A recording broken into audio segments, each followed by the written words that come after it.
Today, I confessed my feelings to the prettiest girl in the whole school, but she dumped me in front of everyone, saying I was never good enough for her. 10 minutes later, 10 luxury cars rushed into the campus, and all the men in black knelt in front of me, shouting, "Young master." What I've longed for most in this life is a real home, because I've known since I was little that I was adopted. So I worked hard to earn money and to be good to her, believing that as long as I tried, one day I could give her a future. Today, I mustered up the courage to confess my feelings. But she admitted in front of everyone that she had chosen the young master of the Zhang group. She said he gave her shoes worth 10,000 yuan every 3 days, while I could only afford to buy her jeans worth 200 yuan a year. The whole school watched. I became a laughingstock. She smashed the birthday present I gave her, calling me poor and saying I was dreaming. Standing in the crowd, even my rebuttal seemed cheap. Just as I was about to leave, 10 black luxury cars drove straight into the campus, the one in the middle being a Rolls-Royce. Everyone was guessing which top-tier wealthy family had arrived. Then the car door opened, and an imposing old man walked towards me. The next second, all the men in black bowed in unison. "Greetings, young master." I stood there, stunned, as if the air around me had been compressed. My classmates gasped, wondering if I was secretly a millionaire or if I was acting. But I was even more confused, because I didn't know whether it was all real or fake. I've known since I was a child that I wasn't their biological child. My adoptive parents told me the truth before they passed away. But I never dared to hope that my biological parents would come looking for me. More than 20 years have passed, and I've been lost in the vast sea of people. I even wondered if I was abandoned because I was rejected. I'd fantasized about who they were late at night, but I never actively sought them out. Then, suddenly, they appeared the moment Luli abandoned me. My instinct was to refuse. I feared it was a joke, a new way to humiliate me. But the old butler smiled and said, "Once you see that person, all your doubts will vanish." Those words were like a hook, pulling me towards the Rolls-Royce. I walked over step by step, my heart pounding even faster than when we were arguing. Luli stood there, sneering. She didn't believe any of this. She thought I was just a poor boy. How could I have such a wealthy background? But even I couldn't believe it myself. The old butler opened the back door for me, and the whole place fell silent. A middle-aged man stepped out of the car, dressed in a simple Zhongshan suit. The moment he took off his sunglasses, I felt like I'd been struck by lightning. That face looked so much like mine. The contours of his eyebrows and eyes, even his jawline, were like a mirror image. His eyes were red-rimmed, and his lips were trembling, as if he had been holding back for many years. The students around him exclaimed in surprise, saying that this was definitely his biological father. I heard them talking, saying I'd be flying to the top of a tree any second now. But my mind went blank. He patted my shoulder with trembling hands and said, 24 years, 5 months, and 6 days. This is the second time we've met, father and son. My heart skipped a beat. He even knew the dates so precisely. I opened my mouth to speak, but no sound came out. I wanted to ask him why he abandoned me, and where he had been all these years. I have formatted it exactly as you requested, without changing a single word of the original text, only redividing it into paragraphs, each paragraph being around 80-110 words, and it's ready to use. But faced with that face that looked so much like mine, I couldn't say a word. He said, "Don't say anything, none of this matters." He told me to get in the car so he could take a good look at me. He pulled me into the car, and the moment the door closed, it felt like the world was shut out. The crowd outside erupted in cheers, saying I really was a rich kid. Some regretted not meeting me sooner. Others mocked Luli. Luli stood there, stunned, her face pale, yet still trying to comfort herself. She kept saying it was impossible, that it was all a lie, but the facts were undeniable. In the car, he held my hand, as if afraid I would disappear. I could feel his hand trembling. I met my biological father for the first time, completely unprepared. I thought today was the lowest point of my life, but in the blink of an eye, my identity was completely reversed. Just then, the roar of a sports car came from afar, the sound of a Ferrari, one I had heard countless times. A smug look appeared on Luli's face. She thought Zhang Jianren had arrived, and she thought her choice was still correct. But just as the car door closed, a cold, mechanical voice suddenly rang in my mind. "Ding, Congratulations to the host for triggering the Super God system. The system notification was still echoing in my mind, saying that my identity and abilities were severely mismatched. I had just reunited with my biological father, and the next second the system judged me to be too useless. This disparity made me want to laugh. Ding! Super God system successfully bound. Newbie gift pack issued. My heart pounded, and I felt like my life had been put on fast forward. My father gripped my hand tightly, his eyes filled with a fear that I would disappear again. He cried and said that for over 20 years, he thought he would never see me again. He said that God had been kind to the Lin family and had finally sent me back to his side. I looked at this man I had just recognized as my father, and my throat tightened. I had imagined countless times what my biological parents would look like, but I never thought it would happen on the day my girlfriend dumped me. Suddenly, it dawned on me. Since Luli disliked me for being poor, why should I turn back? Dad, I'd held that one word in for 24 years. He was stunned, then hugged me and broke down in tears. He said he'd finally heard that address, and in that moment, a void in my heart was filled.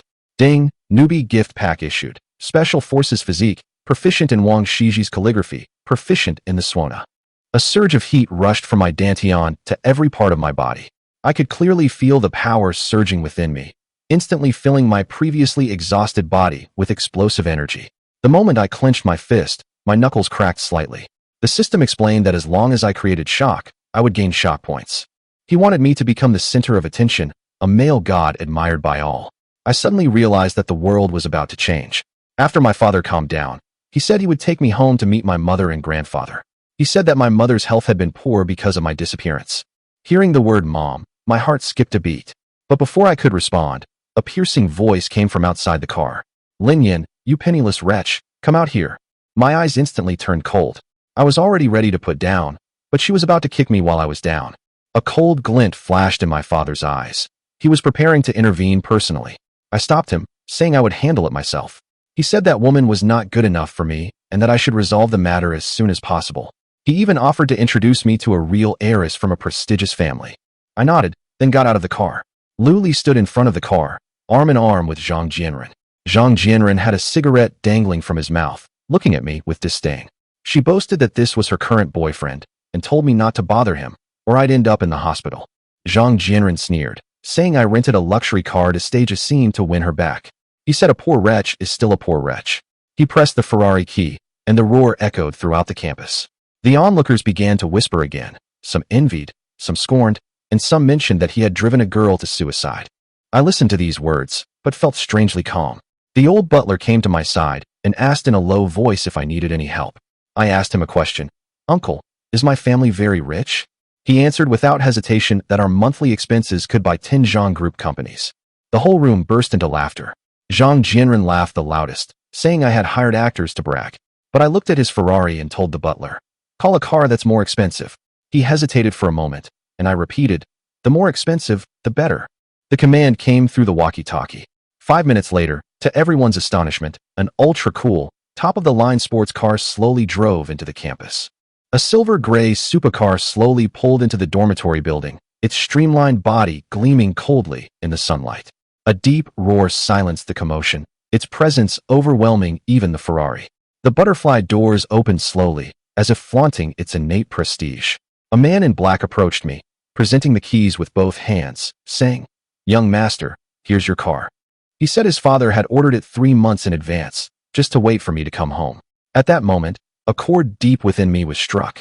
The students watching erupted, saying the car was a Bugatti Silver Dragon, with some shouting that it would start at 50 million yuan, a globally customized one of a kind.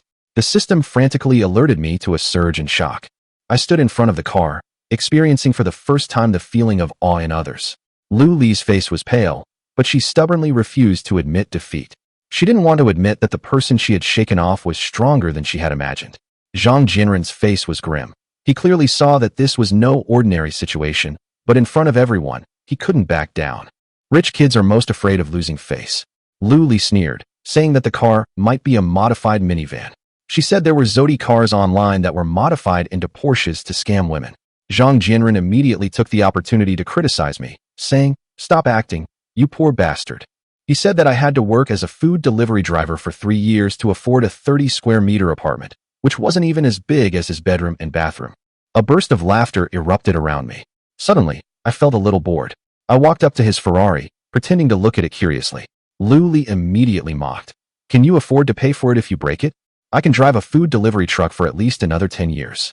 I stared at her, then reached out and placed my hand on the hood of the car. So what if I touched it? Her face lit up with delight, thinking she'd caught me red-handed. I deliberately slapped it hard, and the hood dented instantly. A collective gasp filled the room. Zhang Jinren's face darkened instantly. Lu Li shrieked, demanding compensation or she'd call the police. She looked at me like I was an enemy. I looked at her calmly and asked how much the car cost. They laughed so hard they almost fell over, telling me I was putting on airs. Zhang Jinren quoted over 2 million, saying he'd sell it to me for 1.6 million. His words were sarcastic, but his eyes were probing. He was betting I couldn't come up with the money. Just then, an armored truck drove into the campus. Several heavily armed guards jumped out. They shouted, "Young master, the money and goods have been delivered." The air froze completely. I said calmly, "Give him 2 million. Don't try to take advantage of him, lest he go around saying we're bullying the poor." Upon hearing this, Zhang Jinren's face turned ashen. The armored truck driver opened the door, revealing burlap sacks full of cash. The 2 bags of cash were dumped directly onto the ground, the piles of red banknotes covering the concrete floor like bricks. The scene fell completely silent. The moment the 2 bags of cash hit the ground, the entire room fell silent. System notifications blared incessantly, and the level of shock surged like a torrent. For the first time, I realized what it felt like to shock someone. The students watching stared wide-eyed at the 2 million in crisp new banknotes. Some said they'd never seen so much money in their lives. Others regretted not meeting me sooner. Lu Li's face turned green, and Zhang Jinren's expression stiffened. She already knew in her heart that I had truly turned my life around, but she refused to admit it. Because if I was doing well, it would prove she was blind. She'd rather I be poor my whole life. Zhang Jinren also started to waver. He could tell I wasn't acting. The system notified me that he'd contributed 100 shock points. I looked at him and suddenly felt he wasn't so important anymore. 2 million's here, the car's mine, right? My tone was calm, yet it felt like a trial. He gritted his teeth and nodded, saying the car was mine. The bodyguard handed him an agreement to sign and confirm the sale. I said this was to prevent him from backing out. His eyes darkened. He had clearly considered calling the police and turning the tables, but now, he had no choice but to sign. The moment the agreement was signed, the Ferrari was officially mine. The crowd gasped again. Some said it was the most extravagant car purchase in history. Others felt sorry for Lu Li, saying the car originally belonged to her. Her expression was complex as she looked at the passenger seat where she had once sat. Suddenly, she mustered her courage and looked at me. "Lin Yan, give me this car, consider it a breakup fee." The entire room fell silent instantly. Even Zhang Jinren's face turned green. She dumped me, and now she wants my car. I looked at her and suddenly smiled. Okay. Her eyes lit up instantly. She thought I would still have a soft spot for her. But she didn't understand my okay. I turned and walked towards the armored truck.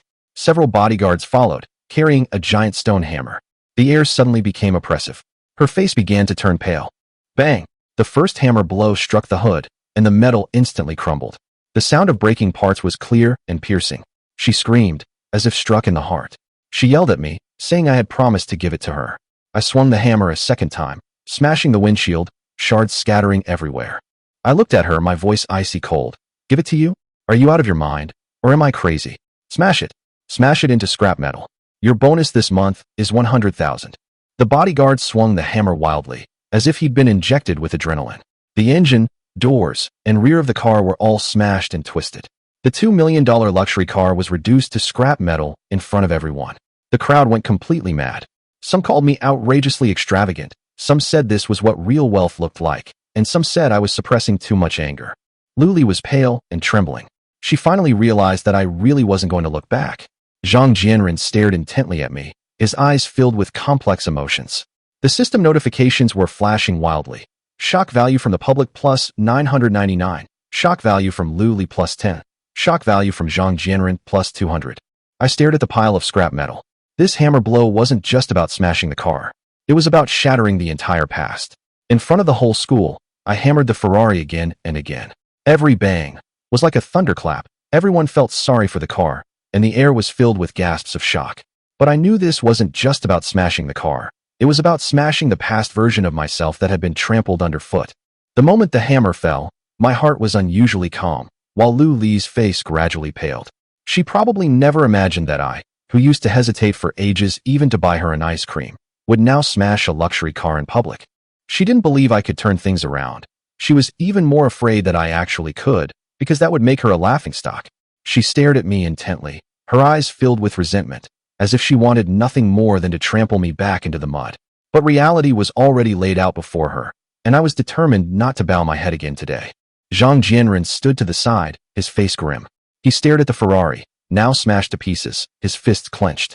He knew in his heart that buying an LV bag wasn't difficult for him, but smashing a Ferrari was something he couldn't do.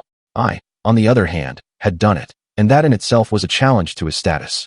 Half an hour later, the Ferrari was reduced to a twisted pile of steel, and the crowd erupted in chaos. Some frantically filmed videos, some posted on social media, and some even fantasized about confessing their love to me. Their attitude changed so quickly that even I found it ironic. Just hours ago, I was a poor student who had been dumped, but now I'm at the center of a storm. My girlfriend dumped me, and my biological father, whom I hadn't seen for over 20 years, suddenly reappeared. Even more outrageous, judging from the scale of the event, my biological family is far more powerful than anyone imagined. Fate took a dramatic turn in a single day, and I didn't even have time to process it. But I realized one thing. Luli's true colors had been completely exposed. Rather than saying I lost her, it would be more accurate to say I escaped a disaster. Just then, Zhang Jianren received a phone call, and his expression changed from impatience to shock. He stared intently at the old man in the Rolls-Royce Wraith, his face growing increasingly grim. The person on the other end of the line repeatedly reminded him of one thing. This is someone you can't afford to mess with. If this continued, the Zhang Group would go bankrupt. I saw cold sweat beading on his forehead. It was fear, not anger. He had just wanted to confront me directly, but now he was starting to regret it. Lu Li, completely oblivious to the danger, was still desperately trying to start the fire. She clung to Zhang Jianren, pouting and accusing him of hiring actors to vandalize her car and bullying her. The surrounding classmates' gazes changed. Their contempt was like knives falling on her. To be so materialistic and capable of twisting the truth, she had utterly destroyed her last shred of dignity. I stared coldly at her. She still hadn't grasped reality. Everyone waited for Zhang Jianren's reaction. The air was thick with tension. The next second, a sharp slap rang out. Zhang Jianren had slapped Lu Li across the face in front of everyone. The entire room fell silent. Even I was stunned for a moment. Lu Li covered her face, tears instantly streaming down her cheeks. She had never expected this outcome. She asked him why he hit her, her voice trembling. Zhang Jianren, however, immediately turned hostile, saying she had almost killed him. He said that if he hadn't received advance warning, the Zhang Group would have been finished. At that moment, I understood. Someone had already informed him of my background. Otherwise, he wouldn't have been able to back down after I humiliated him. For wealthy young men, face is more important than money. I was prepared to take his challenge, but unexpectedly, they started fighting amongst themselves. Lu Li finally realized that Zhang Jianren was unreliable, but she still refused to back down. She'd rather tear off the mask than admit defeat. But Zhang Jianren suddenly put on a smiling face and walked towards me. He shook my hand, his attitude becoming so respectful that he seemed like a completely different person. He said it was a misunderstanding, that Lu Li had instigated it all. He said he would treat me to a meal another day to apologize, and even handed me his business card with both hands. Looking at him, my opinion of him improved by 1 point. A person who can bow their head in front of everyone is no ordinary person. Lu Li, however, completely broke down. She couldn't believe her current boyfriend was behaving so humbly in front of me. The pride in her eyes shattered, but she still tried to hold on. She yelled at me, saying she would expose my true colors and make me crawl out of Shanghai University. I just looked at her calmly, without responding. The next second, she pulled out her phone, her voice suddenly becoming coquettish. "Godfather, I've been bullied, come quick." The moment Lu Li uttered the word Godfather, the surrounding area erupted in a commotion. Some were shocked, some excited, and some began whispering about when she had become acquainted with such a person. As I watched her holding up her phone, acting all coquettish and sweet, the last vestige of emotion in my heart vanished completely. Zhang Jianren's face, however, turned utterly green. He stood there, his expression even more unpleasant than when he'd been slapped. He was still her boyfriend, and she was publicly calling someone else Godfather. What was this if not humiliation? In this circle, everyone understands the meaning of the term Godfather. A complex feeling welled up inside me for a moment. My former goddess had become so pragmatic. But then I thought, she's no longer my concern, so why should I grieve for the past? More and more people gathered, some eating their meals while watching the spectacle. The story was getting bigger and bigger, and everyone was waiting for the Godfather to show up. I stood next to Zhang Jianren. He was trying to find topics to talk about, and I gave casual responses. Across from me, Luli stared intently, her eyes filled with jealousy and resentment. She glanced every now and then at the supercar and bodyguards beside me, her expression beginning to waver. She actually believed it, but she refused to admit it. To admit it would be tantamount to her being blind. To admit it would be tantamount to her losing to someone she once looked down upon. She was fiercely competitive from a young age, striving to get into a prestigious university in Shanghai. But this very competitiveness has now become her greatest obsession. Just as everyone was growing impatient, an imported Mercedes slowly drove into the campus. Its stable body and imposing presence instantly silenced the crowd. Lu Li's eyes lit up when she saw the car from afar. She was as excited as if she had grasped at a last straw. The Mercedes screeched to a halt, the door opened, and an elderly man with gray hair slowly stepped out. Lu Li practically pounced on him, calling him Godfather in an cloyingly sweet voice. The surrounding boys' legs went weak at the sound, and the scene briefly spiraled out of control. Someone recognized the face, saying it was Zhang Mingyuan, the chairman of the Zhang Group. I looked up. The old man had a composed demeanor, clearly someone who had seen it all. For the past 3 years, Luli had been my free meal card at school while she went out looking for sugar daddies. She had been very shrewd in her calculations, even managing to save a considerable amount of money. Little did she know, her calculations were about to backfire. Zhang Mingyuan stood beside her, his demeanor restrained, befitting a public figure. He frowned at her and said, "Whoever bullied you, I'll stand up for you." Upon hearing this, Luli became smug. She looked at me, her eyes full of provocation. She thought reinforcements had arrived, that I would panic. But I just watched quietly, even feeling a little amused. What I want most right now is to completely sever all ties with her. How she plays her game is her own choice. Luli pointed at me in public and said that if I admitted that all of this was done by hired actors, she would let me go. Her tone was arrogant, as if she had already won. Before I could speak, Zhang Jianren suddenly turned to look at the old man. His expression changed from confusion to shock. The next second, he blurted out, "Dad?" The old man paused, then looked at him. "Son." The scene erupted instantly. Everyone was stunned by the cry of "Dad" and "Son." Exclamations of surprise filled the air, and the expressions of amusement turned to shock. Lu Li froze on the spot. Her trump card had become a laughingstock in that instant. Zhang Jianren was completely dumbfounded. He never dreamed his father would appear here. In his heart, Zhang Mingyuan had always been a role model, a figure high above him. But today's scene shattered all his illusions. Zhang Mingyuan was equally embarrassed. He usually couldn't even be bothered to come to school. Now, to be caught in this situation by his son in public, he wished he could disappear into a crack in the ground. Luli was the most devastated of all. Her godfather turned out to be her current boyfriend's biological father. This blow was more brutal than a slap, putting her practically on the hot seat. She tried to pull Zhang Mingyuan aside to explain, but the father and son had already moved to the side and were speaking in hushed tones. Zhang Jianren asked him why he had come, his tone full of probing. Zhang Mingyuan retorted, "Why are you here?" "That's why I'm here too." They exchanged a glance, both understanding without saying a word. But the next second, Zhang Mingyuan couldn't help but glance at Lu Li. That look in his eyes was nothing like that of an elder. He immediately adopted a serious expression, saying he was there to avenge his goddaughter. He even emphasized his loyalty to his wife, his guilty conscience evident in his tone. Zhang Jianren sneered, "Do you think Mom would believe that?" His words hit the nail on the head, and the air became tense. Zhang Mingyuan knew he wouldn't be able to explain things when he got home tonight.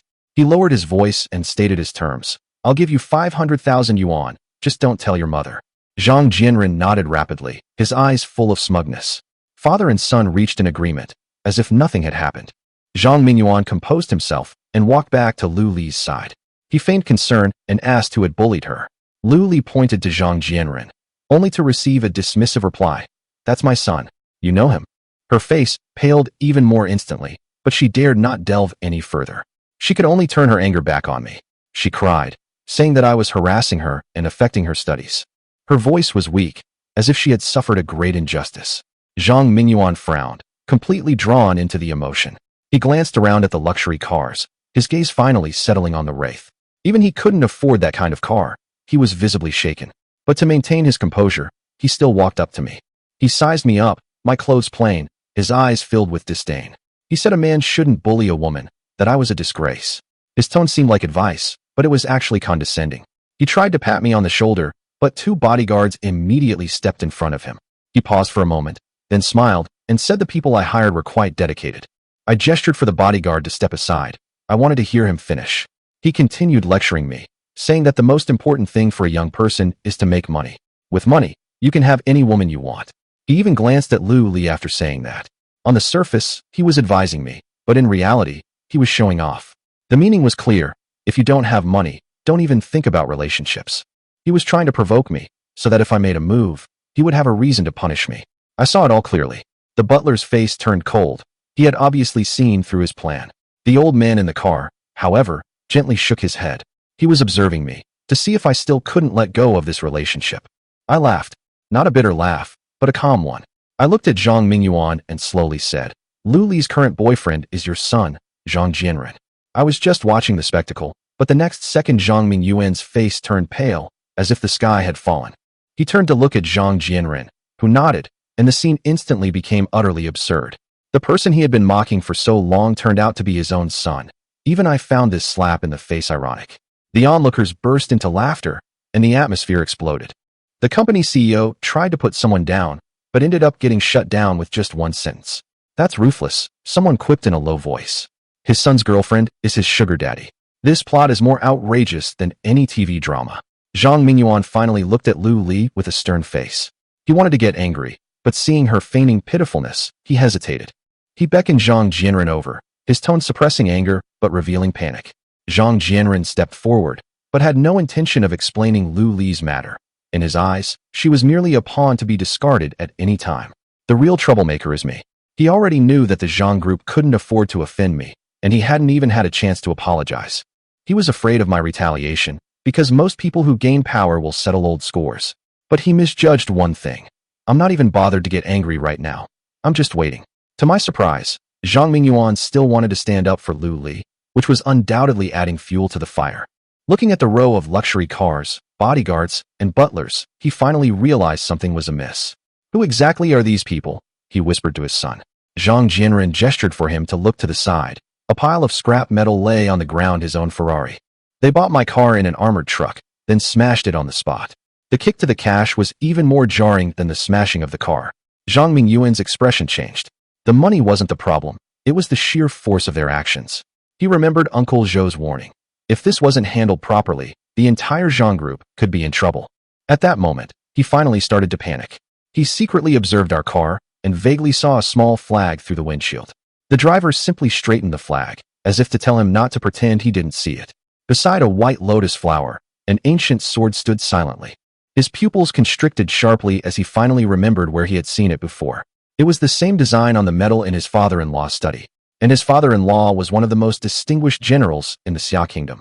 The reminder from years ago suddenly exploded in his ears. You must treat people with this kind of pattern with respect. If a conflict breaks out, even I can't save you. Zhang Mingyuan's legs began to go weak. He thought he would never encounter such a person in his life. But today, he bumped into one on the university campus. What's even more terrifying is that he and his son were just mocking me. The system notifications in my mind were going off like crazy. Shock value from Zhang Mingyuan plus 999. Shock value from Zhang Mingyuan plus 999. To be honest, this notification was even more pleasant than a payment notification. Zhang Mingyuan could barely stand and was helped by Zhang Jianren to the steward. He clasped his hands in a fist and asked tentatively, "May I ask your honorable surname, sir?" This was the way of asking between ancient families, and he finally remembered the etiquette his father-in-law had taught him. The butler stared coldly at him, his anger still simmering. Just moments ago he was mocking me, and now he's trying to curry favor. But rules are rules. The Lin family cannot lose face. Our family name is Lin. Zhang Mingyuan's heart tightened. He was still uneasy. Is it the Shuangmu Lin? The butler's voice was steady. Exactly. At that moment, his face turned completely pale. Shock value from Zhang Mingyuan plus 999. Shock value from Zhang Mingyuan plus 999. The system notifications continued to pop up, while I stood there, watching all of this slowly unfold. The moment Zhang Mingyuan heard the answer, he seemed to have lost his soul, standing there blankly. He almost stopped breathing, his face deathly pale. I could see clearly that he was truly terrified. Zhang Jianren panicked, repeatedly calling out, "Dad," but his own legs were trembling. Lu Li rushed over, her face feigning concern, but her mind was calculating her escape route. She knew Zhang Mingyuan was her only trump card. If this card fell, she was finished. She hadn't even made enough money off him in the past 3 years. How could she let anything happen to him? Godfather, are you all right? She squeezed out tears, pinching her thigh hard with her right hand. The next second, she suddenly pointed at me and shouted hoarsely, "It's all your fault. You're the one who made my godfather like this." I looked at her coldly, feeling only two words in my mind: disgust. Everyone saw what happened, yet she tried to twist the truth with a single sentence. The onlookers began to whisper, her facade gradually crumbling. A student on the surface, a shrew inside, someone muttered. Her backer is about to fall. Of course she's panicking. She even pretended to be a victim, which almost attracted several men to come forward and comfort her. I retorted directly, my voice devoid of any warmth. It's one thing to be a snob and a gold digger, but now you're turning around and blaming others. You've wasted your education. You're an insult to Shanghai University. Her face turned pale, but she still tried to pretend. At that moment, Zhang Mingyuan finally came to his senses and opened his eyes to see her crying. His gaze changed, from pity to coldness. He understood. He had almost been dragged into the abyss by this woman. The next second, a slap resounded in the air. Smack! Lu Li staggered from the blow, blood dripping from her teeth as they fell to the ground. She covered her face, staring at him in disbelief. The onlookers were also stunned. No one had expected that the first thing he did upon waking was to slap her. "Let go." Zhang Mingyuan shook off her hand. He pointed at her, his voice sharp as a knife. "You eat my food, wear my clothes, sleep in my bed, and you still want to harm me. One more word, and the Zhang group will be ruined by you. From now on, you have nothing to do with me." After he finished speaking, he turned to look at his son, his tone even colder. "You can play around with this kind of woman, but don't bring her home." Lu Li was completely stunned. Both slaps were because of me. For the first time, she realized that I was not someone she could trample on. Zhang Mingyuan straightened his clothes, took a deep breath, and walked up to me. What happened next shocked everyone. He knelt down, bowed his head, and admitted his mistake. "I'm sorry, I was blind to your greatness." Zhang Jianren also knelt down, his voice trembling. The onlookers gasped in shock. The chairman of the Zhang group was actually kneeling. I stood there, momentarily stunned. Their company had once been my dream job. Now, they were kneeling before me. My instinct was to help him up, but the butler grabbed my hand. "Young master, you deserve this kneeling. Only when he kneels will he feel at ease." Zhang Mingyuan echoed, afraid that I would be dissatisfied. The butler looked at me, his voice calm. "Young master, how should this matter be handled?" My father, sitting in the back of the Rolls-Royce, was watching me, waiting for my decision. I glanced at the Zhang family, then looked at Lu Li in the distance. Her pride had shattered. I waved the business card in my hand, my tone casual. "Some other time, heaven on earth." After saying that, I turned and got into the car, not looking back again. Zhang Jianren's voice trembled with excitement. Definitely, I'll arrange it personally." Zhang Mingyuan immediately added more, afraid that his sincerity wasn't enough. "Clear the venue. 20 million to start, and we'll add more if the hospitality is up to standard." Their hearts finally settled down because I hadn't pursued the matter. But Lu Li's world completely collapsed. She rushed forward to speak, but was immediately berated by the father and son. "Move out of the villa tonight, or don't blame me for being impolite." The Mercedes drove away, and Zhang Jianren carried the cash away. She was left standing there alone.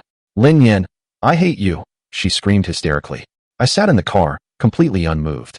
Just as I was about to close the window, a pair of slender hands suddenly grabbed it. I looked down at those familiar hands, and without even guessing, it was Lu Li. She looked up, her face streaked with tears, her knees on the ground as if she felt no pain.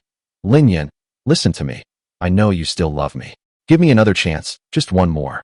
She clung desperately to the car window, but the glass wouldn't roll up. Her father, sitting in the back, frowned at the scene but remained silent. This was her business. He was waiting for her to handle it herself. If she couldn't even manage her feelings, she wasn't worthy of the Lin family. I took a deep breath, knowing I couldn't leave today. She'd gone mad. Dragging things out would only make things worse. She wouldn't let go because she'd seen my family background. How could she possibly give up such a wealthy and powerful man? She knows me too well. Before, I'd soften up if she just played the victim. Thinking back to the day she wanted an iPhone, and I took out a loan to buy it for her, I feel a pang of irony. Now she's trying the same trick. I turned to my father, my tone serious. "Dad, you go back first. I'll finish dealing with this." My father nodded. He never liked this woman to begin with. Even if this hadn't happened today, he would have advised me to break up with her. The Lin family wouldn't accept someone like her.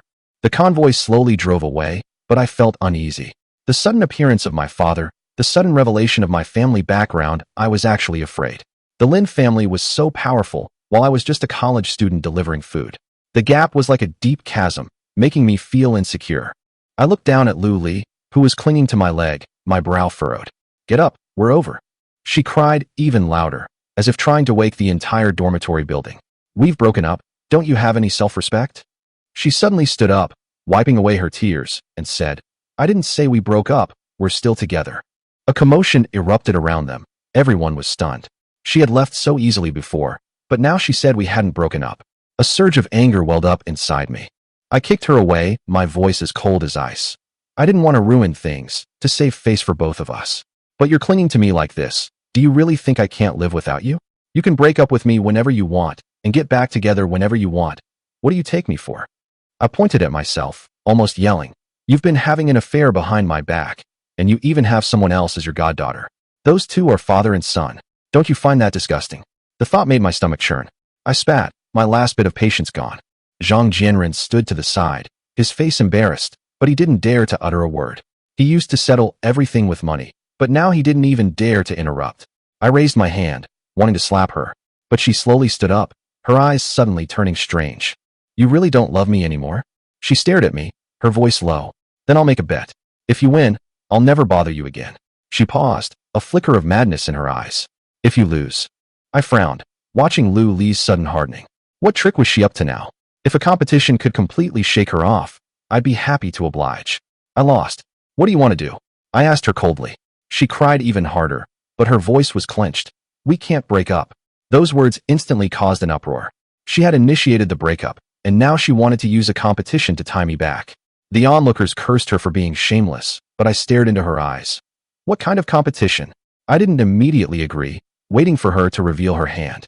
She feigned remorse and started spouting platitudes, talking about love, about the future, and that I was her only partner. I could only sneer inwardly. I was sick of hearing those words. Her pretense was utterly shattered in my eyes. Seeing that I remained unmoved, she suddenly dropped her trump card. In calligraphy, Wang Shiji's running script. This statement caused another uproar. She had won second prize in a calligraphy competition last year. This was her strongest asset, and everyone thought I was doomed to lose. My face darkened, and my body even trembled slightly. In their eyes, I was shaking with anger, utterly embarrassed and unable to refute. But inside, I was laughing hysterically. I hadn't even used the gift package the system had given me, and it had actually taken the initiative to set me up. It feels so good to have someone hand you a pillow when you're sleepy. I suppressed my joy, lowered my head and pondered for a moment, then looked up at her. "Okay, I agree. You lost, so don't bother me anymore." She nodded, but a calculating glint flashed in her eyes. "I won't hold a grudge if I lose, but you have to show some sincerity." I knew she was setting a trap again, trying to blackmail me, but I was no longer afraid. I calmly uttered a single word, "Speak." Her gaze drifted to the Bugatti Silver Dragon, and she feigned innocence. "You lost. We'll get back together. Give me the car, and give me another 300 million. She also said she wasn't greedy for money, but just keeping it for me, saying that I didn't have time to drive because I worked as a food delivery driver and spent money recklessly. I was embarrassed for her to hear those words come out of her mouth. I looked down at my 10 yuan cloth shoes and almost burst out laughing. She has a huge appetite, but that's typical of her always only caring about profit. I deliberately feigned anger, pretending to be provoked, to make her feel like she had already won. "Fine, you lost. Apologize to me in front of the whole school." We high-fived to seal the deal, outwardly calm, but inwardly each with our own agendas. The news spread quickly throughout the university town, and my calligraphy duel with Lu Li became the focus of attention. Zhang Jianren watched Lu Li from the side, his eyes changing. For the first time, he realized that this woman was even more cunning than him, calculating every step she took. From throwing a tantrum to force me to accept the challenge, to setting harsh conditions, every step she took was meticulously planned. But he couldn't understand why I, with no chance of winning, would fall into this trap. In his eyes, I was just asking for trouble and humiliation. But he didn't know that I had the system as my biggest trump card. Back in my dorm, I didn't say a word and collapsed onto my bed. The most important thing now wasn't the competition, but figuring out how to use the system and familiarizing myself with my resources. The next second, a 7-story pagoda appeared before me. A huge number lit up on the right, 25900. I instantly understood that it was the accumulated shock value. The upper levels of the pagoda were shrouded in mist. I could only see the contents of the lower levels. The first tier consists of life skills, including cooking, traditional Chinese painting, and plumbing. which require 10,000 shock points to exchange. The sixth tier consists of common social skills, such as driving cars and airplanes, and hacking, which require 50,000 shock points to exchange. The fifth level is military-grade skills, covering tank and warship operation, stunt driving, etc., requiring 500,000 shock points. Looking at my pitiful stats, I felt a surge of excitement and looked forward to tomorrow's competition even more. As night fell, the entire university town was buzzing with talk of my calligraphy bet with Luli. They were all waiting to see me fail, to see me make a fool of myself, to see a joke unfold, while I remained in my dorm, quietly awaiting tomorrow's stage. Meanwhile, Luli, still in her school uniform, quietly left her dormitory. Instead of going to the library to practice calligraphy, she headed towards a row of old teachers' dormitories. Those buildings were over 20 years old and housed many retired teachers. She knocked 3 times, her voice soft but purposeful. "Who is it?" came an aged voice from inside. "It's me, Luli," she whispered, glancing around nervously, as if afraid of being recognized. The door opened a crack, and she quickly slipped inside. Inside, an elderly man in his 60s was practicing calligraphy. His wrists were steady, and his strokes were skillful and mature. He was clearly an expert who had been immersed in calligraphy for decades and had a profound foundation. She walked over with a smile, her tone familiar. "Old Sheen, practicing calligraphy again?" The old man nodded, but his eyes lingered on her, scrutinizing her with a hint of ill intent, creating a somewhat awkward atmosphere.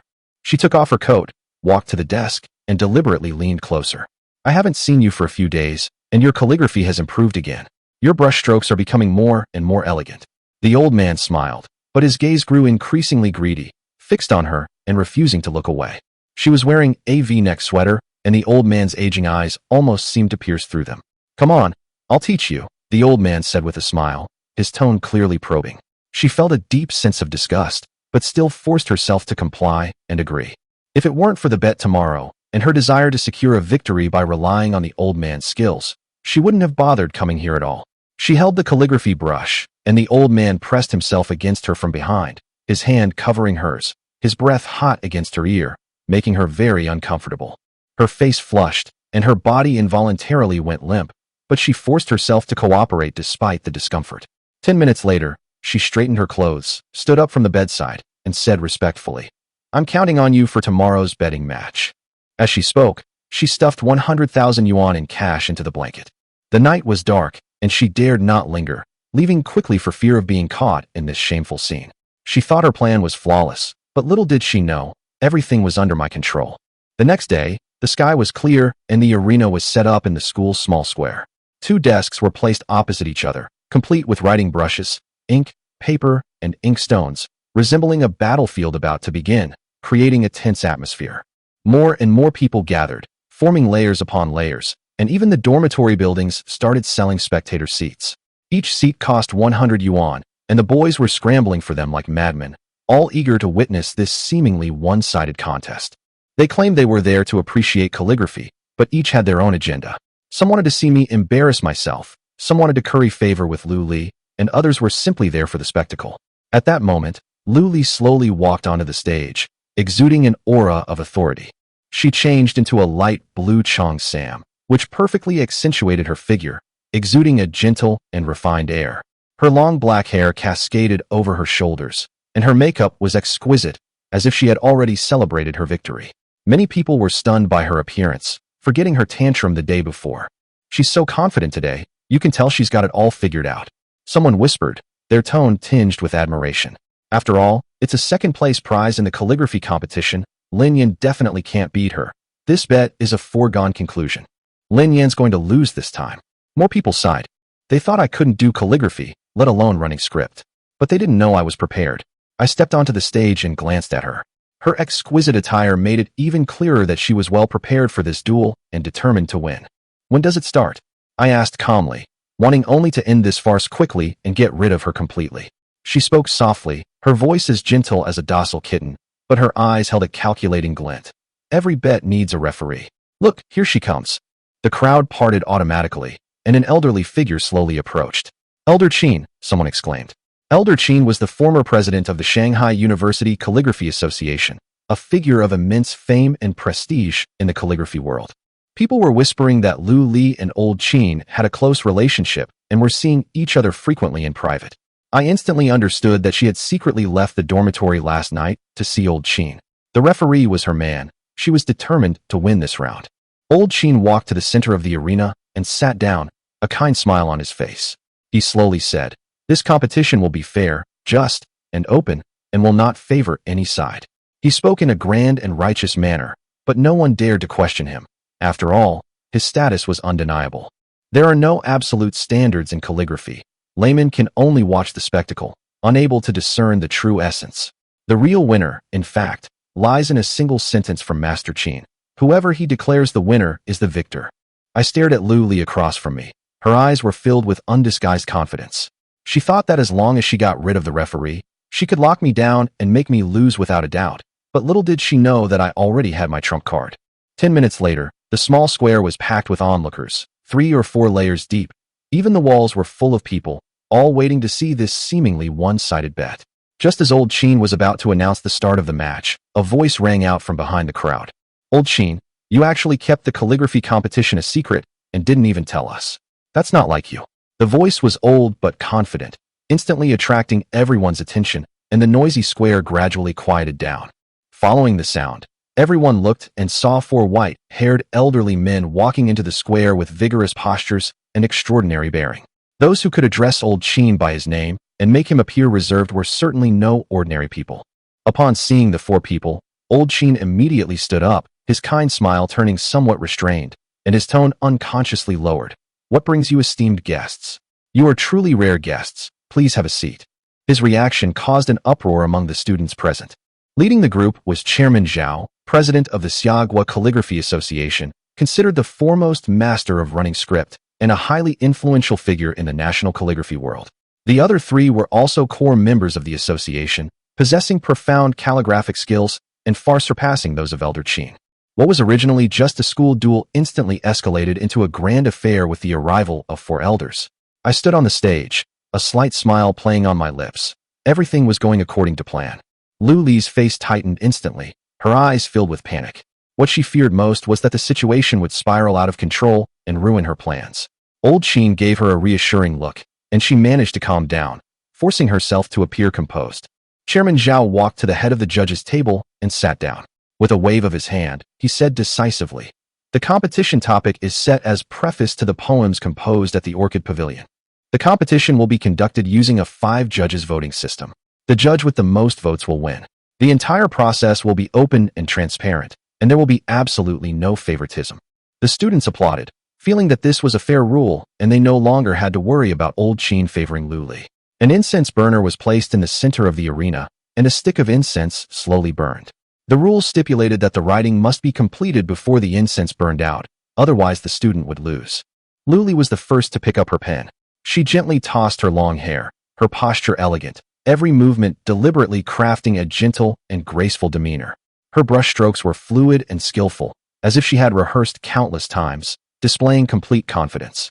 Many people were drawn to her demeanor and calligraphy, gradually forgetting her tantrums and blatant lies from the previous day. Her writing flows smoothly, her skills are solid. She truly deserves the second prize in the calligraphy competition, someone murmured in admiration. I stood there, hesitant to write. The onlookers whispered amongst themselves, assuming I was stage frightened, that I couldn't write at all, and that's why I was afraid to pick up a pen, waiting to see me embarrass myself. They didn't know that I wasn't stage frightened. I was waiting for the perfect opportunity. To truly defeat someone, you must strike them decisively where they are most proud and confident, leaving them speechless. When the incense had burned down to 1/3 of its length, Lu Li calmly put down her brush, looked at the judges' table, and said confidently, "Judges, I'm done." The whole audience was in an uproar. No one had expected her to finish so quickly, and they all crowded around to watch. Only then did I slowly pick up the brush, ready to begin writing. In that instant, the Wang Shiji calligraphy mastery granted by the system fully awakened, and I felt my soul being pulled back 1,000 years, as if I were standing in the scene of the calligraphy master wielding his brush. The moment the pen touched the paper, my entire aura changed, and I was enveloped in a calm, scholarly air. The ink spread slowly across the paper, the brushstrokes flowing like dragons and snakes, like clouds and water, like a rushing river, full of momentum. The surroundings fell completely silent. The once bustling square was now so quiet you could hear a pin drop. Someone rubbed their eyes. as if witnessing the reappearance of the sage of calligraphy, their face filled with shock and disbelief. Just as the incense stick burned out, I calmly put down my brush and said in a composed tone, "I'm finished." The 5 judges were the first to walk to Lu Li's desk and carefully examine her copy of the preface to the poems composed at the Orchid Pavilion. Beautiful calligraphy. Beautiful calligraphy. Solid structure, precise strokes, full of charm. No wonder you won second prize in a calligraphy competition. Several elderly people praised her one after another. When Lu Li heard these praises, her eyes instantly lit up. She seemed to already see the Bugatti Silver Dragon and the 300 million, and she envisioned her own comeback. A smile involuntarily crept onto her face. The onlookers began to sigh for me. They felt the outcome was already decided, and I had no chance of winning. But when the 5 elderly men walked up to my desk, their previously calm expressions changed instantly. The air seemed to freeze, and even the wind seemed to stop. Chairman Zhao's breathing became heavy, and his eyes were filled with disbelief. How is this possible? How could there be such characters? Chairman Zhao muttered to himself, his tone filled with shock. The other 3 elders exchanged glances, all seeing the shock in each other's eyes, their expressions solemn. Old Qin stood to the side, his face instantly turning pale, his body trembling slightly. He never expected that I could write such words, completely shattering his plans. In my mind, system notifications rang frantically. Shock level from Chairman Zhao, plus 999. Shock level from an elder of the association, plus 999. Shock level from an elder of the association, plus 999. Shock level from an elder of the association, plus 999. Shock level from Elder Qin, plus 999. The 5 judges' expressions suddenly changed, and the entire arena fell into a deathly silence. Everyone was guessing what I had written. It felt like the air itself was being held down, so oppressive that it was hard to breathe. Some people started jeering, saying that I probably didn't write calligraphy at all, but instead drew a picture of chickens pecking at rice, trying to make a comeback in this way. The more they talked, the more outrageous it became, and laughter gradually broke out in the room, all mocking me for overestimating myself. Lu Li, standing opposite me, almost burst out laughing. She was convinced that I had written a bunch of rubbish, which was why the 5 elderly people had lost their composure. Victory was firmly in her hands, and she was filled with thoughts of the wealth and status that were about to be hers. Her mind was filled with images of the Bugatti Silver Dragon and 300 million yuan. She felt that as long as the referees officially announced her victory, she could completely turn her life around, never have to look after anyone again, and rise to the top in one step. Chairman Zhao trembled all over, his right hand hovering a centimeter above the paper, as if afraid of soiling the words. His voice trembled as he read out the beginning, word by word. The 9th year of Yonghua, the year of Guichou. Chapter 21, A Beautiful Misunderstanding. On the road leading from the music academy to the school gate, 2 girls walked hand in hand, attracting the attention of a large group of boys. Wow, those must be Lin Xian from the music education department and Zhao Jiejia from the piano department.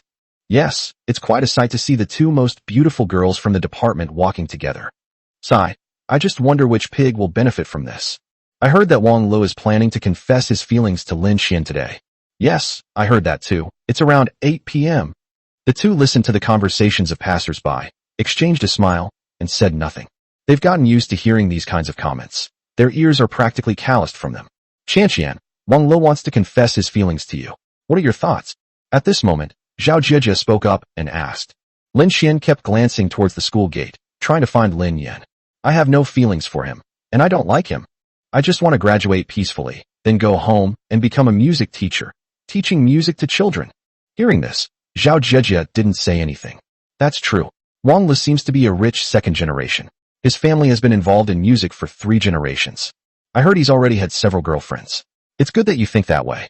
There's no such thing as a free lunch. Wang Lu is just playing around.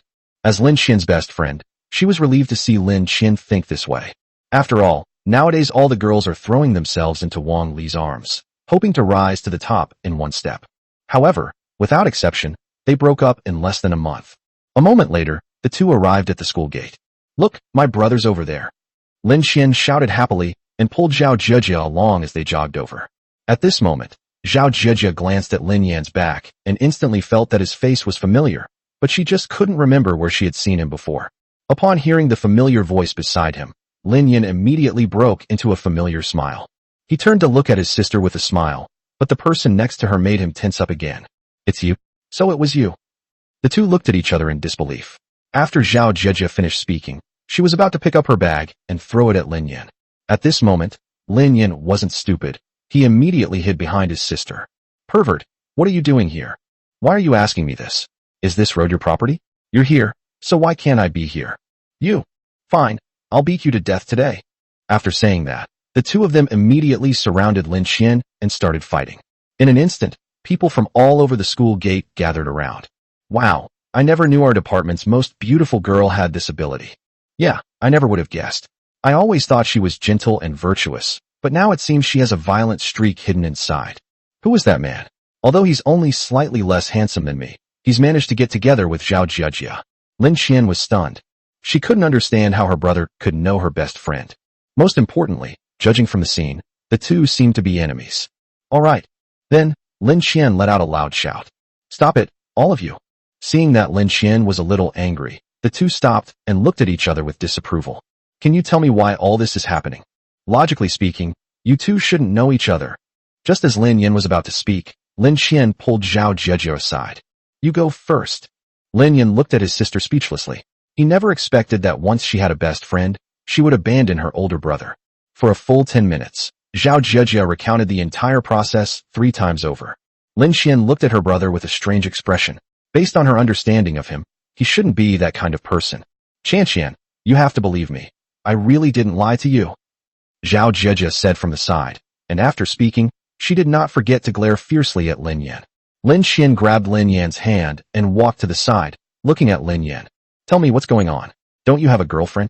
Lin Yan looked at his younger sister speechlessly. Qian, don't even you believe me? Afterwards, Lin Yan recounted the whole story, and Lin Xian gradually came to believe him. After Lin Xian's explanation, Zhao Jieji finally decided not to pursue the matter any further. However, Lin Yan had to spend a lot of money on this, treating the two of them to a meal and taking them out for an afternoon before finally letting him off the hook. In the evening, Lin Yan planned to take Lin Xian back to her dormitory and then take a taxi home.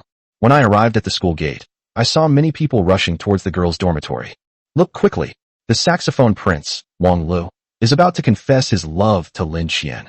Yeah, didn't Wang Lu just confess his feelings to a girl from another department last month? TCH, you only know the old almanac. The two broke up a long time ago, and now he's set his sights on Lin Xian. This is promiscuity. He changes girlfriends every month. I can't figure out why he's so shameless. He changes girlfriends as frequently as he changes clothes. Well, what can you do when his family is rich?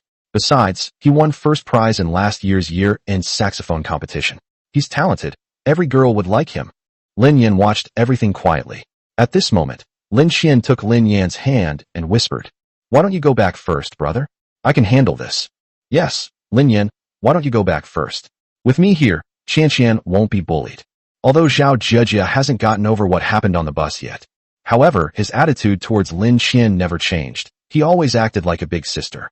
Lin Yan smiled slightly and gently patted Lin Xian's hand with her right hand to reassure her. "Don't worry. I've got everything covered." Hearing this, Lin Xian felt inexplicably at ease. She took Lin Yan's arm with one hand and Zhao Jieji's arm with the other and walked towards the dormitory. Although she had known for a long time that Lin Yan was not her biological brother, he had always taken better care of her than a real brother since she was a child. It can be said that with her parents gone, Lin Yan is her only family in this world. At this moment, the girls' dormitory was deserted, and a large number of people gathered together. A large heart-shaped candle is placed on the ground in the center, covered with red roses. There was also a Western band playing love songs nearby. Which girl could resist such temptation? At that moment, a man in a suit, holding roses, shouted loudly towards the girls' dormitory through a megaphone. "Lin Xian, I love you." Chapter 22, Teasing the Little Saxophone Prince. The passionate love and the enthusiastic atmosphere made many girls silently lower their defenses. Wow, if the little prince confessed his love to me, I would definitely say yes. Yeah, it's a pity. He only has eyes for the most beautiful girl in the department, and he won't flirt with anyone else. Don't think you're so great now.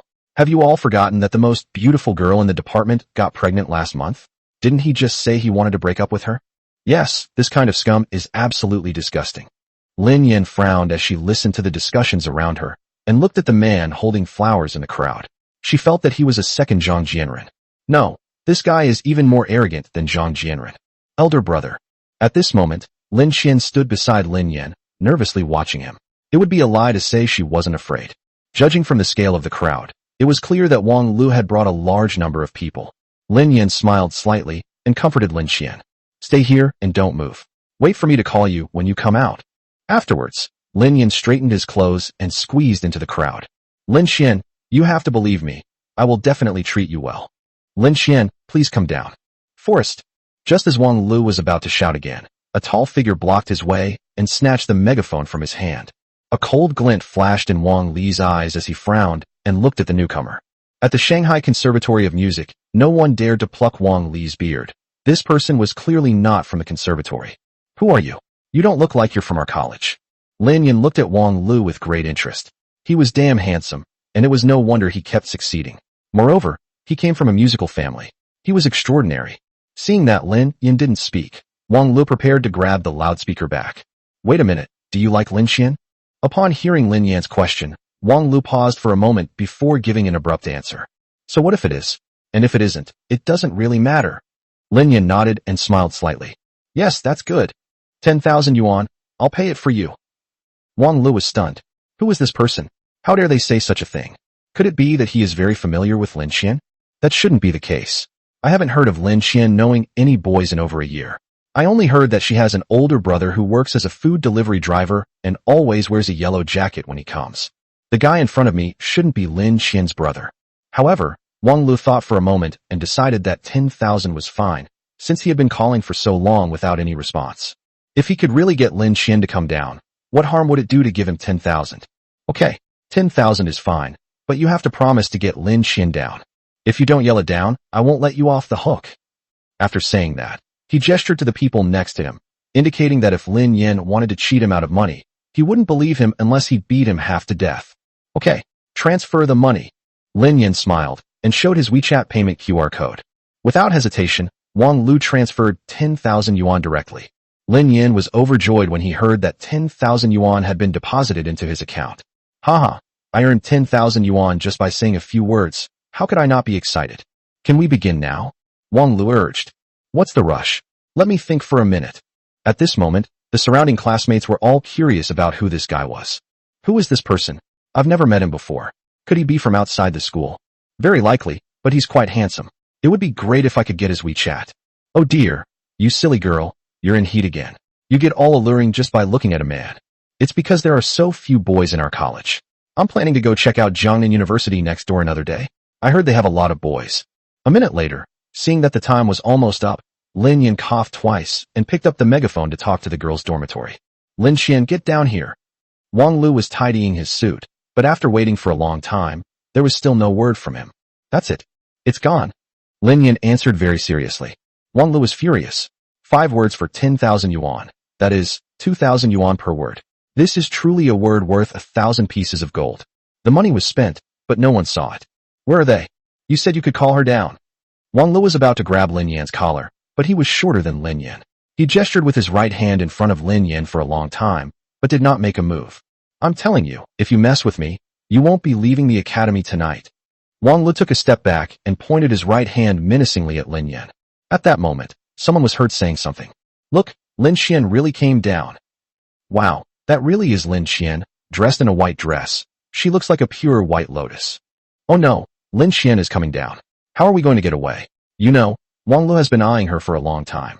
Wang Lu turned his head and saw that Lin Xian had actually come down. Brother, you're awesome. I'll treat you another day. Wang Lu immediately changed his demeanor, acting as if he were very familiar with Lin Yan. He leaned in with a sly grin, ready to take Lin Xian's hand. At this moment, Lin Xian skillfully cut through the gap, came to Lin Yan's side, and expertly took Lin Yan's arm. Upon seeing this, Wang Lu was furious. He stared at Lin Yan with extreme anger, as if he was about to beat Lin Yan up at any moment. Wang Li's lackeys were about to make a move, but Lin Xian's words stopped them in their tracks. Elder brother. A soft shout stunned everyone. Wow, so he's Lin Xian's brother. No wonder he came down as soon as I called him. No, I saw Lin Xian and Zhao Jieje with a man this morning. It turns out it was her brother. I thought Lin Xian wasn't coming down because she had a boyfriend. I think Lin Xian's brother is a money grubber. He sold his sister to Wang Lu for 10,000 yuan. Yes, poor thing, Lin Xian is really unlucky. Wang Lu was stunned. The guy in front of him was actually Lin Xian's brother. So he had just been about to beat him up. Wouldn't that be shooting yourself in the foot? Suddenly, he changed his tune and prepared to get closer to Lin Yan. Oh, it's my brother-in-law. He's one of us, one of us. Please don't take offense at what happened earlier. Lin Yan wasn't angry and simply said, You like my sister? Wang Lu was taken aback by Lin Yan's direct question, then nodded heavily, as if he were a lovesick fool. Okay. Lin Yan pondered for a moment, then spoke. Hearing this, Wang Lu could hardly believe that the matter had been resolved so easily. Isn't this too fast? However, Lin Yan hesitated for a moment before speaking. Brother-in-law, please feel free to make any request you may have. My future brother-in-law must be a capable man, and his capabilities must even surpass mine. What do you have to offer that you're proud of? Hearing this, Wang Lu sneered inwardly. Everyone knew he was the little prince of the saxophone. I play the saxophone, and I won first prize at the end of last year. Wang Lu mentioned it casually, but his expression seemed rather smug. Lin Yan looked serious, but he was secretly overjoyed. Another chance to rack up points had come his way. No, my Qian prefers traditional Chinese musical instruments and doesn't like Western things. When Lin Yan said he looked down on Western musical instruments, everyone around him burst into laughter. Everyone knows that Western musical instruments are now dominant, and traditional Chinese musical instruments simply do not have the strength to compete with them. Hearing this, Wang Lu was displeased. Having lived for over 20 years, no one has ever dared to say to my face that Western musical instruments are inferior. Lin Yan glanced at Wang Lu indifferently, then said, I know you're not convinced, so here's what we'll do. 3 days later, in the square of your college, you will have a saxophone duel with my Swana. If you win, I will let Qian be your girlfriend. Upon hearing this, Wang Lu was overjoyed. Wasn't this just a convenient opportunity to slap him in the face? Okay. Chapter 23 Lin Yan's scheme, Lu Li's trick. When Lin Qian heard that Lin Yan wanted to compete with Wang Lu in musical instruments, she got anxious and grabbed Lin Yan's arm and shook it. Elder brother. Lin Yan turned to look at Lin Qian tenderly, stroked her little head, and said slowly, Don't worry, trust me. From childhood to adulthood, when have I ever let you down? Hearing Lin Yan's powerful words, Lin Qian felt inexplicably at ease and nodded heavily. Afterwards, Wang Lu and the others didn't linger and simply packed their things and left. As he left, he didn't forget to give Lin Yan a knowing look. For Wang Lu, this would both increase his fame and win the heart of a beautiful woman, why not? A moment later, the people around left. At this moment, Zhao Jijia could no longer hold back and launched into a tirade against Lin Yan. Are you even Qian's biological brother? How can you act like a brother like this? However, Lin Yan's next words immediately stunned Zhao Jijia. We weren't siblings to begin with. Ah! Zhao Jijia looked at Lin Qian in disbelief, wanting to confirm again, only to see Lin Qian nod heavily. Wow! I don't understand. If you're not blood siblings, are you half-siblings or half-brothers? Zhao Jijia immediately realized something, as if she had guessed correctly. Immediately, Lin Yan and Lin Qian shook their heads at the same time. Although we are not blood-related siblings, we are definitely closer than blood-related siblings. Lin Yan reiterated his statement, and Lin Qian felt a warmth in her heart upon hearing this, and smiled knowingly. Forget it, let's not dwell on this. You should know that Wang Lu is a musical genius in our entire music academy. His saxophone skills are unmatched in the entire academy. What musical instrument do you play? And you deliberately criticize others for not playing Western instruments well. You're pushing Lin Qian into a fire pit. Zhao Jijia was extremely excited. She had never seen Lin Qian so excited since she met her. Seeing that Zhao Jijia had even disregarded her usual ladylike image for her sake, Lin Qian felt a warmth in her heart and quietly held Zhao Jijia's hand in her right hand. Lin Yan didn't say a word the whole time, but just smiled at Zhao Jijia. It seemed that Zhao Jijia cared a lot about Lin Qian's matter, and Lin Yan wasn't angry. From what you're saying, Wang Lu is quite well known at your music academy. Lin Yan's thoughts were all on Wang Lu, so she couldn't help but ask. That's true, and the most important thing is that he's extremely strong. What musical instrument do you play? Zhao Jijia seemed to have gotten tired of scolding and crossed her arms in front of her chest. From Lin Yan's perspective, a cleavage was quite obvious. As a man, Lin Yan instinctively swallowed. However, Zhao Jijia saw this scene, glared at Lin Yan fiercely, raised her fist, and gestured that if he looked again, she would punch him. Lin Yan then turned his head to look elsewhere and casually said, Don't worry, no matter what kind of little prince he is, we'll see in 3 days. I'll give you a prince turns into a frog show then. Afterwards, Lin Yan waved goodbye to the two women and left. Zhao Jijia glared fiercely at Lin Yan's retreating figure, then grabbed Lin Qian's arm and returned to the dormitory. Your brother said he can play the swana? Did you know that? Lin Qian smiled knowingly and said nonchalantly, "He doesn't know any musical instruments. When he was a child, he could even whistle and scare away the birds. Not to mention he knows any musical instruments. He's never even touched one." Hearing this, Zhao Zhejia was even more puzzled. Why would someone who doesn't know how to play any musical instruments agree to this bet? Could it be that Lin Yin wanted to befriend Wang Lu because he was rich, but that doesn't necessarily mean he had to compete against him? Zhao Zhejia thought and thought, but she still couldn't figure out what Lin Yin wanted to do. On the way back, Lin Yin sat on the bus, watching the bright lights and bustling city lights flash by. Today, the reason for provoking Wang Lu to fight is mainly for two reasons. First of all, he knew that even if Lin Qian rejected Wang Lu this time, what about next time? Impossible. Like today, every time Lin Yin is present. To solve the problem once and for all, Lin Yin decided to take a gamble with Wang Lu and defeat him by targeting his strongest point. So what right does Wang Lu have to be arrogant in front of Lin Yin? He's just a defeated opponent, not worth mentioning. Secondly, and most importantly, it's about building up your fear level. Because he felt that if he returned to the Lin family, it might be like an earthquake for the Lin family now. In order to handle this family reunion well, Lin Yin must be fully prepared. The shock value is a good thing. Only with enough shock value can Lin Yin be invincible, and he can even buy skills temporarily. At this moment, Lin Yin opened the school forum on WeChat, and an announcement caught his attention. A moment later, Lin Yan's eyes gradually turned cold, and a chilling aura emanated from his body, causing the surrounding passengers to feel a cold wind blowing past. It turns out that Lu Li posted an apology statement on the school forum, admitting that she had used any means to make money and had been too timing. However, in the end, the tone shifted, and he said that he mainly earned money for his family. Her family was very poor, living in a small mountain area. Her parents were bedridden for many years and took medicine every day. There are 4 younger siblings who need to go to school, and the whole family depends on Lu Li to earn money and support them. Lin Yin could easily see that Lu Li was trying to clear her name with this announcement. Lin Yanhui would not know about Lu Li and her family. Lu Li has been an only child since she was a child. Although her family lives in the countryside, they have now escaped poverty and become wealthy, and they even own a car. Although he wasn't the richest man in the village, he was definitely not poor at all. Lin Yin also found a WeChat payment QR code below the announcement. Seeing this, Lin Yin understood Lu Li's thoughts. First, take the opportunity to clear your name, then make a profit. The most important thing is to clear your own name. So, who became the sinner?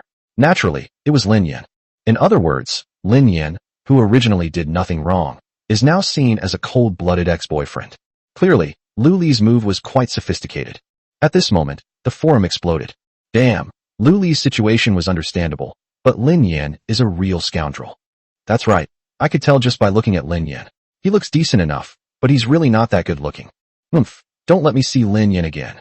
Every time I see him, I'll curse him. Seeing this, Lin Yin wasn't angry. What angered him the most was that Lu Li posted a comment and pinned it to the top of the chat. Please don't talk about Lin Yin. I don't know what his purpose is in doing this, but as his girlfriend, I have never blamed him. Yin, I still love you. Lin Yin quietly looked at the comments on her phone, opened her contacts, and found the housekeeper's number. Young master, rest assured, it will be taken care of within 3 days. After finishing these tasks, Lin Yin went straight back to his dormitory. At this moment, he remembered that Chairman Zhao had asked him to attend some ceremony 3 days later. In other words, Lin Yin is only free tomorrow. Looks like I'll have to go to the music store tomorrow to see if they have any better swanas. Chapter 24 Exploring the Old Shop for the Swana. Music Street is one of the most famous streets in Shanghai. This place is famous throughout Shanghai and even the entire Xia Kingdom for its musical instruments. Of course, in this era when Western musical instruments were popular, 90% of the shops on this street sold Western musical instruments. As Lin Yin walked along, looking at the dazzling array of Western musical instruments, he even wondered if he had traveled to Europe. Lin Yin doesn't have much affection for Western musical instruments. Although the violin, as a representative of Western musical instruments, is favored by countless young girls for playing a piece on it. However, Lin Yin was not interested. He preferred the grand and majestic sound of the swana. When the trumpet blared, it seemed to have an overbearing aura that invited people from all directions to join in the festivities. Furthermore, the things that have evolved from our more than 5,000 years of Chinese history are absolutely no less than Western musical instruments.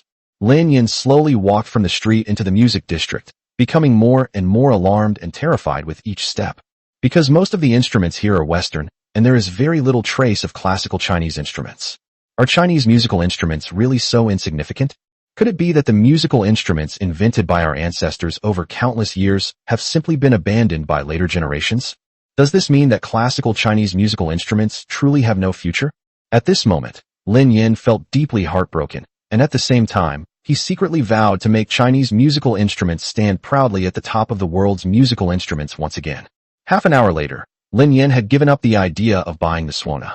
Because, although we saw some ethnic musical instruments along the way, most of them were crudely made. It might fool a complete novice, but for Lin Yin, even touching it would be too dirty for his hands.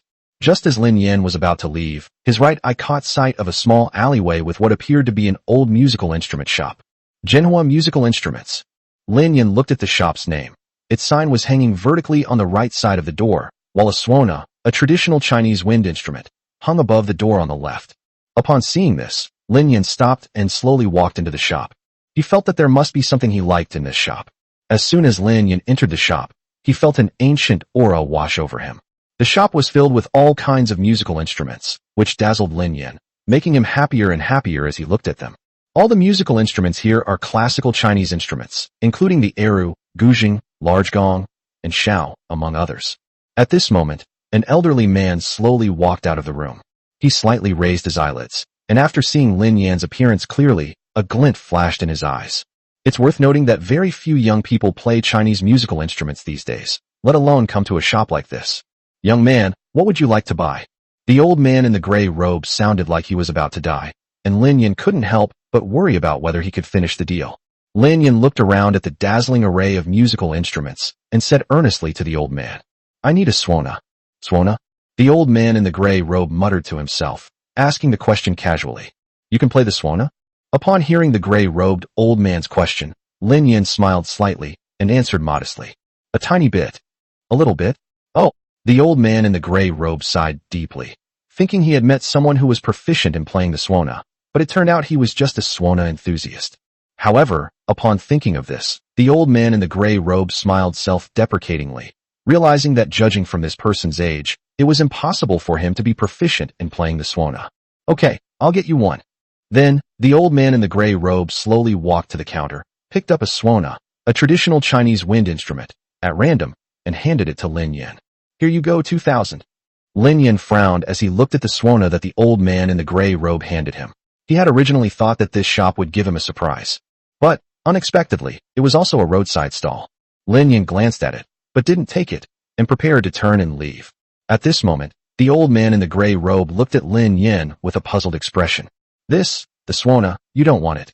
Lin Yin turned his head, glanced at the gray-robed old man, and then said, Old man, this kind of suona might fool a little kid. But it doesn't even deserve to be touched by me. Upon hearing this, the old man in the gray robe was deeply shaken. Were all young people these days so arrogant? Okay, wait a minute. Then, the old man in the gray robe walked shakily into the inner room, where the sounds of rummaging through chests and cabinets could be heard. Lin Yin was very curious. Could there be something good inside? 10 minutes later, the old man in the gray robe slowly walked out carrying a small box. Lin Yin was wondering what was inside, but he was stunned the moment the gray-robed old man opened the box. Suona horns. A whole box of suona horns. The poles of varying lengths were neatly arranged together. There was also a row of copper bowls next to it, arranged from smallest to largest. There were also various whistles, air cards, and green cards placed together. Lin Yin took a deep breath and counted carefully. There were no fewer than 10. Moreover, you can tell from its color and brightness that it's been around for some time. At this moment, the old man in the gray robe looked up and glanced at it. Do you know anything about the suona? Lin Yin stared intently at the suona inside the box, but paid no attention to the old man in gray robe's words. He knew that the old man in the gray robe was testing him. Suona is generally divided into 4 types: large, medium, small, and also a C flute. The smaller the suona, the higher the pitch. The small suona, also known as the 3 squeaks, has a neck length of 20–30 centimeters. Its tone is ethereal and melodious, and it is mostly used for solo performances. The zhong suona is called hei ganzi, black pole, and the pole is 30–40 centimeters long. Its sound is melodious and gentle, and it is often used to accompany singing and dancing. The large suona, also known as the large pole, has a pole length of 40–57 centimeters. It produces a majestic and powerful sound, and is often used to play large-scale musical pieces. At this moment, Lin Yin carefully picked up one of the smallest suonas and solemnly looked at it. The last one is called the sea flute, and the pole is less than 23 centimeters long. Don't let its small size fool you. Its voice is powerful and soars to the heavens.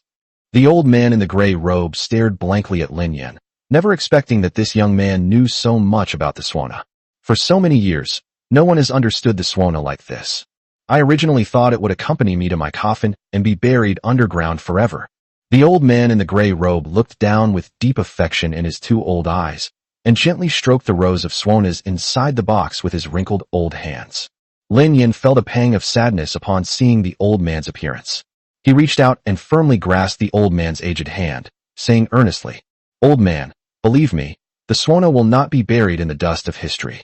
It will surely reappear and stand at the pinnacle of the world music scene." There is an old saying among the people of China: 10 years for the flute, 100 years for the shao. A single eru soars to the heavens. The pipa has been around for 1,000 years, the zither for 10,000, but only the suona can shake the heavens and the earth. At this point, Lin Yin slowly walked to the front door, pointing the loudspeaker towards the sky. Beep, beep, beep. A melodious, high-pitched sound came from the suona in Lin Yan's hand. The old man in the gray robe stared blankly at everything before him. At that moment, an elderly man with a white beard, dressed in a Zhongshan suit, heard the voice on the main street and looked shocked. Chapter 25, I Don't Like Others. Beep, beep, beep. The sound rose and fell, sometimes sinking into the deepest abyss, sometimes soaring through the clouds, as if it could take people into a different world. On the street, more and more people were curious about where the sound was coming from. Before long, the alleyway where the Manhwa musical instruments store used to be located was packed with people. Everyone looked at Lin Yin, who was standing at the door playing the flute, with admiration. Who is this person? He can actually play the suona, and he plays it so well. Yes, I haven't seen anyone play the suona for 20 or 30 years, especially someone so young. I think it must be from the nearby music academy. I never imagined that our traditional musical instruments would finally rise to prominence. It's unbelievable. I think I saw my deceased mother. I miss her so much. The shock level from the crowd plus 666. The shock level from the crowd plus 666. The shock level from the crowd plus 666. As the sound spread, pedestrians along the main street stopped in their tracks. What they want to do now is to stop and quietly experience the world that the suona brings to them. At this moment, the white-bearded old man in the Zhongshan suit still looked shocked. Although he didn't act as dramatically as the pedestrians, his heart was in turmoil. As an outstanding ethnic musician, he has wanted to develop ethnic music for many years. However, there is currently a prevailing trend of worshipping foreign things in society, and very few young people are learning traditional Chinese musical instruments. Even the ethnic musical instrument department he led is now down to just one person, his own granddaughter. However, with only average looks, he was simply not up to the task of shouldering the responsibility of the rise of a great national musical instrument. The white-bearded old man slowly squeezed through the crowd, watching Lin Yin still playing the suona with effortless ease. It's like a general leading his soldiers across the battlefield, constantly fighting and defeating one enemy after another. The white-bearded old man immediately sensed that the voice was exceptionally strong and resonant, unlike that of an elderly person. Everything was just as he had guessed, yet also different. Originally, I thought that even if she wasn't very old, she was at least in her 30s or 40s. However, when he saw Lin Yan's appearance, he was shocked again. 20-something? How could he only be 20-something? The old man kept muttering to himself. His aged right hand trembled as he pointed at Lin Yin, his teeth chattering incessantly. At this moment, he couldn't stop the tears from streaming down his face again, 2 lines of clear tears flowing from the corners of his eyes. However, she quickly wiped her eyes dry and stared intently at Lin Yin with her 2 exceptionally bright eyes. Seeing Lin Yin was like seeing the rise of traditional musical instruments. He knew that the success of the rise of folk music depended on this young man. At this moment, system notifications kept ringing in Lin Yan's mind, but he was so engrossed in his music world that he didn't notice them at all. It was as if I was particularly familiar with the suona, as if it were an instinct of my body. This time, Lin Yin once again felt the power of the system. He knew he had never played the suona before. He had only seen others play it. This was his first time playing the suona. However, Lin Yin felt that playing the suona was his instinct, and he followed his nature in everything. At this moment, Lin Yin felt as if he had returned to the powerful Qin dynasty 2,000 years ago, a time of constant warfare, driving a chariot and charging continuously on the battlefield. Suddenly, He felt as if he had traveled back to the prosperous Tang dynasty and witnessed the scene of all nations paying tribute. Then, he witnessed the tragic invasion of the Eight-Nation Alliance, and the more than 100 years of humiliating history continued to stir in Lin Yan's heart. At this moment, Lin Yan played the flute with increasing enthusiasm, as if he wanted to vent all the anger in his heart. Beep, beep, beep. The Swona continued to play music, but the music was quite different from before. If the previous music was a shy, budding young girl, then the current music is like a dashing, spirited young man, giving people endless hope. Once again, everyone appreciated the beauty of the Swona and couldn't help but look at it with admiration. It's amazing. I feel like my insomnia is cured. I'm going home to get some sleep now. Yes, look at my autistic child. His eyes are so bright. Could he be cured too? I was originally planning to learn the piano, but now it seems that the piano isn't even worthy of carrying the shoes of the Swona. The white-bearded old man quietly watched everything before him, his shock being refreshed once again. Legend has it that music can heal the soul, that is, the mind. However, in the last 100 years, no one has learned traditional musical instruments, let alone used them to heal psychological wounds. Sometimes, even the elderly themselves can't help but doubt whether all of this is just a legend, a story made up by their ancestors, and that it simply doesn't exist. But today he believes it. He believes that music can truly heal the soul and open up a closed heart. Beep. As the last note faded, Lin Yan finally finished. At this moment, everyone had recovered and looked at Lin Yan with reluctance. Then, the group slowly left. At this moment, the old man in the gray robe also snapped out of his shock as the boss. He never imagined that the young man in front of him was so proficient in playing the Swona and played it so well. Reluctantly, the old man in the gray robe, braving the Swona horn inside the box, made an important decision. Smack! Lin Yan slowly put the Swona back and casually asked, "How much?" The old man looked at Lin Yan's appearance carefully, as if he wanted to etch Lin Yan's appearance deeply into his mind. Money? I don't want it. Don't want. At this point, it was Lin Yan's turn to feel frustrated. This is not how business should be conducted. Bargaining is a matter of course. The old man picked up the reddish box and handed it heavily to Lin Yan, saying very seriously, "Truly good things can only reveal their value when they encounter someone who understands them. It's yours." Lin Yan glanced at it with suspicion, but finally took it. Then he took out a wad of banknotes from his pocket and placed them in the old man's hand. "I don't like owing people. Here's 10,000. That's all I have."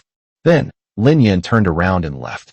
However, an old man with a white beard walked towards them, his eyes fixed on Lin Yan. Lin Yan instinctively hugged the box, nodded slightly, and brushed past the old man. Hey, young people."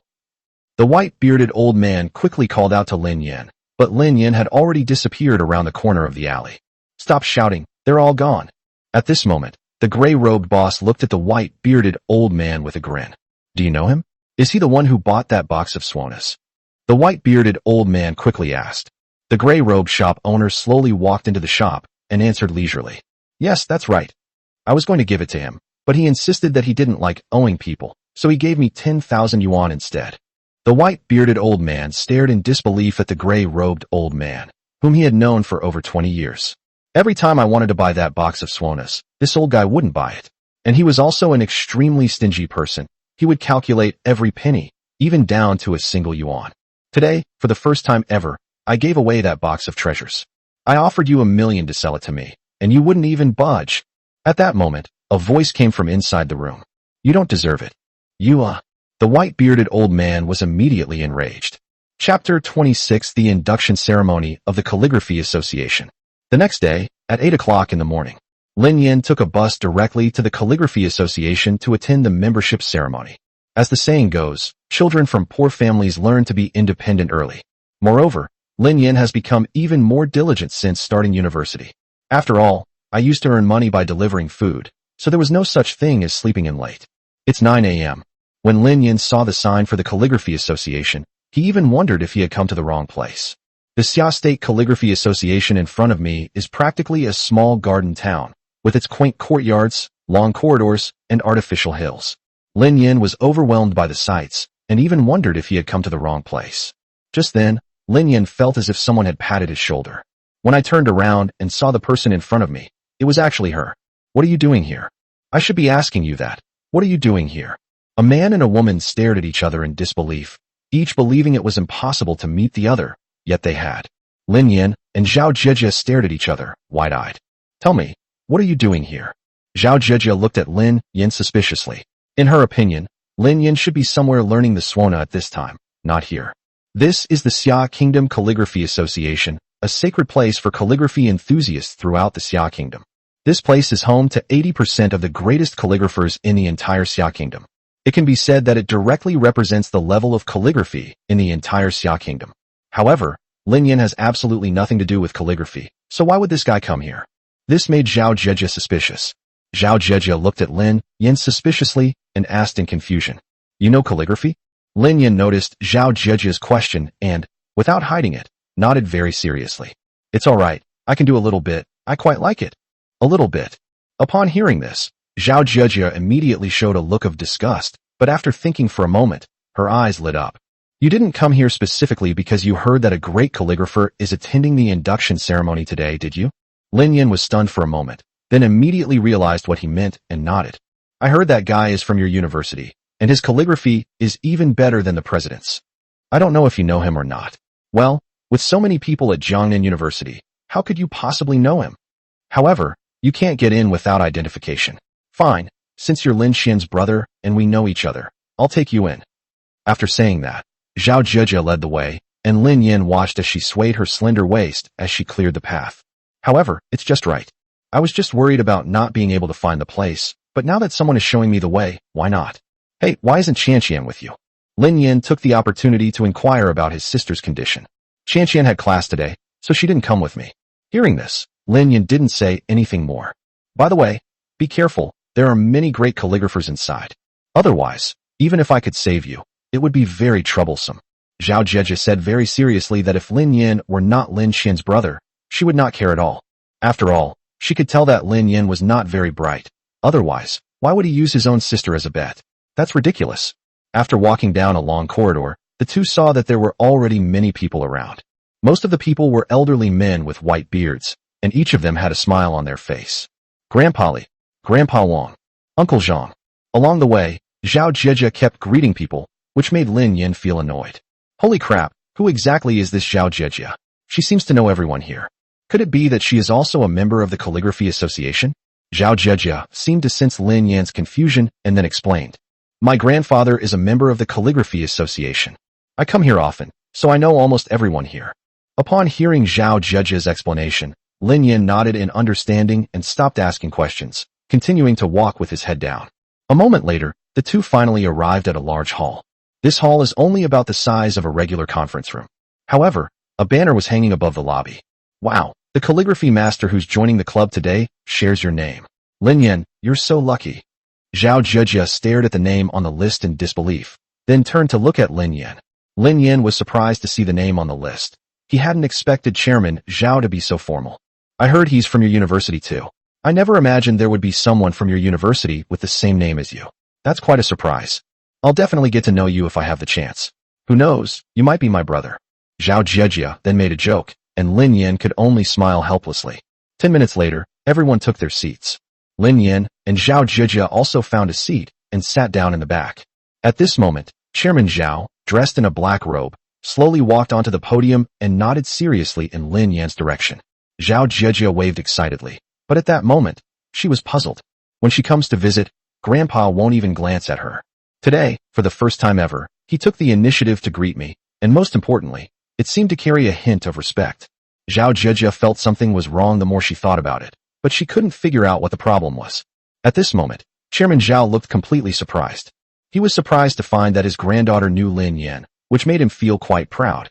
"Haha, I didn't expect this kid to be so quick. She's truly worthy of being my granddaughter," Zhao Deshang. "There's a kind of courage in me." At this moment, Zhao Deshang could even imagine the furious looks on the faces of the other old men. Cough, cough, cough. Today is a very important day. For the calligraphy community of Xia Kingdom, it is a completely new day. I think everyone has already heard about the specifics. Whoosh. Then, someone slowly unfurled a calligraphy scroll. It was Lin Yan's preface to the poems composed at the Orchid Pavilion. "Look closely, everyone. Doesn't it give you a feeling of seeing Wang Shiji?" Zhao Deshang said with a happy smile. At this moment, everyone stood up to look, and some quickly put on their reading glasses and crowded around to see what was going on. "Wow, this handwriting. It's even better than the rubbings at home." Indeed, if I hadn't seen the signature below, I would have suspected that it was the original of the preface to the poems composed at the Orchid Pavilion. It's exactly the same. He's practically a reincarnation of the Sage of Calligraphy. A reincarnation of the Sage of Calligraphy. Oomph. With Lin Yan, the champion of the next World Calligraphy competition will definitely be us. Little Japan, they still want to stand on our heads and pee. Yes, that's right. Seeing that the time was right, Chairman Zhao waved his hand to signal for quiet. All right, everyone has had their opinion on the items. Now please welcome our calligraphy master, Lin Yan. Slap, slap, slap. At this moment, everyone's eyes turned to Lin Yan. Just as Lin Yan was about to stand up, Zhao Jieji grabbed him and said rudely, "They're calling him a master calligrapher. Why are you standing up?" Lin Yan shook his head helplessly, spread his hands in front of Zhao Deshang, indicating that it wasn't that he didn't want to get up. At this moment, Zhao Deshang slowly walked to Lin Yan's side, and Zhao Jieji saw that her grandfather had actually come to Lin Yan's side. At that moment, a bold idea popped into my head. Could it be that Lin Yan really is Lin Yan? Zhao Deshang solemnly addressed Lin Yan, saying something that made Zhao Jieji break down. "Master Lin, please." A score farming monster appears halfway through chapter 27. As soon as she finished speaking, Zhao Jieji was completely stunned. She couldn't understand how Lin Yan could actually be such a great calligrapher. However, what she saw before her forced her to believe that it was all real. Zhao Jieji's shock level plus 666. At this moment, a system notification sound appeared in Lin Yan's mind. Seeing Zhao Jieji's adorable and clueless expression, Lin Yan couldn't help but laugh. At this moment, Zhao Jieji was still not recovered from the shock she had just experienced. However, the quick-witted woman immediately took a picture with her phone and posted it on Douyin with the eye-catching title, "The first young person in the Xia country calligraphy circle." However, Zhao Jieji's unintentional act made Lin Yan extremely happy, so much so that he didn't get any rest in the days that followed. At this moment, Lin Yan walked to the podium and looked at the 99% of the people below who were old men of grandfather age. Suddenly, my heart skipped a beat. Looking at the group of old men with such admiring expressions, Lin Yan suddenly felt a little nervous. After all, it was the first time I had spoken to this group of old men. "I am Lin Yan. I am very happy to join the Calligraphy Association and to discuss calligraphy with my seniors." Upon hearing this, all the elderly people looked at Lin Yan with approval. Not bad, not arrogant or impatient. He's a talented person. He's more than just talented. His calligraphy is something we can't even come close to. That's right, it's normal to be a little arrogant. No great person has ever been without their own pride. But now it seems this kid is definitely going to be a pillar of society. I wonder if he has a girlfriend yet. Haha, you're too late. I just saw him come in with old Zhao's granddaughter. Zhao Deshang could also tell that Lin Yan didn't know what to say since it was her first time on stage. Immediately, he stood to the side, picked up the microphone, and stepped in to defuse the situation. As you can see, this is also Lin Yan's first time speaking on stage, and he is very nervous. I hope everyone understands. Bang! Just then, the hall doors slowly opened. An elderly man with a white beard stood beside a refined young man, both looking at the crowd with arrogance. "Humph, you all say his calligraphy is amazing. Then let him write one himself here, otherwise I won't agree." Everyone glared angrily at the newcomer, and Zhao Deshang's face was ashen. This man is the vice president of the Calligraphy Association, and he has always been at odds with my grandfather. The person behind him is his grandson, Qin Xiaoao.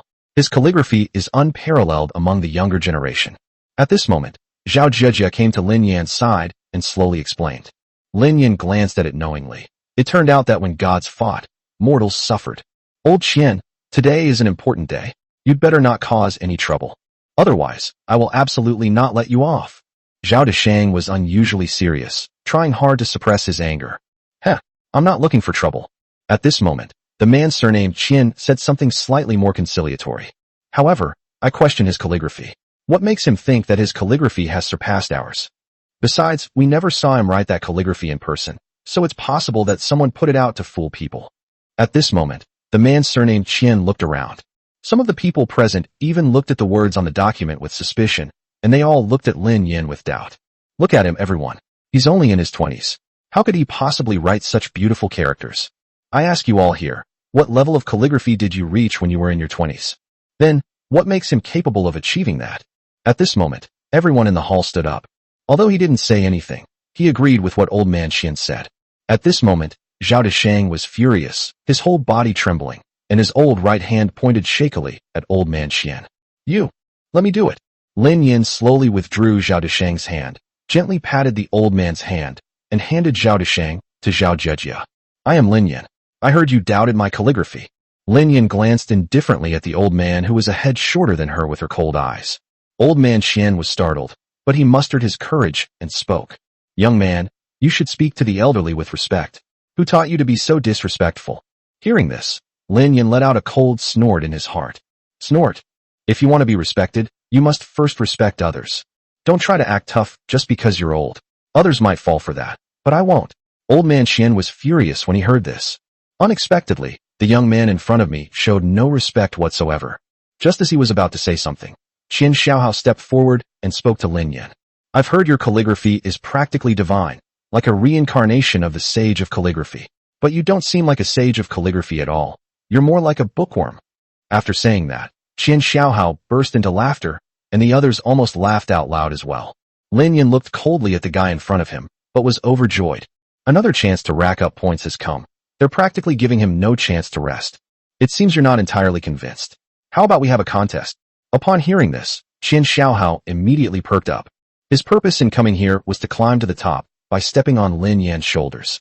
I had previously analyzed the calligraphy of this preface to the poems composed at the Orchid Pavilion with my grandfather. Through their analysis, they both concluded that this painting could not have been created by someone of Lin Yan's age. It would have taken 50 years of dedicated practice to achieve. And so, what happened next was the scene we just witnessed. First of all, Old Man Qian was never satisfied with Zhao Deshang becoming the chairman, and Lin Yan was discovered by Zhao Deshang, which means he was essentially one of his people. Now that there's a chance to compete, not only can I defeat Lin Yan, but I can also enhance my reputation. Then, by suppressing Zhao Deshang's reputation, he could gain an advantage in his own election for president the following year, a two birds with one stone strategy. At this moment, Qian Xiaohao and Old Man Qian exchanged a smile, thinking that Lin Yan had taken the bait. Little did they know, the seemingly harmless Lin Yan was actually a ruthless tycoon. Alright, let's have a match. Take Wang Shiji's preface to the poems composed at the Orchid Pavilion, for example. Didn't you say you wrote it? Let's compete in this. I want you to be defeated where you're most proud. Upon hearing this, Lin Yan smiled and nodded. Some people just won't shed a tear until they see the coffin. Okay. Lin Yan readily agreed. At this moment, Zhao Zhejia, looking worried, quietly asked, Are you even capable? If you can't, don't try to act tough, or you'll be embarrassed later. Don't worry, you have to trust your boyfriend. Zhao Deshang grabbed his granddaughter and smiled mysteriously. Zhao Zhejia was stunned. What the hell? Lin Yan became her boyfriend? How come she didn't know? Grandpa, it's not what you think, we didn't. Zhao Zhejia tried her best to explain. How can you joke about something like this? It could kill someone. Zhao Deshang gave Zhao Zhejia a reassuring look, then said, Grandpa understands. He's been through this before, and he won't tell anyone. Upon hearing this explanation, Zhao Zhejia went crazy, feeling that coming here today was a mistake. Subsequently, all the tables and chairs in the hall were removed, leaving a large open space in the middle. They even set up 2 tables specifically for them to compete. At this moment, everyone started discussing it. Chapter 28. A million in bets. Let's make some money first. I think it must be Lin Yan. Look at the handwriting of that preface to the poems composed at the Orchid Pavilion. Even if you had 20 years of my skills, you couldn't write it like that. Yes, the preface to the poems composed at the Orchid Pavilion is certainly beyond our reach, but whether he actually wrote it is still debatable. No one would believe it if I told them. He's only in his 20s, yet he has this level of skill. To be honest, deep down I don't believe it either. It's alright. We'll find out what's good for us once we put it to the test. True gold fears no fire. At this moment, all the bigwigs took their seats. In the center of the hall, 2 young people stood facing each other. Qian Xiaohao looked arrogant and didn't take Lin Yan seriously at all. In his opinion, the calligraphy on the wall was not written by him at all. Even his grandfather, old Qian, couldn't write that character, let alone this kid who appeared out of nowhere. He, Qian Xiaohao, learned to read at the age of 3 and began practicing calligraphy at the age of 4, a practice that has lasted for more than 20 years. It can be said that, apart from the older generation, no one here has more exquisite calligraphy than him. The guy on the other side, you can tell he's a fake just by looking at his hands. There are no calluses on them at all. At this moment, Qian Xiaohao could already see his victory, with numerous honors bestowed upon him. Can we begin now? Qian Xiaohao asked dismissively. He was extremely confident about the competition and wanted to end it as soon as possible. Lin Yan glanced at the other person indifferently, and he could see the other person's contempt. However, Lin Yan didn't care and immediately said, "Wait a minute, it's supposed to be a competition, but why isn't there a prize?" Hearing this, Qian Xiaohao smiled and didn't expect this guy to actually be serious. "Tell me what you want to bet, but don't go too far. I'm afraid you'll lose too badly." "Ha." Qian Xiaohao laughed arrogantly, showing no regard for the venue. Lin Yan coldly stared at Qian Xiaohao, who was smiling so brightly now, but would soon be crying so tragically. 1 million. Then, Lin Yan expressionlessly extended one finger. 1 million. Bet with him. At this point, old man Qian made the final decision and gave a serious answer. "Don't worry, grandson-in-law, I'll pay for it." Zhao Deshang patted his chest, as if he were making a guarantee, knowing that he had personally witnessed Lin Yan's calligraphy. To be honest, he might be worried about it compared to other forms of calligraphy. However, compared to Wang Shiji's preface to the poems composed at the Orchid Pavilion, the Qian family would definitely lose in terms of underwear. "Grandpa, what did you say?" At this moment, Zhao Zhejia's face turned red, and she looked very frustrated. What was going on? She had only met Lin Yan twice, and they weren't familiar with each other at all. How could her grandfather possibly play matchmaker? Okay, I got it. I won't say any more. Zhao Deshang stroked his beard, looking all smiles. In his opinion, his granddaughter must be embarrassed. Besides, his granddaughter is lucky to be able to date Lin Yan. You should know that the night before Lin Yan's match with Lu Li, he received a mysterious phone call, which is why he invited a few friends to watch the match. Thump. A person nearby rang a small bell, and the competition officially began.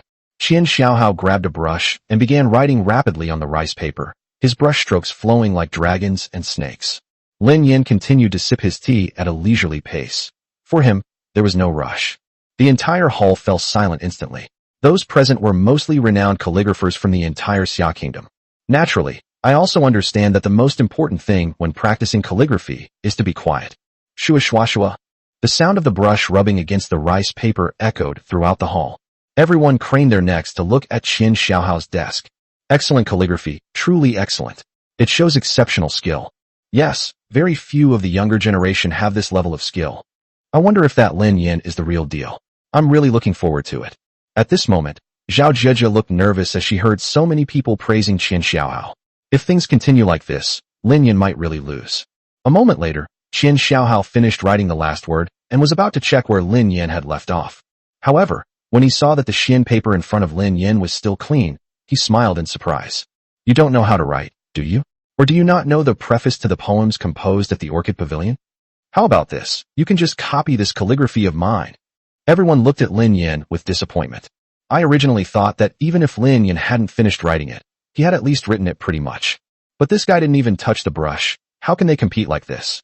Grandpa, at this moment, Zhao Zhejia also became nervous. Don't worry. Zhao Deshang and the other old guys all had smiles on their faces. They knew how fast Lin Yan could go. Lin Yan remained calm, glancing briefly at Qian Xiaohao. "Have some water first. I'll be right there." Upon hearing Lin Yan's words, Qian Xiaohao immediately smiled, looking completely unconvinced. Lin Yan slowly picked up the calligraphy brush, and the moment he did so, everyone noticed that his entire demeanor had instantly changed, as if the sage of calligraphy from 1,000 years ago were standing right in front of them. Whoosh! With a single stroke, the entire sheet of Qian paper shimmered, as if glowing with gold, accompanied by clusters of golden flowers that flashed across the paper. Everyone was immediately shocked, not understanding what had happened. Even Chairman Zhao looked surprised. "You know, this didn't happen last time when we competed in the square. How is that possible? Such brilliant writing. I can hardly believe it. I think I saw the sage of calligraphy. The sage of calligraphy has appeared. It really is the sage of calligraphy. This is incredible. Just how skilled has he become? Could he have truly reached the level of the legendary sage of calligraphy?" At this moment, old man Qian was shocked, and even Qian Xiaohao forgot to drink from his teacup. The shock level from the crowd plus 999. The shock level from the crowd plus 999. The shock level from the crowd plus 999. As Lin Yan continued writing, the entire Qian paper was covered with golden flowers. A moment later, as Lin Yan stopped writing, the Qian paper finally returned to calm. At this moment, no one in the entire hall dared to speak, for fear of provoking public anger. Just then, Zhao Deshang flashed to Lin Yan's desk, and many other big shots also came to Lin Yan's desk, wanting to know what level this guy's calligraphy had reached. When he saw Lin Yan's second copy of the preface to the poems composed at the Orchid Pavilion, he was once again astonished. If the first time his calligraphy was very similar to that of Wang Shiji, the sage of calligraphy, then this time it can be said that it has already subtly surpassed the sage's calligraphy. However, Zhao Desheng doubted how such a bold idea could have come to his mind. Amazing. Absolutely amazing. I am no match for you. The sage of calligraphy is alive today. He is simply the sage of calligraphy alive today. I never imagined that after practicing calligraphy for 50 years, I would still be inferior to a kid in his 20s. These past 50 years have been a complete waste. Many bigwigs were amazed, and some even nearly fainted. The shock level from the crowd plus 999. The shock level from the crowd plus 999. The shock level from the crowd plus 999. At this point, the Qian family grandfather and grandson were beginning to believe it. However, without seeing the writing on the Qian paper, they would never admit defeat, no matter what. The Qian family grandfather and grandson slowly approached Lin Yan's desk, and when they saw Lin Yan's handwriting, splash! Grandpa! Chapter 29 is astonishing. It truly shows the presence of a calligraphy master in the world. Suddenly, the situation that occurred stunned everyone. Old man Qian glanced at Lin Yan's handwriting and immediately fainted. Everyone was surprised and wanted to go up and check. After all, a competition is a competition, but it can't end in someone's death, otherwise it would be a huge problem. At this moment, old man Qian finally came to his senses. With Qian Xiaohao's help, he slowly stood up, staring incredulously at the words on the desk, then turned to look at Lin Yan again. How is this possible? How is this possible? He kept muttering to himself, his eyes wide open, and his right hand, gripping the cane, trembled incessantly. Old man Qian's shock level plus 999. Old man Qian's shock level plus 999. Old man Qian's shock level plus 999. He originally thought that Lin Yan's level was at most similar to his grandson's, and his grandson came from a prestigious family and had very good learning conditions. Therefore, it's certain that his grandson will win. However, when I saw Lin Yan's handwriting, he knew that his grandson had lost completely, lost utterly, with no hope of victory whatsoever. At this moment, old man Qian slowly looked at his grandson and asked, "What do you think of Lin Yan's handwriting?" Qian Xiaohao was very puzzled. Why would his usually strong-willed grandfather suddenly ask such a question? However, he did not answer immediately, but looked at the words on the desk again. Qian Xiaohao carefully examined Lin Yan's handwriting. To be honest, the moment he saw the handwriting, he sensed that the words before him were not written by Lin Yan at all, but by the great calligrapher from 1,000 years ago, with ink still wet on them. When he had this thought, he was terrified, wondering when he had started having such thoughts. At this moment, Qian Xiaohao knew he had lost. The two people's handwriting is incomparable. Chen Shuho's shock level plus 999.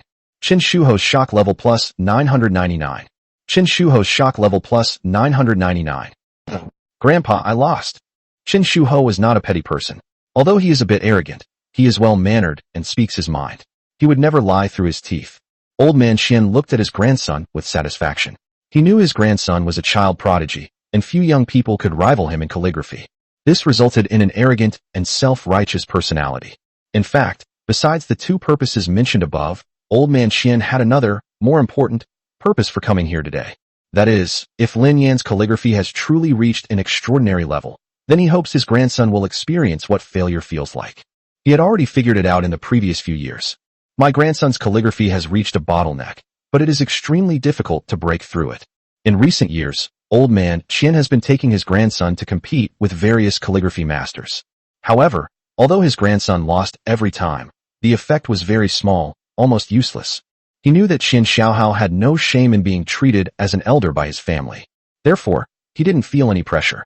Moreover, the calligraphy of all these masters is on par with that of Mr. Qian, and it does not affect Qian Xiaohao's bottleneck at all. However, when he saw this calligraphy a few days ago, he knew his opportunity had arrived. However, he couldn't be sure that the calligraphy was Lin Yan's, so he raised questions on the spot. Let Lin Yan have a match with his grandson. Although it was his grandson who lost, and 1 million was just a small amount of money, he saw hope for his grandson to break through his bottleneck. He believed that only if his grandson studied calligraphy with Lin Yan could his calligraphy skills truly improve. Moreover, Lin Yan's calligraphy has reached the pinnacle of calligraphy in the entire Xia kingdom, transcending the ordinary and attaining sainthood. Go away, don't tell me. Old man Qian turned to look at Lin Yan and gestured for his grandson to speak to Lin Yan. When Qian Xiaohao heard this, he understood what his grandfather meant, but he was torn. Considering that Qian Xiaohao is among the best calligraphers of the younger generation and has never lost a calligraphy competition. But he lost today. Originally, he looked down on Lin Yan and thought that this guy was a hypocritical liar. However, looking at the words on the desk, Qian Xiaohao had already admitted defeat. His face turned bright red, his fists were clenched tightly and trembling, and his teeth were clenched tightly. Qian Xiaohao slowly walked up to Lin Yan, lowered his head sharply, and said forcefully, "I'm sorry I lost." Looking at the grandfather and grandson in front of him, Lin Yan seemed to understand the intention behind it all. At this moment, Qian Xiaohao respectfully handed over a check for 1 million with both hands.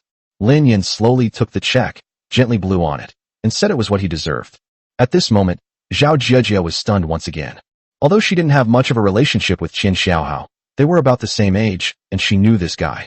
He was arrogant and conceited from a young age, especially in calligraphy, where he never took the younger generation seriously. But now, this guy actually obediently admitted his defeat in front of Lin Yan. Zhao Jiejie couldn't understand Lin Yan at all. She couldn't understand how Lin Yan suddenly became skilled in calligraphy, and how he had reached the point of conquering the entire calligraphy world of Xia Kingdom. At this moment, Zhao Jiejie suddenly remembered her grandfather's misunderstanding and seemed to think to herself, "That's not necessarily a bad thing." Zhao Jiejie was startled by her own thought, and quickly blushed as she looked at Lin Yan. "How could I have such a thought? I've only met Lin Yan twice. I'm really ashamed." The shock level from the crowd plus 999. The shock level from the crowd plus 999. Zhao Jiejie's shock level plus 999. A series of system notification sounds rang in Lin Yan's mind, like a pleasant piece of music. Lin Yan looked at his shock value, which had reached 110,000, and felt a surge of pride. He touched the check in his hand again. It smelled wonderful. Originally, I didn't plan to attend this ceremony. But to my surprise, today's trip was really worth it. I gained both fame and fortune. In fact, Lin Yan's biological father had transferred several million yuan to his account, but Lin Yan was still quite averse to relying on his parents. Moreover, she has hands and feet, and can support herself and her sister entirely on her own. Although Lin Yan did not refuse the money, he did not use it. Just as Lin Yan was about to leave, Old Man Qian made a surprising move. Everyone was surprised and couldn't understand why Old Man Qian would do such a thing. Splash! Grandfather. Chapter 30, Events from 20 years ago. Lin Yan looked at the old man, Qian kneeling in front of him, unable to understand why he was doing this. At this moment, Qian Xiaohao supported his grandfather with one hand, trying to help him up. However, Old Man Qian, with a strength he didn't know he possessed, remained kneeling on the ground and refused to stand up. At this point, even Zhao Desheng couldn't stand it anymore. Although the two don't get along and can't stand each other. However, Old Man Qian's act of kneeling was a bit excessive. Old Qian, no matter what happens to us, that's an internal matter for the association. But it's not good if you do that. Get up quickly. After saying that, she prepared to help him up. However, Old Man Qian remained very stubborn, and he said very seriously, "Lin Yan, to be honest, I didn't mean to interrupt your initiation ceremony. I hope you can forgive me." An aged voice echoed throughout the hall, and everyone admired Old Man Qian. Surprisingly, this old guy was able to take it all in stride. He knelt down before a young man in front of these old guys. It has to be said that he has great courage. If it were anyone else, they would definitely not give Lin Yan a good look and would instead rely on their seniority and act shamelessly. But they were different. They openly admitted it. One word, awesome. Lin Yan glanced indifferently at the old man kneeling on the ground, making no move to help him up. After all, it was all Old Man Qian's doing. What was supposed to be a perfectly good initiation ceremony has come to a successful conclusion. However, because of Old Man Qian, we have all ended up like this. You could say we brought it upon ourselves. I'm mainly doing this for Xiaohao, whose calligraphy has been stuck at a bottleneck for several years. Then, Old Man Qian slowly recounted the story. Everyone understood and looked at Old Man Qian with admiration.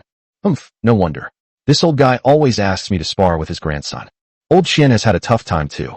He's poured all his energy into this grandson. So what does Lao Qian mean by doing this? Everyone felt they had guessed what Old Man Qian was going to do, but they weren't sure.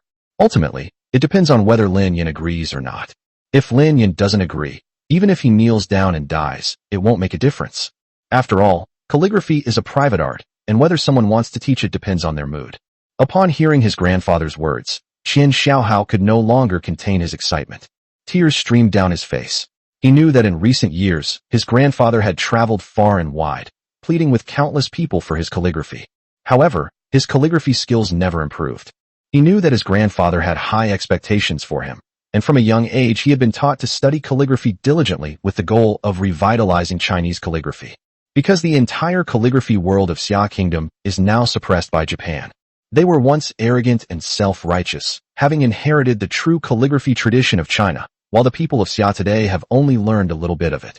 He has made arrogant remarks on the world's internet more than once, claiming that the Xia Kingdom of today is no longer the Huaxiao of the past. The orthodox style of calligraphy today is in Japan. I'm sorry, Grandpa. I'm useless. My calligraphy just won't improve. I have no way to defeat those people from Japan. I am sorry for the training you have given me. At this point, the elderly people in the hall all shed 2 lines of tears. At this moment, Zhao Desheng explained to Lin Yan. Qian Zhongshu was a genius. His calligraphy skills were even more profound than mine. However, in a competition with a great calligrapher from Japan 20 years ago, his right wrist was crippled by the opponent through a conspiracy. As a result, Xiagua has always held a grudge against Japan for losing that competition. He had wanted to pick up his pen and fight again countless times, but his hand just wouldn't work. So he always regarded Xiao Hao as his successor, hoping to redeem himself in the calligraphy competition a year later and vindicate China. However, Xiao Hao's calligraphy never improved, and over time it became a mental obsession for him. Upon hearing Zhao Desheng's words, many elderly people burst into tears. Keep in mind that these people are only in their 50s or 60s, and 20 years ago they were in the prime of their youth. Their greatest pride was their calligraphy, but the Japanese defeated them in their most prized area. Hearing this, even Zhao Zhejia cried until her face turned red. She couldn't believe that her grandfathers had such a humiliating history. At this moment, Zhao Desheng patted Lin Yan's shoulder heavily and said in a very serious tone, Lin Yan, although we haven't known each other for long, I hope you can shoulder your responsibilities. As the saying goes, with great power comes great responsibility. Now, your responsibility is to defeat Japan in the competition next year and avenge China. To restore the orthodox tradition of Chinese calligraphy and bring glory to our nation. At this point, everyone in the hall looked up to Lin Yan. They knew that if anyone in China could defeat Japan, it was Lin Yan. Only Lin Yan's extraordinary calligraphy can restore the face of China. Lin Yan, just say yes to Grandpa. It's what you should do as a Chinese person. At this moment, Zhao Zhejia, holding Lin Yan's arm, sobbed as she spoke. Lin Yan took a deep breath. He knew that this was no longer just his problem. As a member of the Chinese nation, my childhood dream has been to learn skills and bring glory to the entire nation. Now that he has the ability to bring glory to China, he will absolutely take the lead without hesitation. Sir, please get up. Lin Yan gently helped old man Qian up, looked around, and then said, I understand how everyone feels. I am also Chinese. For China, I am even willing to give up my own life. Therefore, I have the ability, and of course I will rush forward and fight with my last ounce of strength for China. Don't worry, I'll definitely be on the field next year. Hearing Lin Yan's affirmative words, many elderly people beamed with joy. For them, life is only a few years away, and what they can't let go of is that they haven't been able to avenge their humiliation. Now that Lin Yan has said this, they are all much more relieved. Slap, slap, slap. Everyone clapped and applauded, believing that with Lin Yan's participation, next year's championship would definitely be in China. If we can completely defeat Japan, they can vindicate China, and the orthodoxy of calligraphy will forever belong to China. Lin Yan, can I ask you for a favor? At this moment, old man Qian begged Lin Yan. Lin Yan looked at the old man who had gone through so much and felt a pang of pity. No matter what wrong he had done before, his love for China remained unchanged. Please say it. Then, old man Qian directly ordered Qian Xiaohao to kneel in front of Lin Yan. I hope you can take Xiao Hao as your apprentice. Chapter 31. You must have your own people in key positions. Everyone was shocked when these words were spoken. Zhao Desheng squinted at Qian Zhongshu. As his old rival, how could he not know what Qian was thinking? He knew that Lao Qian had 2 main purposes in wanting Xiao Hao to become Lin Yan's apprentice. First of all, if Lin Yan really does take Xiao Hao as his apprentice, it will be of great help to Xiao Hao's calligraphy. It is believed that under Lin Yan's tutelage, Xiao Hao's calligraphy will make rapid progress in a short period of time. Of course, Zhao Desheng also saw through Lao Qian's most important goal, which was to get on good terms with Lin Yan. As long as Xiao Hao becomes Lin Yan's apprentice, the 2 families will have a very deep relationship. Judging from Lin Yan's calligraphy, he will definitely become a leading figure in the literary world in the future. Therefore, the Qian family will definitely benefit a lot from their relationship with Lin Yan. Of course, although Zhao Desheng saw through it, he didn't say anything. He glanced at Zhao Jieji, who was holding Lin Yan's arm, and felt secretly pleased. Humph, when it comes to building connections, no one beats my Jieji. Fortunately, I have a granddaughter. When the time comes, Lin Yan will be my granddaughter's husband. Thinking of this, Zhao Desheng's old eyes narrowed into slits with a smile. At this moment, Zhao Jieji also noticed that her grandfather seemed to be grinning foolishly, and she always felt a chill down her spine. Before she knew it, she found herself taking Lin Yan's arm. She immediately withdrew her two delicate hands, humbly looked around, and breathed a sigh of relief, thankful that no one had noticed. At this moment, everyone lowered their heads and began to discuss among themselves. Damn, Lao Qian's eye for talent is really sharp. He killed 2 birds with 1 stone. Yeah, how come I didn't think of that? He beat me to it. If we're talking about sharp eyes, it has to be old Zhao. Didn't you see his granddaughter holding Lin Yan's arm? Wow, I saw it too. Looks like old Zhao was quick on the uptake. Lin Yan frowned, looking at Qian Xiaohao kneeling on the ground, and then at the old man's pleading eyes. Lin Yan was caught off guard by this sudden action. Get up first. I have no intention of taking on any apprentices. Lin Yan's calm words echoed throughout the entire hall. For a moment, the entire hall fell silent. No one else spoke, and even Zhao Desheng did not try to persuade Lin Yan again. After all, whether or not Lin Yan accepts disciples is his own business, and it's not something they can say. Upon hearing Lin Yan's words, Qian Zhongshu's face showed deep disappointment, but he said nothing. Just as they were about to help Qian Xiaohao up, the guy refused to get up. At this moment, Qian Xiaohao looked at his grandfather very seriously. The thought of my grandfather's graying temples and aged face filled me with heartache. Grandpa, please let me make the decision for a while. Seeing his grandson's sincere words and attitude, old Qian instantly felt that his grandson had grown up. Old Qian patted his grandson's shoulder heavily and nodded vigorously. Fine, you decide for yourself. Then he stopped talking. Qian Xiaohao felt really bad seeing Zi kneeling in front of Lin Yan, who was younger than him. Regardless of the circumstances, he was, after all, one of the few calligraphy geniuses among the younger generation in Xia Kingdom. But now, however, the thought of Lin Yan's extraordinary calligraphy filled Qian Xiaohao with excitement. Immediately, Qian Xiaohao kowtowed 3 times to Lin Yan with great seriousness. Master, please accept my bow. Bang! Bang! Bang! He kowtowed 3 times, finishing the task decisively under the astonished gazes of the crowd. Even Lin Yan, who was standing in front of him, was surprised by Qian Xiaohao's actions. Is this guy just bold or shameless? Wow, old Qian's grandson has even more guts than old Qian himself. That's right, they used to be so arrogant, but now they've bowed their heads. They have a bright future ahead of them. If Lin Yan really teaches him calligraphy, then even we old guys won't be a match for him. Lin Yan remained expressionless, and simply said something indifferently. You kowtowed willingly, I didn't force you. We'll discuss the apprenticeship later. Hearing Lin Yan's words, everyone burst into laughter. At this moment, Qian Xiaohao stood up with a happy expression. Yes, master. Not directly refusing is tantamount to acquiescence, meaning that Lin Yan did not reject Qian Xiaohao. Once the relationship is established, there will be many opportunities to learn calligraphy in the future. At this moment, even Lao Qian looked surprised and extremely happy. Seeing that things were mostly resolved, Lin Yan bid farewell to everyone. In fact, Zhao Desheng had also prepared a banquet, but seeing the current state of affairs, was he perhaps preparing a ceremony for Lao Qian's grandson to become an apprentice? He ate too much. No sooner had Lin Yan left than Qian Xiaohao followed, looking like a little follower.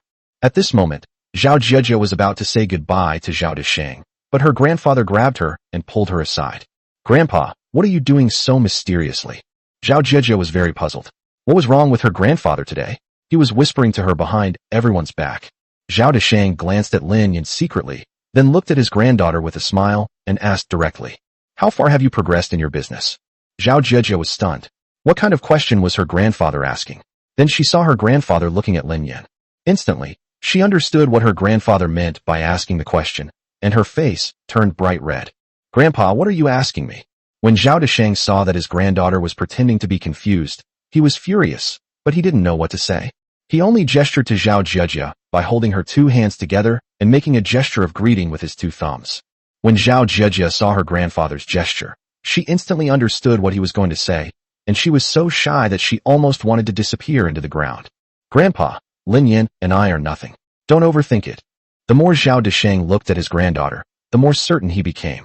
Humph, how come young people these days are so shameless? They're even more thin-skinned than I was when I was young. Looking at his granddaughter's shy expression, Zhao Desheng felt it was necessary to give her a reminder.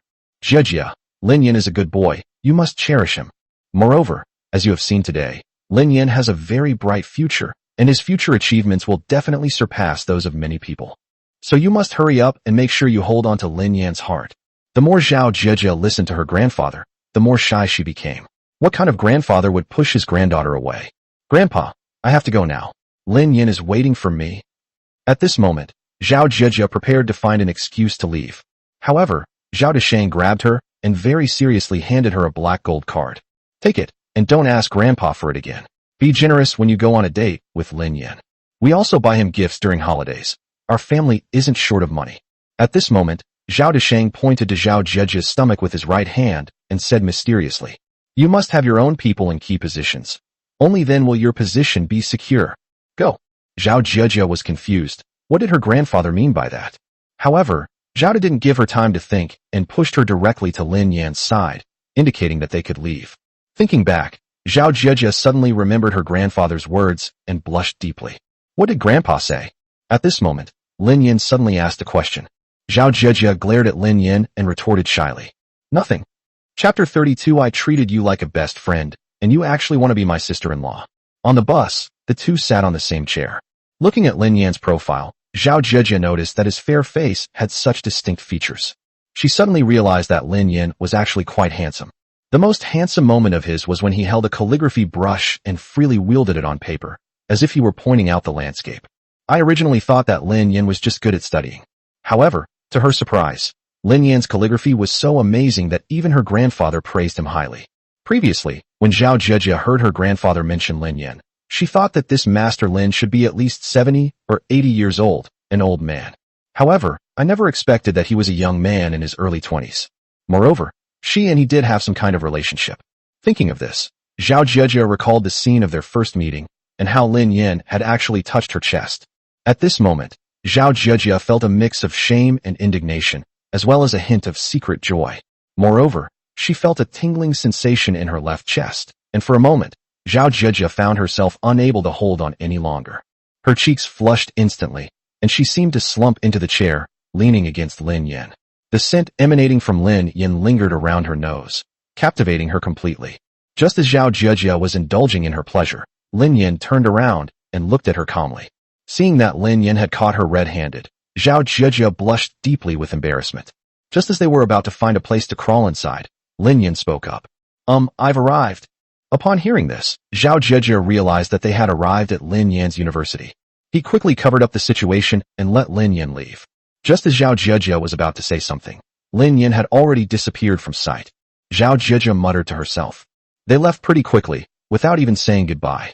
Back in her dorm, Zhao Jiajia's mind was filled with images of Lin Yan. At that moment, she felt like she wasn't herself anymore. When have I ever been like this?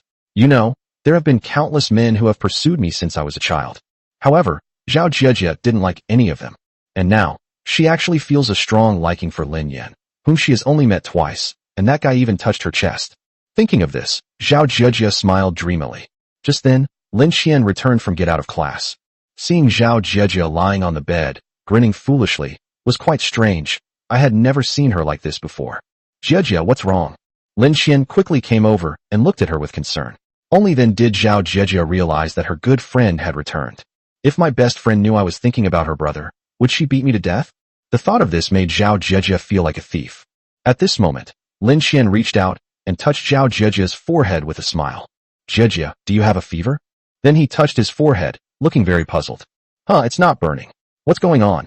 Zhao Jiajia slapped Lin Xian's arm away in annoyance and explained in an equally annoyed tone. It's nothing. I was just thinking about some things.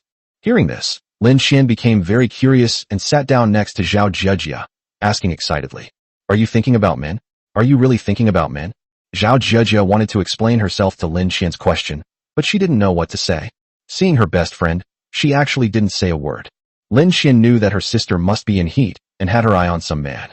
At this moment, as her best friend, she really wanted to know who this guy was that her sister missed so much. Tell me, who is it? Who has stolen my best friend's heart? Zhao Jiajia was speechless after Lin Xian's question. She wanted to explain, but didn't know how. Could it be that, yes, I've fallen for your brother? Isn't that nonsense? Okay, stop shaking me. My neck is about to break. At this moment, Zhao Jiejia tried her best to change the subject and avoid Lin Qian's question. However, Lin Qian wasn't so easily fooled. The two had been best friends for over a year. She wouldn't know what the other person is thinking. Tell me, did you meet him at the Calligraphy Association ceremony you attended today? At this moment, Lin Qian asked curiously. After all, she knew that Zhao Jiejia went to the Calligraphy Association. She had heard it from Zhao Jiejia herself. Zhao Jiejia was speechless for a moment, and then spoke directly and bluntly. Yes, we met at the Calligraphy Association. His calligraphy has reached the pinnacle. Even my grandfather is no match for him.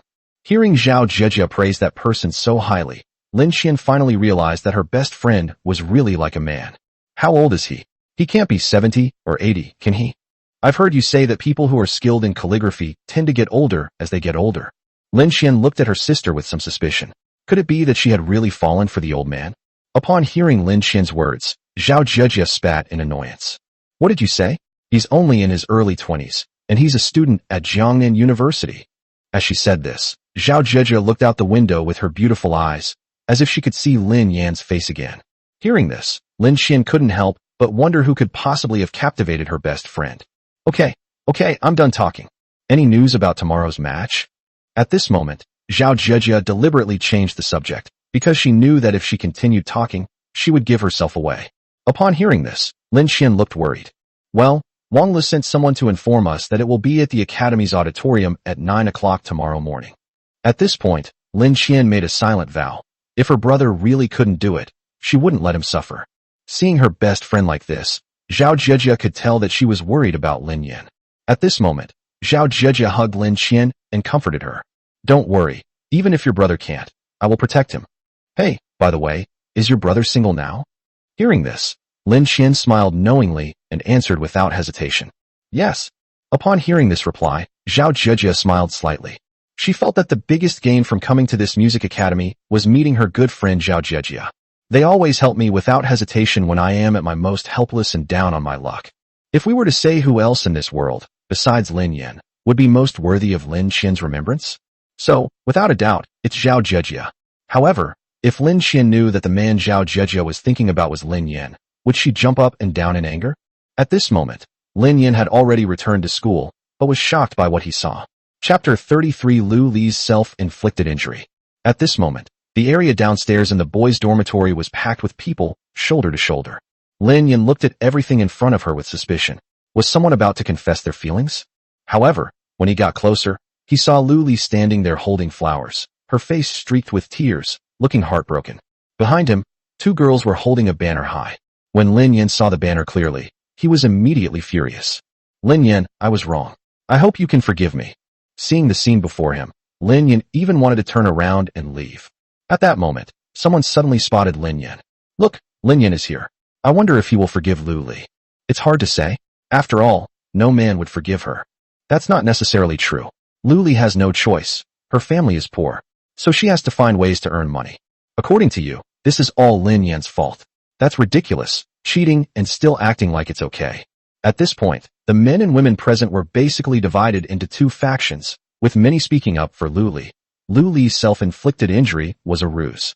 Hearing the words of those around her, a glint of light flashed in Lu Li's eyes, and the corners of her mouth turned up slightly. She's acted in so many dramas, and this is the effect she wanted. By placing yourself in a vulnerable position, you are sure to gain the sympathy of most people.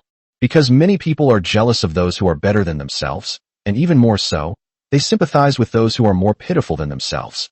Lu Li successfully positioned herself as the victim, thus gaining public sympathy naturally.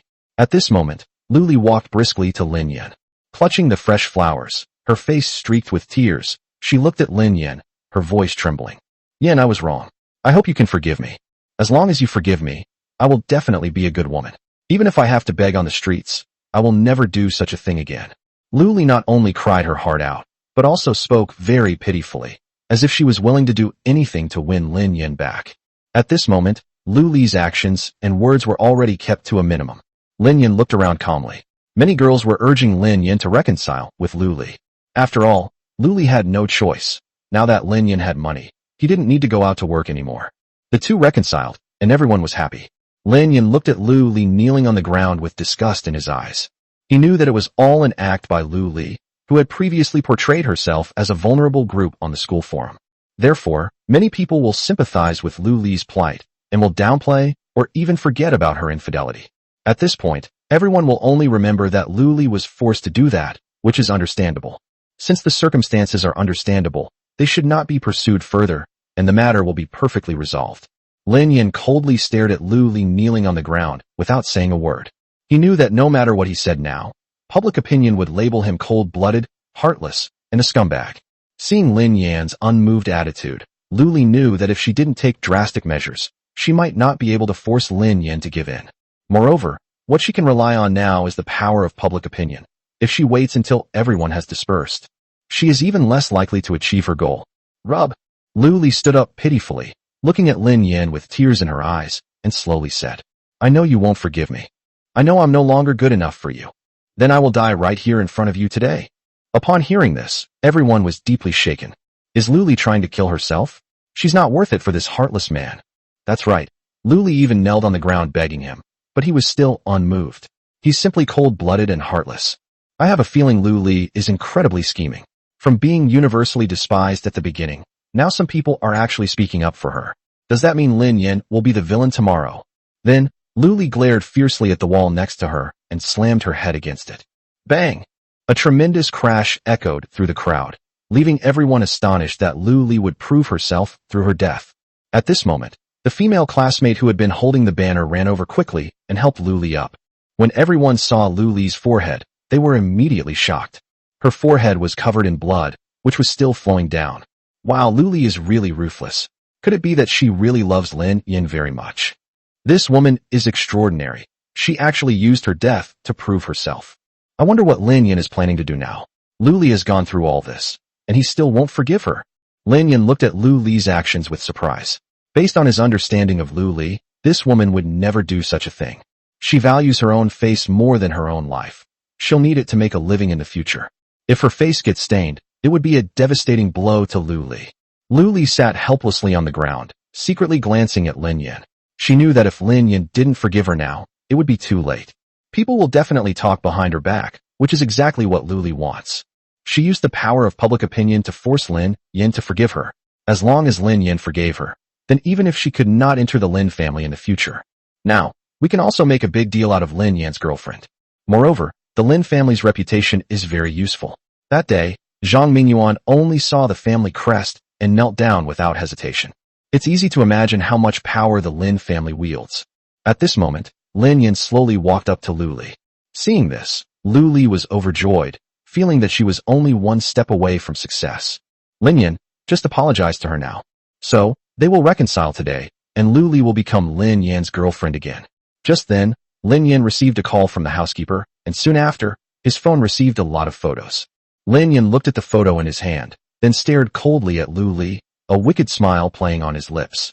Lin Yan squatted down in front of Lu Li, looking at her with a smile, and slowly said, "I have to admit, you're a very cunning woman. However, lies cannot stand the test of time. So, I've got a big gift for you, right here on the school forum." Upon hearing this, Lu Li's eyes narrowed. What did he mean by that? Did the forum have some negative information about her? When she opened the forum, her apology was still pinned at the top, and she immediately breathed a sigh of relief. However, Lin Yan directly pressed the publish button on his phone, and soon a line of text appeared on the school's forum, along with several photos. When Lu Li saw the things on the forum again, she went completely crazy. Chapter 34 One Punch shocked everyone. At this moment, everyone was curious about what news Lu Li had heard that made her so crazy. Look, everyone, it's the school forum. At this moment, a classmate shouted loudly. Everyone opened their phones to browse the school forum, and immediately, everyone was astonished. Is this Lu Li's house? It's a 3-story rural villa, and there's even a car. The environment here is so nice. Could it be that Lu Li has been lying all along? She even said that her family was very poor and that she had younger siblings. Look at her family photo. She's an only child. It's unbelievable that we've all been fooled by Lu Li. She's been lying to us the whole time, exploiting our sympathy to whitewash herself and try to clear her name. This woman's cunning is truly astounding. She's completely outmaneuvered us. A moment later, the situation changed drastically, and everyone looked at Lu Li with righteous indignation. Some people even started swearing and cursing, showing extreme anger. At this moment, Lu Li knew she had lost, utterly lost. The carefully constructed persona has crumbled. At this moment, Lu Li looked at Lin Yan with hatred, knowing that Lin Yan was behind all of this. Why? All I wanted was to turn my life around. Why are you doing this to me? Don't you have any feelings for us anymore? Were our past feelings just a lie? Why won't you leave me alone? Why are you treating me like this? All I want is to be rich, is that wrong? Lu Li screamed hysterically, her roar echoing throughout the entire campus, as if Lin Yan had done something to wrong her. Lin Yan coldly looked at Lu Li, who had gone mad, and knew that Lu Li had gone insane. Moreover, they didn't even realize their own mistakes, blaming Lin Yan for the root of all the problems. It was as if all of this was Lin Yan's fault. I see you still haven't realized your mistake. I didn't even hold it against you for losing the bet. But why did you pretend to be poor and use this self-inflicted suffering to gain everyone's sympathy? You're really cunning. Not only can you clear your name, but you can also use public opinion to force me to admit my mistakes. How come I never noticed before that you were so cunning? You can try to clear your name, fine, but you didn't involve me. Do you really think I'm made of clay? Lin Yan bluntly revealed Lu Li's thoughts. It was as if it were a fig leaf, tearing away Lu Li's last shred of dignity and trampling it on the ground.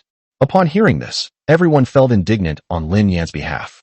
Most importantly, everyone was also deceived by Lu Li, who originally thought that Lu Li had no choice but to do such a thing. However, it was all a pretense by Lu Li, all in order to clear her name and force Lin Yan to reconcile with her. I really couldn't tell. This woman is absolutely heartless. Exactly. I had been speaking well of her all along, and she even insulted my idol. People like her shouldn't be pitted. It's all an act, a way to deceive our feelings. It's disgusting. At this point, Lu Li knew she had lost. Then, he slowly stood up, his eyes filled with hatred as if he wanted to kill Lin Yan immediately. Yes, that's who I am. What can you do about it? I just want to make money, am I wrong? Now that you're rich, am I not allowed to be rich too? At this moment, Lu Li started cursing at Lin Yan, and it had gotten out of control. Lin Yan looked at Lu Li calmly. He knew this woman was no longer reasonable. We have nothing to do with each other anymore that day. If you want to be rich, fine. But it has nothing to do with me, so don't drag me into this. Even if you were to steal or rob, I would wholeheartedly support it. Once you, Lu Li, become rich, you can buy your younger siblings clothes and shoes whenever you have time. Lin Yan vented all his pent-up anger in one breath, and at the end, he didn't forget to make a sarcastic remark about Lu Li's lies. After saying that, Lin Yan prepared to enter the dormitory. He didn't want to see this woman for even a second longer. I was in a really good mood today. Now that I've come back, it's turned into this mess. Looks like I need to find a place to stay outside. When Lu Li saw Lin Yan turn to leave, she immediately grabbed his clothes and shouted frantically. You can leave if you want, but you have to give me a breakup fee, compensation for the loss of my youth. Otherwise, I'm definitely staying with you today. Lu Li knew that things had gotten to this point with Lin Yan, and there was no way for them to continue their relationship. So, he wanted to make some money off Lin Yan. He's now a member of a wealthy family, and he can easily make her rich overnight with just a little pocket money. Upon hearing this, everyone present stared at Lu Li in astonishment. Damn, Lu Li is utterly shameless. She was the one who suggested breaking up, and now she's demanding a breakup fee. As expected, shameless people are invincible, without a trace of shame. Lu Li is such a shrewd woman. She even thought of this. Why didn't I think of this when we broke up yesterday? I was really at a disadvantage. What are you saying? You're acting like your ex is some rich kid. Lin Yan looked at Lu Li in disbelief. This woman was still thinking about making money even now. She was truly extraordinary. Money? How dare you bring up money? You were the one who broke up with me, and now you're talking to me about money. Even if I did have money, do you think I would give it to you? The rich guy might as well find another girlfriend. Believe me, if I were looking for a girlfriend right now, most girls would be willing. Lin Yan said without any politeness. At this moment, all the girls present were overjoyed to hear Lin Yan's words. They all crowded in front of Lin Yan, wanting to strike up a conversation with him. After all, now all the teachers and students in the school know that Lin Yan is a rich kid. If you become Lin Yan's girlfriend, you can ride in a Bugatti Silver Dragon whenever you want, and money will be nothing to you. Moreover, there is a 10% chance that she will become the daughter-in-law of the Lin family. When that happens, it will be a case of one person achieving success and all their relatives and friends benefiting. Lin Yan, I have a great figure, you'll definitely like me. Choose me. I'm a dance student, incredibly flexible, you know what I mean. And me too. I don't mind how many girlfriends you have, as long as you treat me well. At this moment, the scene was extremely chaotic. Lin Yan was stunned, and Lu Li was completely panicked. She forgot that Lin Yan is now a golden bachelor for girls, and any girl with a modicum of sense would choose Lin Yan. Lin Yan didn't know what to say at that moment. Bang! The right fist slammed solidly into the stone pillar, instantly creating a huge hole. At this moment, everyone fell silent. Sorry, I was just saying that in anger. And also, don't mess with me again. Lin Yan glared at Lu Li, then gently wiped her forehead with his right index finger and said casually, "The tomato juice is from last week. Remember to buy fresh next time. It smells better." Then, he turned and left. At this moment, Lu Li realized that her little tricks were no match for Lin Yan. At that moment, everyone was stunned by Lin Yan's punch, and Lu Li was completely terrified. When did Lin Yan's fists become so powerful? Lin Yan, we're waiting for you. Tell us if you want a girlfriend. Yes, we'll always wait for you. Lin Yan, I love you. I want to have your babies. Chapter 35, A Powerful Entrance. 9 o'clock in the morning, at the auditorium of the Music Academy. By this time, the place was packed with people, a veritable sea of people, mostly women. At this moment, Wang Lu looked relaxed in the direction of the main entrance, his face full of smugness. He glanced at the green submariner in his hand, and said to Lin Xian opposite him, "It's already 9 o'clock. Did your brother oversleep?" Upon hearing this, most of the students laughed, and some even echoed the little prince's words. Haha, that's possible. Maybe her brother is too scared to come, since he'll lose in the end anyway. That's right.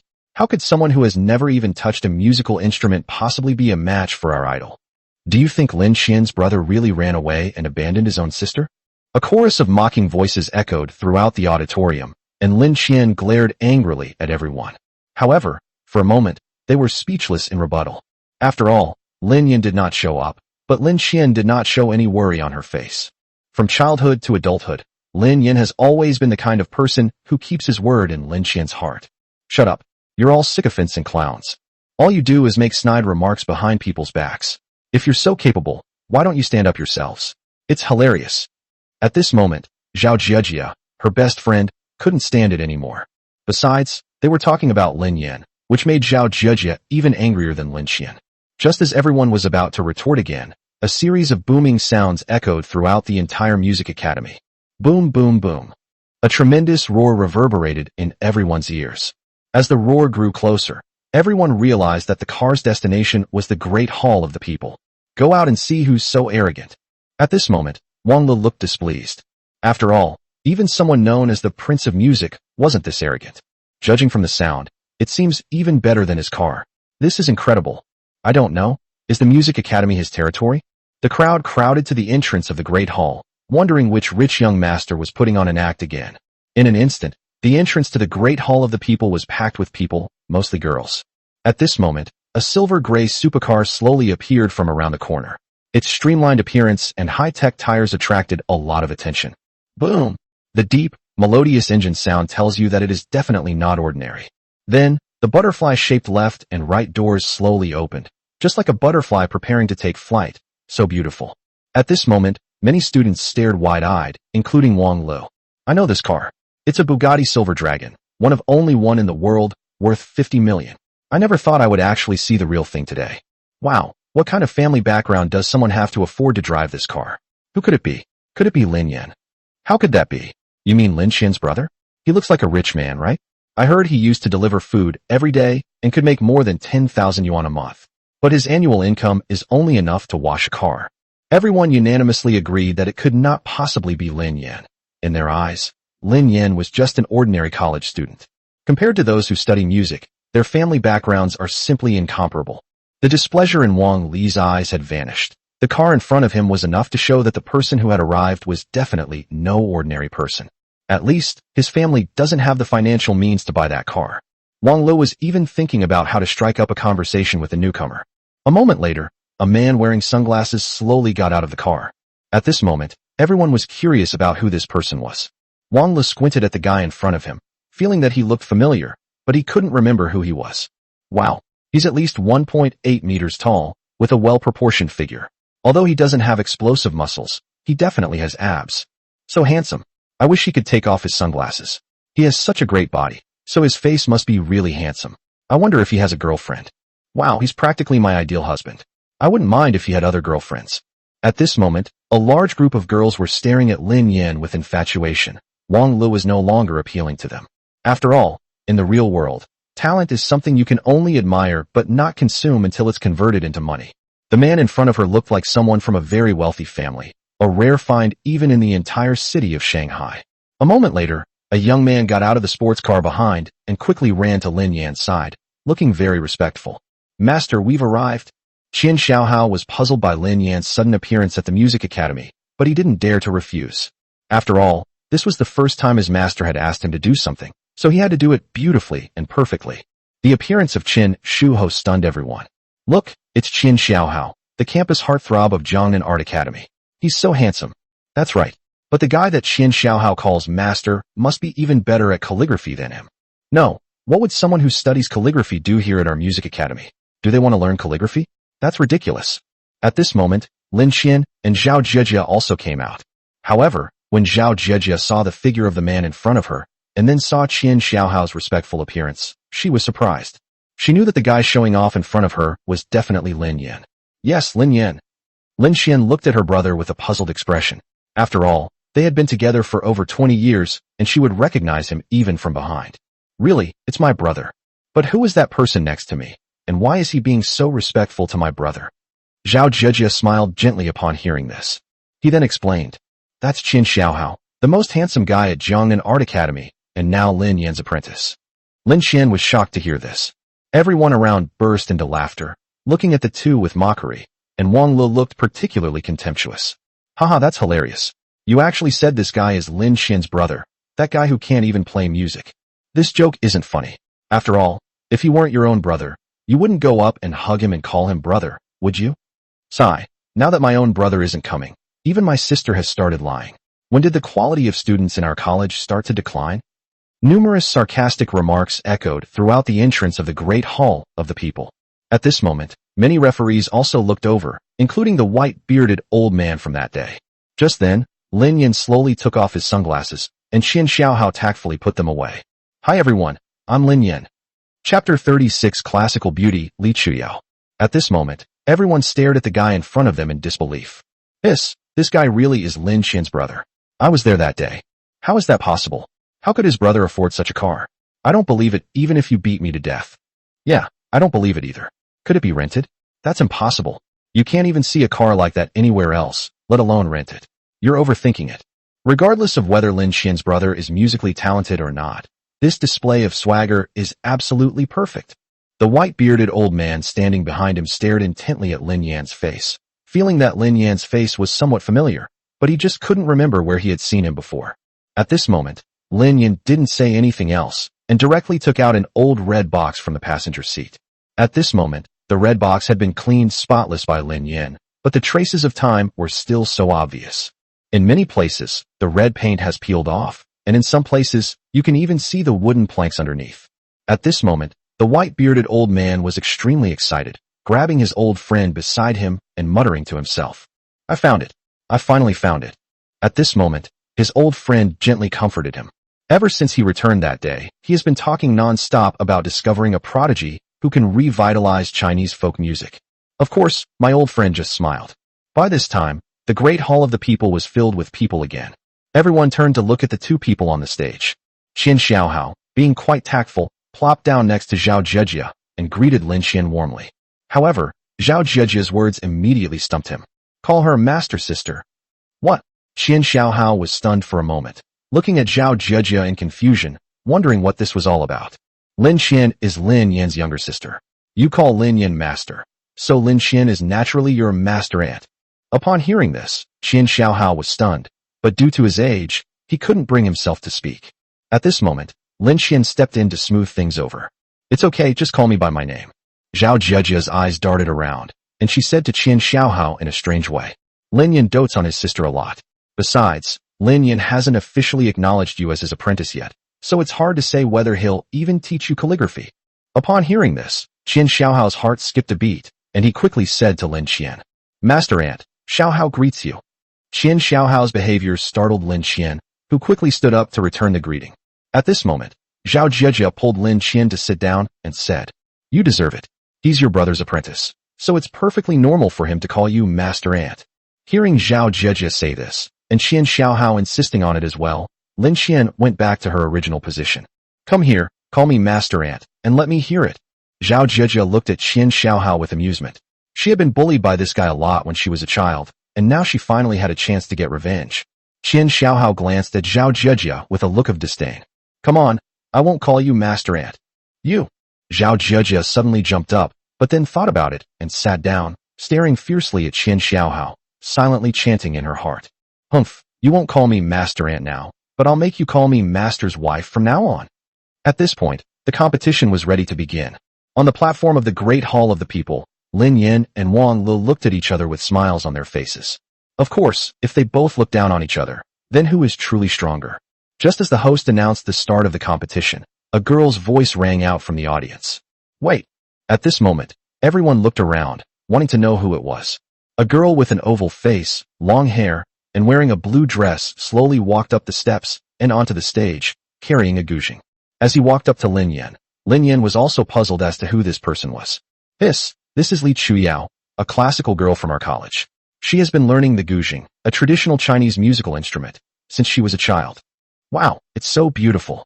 It's a pity that there's no future in learning the guzheng in this era. Only Western instruments can gain international recognition. Does she want to go up and beat Wang Lu? That's impossible. You know, she lost to Wang Lu in last year's competition. At this moment, the white-bearded old man looked at his granddaughter with a nervous expression. He knew that his granddaughter had gone up there for the sake of the reputation of the national musical instrument. Lin Yin looked at the woman beside him, who exuded a natural fragrance, with a puzzled expression. To be honest, she was quite beautiful, and she was the kind of classical woman who seemed to have stepped out of a painting. Get down. You're no match for him. Li Chuyao stared intently at Wang Lu, but her tone was clearly directed at Lin Yin. Upon hearing this, Lin Yin almost laughed, but then he thought about it and realized it made sense.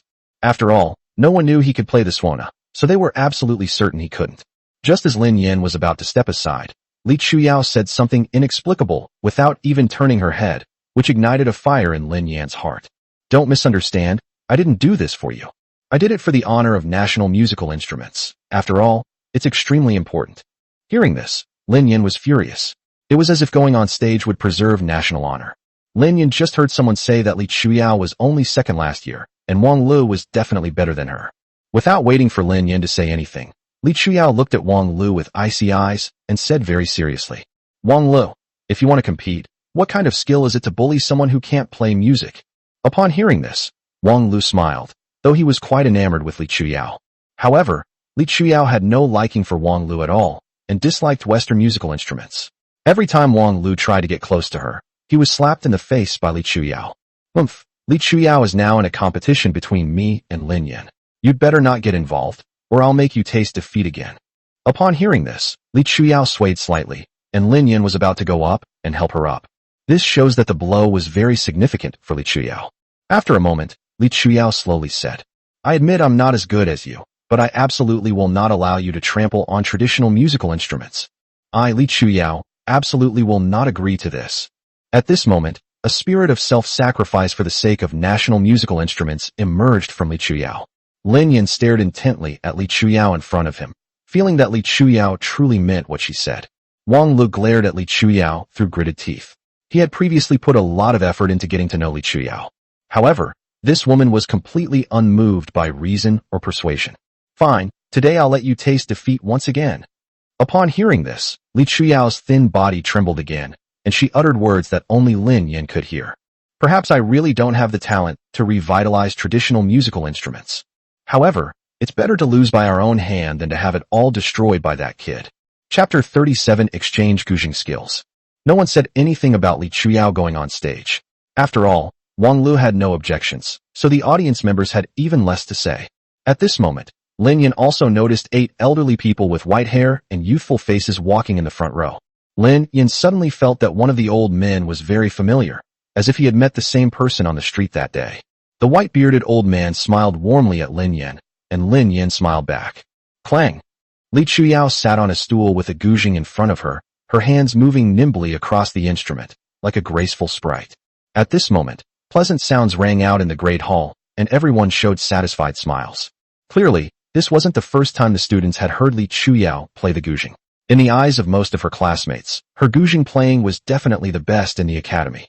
Unfortunately, she met Wang Lu, a musical genius. Beep, beep, beep. At this moment, Wang Lu glanced at Li Chuyao with disdain, his deep eyes filled with a hint of fervor.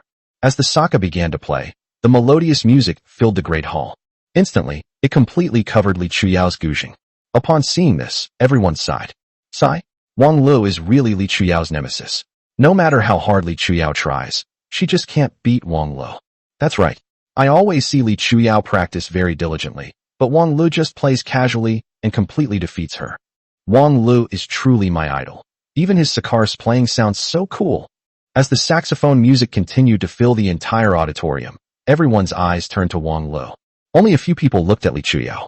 Even the 8 judges looked at Li Chuyao with regret in their eyes. Although Lin Yin didn't understand the guzheng, she could tell from everyone's reactions that she was clearly inferior. However, Li Chuyao had no intention of admitting defeat. At this moment, she bit her lip tightly, and her hands kept moving across the guzheng. At this moment, Lin Yin could clearly see the beads of sweat, the size of soybeans, slowly trickling down her forehead. Wang Lu casually played the saxophone while looking at Li Chuyao with disdain. For him, defeating Li Chuyao is no longer a difficult task. One can even multitask and defeat her with ease. At this moment, Zhao Jijia looked at everything on the stage with a worried expression, repeatedly saying, Li Chuyao is going to lose. This woman is really stubborn. She won't let go even if it kills her. Qian Xiaohao looked at everything in front of him with suspicion and asked in confusion, How do you know? This is just the beginning. The outcome is still uncertain. Zhao Jijia glanced at it disdainfully. What do you know about music when you're just a writer? The difference in their levels of understanding is huge, so it was clear from the beginning that Li Chuyao had already lost. Hearing this, Qian Xiaohao did not refute it, but looked at Li Chuyao on the stage with regret. A moment later, Lin Yin noticed that Li Chuyao's fingertips were already dripping blood. Lin Yin frowned as he looked at everything before him, then went up and said, If you keep going like this, your fingers will be ruined. Just give up. Li Chuyao turned her head and gave Lin Yin a stubborn look. Without saying a word, her fingers continuing to move. Lin Yin squinted at everything in front of him, his consciousness instantly entering his mind. Before him stood a skill tower, a tower that possessed all the skills in the world. If you can think of it, you can find it here. Lin Yin looked at the 7-story skill tower in front of him and was filled with emotion. However, the top 3 layers seemed to be shrouded in mist, making it impossible to see what skills they contained. This was Lin Yin's first time entering this skill tower. He had only heard about it from the system before, but had never used it. The 7th level consists of daily life skills, such as cooking and gardening, which can be redeemed with 10,000 shock points. The 6th level consists of more advanced skills, such as calligraphy, suona, a traditional Chinese wind instrument, passenger planes, various vehicles, high-speed rail driving skills, and the use of various common equipment. The shock value is 50,000. The 5th level involves skills and equipment rarely seen in normal times, or those related to the military field, such as operating various war equipment, including shooting, tanks, and warships. The shock value is 500,000. The 4th level contains even rarer items, such as space stations and space carriers, with a shock value of 1 million. Lin Yin was deeply shocked. If he had these skills, he would be amazing. Of course, Lin Yin is now eager to acquire the guzheng skill. Immediately, the search bar above was filled with the words guzheng, and a moment later, guzheng skills appeared. The first part is the name, the middle part is a brief introduction, and the last part is the shock value. Lin Yin glanced at his shock value. It was only 30,000, not much. With his current shock value at 130,000, Lin Yin immediately clicked the exchange button. In an instant, all the information about the guzheng appeared in Lin Yan's mind, from the appearance of the first guzheng to its development, prosperity, and decline. At this moment, Lin Yin opened his eyes with satisfaction and glanced at the field.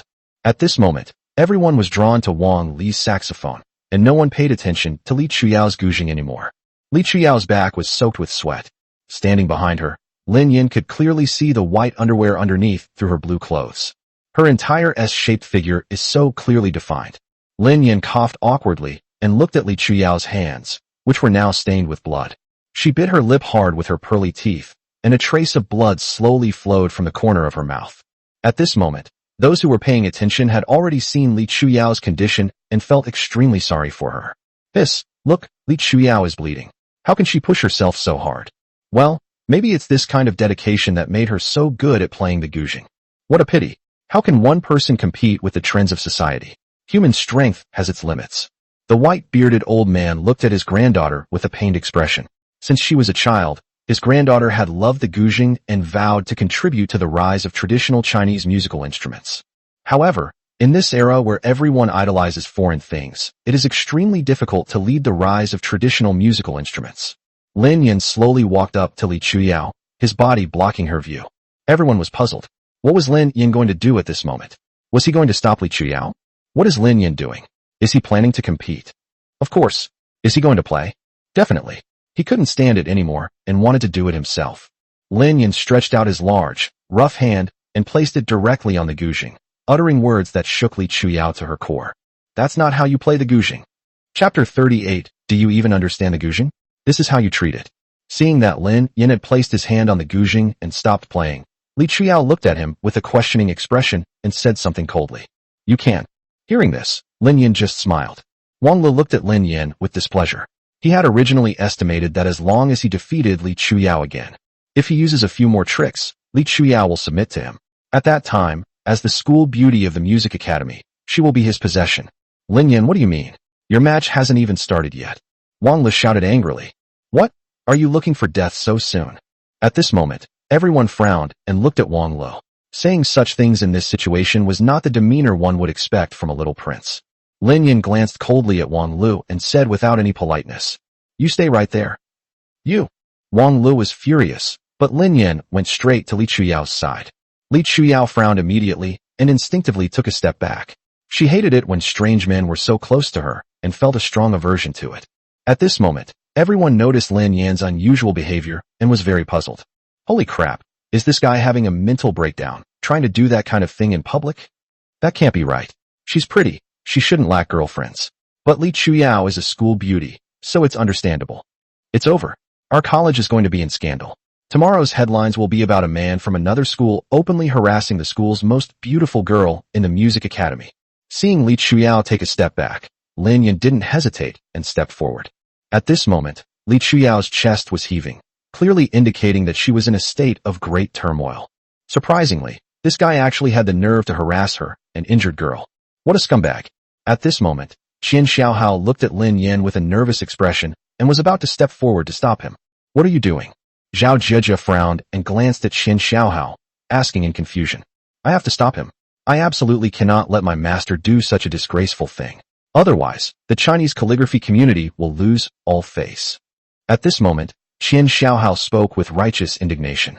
Upon hearing this, Zhao Zhezhe smiled gently and grabbed her arm. Come back. What are you thinking about? You really think Lin Yan is just driven by lust? Look at you. Yes, I believe my brother.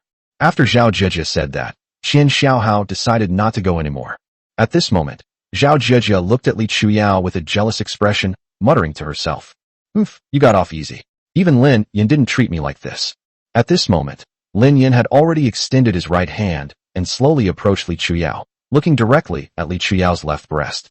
At this moment, all the teachers and students in the auditorium stood up in shock. The white-bearded old man looked worried and immediately said, Hey classmate, you have to calm down. At this moment, Li Chuyao had already closed her eyes, her eyelashes trembling incessantly. Her screams suddenly echoed throughout the entire auditorium. Ah! Everyone was stunned.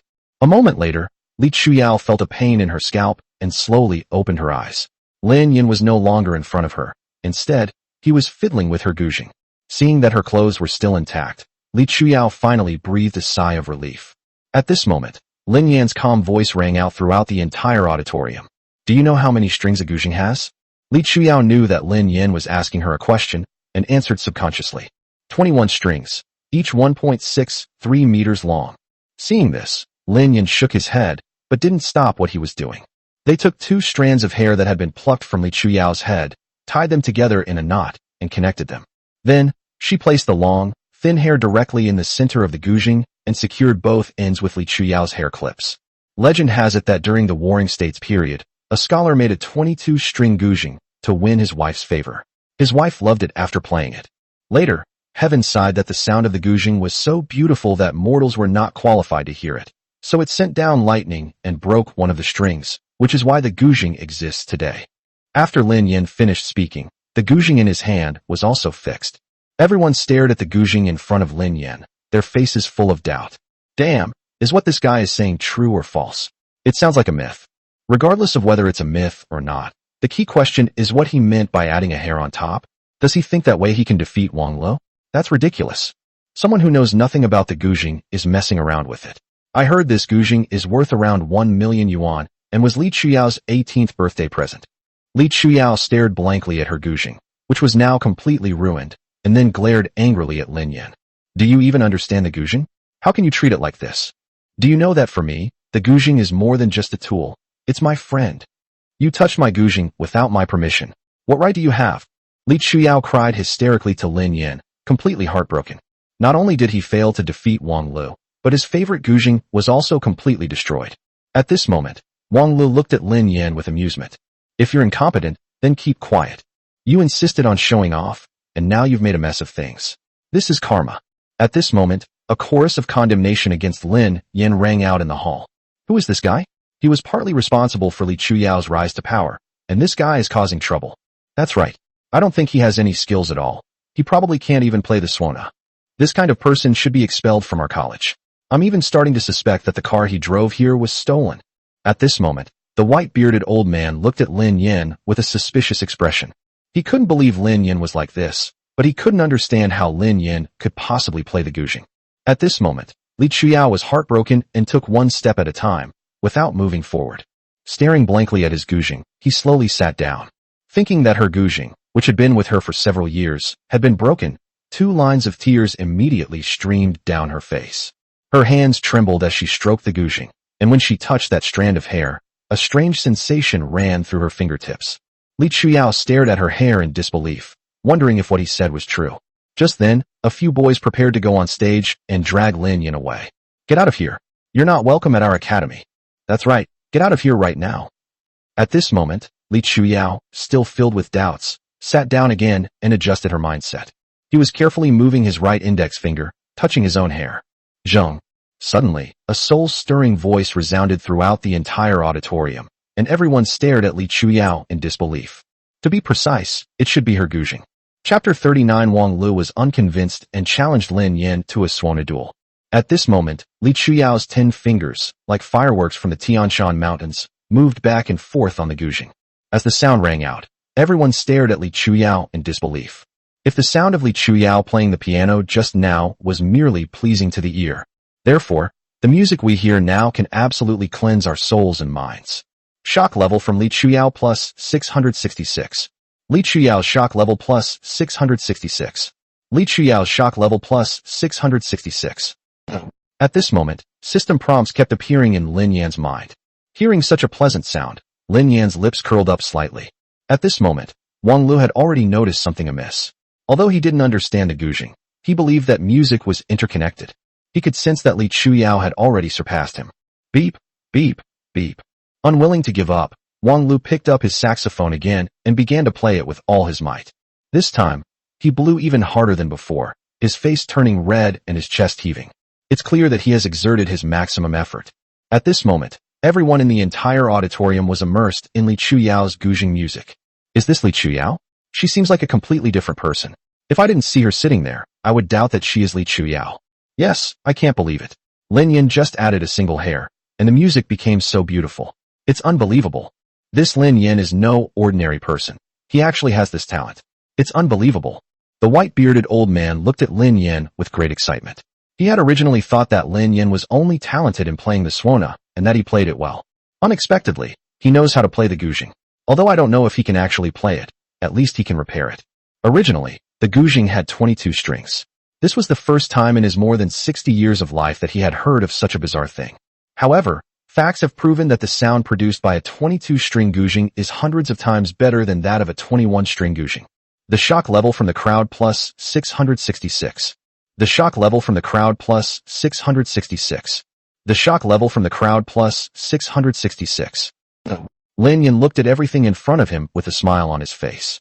As the shock value on the virtual interface kept increasing, he was overjoyed.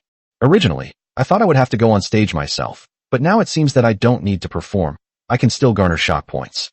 At this moment, although Li Chuyao's fingers were still stained with blood, they miraculously stopped bleeding. Her complexion instantly improved dramatically, as if she were immersed in a sea of music, swimming endlessly. Li Chuyao was deeply shocked by Lin Yan.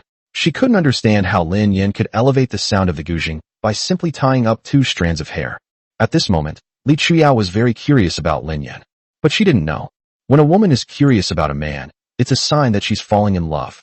At this moment, Wang Lu kept playing the saxophone, but no matter how he played it, it still couldn't withstand the power of the guzheng.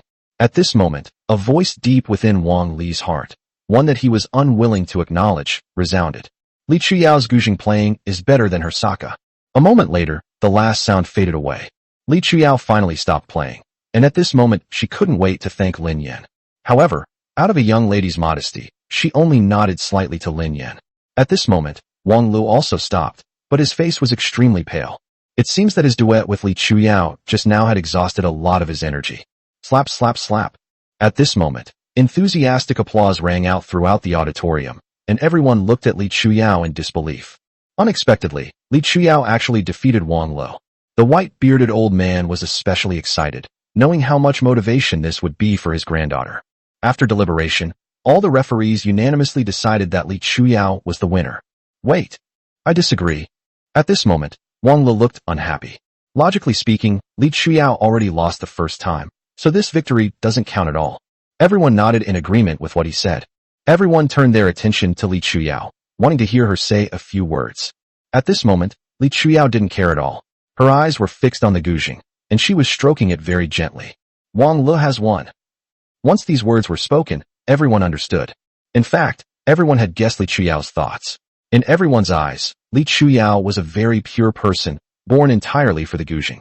She cares about nothing but the guzheng, and she doesn't even know how to lie. At this moment, Wang Lu was not happy, but stared at Lin Yan with resentment. If it weren't for Lin Yan's interference, he would have already broken down Li Chuyao's mental defenses. As long as he adds fuel to the fire, Li Chuyao will almost certainly be his plaything. However, everything was disrupted because of Lin Yan. It could be said that at this moment, Wang Lu wished Lin Yan were dead. It's over now, it's your turn. You're not going to hide behind women forever, are you? Wang Lu looked at Lin Yan with a sinister smile. In his opinion, Lin Yan's improvement of the guzheng was just a coincidence. How could he possibly know how to play such an ancient instrument as the suona? Wang Lu was furious and just about to vent his anger, and Lin Yan was the perfect tool for that. Lin Yan glanced indifferently at the reckless Wang Lu and simply said something. Given your current condition, I'm afraid that if I play the suona horn, it'll send you on your way. Upon hearing this, laughter erupted throughout the entire auditorium. Everyone burst into laughter unexpectedly. Haha, Lin Yan is really joking. Judging from Wang Li's expression, he might really have been sent away by a suona. Do you think Lin Yan can play the suona? Is he just trying to scare Wang Lu by saying that? That's possible. The suona is so difficult to play.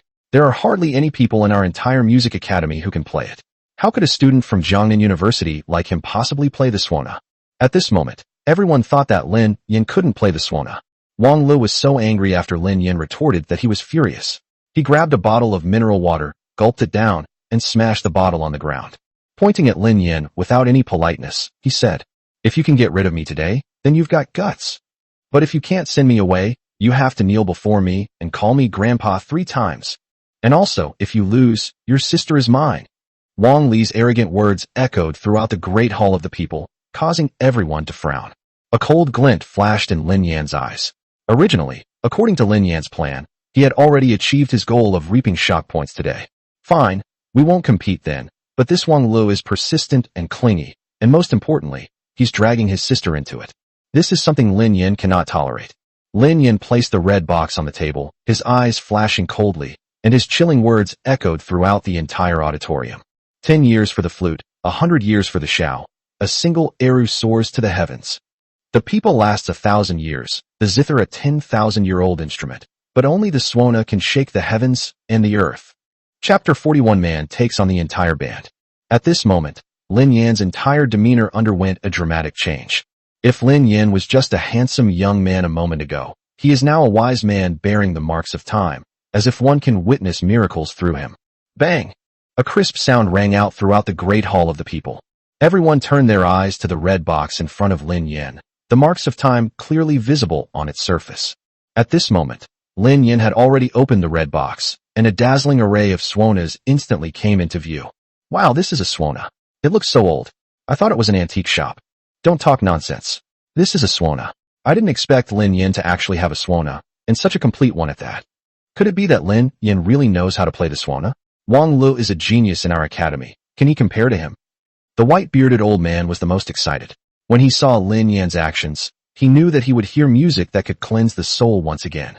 At this moment, Li Chuyao saw the suona in front of Lin Yan, and a strange look flashed in her eyes. Wow, Chanqian, when did your brother get a suona?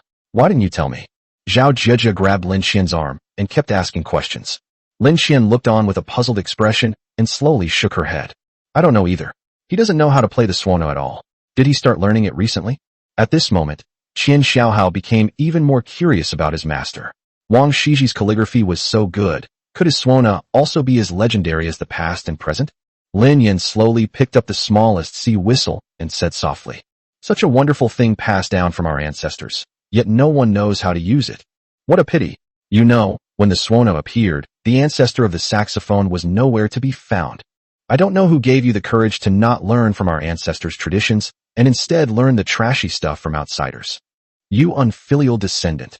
When Lin Yan said the last sentence, he glanced at Wang Lu. Upon hearing this, Wang Lu was so angry he was about to explode, pointing his right index finger at Lin Yan. You. However, I couldn't think of a reply for the time being. At this moment, Lin Yan's words reached the ears of many students, and many of them lowered their heads in shame. Now, the judges all looked at Lin Yan with satisfaction, regardless of whether he could play the suona. At least he doesn't idolize foreign things and loves traditional Chinese music, which shows he's a good kid. At this moment, Li Chuyao also looked at Lin Yan with curiosity, and a terrible thought appeared in her mind. Maybe he really can play the suona. Li Chuyao was also stunned by her own thought, and quickly said to herself, impossible, impossible. However, considering that Lin Yan helped her earlier, she decided to let it go. If Lin Yan loses, Li Chuyao will definitely not stand idly by. It's just a musical instrument, don't flatter yourself. Wang Lu glanced at Lin Yan with disdain and continued. Does he really think he's someone important? If he wants to revitalize traditional musical instruments, he'll have to get past me first. You can't even beat me, and you're still thinking about all sorts of things. Didn't your elementary school Chinese teacher teach you the meaning of ambitious but unrealistic? Lin Yan didn't respond to this, but just looked at Wang Lu and casually asked. I'm giving you a chance to call a few more people. No, I'm afraid you'll be unhappy about losing. The people in the hall looked at Wang Lu with displeasure, because Wang Li's words had already angered them. So many students, although most of them are learning Western musical instruments. However, their patriotic fervor has never changed. Wang Li's words have turned him into a stumbling block to the rise of Chinese musical instruments. Furthermore, many referees showed displeasure upon hearing Wang Li's words. Clearly, Wang Lu has forgotten that he is Chinese. However, Wang Lu actually listened to Lin Yan's words at this moment. He knew his current condition. Although he had recovered most of his strength, he absolutely could not afford to lose again this time. Moreover, we absolutely cannot lose to that good-for-nothing Lin Yan. In order to ensure their own success, and because it was the opponent who took the initiative to propose it. As the saying goes, it's a fool not to take advantage of a good deal. You said it yourself. Then, Wang Lu picked up his phone and dialed the number, looking at Lin Yan with a cold smile. Just then, Li Chuyao was about to speak up to remind him, but she saw her grandfather slowly shaking his head at her. She couldn't understand why her grandfather wanted to stop her. Hadn't he been looking for a genius who could play the suona? Thinking of this, Li Chuyao instantly realized what was happening and looked at the red box again. Could it be that Lin Yan is the genius Grandpa is looking for? At this moment, the white-bearded old man wanted to see where Lin Yan's limit was. In a one-on-one situation, Lin Yan would definitely win. So, what if it were one person against the whole band? At this point, the white-bearded old man was very curious, even excited. At this moment, everyone was shocked by Lin Yan's idea. Holy crap, this Lin Yan is incredibly audacious. He wants to take on an entire band all by himself. Wow, Lin Yan is incredibly ambitious. If this actually happens, it'll be a miracle. It might just turn out to be a joke. At this moment, Lin Xian also looked at her brother with a nervous expression, and both girls' palms were sweating. Does your brother really not know how to play the suona? He seems pretty good at it from the way he's doing it. Don't ask me, I don't know either. Hearing this, Zhao Jia looked helpless. She had already prepared for the worst. So what if Lin Yan can't play the suona? His calligraphy is so extraordinary. Does he need to know how to play the suona? It's a joke. A moment later, four people slowly entered through the main entrance of the Great Hall of the People. Moreover, everyone carried their own tools, such as violins, flutes, and drums. At this moment, everyone's expression changed drastically upon seeing these people. Damn, I should have known Wang Lu would call them. They're the strongest Western band in the entire music academy. Wow, the Edward Band, they actually came. It seems Wang Lu is taking this competition very seriously.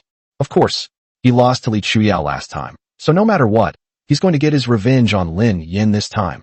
At this moment, Wang Lu looked at Lin Yin with a smug expression and said arrogantly, "You asked for this. Don't blame me for losing." Thump. As the jazz drums began to play, Wang Lu and his group of 5 started their performance without prior notice.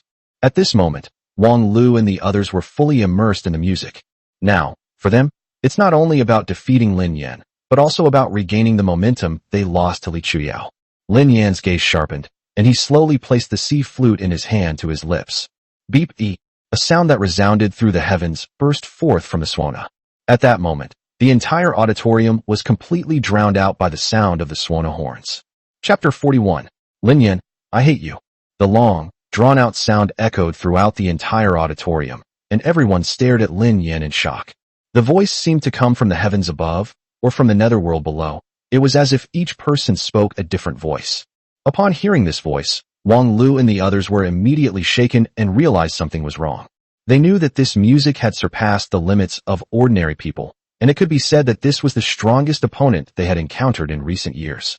The more knowledgeable a musician is, the more they can hear the horror in the music. Thump, beep, buzz. The drums and other instruments were played even harder as they tried to drown out the sound of the Swana with their music.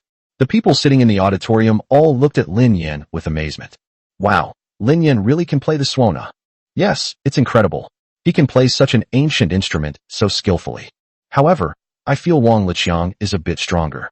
So what if he can play the Swana? At this moment, the people in the Great Hall of the People split into 2 factions, one supporting Wang Lu and the other supporting Lin Yan. Overall, Wang Lu is still more popular. After all, this is their home turf, and Lin Yan is just an outsider. Moreover, Western musical instruments have been popular in Xia for many years, and young people are more accepting of them.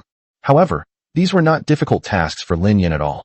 At this moment, even Lin Qian, Zhao Jiejia, and Qian Xiaohao were stunned. Qian, when did your brother start playing the Swana? I don't know either. He didn't know how to play the Swana at all before. At this moment, Qian Xiaohao looked at Lin Yan with admiration, repeatedly saying, Master, you are truly a divine being. At this moment, everyone noticed that Wang Li's Edward Band was starting to pick up the pace, and its rhythm and melody were perfect. Moreover, the music is more pleasant to listen to and better suits the interests of young people. At this moment, the scales of victory were subtly tipping in Wang Li's favor. Lin Yan frowned as he glanced at them. He hadn't expected that this Edward Band would actually have some talent. It seemed that they would have to show some real skill to succeed. At this moment, the white-bearded old man looked at Lin Yan with a suspicious expression. He was there when Lin Yan first played the Swana. This performance is definitely not Lin Yan's usual skill. Could he have other intentions? At this moment, Wang Lu glanced at Lin Yan with a smug look on his face.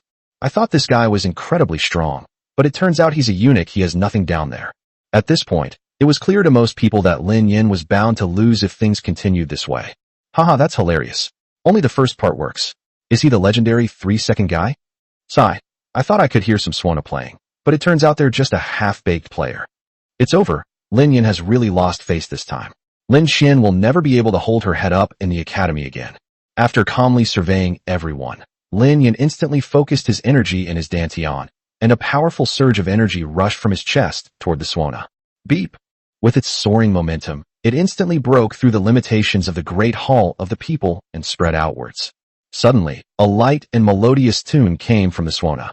Just as everyone was wondering what Lin Yan was up to, figures came from outside the Great Hall. Chirp chirp, splash splash. Everyone recognized the bird song, but there seemed to be far too much of it. At this moment, Wang Lu had a bad feeling, but he just couldn't figure it out. Call out. Just then, a little sparrow flew from outside the window of the Great Hall of the People to Lin Yan's side and kept circling around him. At this moment, everyone was stunned. Hiss, why is this sparrow circling around Lin Yan? That's right. Could it be that it understands Lin Yan's music that it's acting like this? No way. I didn't understand anything. I just thought it sounded nice. A moment later, what happened next shocked everyone. Countless birds flew in through the windows and doors, circling around Lin Yan incessantly. In particular, the various rare birds appear colorful and exceptionally beautiful. At this moment, everyone was stunned. The shock level from the crowd plus 999. The shock level from the crowd plus 999. The shock level from the crowd plus 999. As Lin Yin played the instrument, notification sounds kept ringing in his mind, and his shock level was increasing rapidly, like a rocket. The white-bearded old man stared blankly at everything before him, originally thinking that Lin Yin would play a soul-cleansing melody like last time. However, to his surprise, Lin Yang was even more outrageous this time. The music played caused hundreds of birds to sing in unison, a spectacle rarely seen, even once in 1,000 years. Even the 8 referees couldn't help but stand up and lean forward, seemingly wanting to get closer to Lin Yin. The white-bearded old man was extremely excited. He told his old friends about it when he returned that day.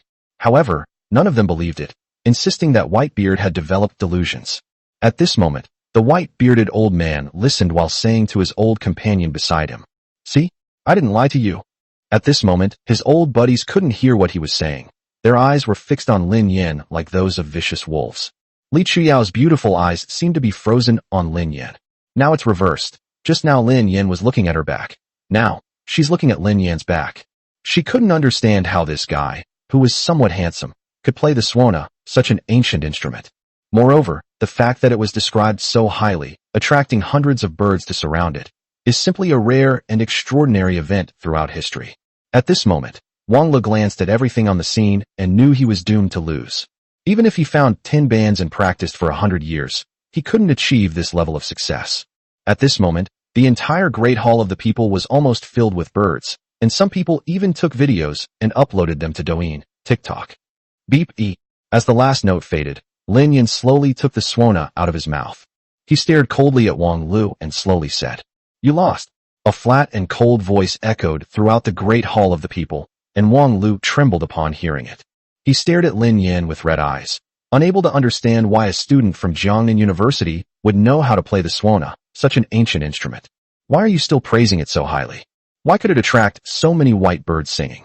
If I hadn't seen it with my own eyes, it would have been unimaginable. Smack! Wang Lu angrily slammed the saxophone in his hand to the ground, glared at Lin Yin with hatred, and turned to leave. At this point, everyone could no longer stand by and watch. You were the one who should have been competing, and now that you've lost, you're leaving without saying a word. You have no class at all. Wait a minute. At that moment, Lin Yin casually called out. As Wang Lu walked, he glanced at Lin Yin with displeasure and asked impatiently, "What are you doing? You won, but do you still want to humiliate me?" After saying that, he walked straight down the stairs. At this moment, Lin Yin slowly said, "I just wanted to warn you, there's bird poop." Before Lin Yin could finish speaking, a scream came from Wang Li's mouth. Lin Yin, I hate you." Chapter 42. What is the most precious thing about a music academy? Music academy, conference room. Lin Yin sat on one side, with Lin Qian sitting to her right, and then Zhao Jieji next to her. Qian Xiaohao was even to her right. However, to Lin Yan's surprise, Li Chuyao actually took the initiative to sit on Lin Yan's left. Lin Yan glanced at Li Chuyao with a suspicious look. He didn't seem to have any relationship with Li Chuyao, yet this woman actually took the initiative to sit on his left. At this moment, the white-bearded old man also looked at his granddaughter with a surprised expression. Unexpectedly, Li Chuyao took the initiative to sit on Lin Yan's left. As Li Chuyao's grandfather, he knew that Li Chuyao was very averse to strange men, not to mention sitting together. She rarely even spoke to them. At this moment, Zhao Jieji glanced at Li Chuyao with a wary expression. As a woman, my first instinct was that Li Chuyao was interested in Lin Yin. Lin Yin was someone she knew first, and at this moment, Zhao Jieji looked at Li Chuyao as if she were seeing an enemy. Li Chuyao also felt Zhao Jieji's gaze, but she did not avoid it, instead meeting her gaze openly. From Zhao Jieji's eyes, Li Chuyao sensed that Zhao Jieji was like a wolf guarding its prey. Sitting opposite Lin Yin were the big shots from the music academy, 8 of whom were the judges from earlier. At this moment, the old man sitting in the middle looked at Lin Yin with excitement, as did the other old men. "Well, let me introduce myself first. I am Zhang Huaxing, the dean of Jiangnan Conservatory of Music." After speaking, the old man stood up first and extended his hands to shake hands. Lin Yin smiled slightly, but also politely returned the gesture with both hands, and said very courteously, "I am Lin Yin. It's a pleasure to meet you and all the professors." Upon hearing this, the 9 old men looked at each other and nodded. Clearly, the old guys were very satisfied with Lin Yan's performance. Nowadays, young people with even a little talent are incredibly arrogant. They not only disrespect their teachers and elders, but sometimes they also show no respect for professors. However, the young man in front of them not only played the suona well, but his temperament also suited the tastes of the old guys. At this moment, the white-bearded old man leaned close to Zhang Huaxing's ear and said, "How was it? Not bad, right?" At this moment, Dean Zhang Huaxing stroked his beard, laughed heartily, and jokingly said, "Not just good, it's masterful. You know, all of us can play the suona, but none of us have ever reached his level, even after playing it our whole lives." At this point, the other old men nodded in agreement, clearly satisfied with Lin Yan. At this moment, Dean Zhang Huaxing asked first, "I heard you're a student at Jiangnan University. That's great. Jiangnan University is very difficult to get into. It's really not easy for you to get in." Zhang Huaxing immediately started praising Lin Yan to the skies, something the old guys knew. This guy has never praised his own grandson like that. When his grandson entered Jiangnan University, he just said, and that was it. But today, for the first time ever, he praised an outsider, which made the other old guys quite amused. Lin Yan was flattered by Dean Zhang's praise. You should know that he had never even met the president of his own Jiangnan University, yet he was praised to the skies by the dean of the music academy. Several old men squinted, their 18 eyes fixed on Lin Yan, their faces lewd. Lin Yan felt a chill run down his spine as he watched the events unfold. From the great hall of the people to the conference room, he sensed that things were not as simple as they seemed. "Yes, I am a student at Jiangnan University." Lin Yan didn't try to hide it, and simply admitted it directly. Of course, he chose not to respond to the dean's praise.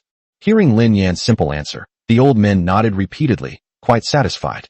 At this moment, Zhang Huaxing leaned forward and asked, "What do you think of the environment in our college?" Upon hearing this, Lin Yan was stunned for a moment, unable to react immediately.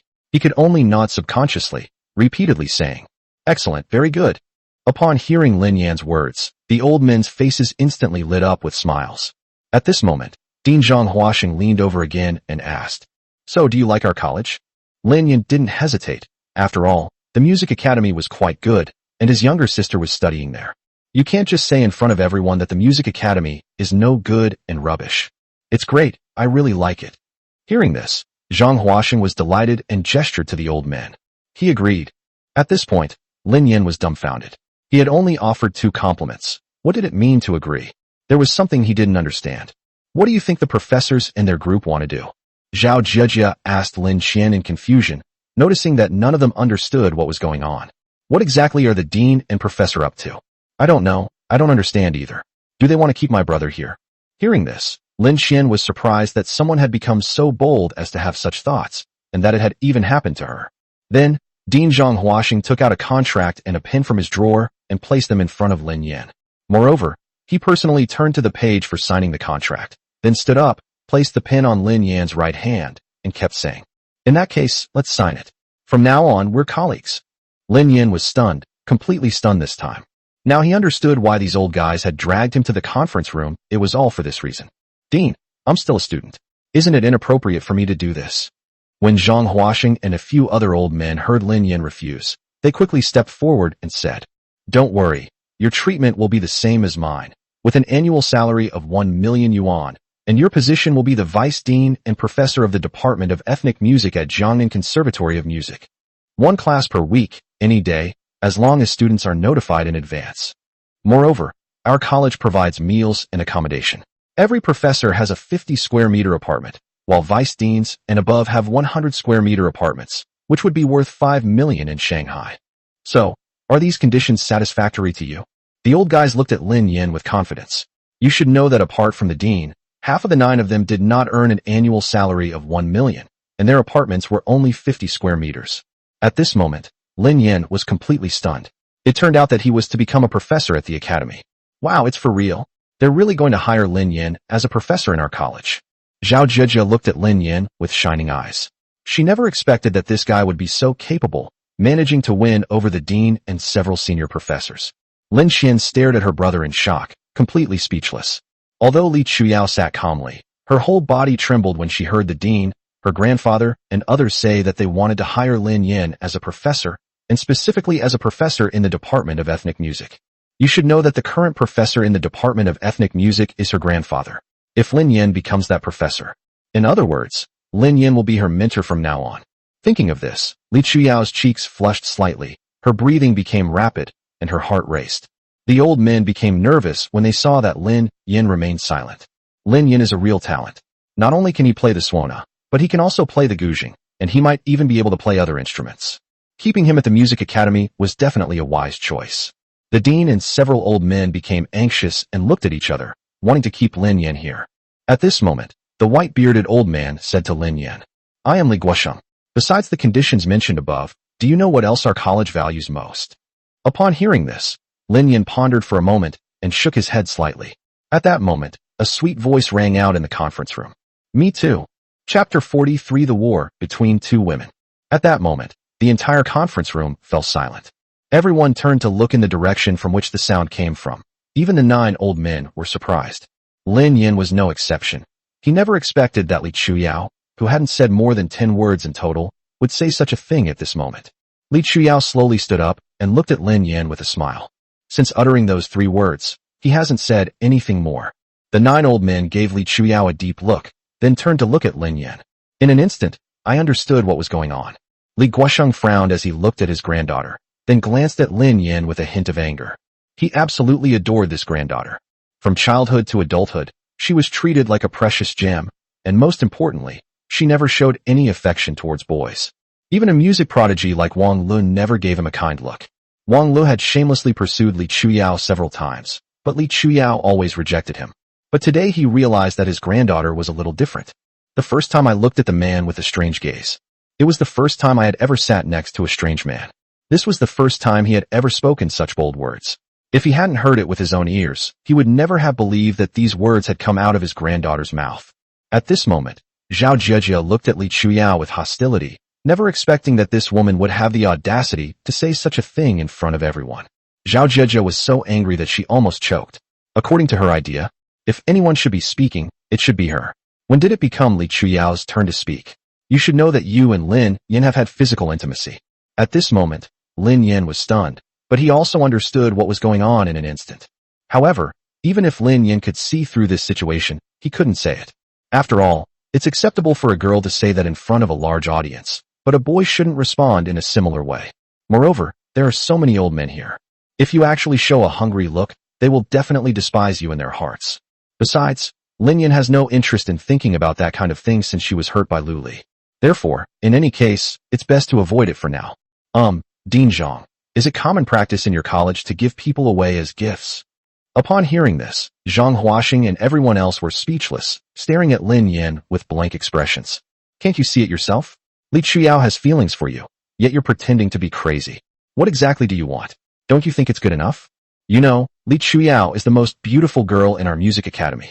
Of course, these words couldn't come out of the mouths of those old guys. Otherwise, if they got out, it would definitely damage their professional ethics. Others will definitely use this as an opportunity to attack him, saying that the music academy professor used women to seduce others. At this moment, Zhang Huaxing's smile remained, but his mind was racing, trying to figure out how to answer Lin Yan's question. It seems that Lin Yan is actually immune to Li Chuyao, which is simply unbelievable. Li Chuyao is the goddess who, if you go out now and randomly grab 10 men, 9 of them will be attracted to her. Lin Yan's feigned madness was something he hadn't anticipated. Lin Yan, what do you think? Zhang Huaxing could only stammer and say, unable to say clearly, what he thought of Li Chuyao, whether he liked her or not. Lin Yan slapped his forehead in frustration. It seemed that if he didn't agree to Zhang Huaxing's request today, he would definitely not be able to leave. At this moment, Lin Qian also noticed her brother's predicament, but she didn't say anything. Ultimately, it's his own choice to make this decision. However, Lin Qian had never met Li Chuyao before, so she couldn't say whether she was a good or bad person.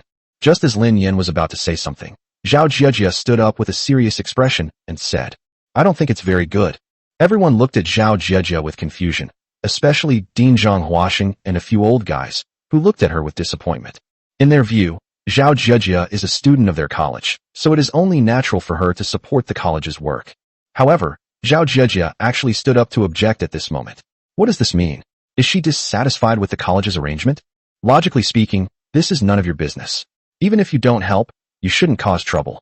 At this moment, Zhang Huaxing was getting a little impatient, but this expression was only directed at Zhao Jiejie.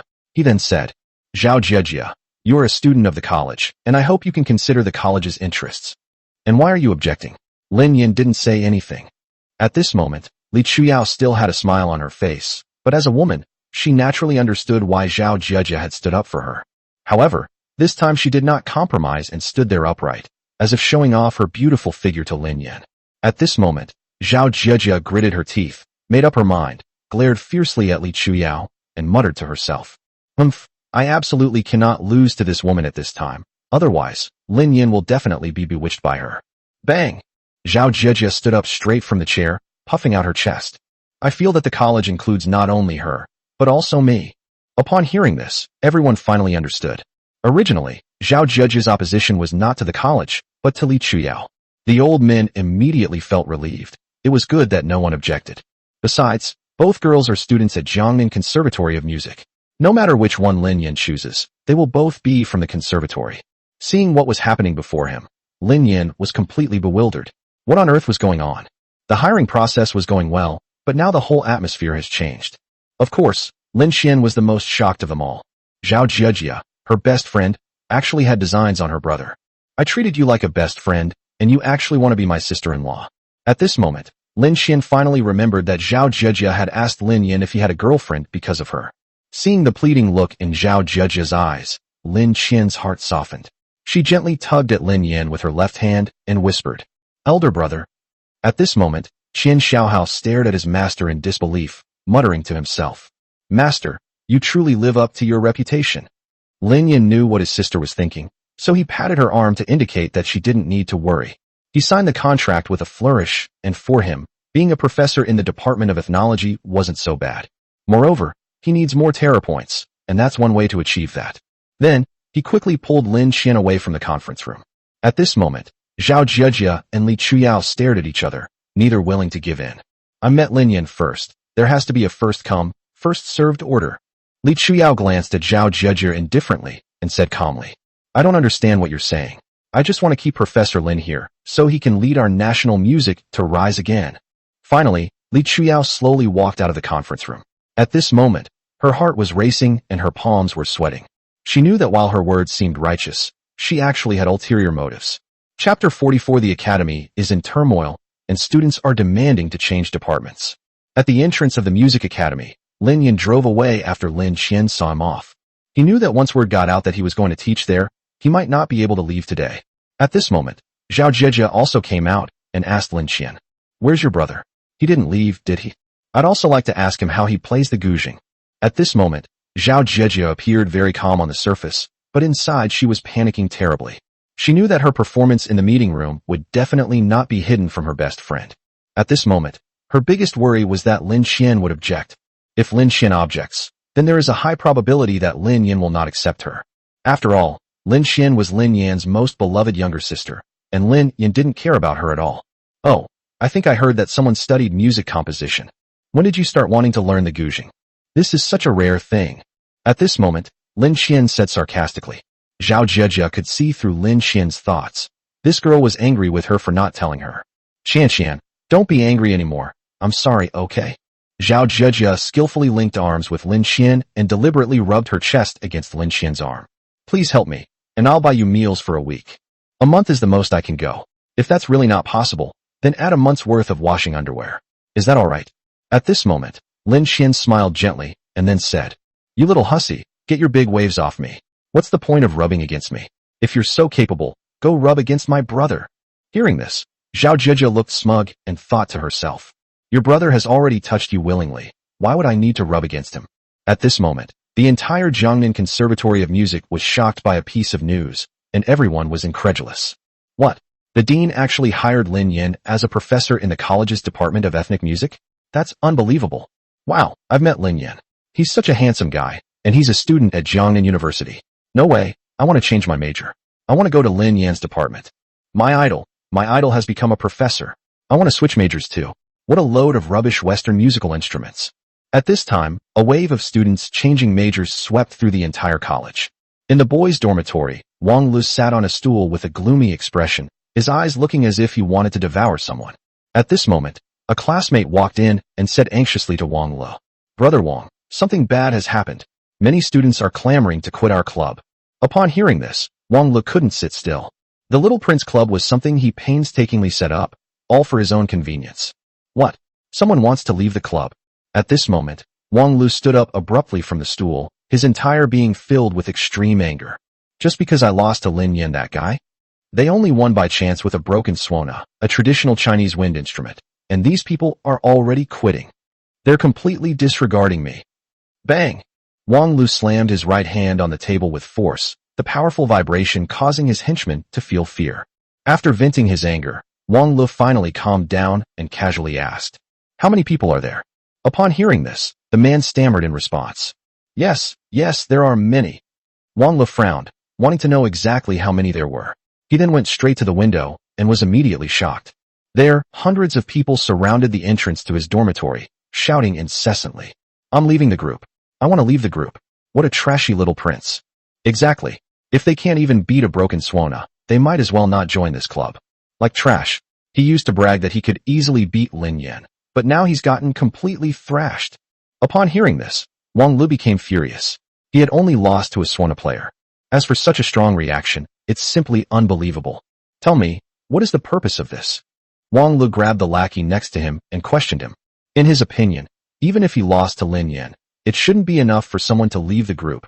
There must be a reason behind it. At this moment, one of the lackeys said, "The college has already issued a notice appointing Lin Yan as the college's vice dean and professor of the Department of Ethnic Music." Upon hearing this, Wang Lu was stunned. He stood there blankly, without saying a word. However, his eyes were wide open, his breathing was very heavy, and his fists were clenched tightly, making cracking sounds. Bang! Suddenly, Wang Lu kicked over the stool in front of him, angrily saying, "Well done, Lin Yan. A suona player has actually become the vice dean of the academy. Oomph, I've won major national awards for my saxophone, but the academy hasn't given me any special treatment. They just gave me a token medal." Then, Wang Lu impatiently said to the people around him, "Didn't they want to leave the group? Let them leave. Tell them, don't regret it if you cancel. I will definitely defeat Lin Yan and make him kneel down and kowtow to me." At this moment, Wang Li's roar echoed throughout the entire boys' dormitory. At this moment, several voices rang out from the crowd. "Oomph, what an ungrateful wretch. He's Chinese, yet he's learning the Western saxophone. He's a disgrace to the Wang family's ancestors. That's right, if you want to learn it, then learn it. But you actually want to destroy the suona, the instrument of our ancestors. Isn't it good for traditional musical instruments to rise up? Why do you have to worship foreign things? I really don't understand how I could have admired him before. I must have been blind. I want to go to the Department of Ethnic Music, I want to study the suona, and fight for the revitalization of China." At that moment, a series of provocative words exploded in Wang Li's ears from the crowd. The more people said this, the stronger Wang Li's hatred for Lin Yan became. In Wang Li's view, it was all Lin Yan's doing. If it weren't for Lin Yan, none of this would have happened. Wang Li's eyes were bloodshot, the veins on his hands were bulging, and he stared intently in the direction of Jiangnan University, muttering something harsh under his breath. "Lin Yan, I'll make you pay." At this moment, Lin Yan drove to the real estate sales center, intending to buy a house. This was also part of his previous plan. He now had some money and a black card from his biological father, and since he happened to be passing by today, he decided to take a look. Since it was a bit of a walk from here to the parking lot, Lin Yan parked his car and walked over. After entering the lobby, looking at the house models on the walls, I casually asked the salesperson next to me a question. "What's the approximate price range for this house?" At this moment, a well-built female salesperson glanced at Lin Yan with disdain and said contemptuously, "Our smallest unit is 240 square meters, priced at 50,000 per square meter, and we don't offer mortgages." Chapter 45. The adulterous couple tried to blackmail Lin Yan. These words immediately created a somewhat tense atmosphere. Lin Yan frowned slightly, but wasn't angry. She looked at her ordinary clothes with a self-deprecating smile. Unexpectedly, Master Lin, who was just making a big splash at the music academy, was now being looked down upon by the salesperson. Lin Yan shook his head and said nothing. However, Qian Xiaohao couldn't stand it anymore at this point. The master doesn't argue with women, but as the apprentice, I can't remain silent. Otherwise, people will really take advantage of us. What do you mean by that? Are you looking down on us? Qian Xiaohao shouted with displeasure. He was not one to suffer losses since he was a child, but he never expected to be looked down upon today when he accompanied his master to buy a house. In Shanghai's calligraphy circles, who doesn't know his title of Little Prince of Calligraphy? As soon as a little word of it gets out, people line up to curry favor with him from the Jiangnan Art Academy to the Huangpu River. The female saleswoman was stunned by what Qian Xiaohao said. His eyes kept scanning the two people. Judging from their clothes, they were just ordinary working people. How could they possibly afford such an expensive house? She was convinced that Lin Yin and his companion were penniless. They must have come here to show off their wealth for no reason. Then, the saleswoman cleared her throat again and said, "Hello, gentlemen. I'm just telling you the truth about the house. I didn't mean to look down on either of you." After saying that, he showed no intention of apologizing, as if he hadn't said those words himself. Lin Yin glanced at the model above, trying to get a clear look at the floor plan, but accidentally knocked it down. Splash! A loud noise echoed throughout the hall, and everyone turned to look, wanting to know what had happened. Lin Yin realized he had accidentally knocked over the model and prepared to apologize. At this moment, the female salesperson said with a gloating expression, "This house model is very expensive. How could you be so careless? Now that it's damaged, can you afford to pay for it?" Honestly, they can't afford a house, so they come here to cause trouble. Hearing this, Lin Yin became a little angry. It was his fault for knocking over the model, and he had even wanted to apologize. This saleswoman was actually sarcastic and didn't care about the customer at all. She just kept making sarcastic remarks. Bang! Qian Xiaohao slammed his hand on the table, angrily pointed at the saleswoman's face, and said without any politeness, "Tell me how much. I'll pay you back." Do you have to be so rude? Is this the kind of service attitude a salesperson should have? What's the value of another model? It's not like we can't afford to pay for it. At this moment, Qian Xiaohao was furious. In his more than 20 years of life, he had never been so angry as he was today. It was simply outrageous. Upon hearing Qian Xiaohao's words, the female salesperson couldn't hold back her tears any longer and burst into sobs. Wah! At that moment, a sleazy-looking man in a suit walked out of the office. When the female saleswoman saw the lewd man approaching, she burst into tears. "Honey, they're bullying me." Upon hearing this, all the customers around frowned and whispered among themselves. Damn, this woman is shameless. She clearly looks down on others, yet she accuses them of bullying her. Yeah, I heard that the man and woman were both married. It's disgusting to think that they got together. The man is the manager here. How could this happen? No wonder this woman is so arrogant. Hearing what everyone was saying, the man and woman weren't embarrassed at all. The lewd man spoke up directly. "One model costs 1 million, pay up." Cold words echoed throughout the hall. Everyone thought the female saleswoman was already being unreasonable, but they didn't expect this sleazy man to make such an outrageous demand. They just bumped into the model and demanded 1 million. At this moment, Lin Yan's expression changed, realizing that this man was no good either and wanted to take advantage of her to make a killing. Qian Xiaohao was furious, as he had originally wanted to make a good impression on his master. "If I perform well, my teacher will definitely teach me calligraphy. I originally thought I could easily handle this small matter." Unexpectedly, not only was the problem not solved, but the sleazy man even took advantage of the situation to rob people, which was simply outrageous. At this moment, Qian Xiaohao was furious. He looked at the lewd man again and asked decisively, "I'm asking you one last time, are you sure you want 1 million for this tiny model?" Qian Xiaohao held the model in his hand and waved it in front of the lewd man, trying to remind him not to ask for an exorbitant price, otherwise. The sleazy man glanced at Lin Yin and his companion with disdain. He trusted his judgment.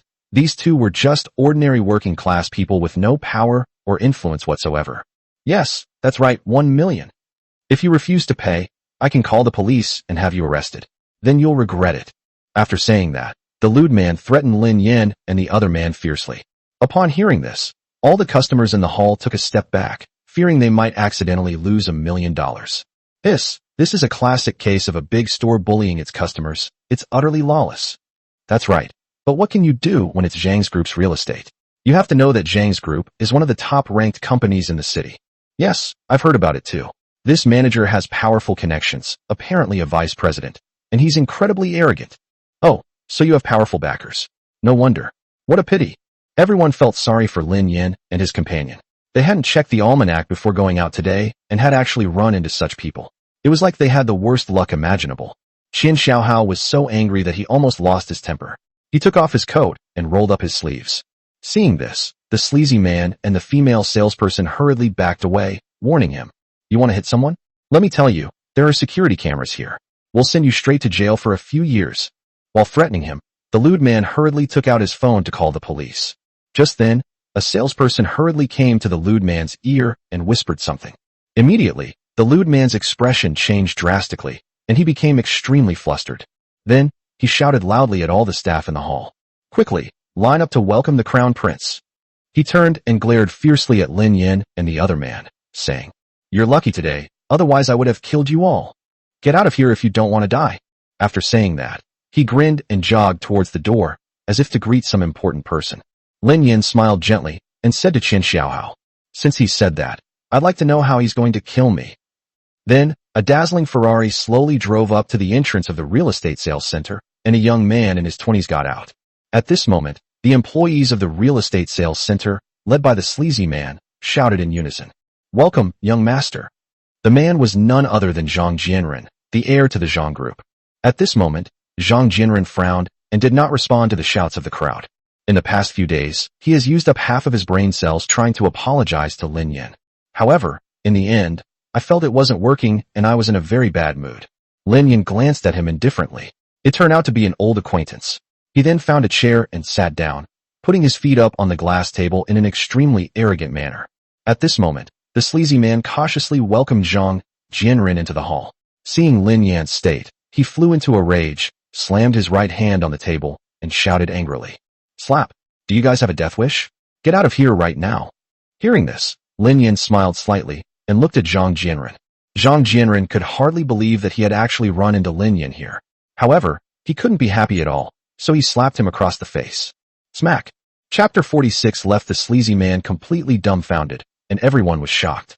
A loud bang echoed throughout the hall, leaving everyone in disbelief. The sleazy man was stunned, completely stunned. He couldn't understand why Zhang Jianren would hit him. He was Zhang's man, yet Zhang didn't say a word to him in front of two outsiders before slapping him. What kind of nonsense is this? Young master, why did you hit me? They broke our things, and they won't pay us back. At this moment, the lewd man endured the excruciating pain and poured out his grievances like beans being poured out. Zhang Jianren looked at Lin Yan with great apology. This was something he had not anticipated. Although Lin Yan had forgiven him for what happened last time, he hadn't even offered him an apology drink. These past few days, I've racked my brains trying to find a way to invite Lin Yan to dinner, all in an effort to dispel his misunderstanding of the Zhang group. Moreover, Zhang Mingyuan has already issued an ultimatum. If the matter is not resolved properly, he will not be qualified to become the heir to the Zhang group. Clearly, my main account is useless now, so I need to start creating a new one. Zhang Jianren didn't have time to listen to the lewd man's explanation and directly said to Lin Yan, "How would you like to handle this?" Lin Yan didn't say anything. She was in a good mood today and didn't care about what Zhang Jianren had done before. However, judging from the sleazy man's behavior today, he wanted to know if Zhang Jianren had tacitly approved of all of this. If Zhang Jianren truly tacitly approved of it, then this person would have to be marked with a big X in his mind. At this moment, the sleazy man didn't understand Zhang Jianren's words and laughed arrogantly. "My prince has said, how do you want to handle this?" Then, he snatched the model from Qin Xiaohao's hand and said to Zhang Jianren with a grin, "Young master, they ruined our model and they're not even going to compensate us. I think we should call the police and have them arrested."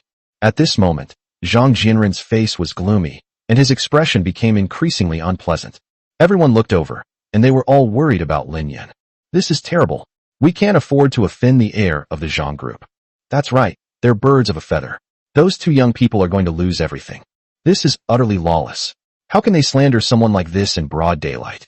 At this moment, the sleazy man looked at Lin Yan and Qin Xiaohao with a smug expression. His arrogant demeanor was extremely disgusting. At this moment, Qin Xiaohao was about to speak when Lin Yan grabbed him and gestured for him to be quiet. Qin Xiaohao was very puzzled. He had only seen a little bit about Lin Yan so far. It's impossible not to be angry when someone bullies you to this extent, so why aren't you doing anything now? Could there be some hidden secret here? Bang! Another loud bang echoed in the hall, and everyone was stunned once again. Why did Zhang Jianren hit the perverted man instead of Lin Yan? At this moment, the lewd man was stunned again, having previously thought it was the young master's mistake. However, this time Zhang Jianren kicked the lewd man away, sending him sliding backward and slamming his back against the table.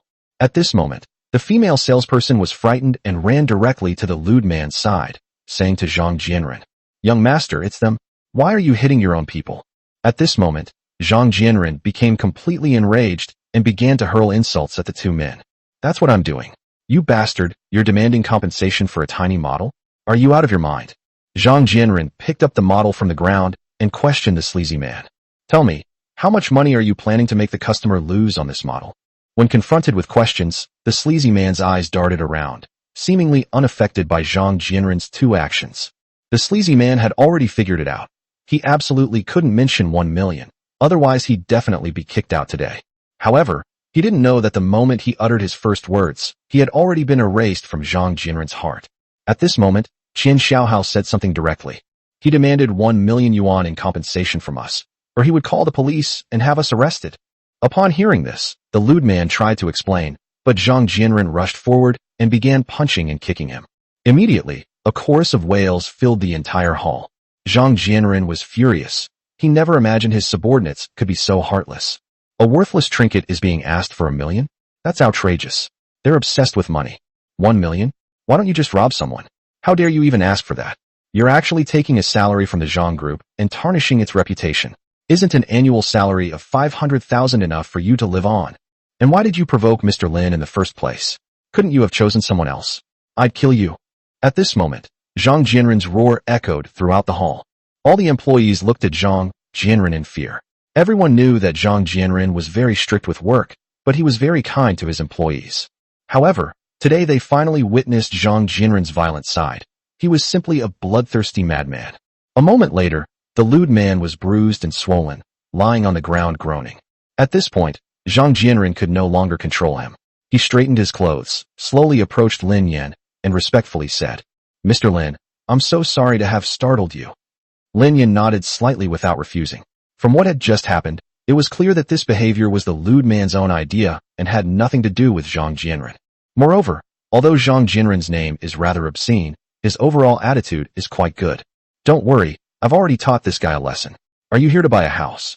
At this point, Zhang Jianren realized that simply lecturing people wasn't enough. Lin Yan must have come here to buy a house. If you want to sincerely apologize, you need to show your sincerity. This incident is even bigger than the last one, since it involves extortion by one's own employees. If someone calls the police, today's events will definitely make headlines, and the Zhang Group's market value will absolutely decrease. Of course, these are minor matters for Zhang Jianren. Zhang Jianren's biggest fear is the Lin family behind Lin Yan. If they are determined to take revenge, even his maternal grandfather cannot save the Zhang Group. At that point, it won't be as simple as just apologizing. At this moment, Qian Xiaohao had been conquered by Lin Yan once again. He never expected that his master would do nothing but sit down and cross his legs. Qian Xiaohao didn't believe he had the skill to solve problems directly. At this moment, Lin Yan slowly stood up, walked outside, and casually said, "I was planning to buy a house, but now it seems like I should just forget about it." After saying that, he turned to leave. At this moment, Zhang Jianren panicked and blocked Lin Yan's path, pleadingly saying, "Lin Yan, I happen to have some apartments here. Choose whichever one you like, and I'll give it to you as a gift." Zhang Jianren clung tightly to Lin Yan's arm, looking utterly pitiful, as if he would commit suicide if Lin Yan left. At this moment, everyone was dumbfounded. The guy who was just bullied by the lewd man was now being fawned over by the heir of the Zhang Group. Who exactly is this young man? Could his background be even more powerful than the Zhang Group? Yes, I can hardly believe it, but this person looks familiar. I saw a video of him practicing calligraphy on Douyin yesterday. What you're saying sounds familiar. His calligraphy had golden flowers growing on it. I thought it was special effects. It seems the Zhang Group has offended a powerful figure. If this isn't handled properly, the Zhang Group's market value could plummet. Lin Yan glanced at Zhang Jianren, stopped in his tracks, and casually said, "Okay, I'll take a look. But I don't like owing people money." Upon hearing this, Zhang Jianren beamed and shouted to his subordinates, "Quick, bring me a cup of hot tea. Then, female salesperson, come out here. Whoever can persuade young Master Lin to buy a house will receive a tenfold bonus this month." Chapter 47, the shortest event in real estate history. At this moment, all the female saleswomen in the hall abandoned their customers and came to Zhang Jianren. A dozen or so female saleswomen, dressed in professional attire, stood in a row, smiling at Lin Yan. Those who knew the situation thought Lin Yan was there to buy a house, but those who didn't thought it was a nightclub and Lin Yan was selecting a hostess. At this moment, everyone could see that Lin Yan was no ordinary person. Their sales staff are even more shrewd. After all, their own young master calls the other party young Master Lin. This is an excellent opportunity for these salespeople to showcase their abilities. Who knows, I might even be able to get in touch with this young Master Lin. If that happens, it's not impossible for me to rise to a high position and become a phoenix. However, customers looking at apartments in the lobby are now complaining, as there aren't many female sales staff here to begin with. Now that Zhang Jianren has done this, how are they supposed to buy a house? "Hey, that's my salesperson. I didn't understand what you were saying. Why did you leave?" "Yeah, I was planning to buy a house, but now there's nobody here.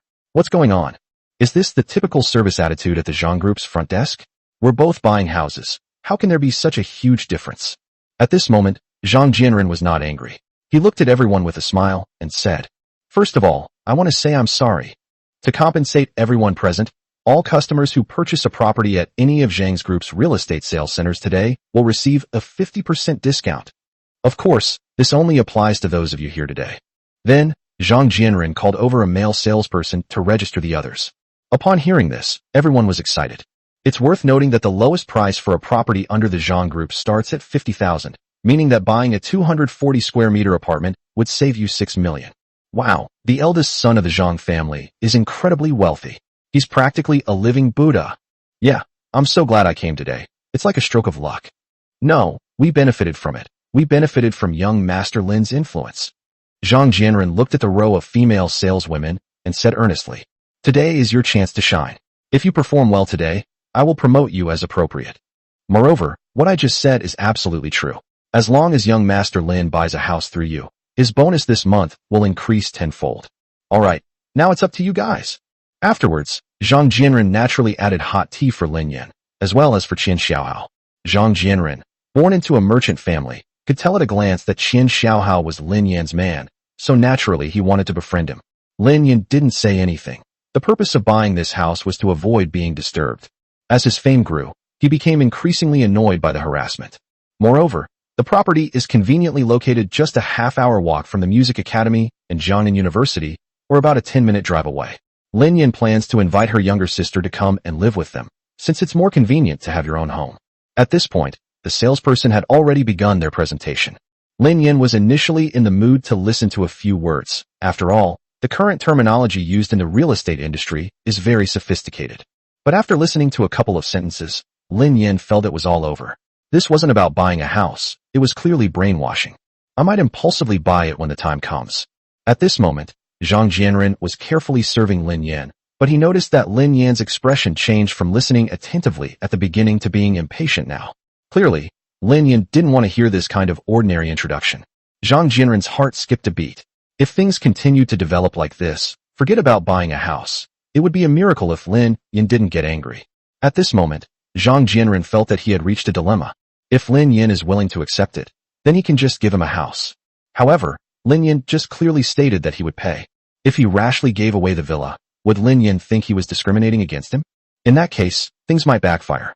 At this moment, Zhang Jianren was as anxious as an ant on a hot pan running around in circles. At that moment, a male salesman whispered a few words in Zhang Jianren's ear. A moment later, Zhang Jianren was beaming with joy. Immediately, Zhang Jianren waved impatiently at the saleswoman and said, "Fine, fine. All of you get out of here." Turning to look at Lin Yan, she whispered beside him, young Master Lin, our Zhang Group Real Estate Sales Center is offering all villas starting at just 1 yuan. Why don't you take a look yourself? All our villas here are luxuriously furnished and ready to move in. You can move in tonight." Hearing Zhang Jianren's words, Lin Yan was quite surprised. When did the Zhang Group become so generous? All villas are being sold starting at just 1 yuan. This isn't just a bargain price, it's practically a price to jump into hell. Really? Lin Yan asked doubtfully. After all, he had never heard of such a thing in the real estate industry. It's real, really real, absolutely real, more real than real gold. With a sincere expression, Zhang Jianren guided Lin Yan to the model. At this moment, his forehead was covered with fine sweat, showing that he was very nervous. Qian Xiaohao was once again stunned by his master. The heir of the Zhang Group actually used this method to curry favor with his master. That's absolutely shameless. Of course, when Zhang Jianren said this, all the customers in the room heard it and were extremely excited, thinking that a windfall had fallen from the sky. Wow, villas starting at just $1? Really? Should we buy one too? TCH, don't you even consider your own status? Do you really think that's possible? Exactly. I certainly wouldn't dare buy it. Besides, you can tell he was talking to that young man. Of course, only a few people can see the situation clearly. Most people's first reaction upon hearing the news is to try and gain some advantage. After all, you'd never encounter a villa like this for just 1 yuan, even if you lived another 500 years. Many people excitedly gathered around, watching Lin Yan choose a house. At this moment, Lin Yan calmly looked at the villas on the model, which dazzled him and left him overwhelmed. Look, that's it. Lin Yan casually pointed to one of the villas, which was neither too big nor too small, and Zhang Jianren quickly wrote down the number of the building with a pen and paper. At this moment, Zhang Jianren felt a surge of excitement. The fact that Lin Yan accepted his proposal shows that Lin Yan has not yet grown to dislike him, which makes it possible to further ease the tension between the two. Okay, young Master Lin. Young Master Lin, please wait a moment. The formalities will be completed shortly. Then, Zhang Jianren said to everyone. Alright, that concludes today's 1 yuan purchase event. We welcome everyone's participation. Thanks. These words immediately disappointed those who wanted to take advantage of the situation, while those who understood the situation earlier covered their faces and laughed. Holy crap, this is the shortest event I've ever seen. Hey, what's there to complain about? It's obviously for that young man's benefit. That's right, we have a 50% discount, which is thanks to that young man. We should be content. At this moment, the man and woman sitting on the ground were completely shocked. They never imagined that the person they looked down upon would be so diligently fawned over by their own young master. It's important to know that the cost of building a villa can range from tens of millions to hundreds of millions or even billions of yuan. But now it's been sold so readily for a price of yuan. At this moment, the lewd man glared at the woman beside him, then crawled up to Lin Yan and cried as he said, Young Master Lin, I was wrong. I didn't recognize your greatness.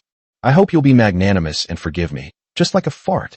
After saying that, he slapped the female salesperson across the face. You damn bitch, it's all your fault. At this moment, Lin Yan glanced at him indifferently and said something that made the lewd man collapse. Chapter 48. The sleazy man was dissatisfied and called in his backstage staff. Those who do many evil deeds will surely perish. If the upper beam is crooked, the lower beam will be crooked as well. I don't want to see you, and you're not one of my people. Don't come begging me. After that, Lin Yan didn't say much, since this person had nothing to do with him.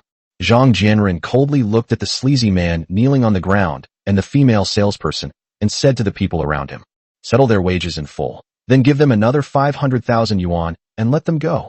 Upon hearing this, the lewd man looked unwilling.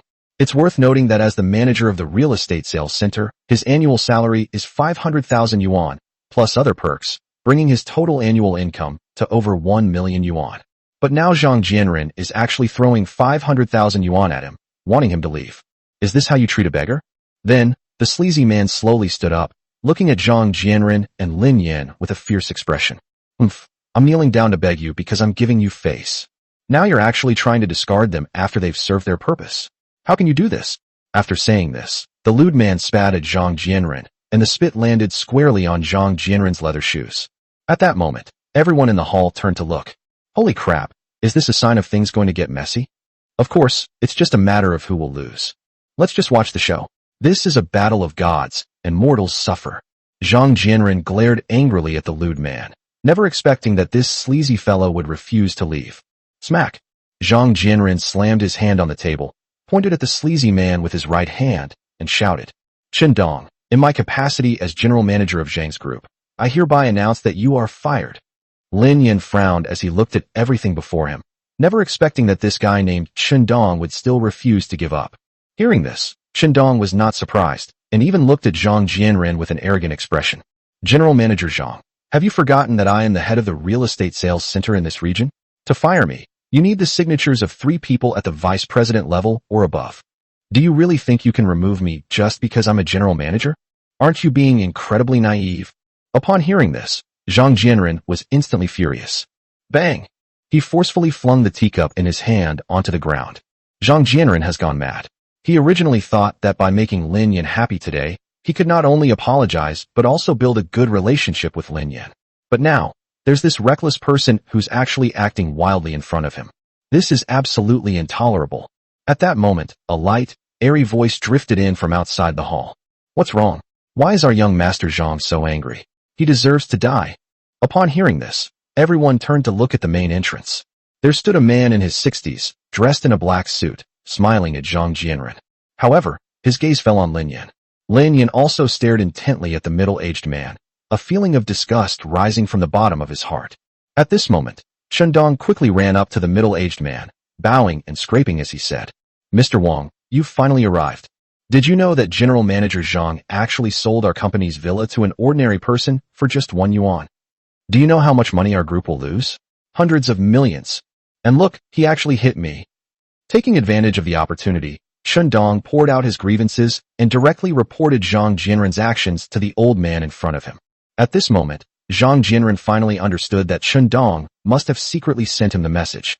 However, the other party was the vice president of Zhang's group, a veteran who had built the empire with his father. Zhang Jianren stepped forward with a smile to greet him. "Uncle Zhou, what brings you here?" When Zhang Jianren greeted him, Zhou Kai simply nodded slightly, displaying a very imposing manner. "I heard you sold one of the villas under the group to someone else for just $1. Have you even considered the group's interests? You should know that the group spent tens of billions to build these villas, and by giving them away, you've caused the group to lose hundreds of millions. What are you thinking? Do you want to bankrupt the Zhang group?" After saying that, Zhou Kai sighed and looked at Zhang Jianren with a disappointed expression. At this moment, Zhang Jianren was seething with anger. He knew that the guy in front of him was the group's vice president, a higher position than his own. Moreover, in recent years he has frequently fought with his father for power and profit, not to mention the past relationship between them. Clearly, Chun Dong, as the regional manager, was his subordinate. At this moment, Zhou Kai outwardly appeared disappointed and frustrated, but secretly, he was overjoyed. They originally wanted to find something to hold against Zhang Jianren, then find a reason to remove him from the position of general manager and install their own people in his place.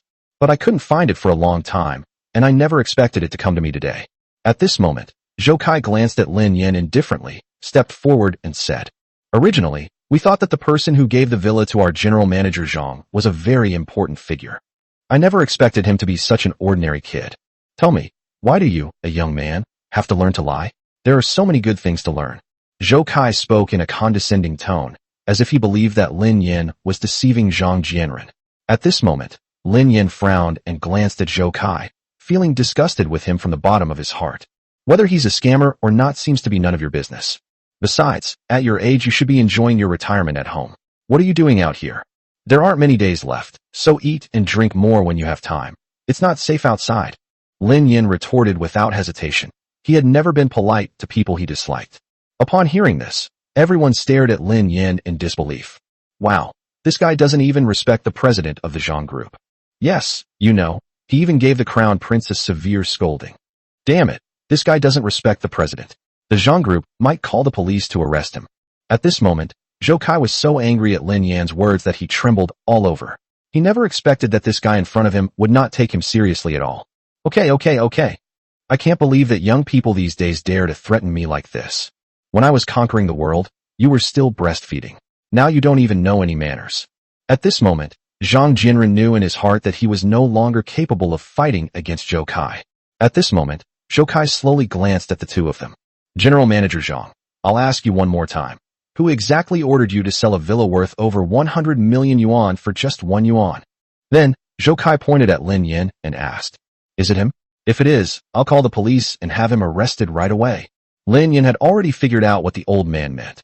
He was forcing Zhang Jianren to make a choice to sacrifice him or to sacrifice himself. If Zhang Jianren says it was his own decision, then the board of directors will remove him from his position as general manager tomorrow.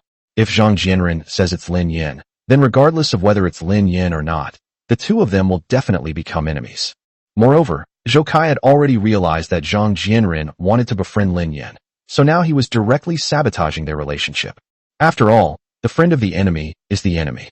This move, killing 2 birds with 1 stone, was absolutely brilliant. At this moment, the hall was completely silent, and everyone dared not breathe. At that moment, an aged voice came from outside the hall. "It was my decision, and you have a problem with that?" Chapter 49 Clash between 2 group bosses. Everyone turned to look at the entrance to the hall. Upon hearing this voice, Zhang Jianren instantly smiled, breathed a sigh of relief, and jogged over to call out, "Dad!" That's right, the person who came was Zhang Mingyuan. At this moment, Zhang Mingyuan looked at his good-for-nothing son with disdain, but since they were in public, he couldn't say anything. Zhang Mingyuan quickly approached Lin Yan and bowed deeply to her with great apology. "I'm sorry, it was my negligence. I failed to manage my subordinates properly." Lin Yan looked at Zhang Mingyuan, who still exuded charm, and slowly said, "Your attitude is very good, but now they're going to call the police and have me arrested, saying I lied to your son. I bought one of your villas for 1 yuan. If this matter isn't handled properly, I won't feel at ease living here." Zhang Mingyuan stood there respectfully, beads of sweat the size of soybeans constantly streaming down his forehead. At this moment, everyone in the hall felt incredulous. Who exactly is this young man? Why is the chairman of the Zhang Group so afraid of him? Yeah, could he be the eldest son of some tycoon? It's over. If that's really the case, Vice President Zhou is finished. At this moment, Zhou Kai looked puzzled. He knew Zhang Mingyuan's character well. He was fearless and ruthless, otherwise he wouldn't have been able to build such a vast business empire. But today is unusually quiet. He was actually standing there obediently. That wasn't the Zhang Mingyuan he knew. At this moment, Lin Yan stopped speaking, and Zhang Mingyuan glanced at Lin Yan apologetically once again. Turning around, Gulai gave Chun Dong a dark look and said in a stern voice, I am now, in my capacity as chairman of the Zhang Group, announcing your dismissal. Upon hearing this, Chun Dong immediately collapsed to the ground. He knew that the chairman's word was always law, even if the matter went to the board of directors. The old man upstairs wouldn't disrespect the chairman. After all, he was just a regional manager. Mr. Zhou, please help me. I still need to earn money to support my family. I have an 80-year-old mother to support and infants to feed. If I don't have a job, my whole family will die. At this moment, Chun Dong knelt on the ground like a pitiful worm, kowtowing repeatedly to Zhou Kai, hoping that Zhou Kai could put in a good word for him. At this moment, Zhou Kai had not yet recovered from the shock he had just experienced. Moreover, he knew that Zhang Mingyuan's words were always as good as nails. However, Chun Dong was Zhou Kai's man, and he also had leverage over Zhang Jianren. How could he possibly let Zhang Mingyuan easily remove his men? Zhou Kai gave Zhang Mingyuan a deep, sinister look and casually said, Mingyuan, we've been brothers for decades. Please give me some face. Besides, even if Chun Dong didn't achieve anything, he still put in a lot of effort. So let's forgive him this time. At this moment, Zhang Mingyuan looked coldly at Zhou Kai, thinking of his brother of several decades who had been openly and secretly vying for power and profit with him in recent years. Moreover, Zhang Mingyuan had always known that Chun Dong was one of his men, but he just couldn't find a good excuse. Today, with such a good opportunity, how could he possibly let it pass him by so easily? Old Zhou, you yourself said we've been brothers for decades. You should know my temper. Zhang Mingyuan looked at Zhou Kai with a deep gaze and continued speaking. Moreover, I have evidence of this guy lining his own pockets here for so many years. I didn't call the police to arrest him.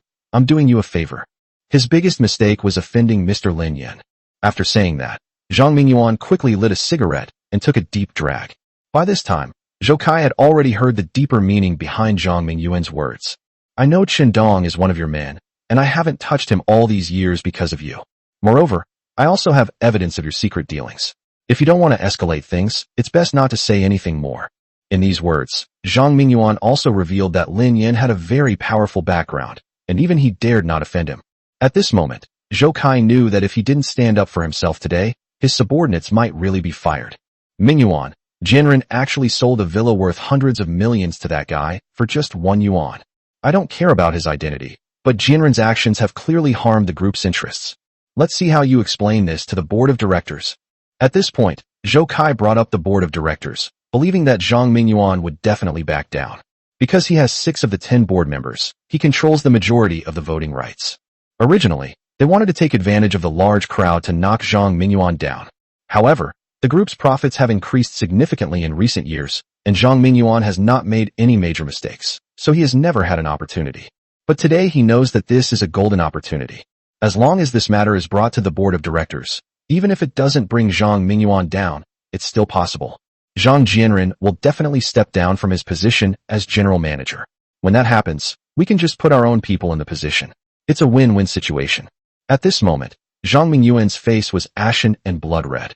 I never imagined that brothers who have known each other for decades, who usually fight for power and profit, would actually try to sabotage me at this critical juncture. He knew that he absolutely could not back down today, and if he did, it would be a disaster. This means that Zhang Jianren's sale of the villa to Lin Yan for 1 yuan is null and void, which means he has truly offended Lin Yan. Bang! Zhang Mingyuan slammed his right hand on the table and said angrily, That's right, it was my idea. Mr. Lin Yan is my guest, and I'm willing to sell the villa to him for 1 yuan.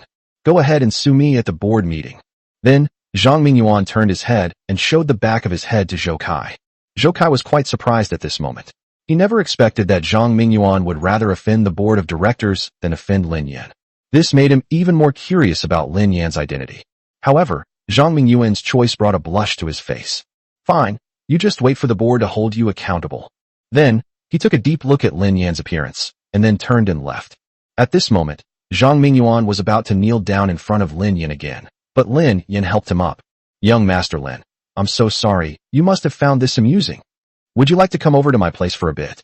Lin Yin smiled slightly, watching Zhou Kai walk away, and said, Forget it, I'm not in the mood today. Let's do it another day.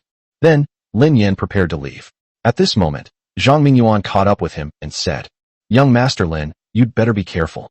Zhou Kai is a rather cunning guy. I'm afraid he might resort to underhanded tactics. How about I give you a few bodyguards for self-defense? Upon hearing this, Lin Yin slowly shook his head and turned to leave. Chapter 50, $8 billion deal. After leaving the real estate sales center, Lin Yin and Qian Xiaohao headed towards the parking lot.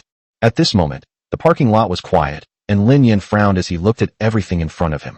Just as they turned a corner, two men in black suits blocked their way, glanced at Lin Yin with disdain, and spoke in an unquestionable tone.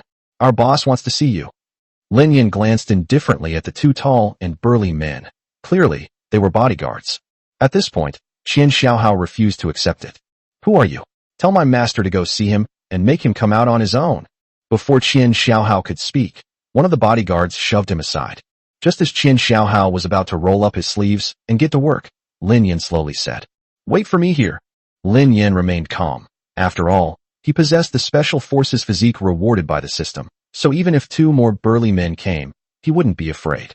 At this moment, he wanted to know who it was that wanted to see him. At this moment, a Rolls-Royce slowly drove up, and a bodyguard opened the back door. Lin Yin was not afraid and got in directly. Qian Xiaohao looked at everything in front of him with a nervous expression, but he was helpless in the face of the burly man who was a head taller than him.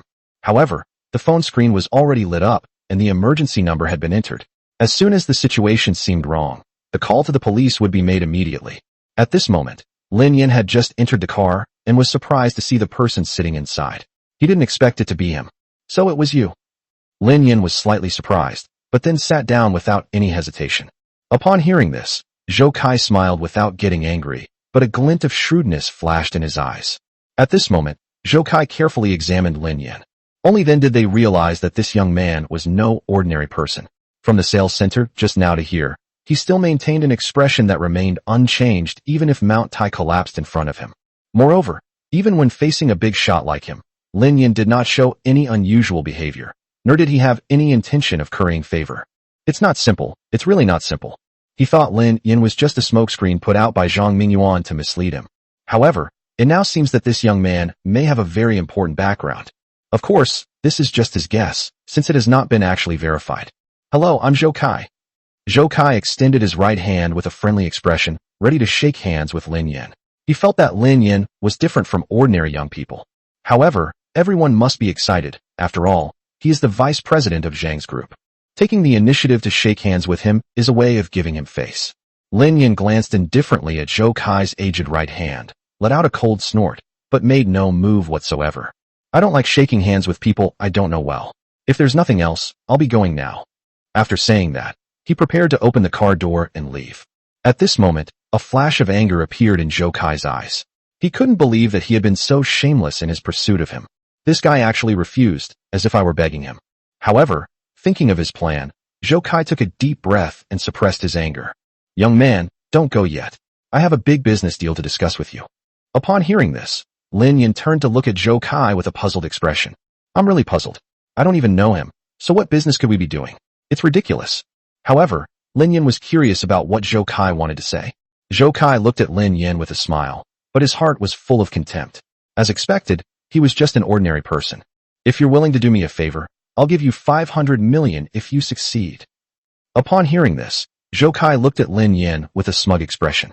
In his view, 500 million was an amount Lin Yin could never earn even if he worked for 10 lifetimes. But now, you can earn 500 million just by helping out. It's like a windfall. However, Zhou Kai was disappointed. He didn't see Lin Yin's overjoyed expression. Instead, he was met with only a cold laugh. That villa is already worth hundreds of millions, and your offer isn't necessarily higher than Zhang Mingyuan's. Lin Yin said coldly. I never expected that Zhou Kai would actually set his sights on me. Does he really think I'd be after 500 million? However, he didn't see his Bugatti Silver Dragon, which was worth 50 million. At this moment, a sinister glint flashed in Zhou Kai's eyes. He hadn't expected this young man to actually raise the price on the spot. Did he realize that I was determined to win him over? However, Zhou Kai knew this opportunity was rare. He had been looking for Zhang Mingyuan's weaknesses for the past few years, but had made no progress. Today, he finally realized that as long as he brought Lin Yan to the board meeting tomorrow, he would succeed. If Lin Yan tells the truth, then I will definitely have a chance to oust Zhang Jianren through a vote, and it's not impossible that I could even remove Zhang Mingyuan from his position as chairman.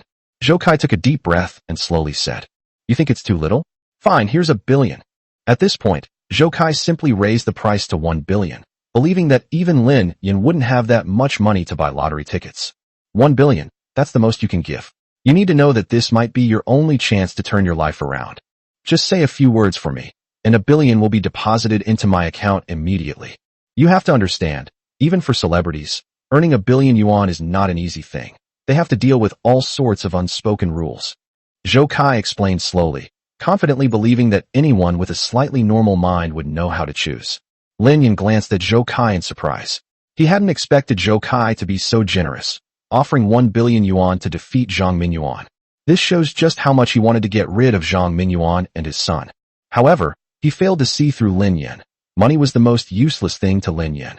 Then, Lin Yan glanced at Zhou Kai with disdain and casually said, "I have no interest in or concern myself with your affairs. Take that billion as your own coffin money. And one last piece of advice. Don't mess with me, or you won't even have a chance to cry." Bang! Lin Yan got out of the car and casually closed the door. At this moment, Zhou Kai angrily broke the cigar in his hand. In his view, he came to discuss cooperation with utmost sincerity, but this kid didn't give him any face at all. Zhou Kai watched Lin Yan's departing figure through the car window, a hint of murderous intent flashing in his eyes. At this moment, the driver turned around, looked out the window, and asked, "Master?" Zhou Kai lit his cigar again, exhaled a smoke ring, and said fiercely, "Send a few men to teach him a lesson. I want him to come back begging to me." Chapter 51. Hello, I'm Qianqian's sister-in-law. The next day, Lin Yan was woken up by a phone call while he was sleeping, and answered it groggily. "Hello." Immediately, my sister's voice came from the other end of the phone. "Brother, are you up?" Recognizing Lin Qian's voice, Lin Yan slowly opened his eyes and saw that the sun was already high in the sky. "Get ready. Is there anything I can help you with?" Upon hearing this, Zhao Jiejia, who was on the other end of the phone, clasped her hands together and kept pleading with Lin Qian. Actually, it was Zhao Jiejia's idea to make this call today. These past few days, Grandpa Zhao Desheng has been asking her how things are going with Lin Yan and what stage they've reached. Last night, we talked on the phone until midnight, and he specifically told Zhao Jiejia that she should make a move on a man as outstanding as Lin Yan as soon as possible. If we wait any longer, someone else will snatch it away. Upon hearing this, Zhao Jiejia recalled Li Chuyao's attitude towards Lin Yan and realized that Li Chuyao was now keeping a close eye on Lin Yan as well. That's why we have telephones now. Lin Qian looked at her best friend, sighed, shook her head, and then said, Isn't today the weekend? I'm planning to go shopping. Will you come with me?" When Lin Yan heard that her younger sister wanted to go shopping, she realized that the last time she went shopping with her sister was last month. Moreover, because of Lu Li's phone call, he left Lin Qian halfway, and Lin Yan felt very ashamed. Thinking of this, Lin Yan didn't hesitate and said it.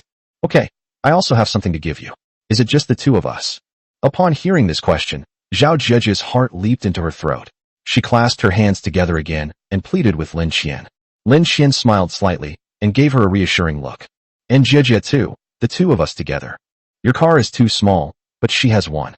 We'll take you there." Lin Yan frowned slightly and said casually, "All right, then." Upon hearing this, Zhao Jiejia was so happy she almost jumped up, grabbed Lin Qian's head, and kissed her on the lips. After a while, she finally let go. "Wow, Qianqian, she's really my best friend. Don't worry, I'll cover your clothes, shoes, and underwear for a month. As your sister-in-law, I will definitely take good care of you." As she spoke, Zhao Jiejia patted her ample bosom with conviction. Lin Qian looked at her best friend's excitement with a helpless expression, and then took a napkin to wipe her cheeks. "Your makeup is ruined." Upon hearing this, Zhao Jiejia quickly went to the mirror, her face immediately contorted with grief as she touched up her makeup. In order to see Lin Yan, Zhao Jiejia specially wore a tight-fitting short skirt that just reached above her knees, which showed off her figure without being indecent. Don't underestimate this outfit. Zhao Jiejia spent more than 3 hours tinkering with it in the dormitory at 6 in the morning, disturbing Lin Qian's sleep. Choosing clothes, getting dressed, and putting on makeup took more than 3 hours. Lin Yan hung up the phone and immediately started packing her luggage. She had originally planned to move today. But Qian actually wants to go shopping, fine. Lin Yin had very few belongings, just a box and a backpack. He didn't want anything else. It's like saying goodbye to the past. Afterwards, Lin Yin called a designated driver and drove his Bugatti Silver Dragon to Tianshan Rinjian. Tianshan Rinjian is the community where Lin Yin bought the villa yesterday. If we have time today, I'll take Qian to see it. At 10:30, Lin Yin arrived at the main gate of Jiangnan University as promised and waited. At this time, there were many students coming and going, and those with sharp eyes recognized him immediately. Isn't this Lin Yin, the one who got cheated on by Lu Li? Ever since Lu Li dumped him, he stopped delivering food. He's really feeling much more relaxed. That's right. Let me tell you, dating someone is for idiots. The idea that a guy earns 18,000 a month and a girl earns 2,000 a month, and that we earn 20,000 a month together and live a great life, is all bullshit. Yeah, I saw on Douyin yesterday that Lin Yin actually beat Wang Lu, the little prince of the music academy, by playing the Swana. I never thought he could play the Swana. Yes, I saw it too. At first glance, I thought I was seeing things, but it really was him. Did he explode after being dumped by Lu Li? Lin Yin simply smiled faintly at the comments from passersby and said nothing. In the past few days, Zhao Zhejia's calligraphy videos have gone viral on Douyin. Moreover, videos of him playing against Wang Lu also went viral. Lin Yin is now a minor celebrity, and what makes him happiest is the surge in his shock value, which is now close to 500,000. This is definitely good news for Lin Yin. As long as he has enough fear points, he won't be afraid of any problem. Even if it were the end of the world, Lin Yin was confident he could survive it, let alone the little troubles in everyday life. At this moment, a red Mercedes slowly pulled up in front of Lin Yin, and the window slowly rolled down. "Brother, over here." Lin Xian waved to Lin Yin from the back seat. Lin Yin glanced into the car, looked at his sister with a smile, and then looked at Zhao Zhejia with a surprised expression. However, Lin Yin was truly amazed by the two women's outfits today. Lin Xian was wearing a light blue long dress, looking very pure and lovely. Zhao Zhejia, dressed in a black short skirt, looked very mature, a significant improvement over her previous outfits. At this moment, Zhao Zhejia saw Lin Yan's surprised expression and the corners of her mouth turned up slightly. It was clear that her outfit had caught Lin Yan's attention. At that moment, Zhao Zhejia suddenly let out a scream. "Ouch, my stomach hurts a little, I can't drive." "Someone drive, I really can't." Without waiting for the two to react, he quickly sat in the passenger seat and fastened his seatbelt. Lin Xian was stunned for a moment, then gave her best friend a meaningful look. "Who's driving? My stomach really hurts." Zhao Zhejia continued to pretend. At this moment, Lin Xian looked at Lin with an innocent expression and said, "Brother, I haven't gone to learn to drive yet." Lin Yin looked at the two of them speechlessly, then sat directly in the driver's seat. At this moment, prompted by Zhao Zhejia, Lin Xian said to Lin Yin, "Brother, this is my best friend, Zhao Zhejia. Zhejia, this is my brother." Lin Yin looked at the two of them with a sense of frustration. She felt that the two of them were a little different from before, but she couldn't quite put her finger on what was different. Faced with their enthusiasm, Lin Yin smiled slightly at Zhao Zhejia and said, "Hello, I'm Qian's brother." At this moment, Zhao Zhejia was extremely excited. You see, she had dressed up specially to see Lin Yin. Upon hearing Lin Yan's words, Zhao Zhejia blurted out, "Hello, I'm Qian's sister-in-law." Chapter 52 Blue Whale, 50% off. Upon hearing this, the atmosphere in the car instantly froze, and the Lin siblings stared at Zhao Zhejia in disbelief. Lin Xian was quite surprised. When did her best friend become so bold? More importantly, she felt a little uncomfortable, as if someone had stolen her favorite toy. Lin Yin was stunned for a moment, then realized what was happening. Without saying anything, he stepped on the gas and drove off.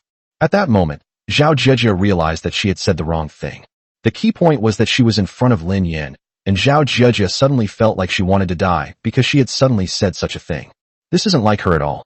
Zhao Zhejia buried her face in her chest, her face flushed red, like an ostrich, thinking that if she couldn't see it, Lin Yin couldn't see it either. Lin Xian looked at her best friend speechlessly, a person who usually seemed particularly shrewd. Why does she say nonsensical things when she sees her own brother? Keep in mind that they weren't even friends at this point, yet they said such things. The car sped along the road, and at this moment, Lin Yin said, "Where are we going now?" The two women looked at each other, unsure of what to say. Lin Yin frowned, shook his head, and slowly said, "How about this? We go shopping first, and then get something to eat when we're hungry." The two women had no objection to Lin Yan's words. An hour later, the three of them finally arrived at the largest commercial street in the city. At this moment, Lin Xian and Zhao Zhejia were standing at the exit of the underground parking lot, while Lin Yan went straight to park his car. Lin Qian looked at Zhao Jieji meaningfully, which made Zhao Jieji feel humbled. You brat, why are you staring at me like that? Zhao Jieji tickled Lin Qian's waist, which startled Lin Qian, who immediately pushed back, as she was very ticklish. You also said that when I told you to sit in the front, you told me the front was dirty and told me to sit in the back. Then, you pretended to have a stomachache and sat in the passenger seat yourself. So, this was all your conspiracy. At this moment, Zhao Jieji felt embarrassed and grabbed Lin Qian's arm tightly with both hands. Okay, Qian, please help me. I'll wash your clothes for another month if necessary. At this moment, Lin Qian squinted her lips and looked angry, but did not reply. Seeing Lin Qian like this, and knowing that Lin Yan would be out soon, Zhao Jieji hardened her heart and said, plus a month of free meals, that's the most I can offer. Qian, please help me, even if it's just for my happiness. Just then, Lin Yan happened to walk out of the underground parking garage and casually said, whose happiness is this? You have a boyfriend. Looking at Zhao Jieji with surprise, but thinking about it, it makes sense. She's a young woman in her 20s. It's normal for her to be in a relationship. At this moment, Zhao Jieji was speechless. If Lin Yan really misunderstood, then she would definitely have no chance. Zhao Jieji said in a panic. No, I'm still single. Nobody wants me. As she spoke, she pleaded with Lin Qian, who, seeing her best friend's behavior, immediately responded. No, we're discussing what to eat later. Hearing this, Lin Yan didn't say anything and walked towards the commercial street. At this moment, Zhao Jieji and Lin Qian followed closely behind. At first, the two held hands, with Lin Qian walking in the middle. However, after walking for less than 5 minutes, Zhao Jieji made an excuse to tie her shoelaces and casually made a gesture on her high heels. Then, it mysteriously appeared on Lin Yan's left hand. At this moment, people on the street also saw this scene, a man with a woman on each side. Wow, this man is so lucky. He's shopping with 2 girls at the same time. Don't the 2 girls fight? I feel like I've seen this person somewhere before, but I can't quite place it right now. What a jerk. He's always eyeing what's in the pot, while pointing at what's in the bowl. If he were my boyfriend, I would have kicked him to the curb long ago. Hearing this, Lin Yan was speechless. He was innocent, okay? However, Lin Qian and Zhao Jieji smiled, and covered their mouths when they heard the comments from passersby. Afterwards, the 3 of them strolled through 2 streets and bought several outfits. During this time, Zhao Jieji openly and subtly showed off her figure in front of Lin Yan, making Lin Yan feel quite embarrassed. If you don't want to look, her own sister is trying on clothes with her, and the worst part is that the 2 of them are even changing clothes in the same fitting room. Moreover, they all appeared at the same time, leaving Lin Yan unsure whether to look at them or not. This was pure torture for Lin Yan. 5 hours later, it was already past 4 or 5 in the afternoon. Lin Yan led the 2 to a high-end restaurant for dinner. It was a Chinese restaurant that was very simple, elegant, and charming. Just as Lin Yan was about to enter the private room, a voice called out to him. Lin Yan, is that you? Lin Yan turned around and saw a group of old men coming out of the private room. At this moment, Zhao Jieji rushed forward and hugged the old man at the front. Grandfather. Lin Yan was quite surprised to run into Zhao Desheng in this place, so he politely stepped forward. President Zhao, I never expected to meet you here. At this moment, Lin Qian also bowed politely, having heard from Zhao Jieji that Lin Yan knew calligraphy. Lin Qian didn't believe it. After all, she had grown up with her brother since childhood, and she wouldn't know if he knew calligraphy. But today she finally believed that her brother really could do calligraphy. Zhao Desheng was also surprised to run into Lin Yan here today, and then happily said, I never expected that we would meet here. What a coincidence. Are you here to eat? Zhao Desheng glanced at Lin Yan, then at Lin Qian beside Lin Yan, and continued. You must be Lin Yan's younger sister, Lin Qian. I often hear Jieji mention you. Hearing Zhao Desheng say this, Lin Qian was overjoyed, knowing that the person opposite her was the president of the Xia Kingdom Calligraphy Association. It can be said that his calligraphy is the best in the entire Xia Kingdom, although Lin Yan is currently the best. Hello, Grandpa Zhao. Lin Qian bowed respectfully. Zhao Desheng was a shrewd man. He could tell at a glance that his granddaughter was with Lin Yan and had a smile on her face. Then, quite tactfully, he said, All right, since you're eating, I won't disturb you. Come over to my place another day, and we'll have a good drink together. Lin Yan responded readily to Zhao Desheng's words. Before leaving, Zhao Desheng pulled Zhao Jieji aside and said, Good, not bad, you've made progress. But why hasn't anything been done with the card I gave you? It's all been used to buy clothes and cosmetics. Can we even eat these things? We need to win Lin Yan over. Afterwards, Zhao Desheng left after saying something that made Zhao Jieji blush with embarrassment. My card gets me a 50% discount at the Blue Whale Hotel, so you'd better try harder. Zhao Zhejia watched Zhao Deshang's departing figure speechlessly, and in her heart, she really wondered if he was really her grandfather. Chapter 53, A Deadly Intent in the Dark. Who is it? Inside the private room, the three of them sat down and ate quietly. However, this time Zhao Zhejia learned her lesson and sat next to Lin Qian, but she never dared to look at Lin Yan, and her whole face was flushed. At this moment, Lin Qian realized that the matter must be related to her brother. However, since Zhao Zhejia isn't saying anything, it's not convenient for her to ask right now. During this time, Lin Yan gave the villa's access card to Lin Qian, and the two women looked at the access card in their hands. Brother, when did you buy a villa? Hearing this, Lin Yan smiled slightly and recounted what had happened yesterday. Of course, Lin Yan avoided mentioning the conflict, because there was no need for his sister to worry about it. She might even become anxious. At this moment, Zhao Zhejia's eyes darted around, and she secretly tugged at Lin Qian's arm, saying pitifully, Qian, you're living in a villa now. I'm staying here alone. How can I bear the loneliness? Then I'll have nightmares and wake up in the middle of the night. Lin Qian rolled her eyes at Zhao Zhejia. The two had been roommates for over a year, so how could she not know what her best friend was thinking? After hesitating for a moment, Lin Qian said to Lin Yan, Brother, how about we let Zhejia live with me? That way we'll have someone to keep us company on our way to and from get out of class. Lin Yan remained remarkably calm.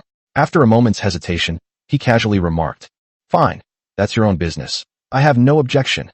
Hearing this, Zhao Zhejia was overjoyed and couldn't help but recall Li Chuyao's words in the college conference room. So what if you're pretty? I'm in a prime position to get what I want. After finishing his meal, Lin Yan drove to the music academy, as usual, and walked back home. It was already 10 p.m. Lin Yan followed the navigation and headed towards the residential area via a small road. On the dimly lit road, a few figures and cars occasionally passed by. This road was relatively remote, and by this time, there were very few people around. At this moment, a dilapidated van was slowly driving about 100 meters behind Lin Yan. Lin Yan frowned as he listened to the car behind him, which was swaying back and forth. A sense of foreboding crept into my heart. Logically, if a car wanted to pass by, it could simply accelerate and overtake it. Who has time to drive slowly with nothing to do? At this moment, Lin Yan had a new suspicion in his mind. Looking up, I saw a good grove of trees in front of me, very dark, and without a single streetlight. Lin Yan heard the van rapidly approaching him, and the roar of its engine was getting louder and louder. Boom! At this moment, the van was rapidly approaching.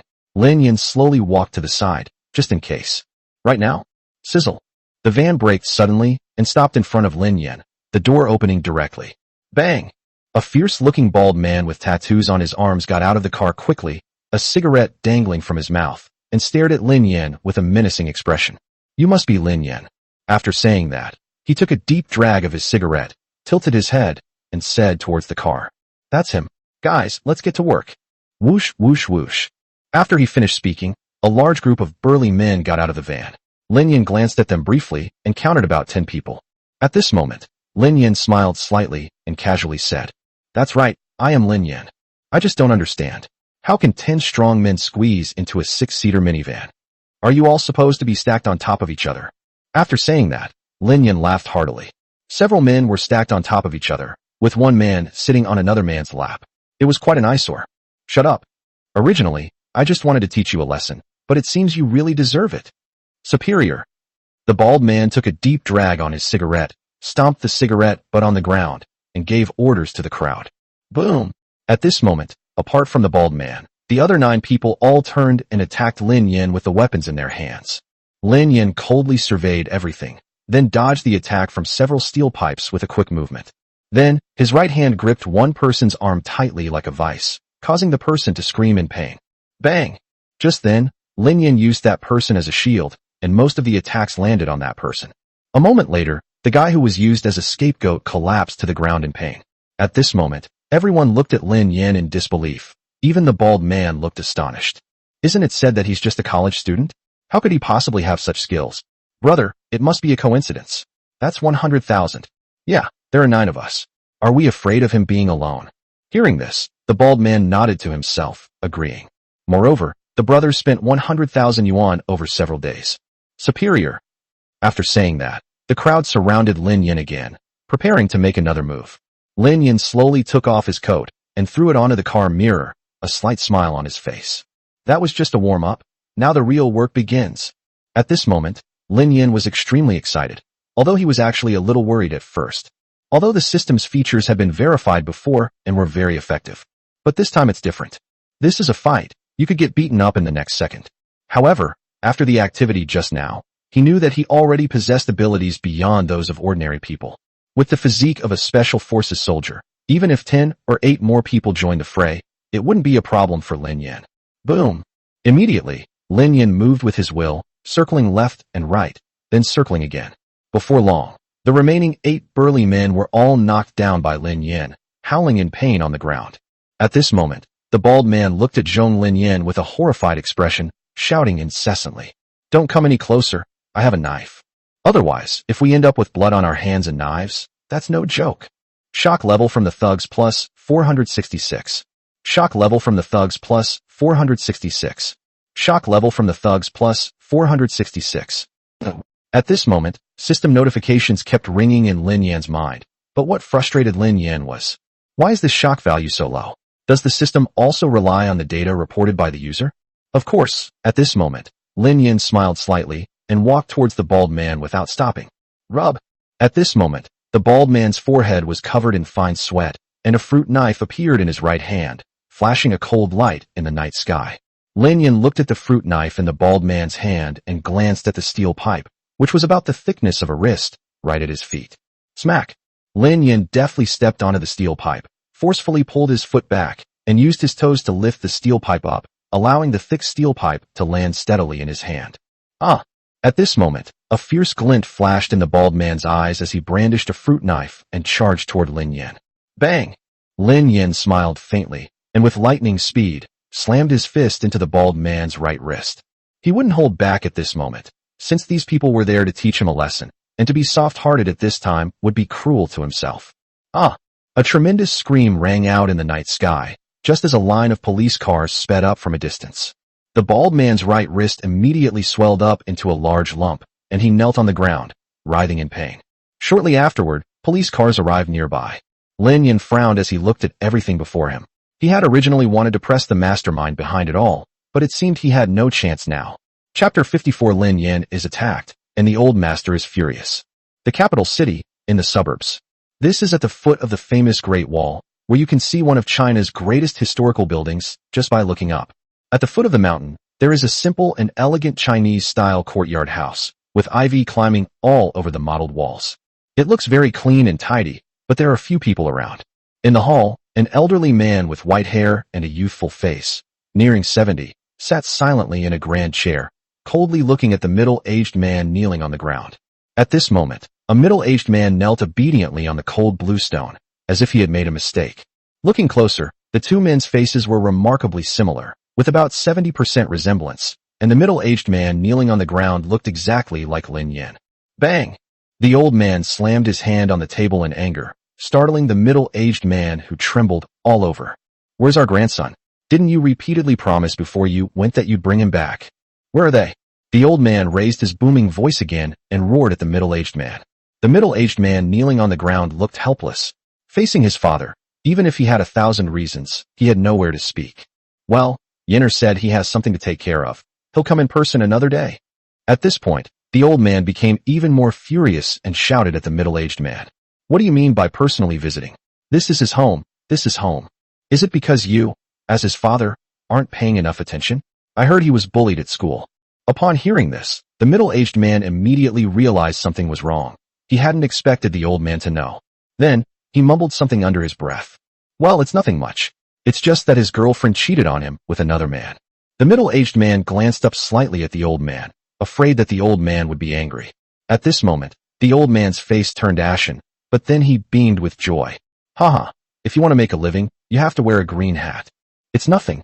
Hearing this, the middle-aged man finally breathed a sigh of relief, knowing that the old man hated being cuckolded the most when he was young. "What? You've suddenly changed your mind today?" Bang! To everyone's surprise, the old man slammed his fist on the table in a fit of rage, glaring at the middle-aged man kneeling on the ground.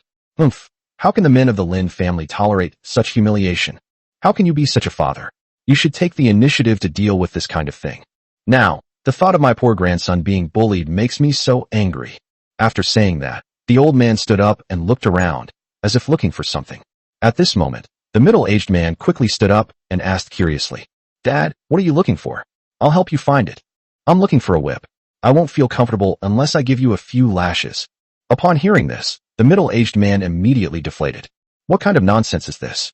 Your own grandson is being bullied, so go and confront the bully. What kind of skill is it to beat your own son? You'd better kneel down right now." The old man, holding a whip, shouted at the middle-aged man. The middle-aged man knelt on the bluestone with great ease, clearly the result of long-term practice. The old man, carrying a whip, quickly approached the middle-aged man, just as he was about to strike him. The butler came straight into the hall, panting and looking very anxious. The father and son looked at the butler with a puzzled expression and asked, "What exactly happened?" "Young master was attacked. 10 thugs beat him up." Boom! The news was like a bolt from the blue for the two of them. The old man's face turned ashen, and his right hand, which was holding the whip, trembled uncontrollably. His two old eyes were fixed on the butler, and he slowly said, "How are you? Are you badly injured?" At this point, even a middle-aged father like himself felt uncertain. According to their investigation, the family that adopted Lin Yin was just an ordinary family. It's already a miracle that we can afford to send him to university, let alone teach him self-defense skills. After searching for over 20 years, I finally found him. But before we even met, this happened. This would undoubtedly mean the Lin family line would end for 9 generations of only sons. It is easy to imagine that this news was no less than a calamity for the Lin family. At this moment, the butler, having caught his breath, continued. "Young master single-handedly took down 10 thugs. He's currently recuperating at the First People's Hospital of Shanghai." Upon hearing this, the father and son breathed a sigh of relief. After learning that his grandson was safe and sound, the old man's face finally softened. "Let's go see my eldest grandson." At this point, the middle-aged man became anxious. What kind of grandfather would take the initiative to visit his grandson? Moreover, it was the head of the Lin family who took the initiative to come to their door. "Dad, you should just wait at home. Believe me, I will definitely bring Yenner back." Upon hearing this, the old man, who was about to leave, looked incredulous and said bluntly, "You said the same thing to me last time. Where are they? Where are they? We haven't seen anyone yet. Don't stop me this time." Smack! The old man grabbed his braid with his right hand and slammed it down on the table. He glared angrily at the middle-aged man and said to the butler, "Get my military fighter jets out of the way. I want to see my grandson as quickly as possible." After saying that, he ran quickly toward the door, not forgetting to turn back and remind the middle-aged man, "Before I arrive in Shanghai, I need to find out who has the audacity to target my Lin Fengzi's grandson." After that, only middle-aged people remained in the hall. At that moment, a voice rang out in the hall. Snap! The table that the old man had just chopped with his whip had split open in the middle and was scattered all over the floor. The middle-aged man stared in horror at the smooth gash above. Could it be that the old man's skills have improved again? Shanghai, the First People's Hospital. At this moment, Lin Yin lay speechlessly on the hospital bed, with Lin Qian and a few others sitting beside him, as well as Qin Xiaohao. "Didn't I tell you? I'm really fine." At this moment, Lin Qian objected, crying as she said, "Brother, just take good care of yourself. If something really happens to you, what am I going to do?" At this point, Lin Qian could no longer hold back and burst into tears. Bang! At this moment, a robust old man with a full head of white hair walked in with a concerned expression. Chapter 55. The old master arrived, and Lin Yin was very apprehensive. The old man was followed by the butler who had come last time. The two strode in, and the old man's eyes were fixed on Lin Yin on the hospital bed. "Grandson, are you all right?" A loud yet aged voice echoed throughout the ward, and everyone stared in disbelief at the old man who had entered. At this moment, Zhao Jieja stepped forward and asked, "Grandpa, you must have come to the wrong room. Your grandson isn't here." Lin Yin looked at the white-haired old man with trembling hands, feeling a strange sense of excitement deep inside. Upon seeing the butler behind him, he knew that the person in front of him must be his grandfather. Unexpectedly, his nearly 70-year-old grandfather rushed over as soon as he heard about the accident. Lin Yin quickly got off the hospital bed, not even having time to put on her shoes, and knelt directly in front of the old man. Seeing Lin Yin like this, the old man quickly stepped forward, his frail legs supporting Lin Yin, and kept saying, "My dear grandson, get up quickly, the ground is cold." At this moment, Lin Yin choked up, knelt on the ground and refused to get up, kowtowing 3 times to the old man, crying and muttering incessantly. Your unfilial grandson, Lin Yin, pays his respects to his grandfather. Bang! Bang! Bang! A tremendous tremor echoed throughout the ward, and everyone stared at the two of them in disbelief. At that moment, Lin Xian instantly realized that it must be her brother's biological family who had found him. Thinking about this, she felt both happy and disappointed.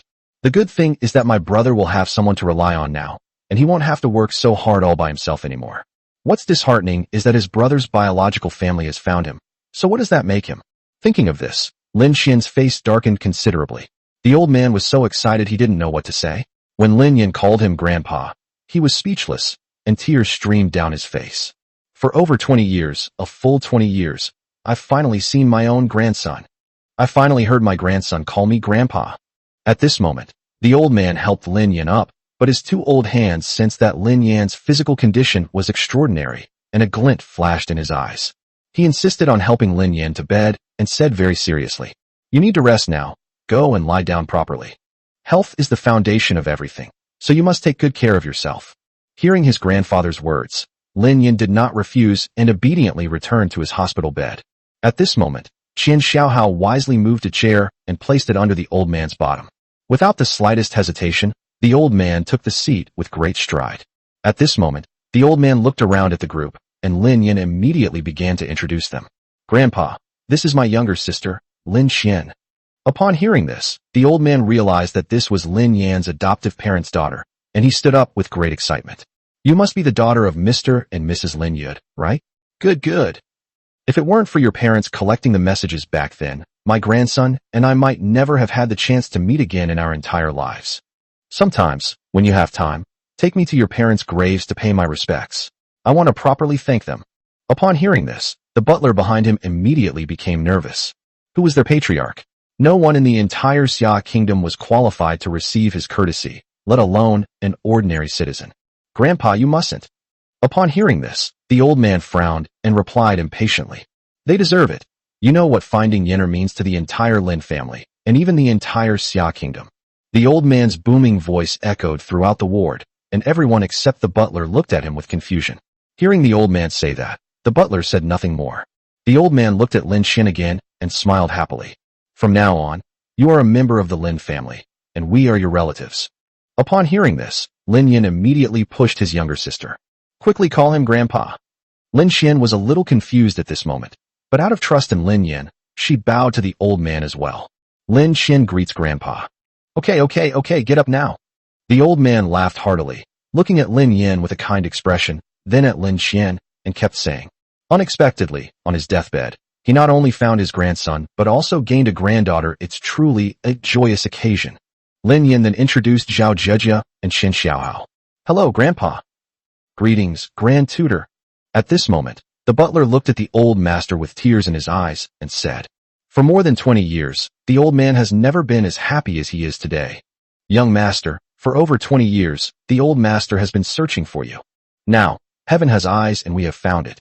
Hearing this, the old man felt a little embarrassed. After all, there were so many younger people around, and a man's love is deep and complex. It wouldn't be good to say it out loud. Why are you saying such things in front of a junior? At this moment, Lin Yan felt a mix of emotions, and he could imagine how his grandfather and father had lived through the past 20 years. "And what about my mom?" Lin Yan asked anxiously. "I've seen my father and grandfather, but I haven't seen my mother."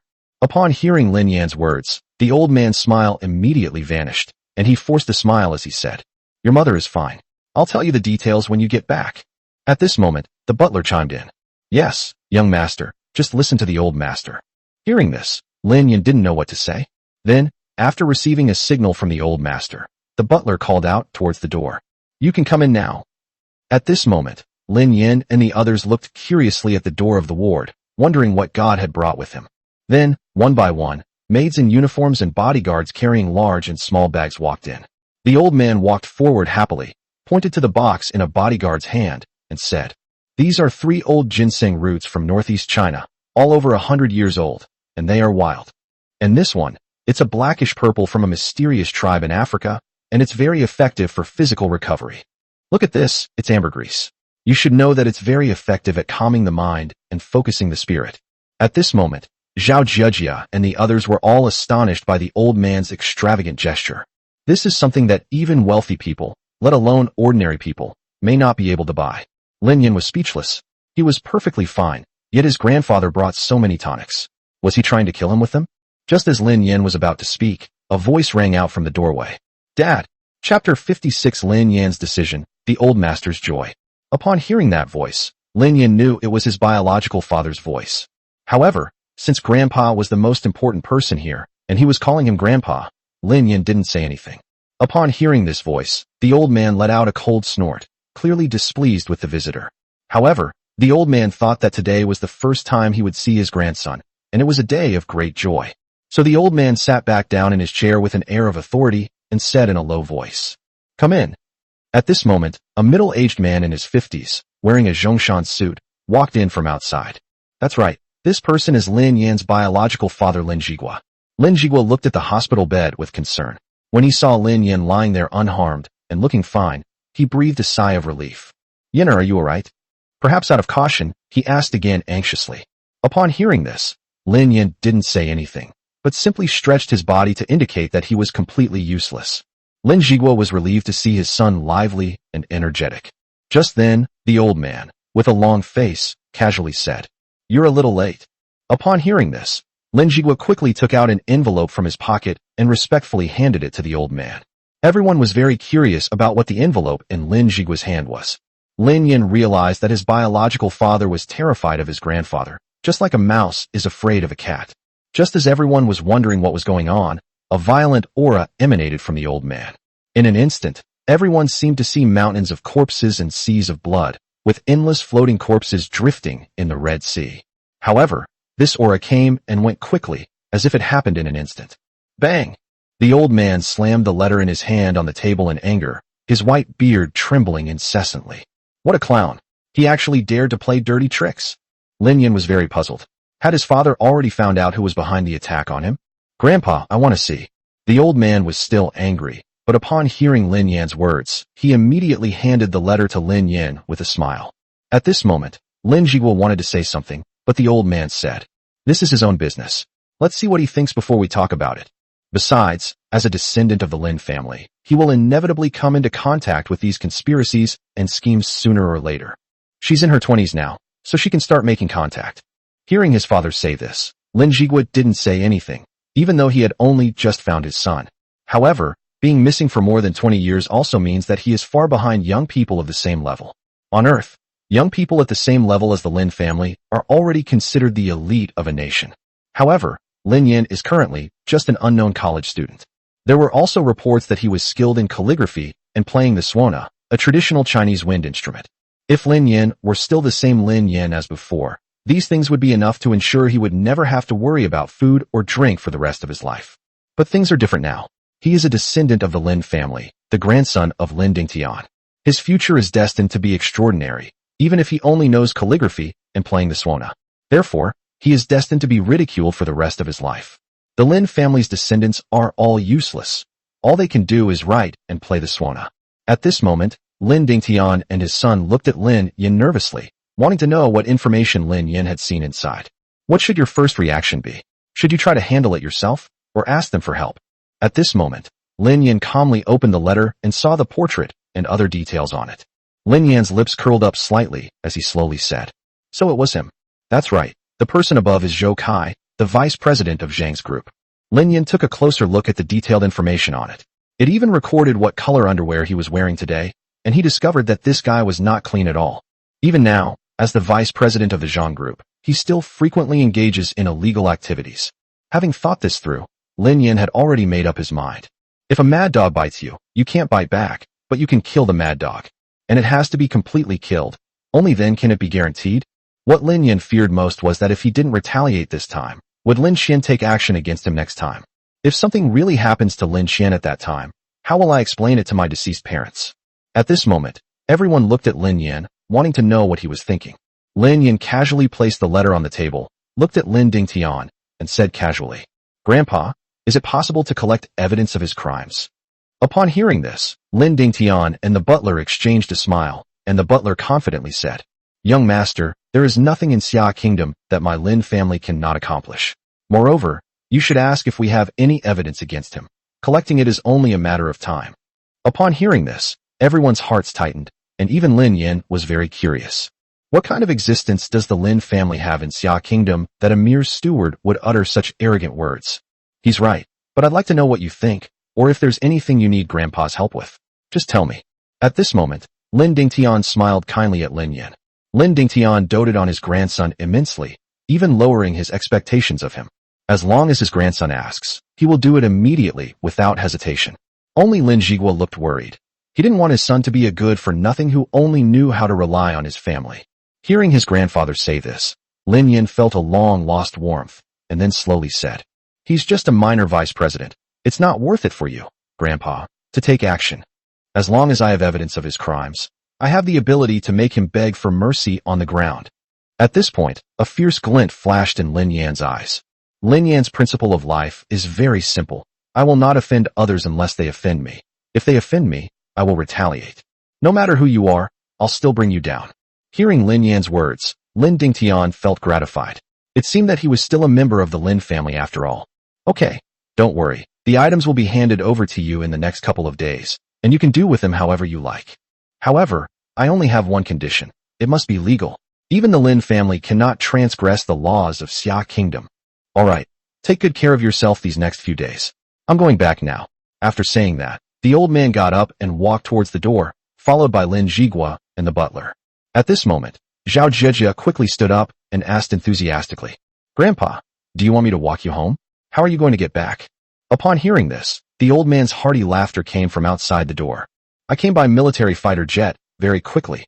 Upon hearing this, the four people in the ward were all stunned for a moment, clearly not believing what the old man said, thinking that he was joking. A moment later, a noisy sound rang out in the corridor.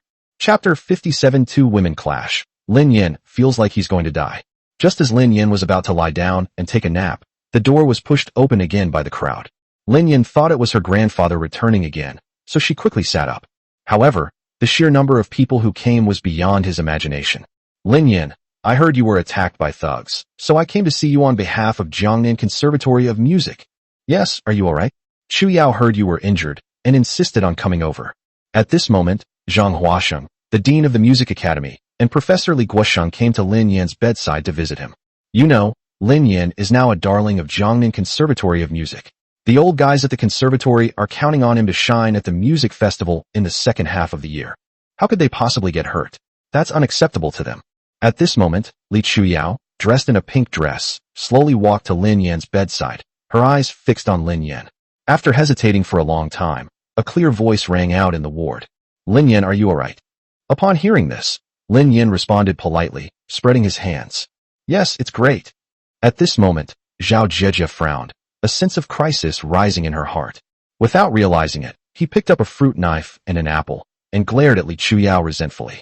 Then, Zhang Huasheng took out a thick envelope and stuffed it into Lin Yan's hand, comforting her. "This is a small token of our appreciation from our college professors. We hope you won't think it's too little." After saying that, he withdrew his hand without waiting for Lin Yan's response. Lin Yin subconsciously touched the thickness of the envelope, which was about 50 or 60,000 yuan. He looked at the dean and professor with embarrassment.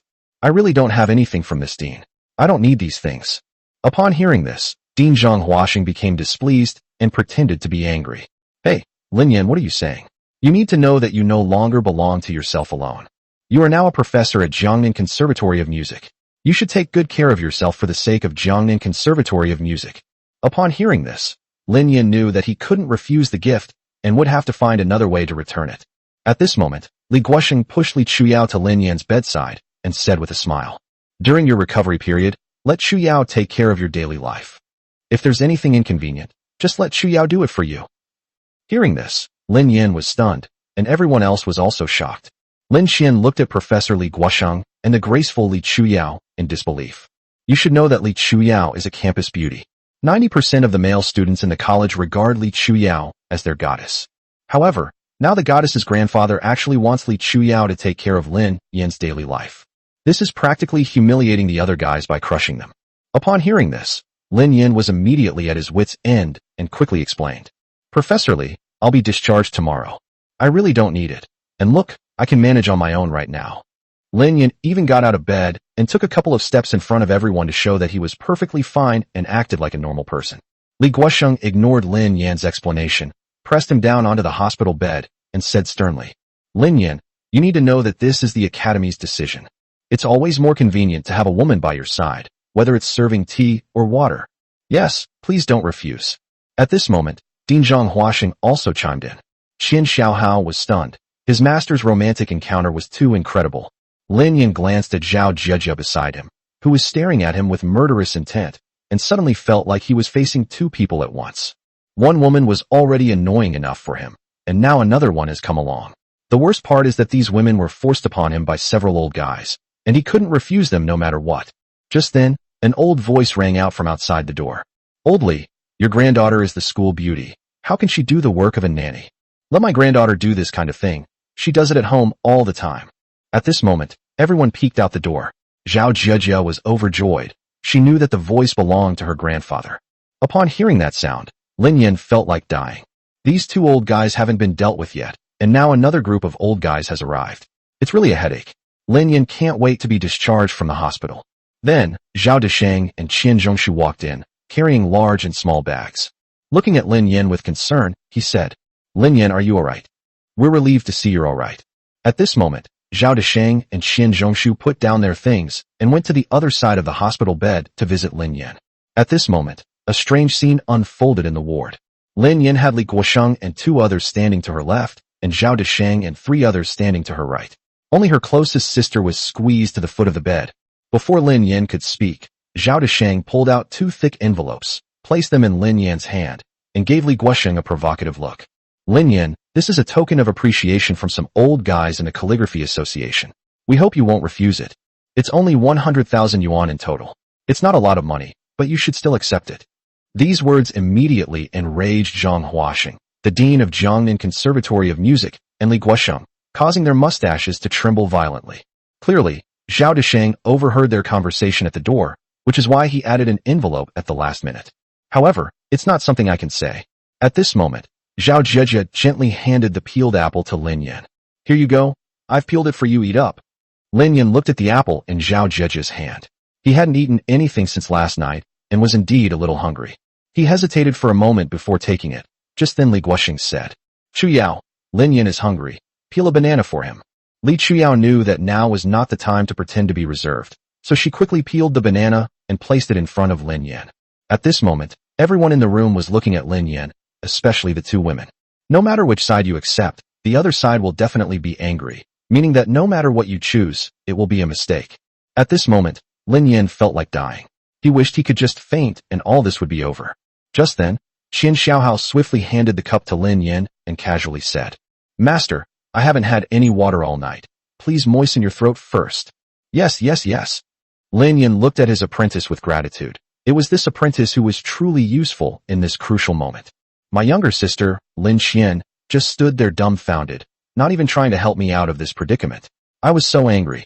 After Lin Yin finished drinking the tea, he noticed that the two women were handing him apples and bananas. And neither of them backed down, standing right next to Lin Yan's mouth. At this moment, Lin Yin even contemplated suicide. Ring ring. Suddenly, a ringtone came from the phone. Lin Yin quickly picked up the phone, and upon hearing the voice on the other end, she couldn't help but smile. This is a timely help. It's a lifesaver. After hanging up the phone, he put on his shoes and walked out of the ward without looking back, Lin Yan's voice echoing in the air. Qian, help me pack my things and get discharged from the hospital. We can go straight home now. Chapter 58. The police station shows its skills. Police station, office. In addition, Lin Yin was the victim in this incident, and someone from above had also made special arrangements for him. Therefore, it was specially arranged for Lin Yin to give a statement in the office. Lin Yin recounted the events in detail, and the two policemen looked at him incredulously. It's worth noting that they were on a joint mission at the time. When they arrived at the scene, all 10 thugs were lying on the ground groaning in pain, but Lin Yin was the only one standing there unharmed, without any external injuries. All right, Mr. Lin, we will find out who's behind this as soon as possible. It's best for you to stay home during this time and wait for our news. After saying that, one of the policemen opened the office door and escorted Lin Yin out. Hearing this, Lin Yin had nothing to say.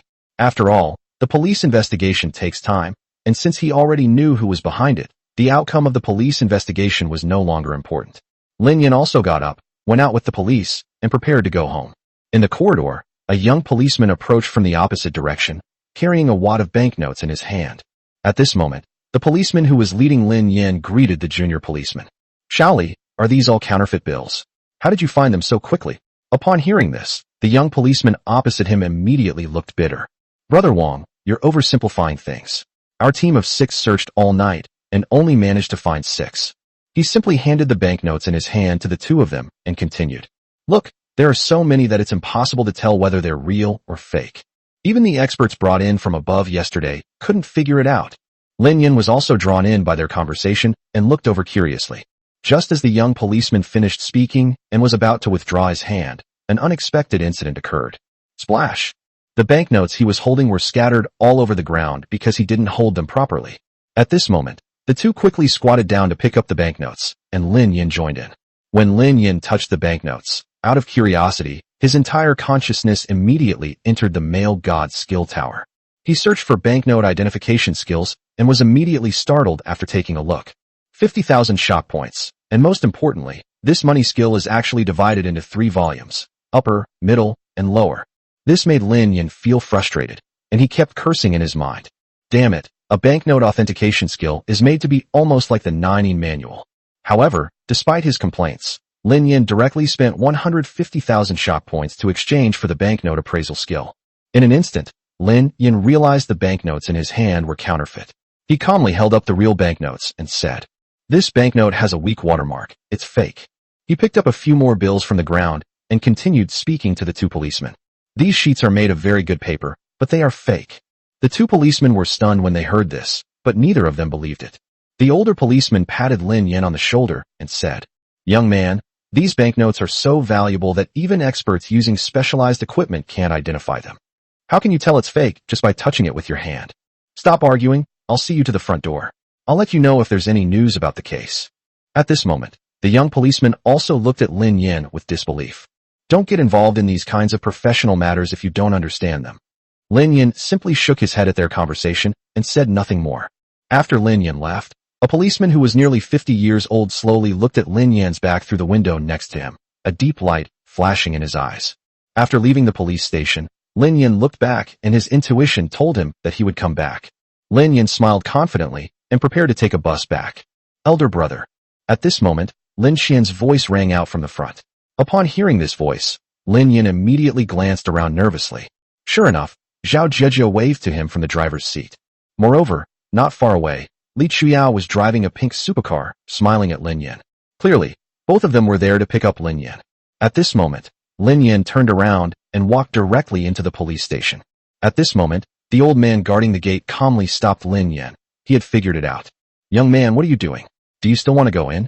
Clearly, the old man mistook Lin Yin for a young man who had made a mistake, and he said impatiently, "Go back quickly." After the old man said that, Lin Yin had no choice but to turn back, but looking at the 2 cars parked on the side of the road, Lin Yin was in a dilemma. "Lin Yin, over here." At this moment, Li Chuyao waved a signal. "Lin Yin, over here." Hearing Li Chuyao's call, Zhao Jieji also got out of the car and beckoned Lin Yin to get in. At this point, Lin Yin was speechless. Even though I had already made an excuse to avoid them, they still chased after me. Just as Lin Yin was speechless, a supercar pulled up in front of him, and a head popped out from the driver's seat. "Driver, get in the car." Lin Yin took a closer look and burst out laughing inwardly. He's truly a good apprentice. He really knows what his master is thinking. Bang! Lin Yinhao sat in the passenger seat without hesitation and said to the window, "I'm going home now. See you at home." Boom! Qian Xiaohao stepped on the gas and drove away with Lin Yin. Lin Yin patted him on the shoulder and said with relief, "Good. Accompany me to do something tomorrow. Then, I'll teach you calligraphy." Upon hearing this, Qian Xiaohao felt a surge of excitement. All that hard work and effort, isn't it all just to get this sentence? At this moment, Qian Xiaohao wanted to shout out loud that he had finally gained Lin Yan's approval. At this moment, Zhao Jieji and Li Chuyao watched Lin Yan leave speechlessly. The 2 gave each other a death stare, but it had no effect on the other.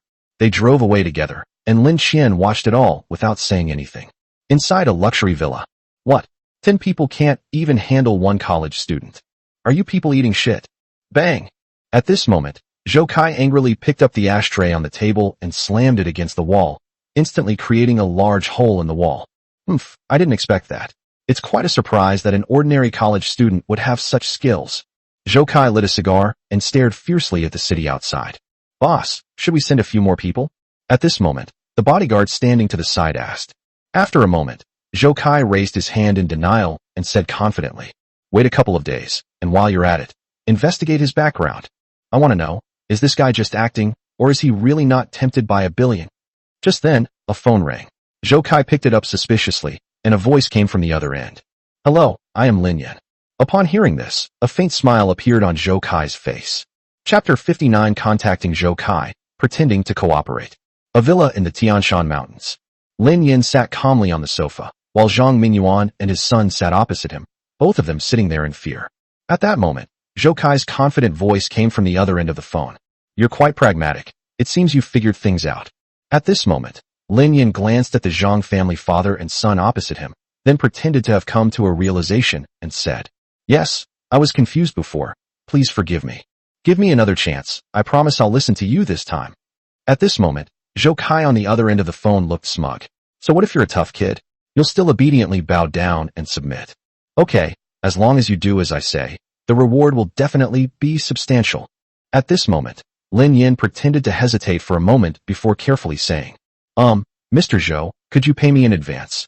After all, this is the first time I've done something like this. If Zhang Mingyuan really finds out that I've been working on him with you behind his back, he'll definitely treat me horribly. Can you give me 500 million first? At this moment, Zhou Kai frowned, somewhat regretting saying 1 billion. It's easy to say, but when it comes to actually giving it to someone else, I'm reluctant to part with it. After hesitating for a moment, Zhou Kai said reassuringly, I'm short on funds right now and don't have that much cash. Here's 100 million for you. The rest will be yours later. After saying that, he hung up the phone without waiting for Lin Yan's reply. Zhou Kai slammed the cigar in his hand onto the new ashtray, his eyes filled with a fierce look. You better be lucky to get my money.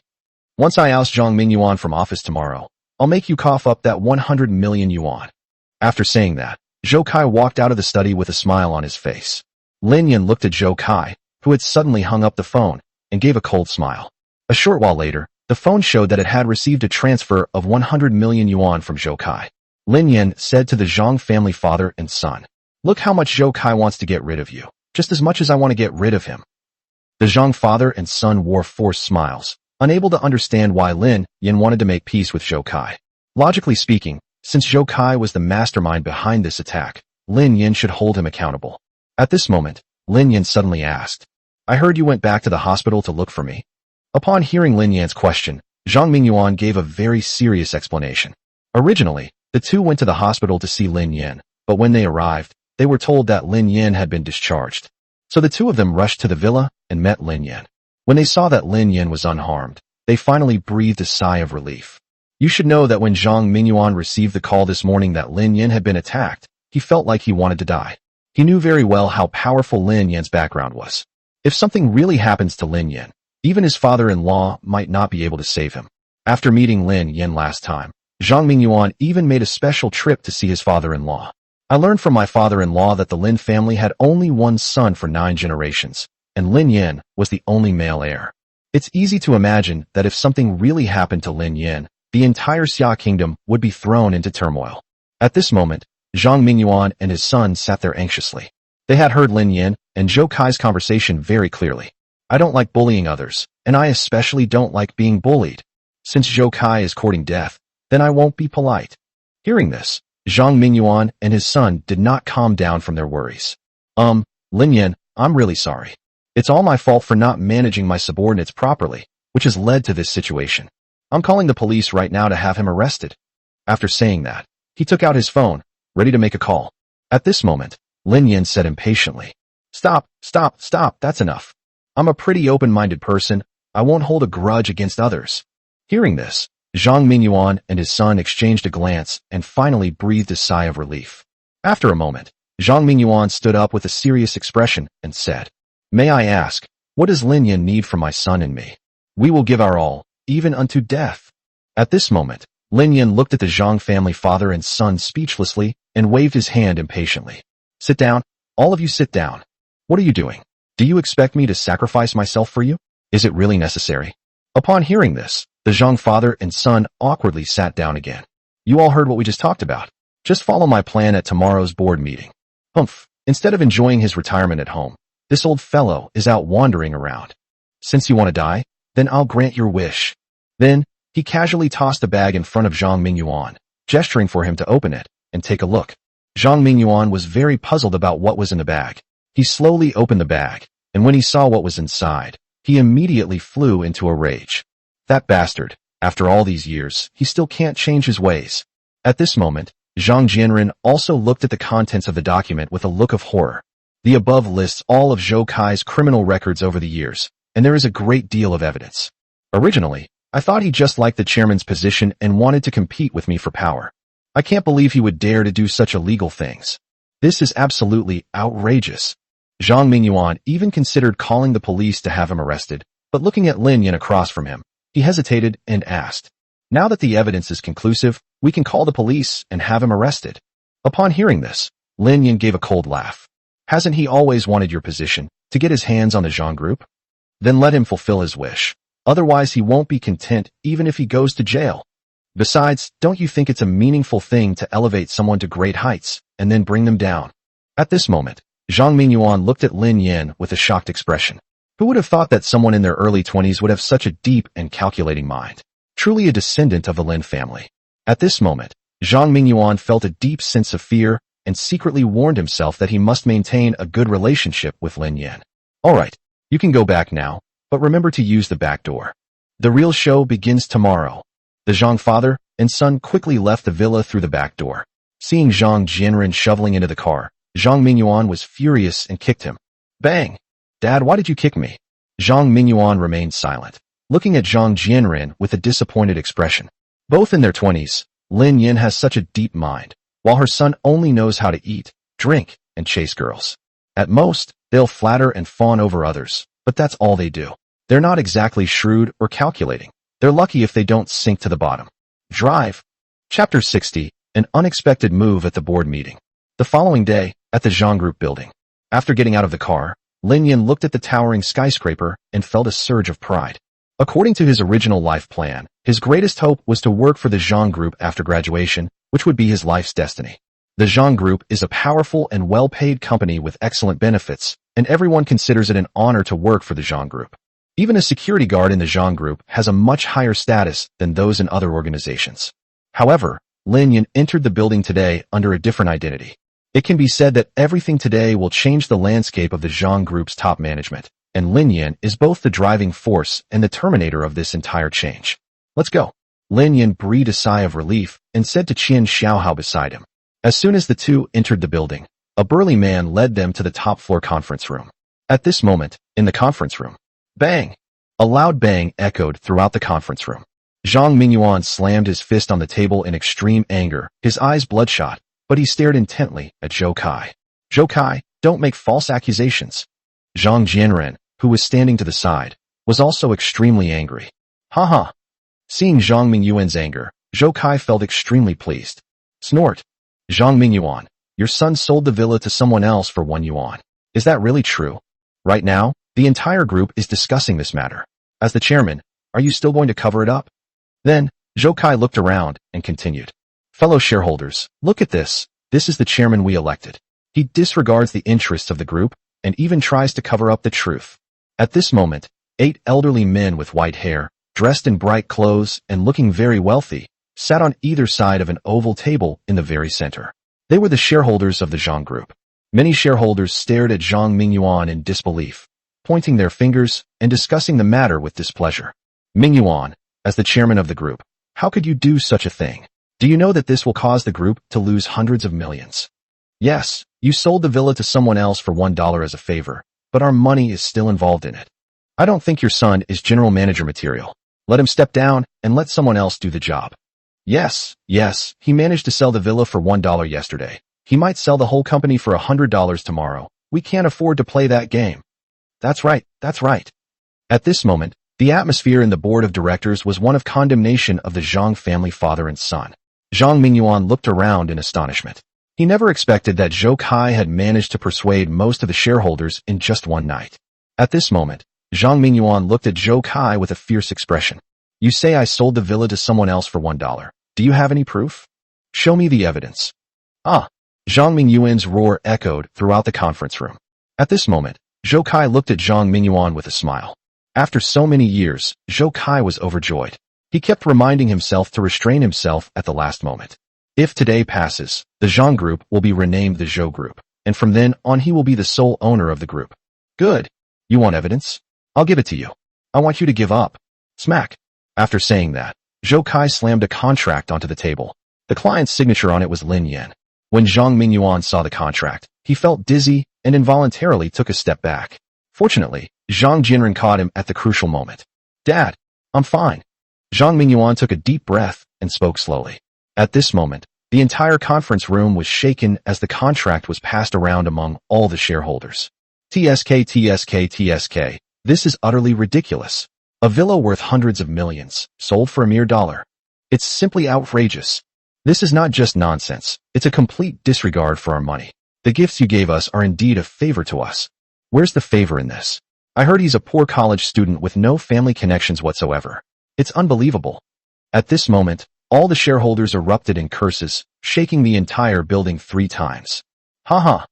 Zhou Kai had a big smile on his face and was extremely excited. Zhang Mingyuan stretched out his aged right hand, pointed to the contract on the table, and said with a strange expression, what's a contract?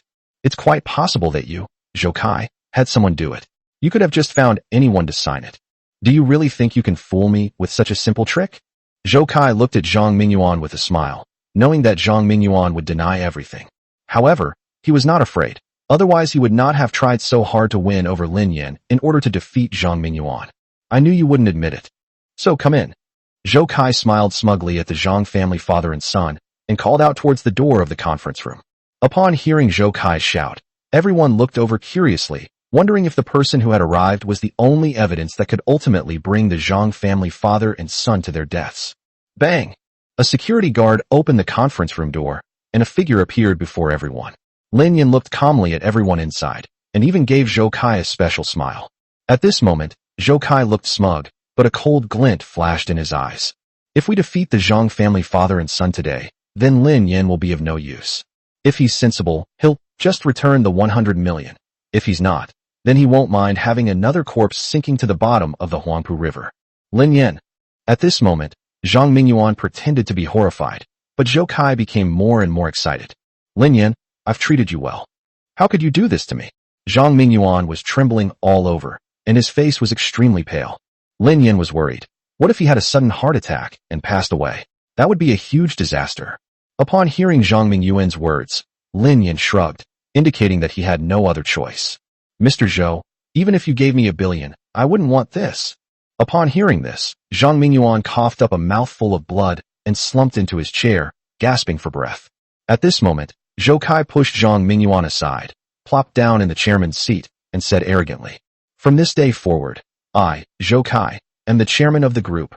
The entire conference room fell silent, and all the shareholders fell silent, clearly indicating that most of them had received benefits from Zhou Kai. At this moment, Zhang Mingyuan stood up strangely and looked at Zhou Kai with a cold smile. He moved a chair over and respectfully addressed Lin Yan. "Young Master Lin, please have a seat." Lin Yan didn't stand on ceremony and plopped down on the table, arrogantly placing his feet on the conference table. They can be as arrogant as they want. At this moment, Zhou Kai looked surprised and impatiently said to Lin Yan, "Now, this is none of your business. You can leave." At this moment, Zhang Mingyuan, with a cold smile on his face, slammed a stack of documents on the table and said to Zhou Kai, "I also have a big gift for you. Chapter 61. If you finish eating, I won't pursue the matter." At this moment, an eerie atmosphere filled the entire conference room.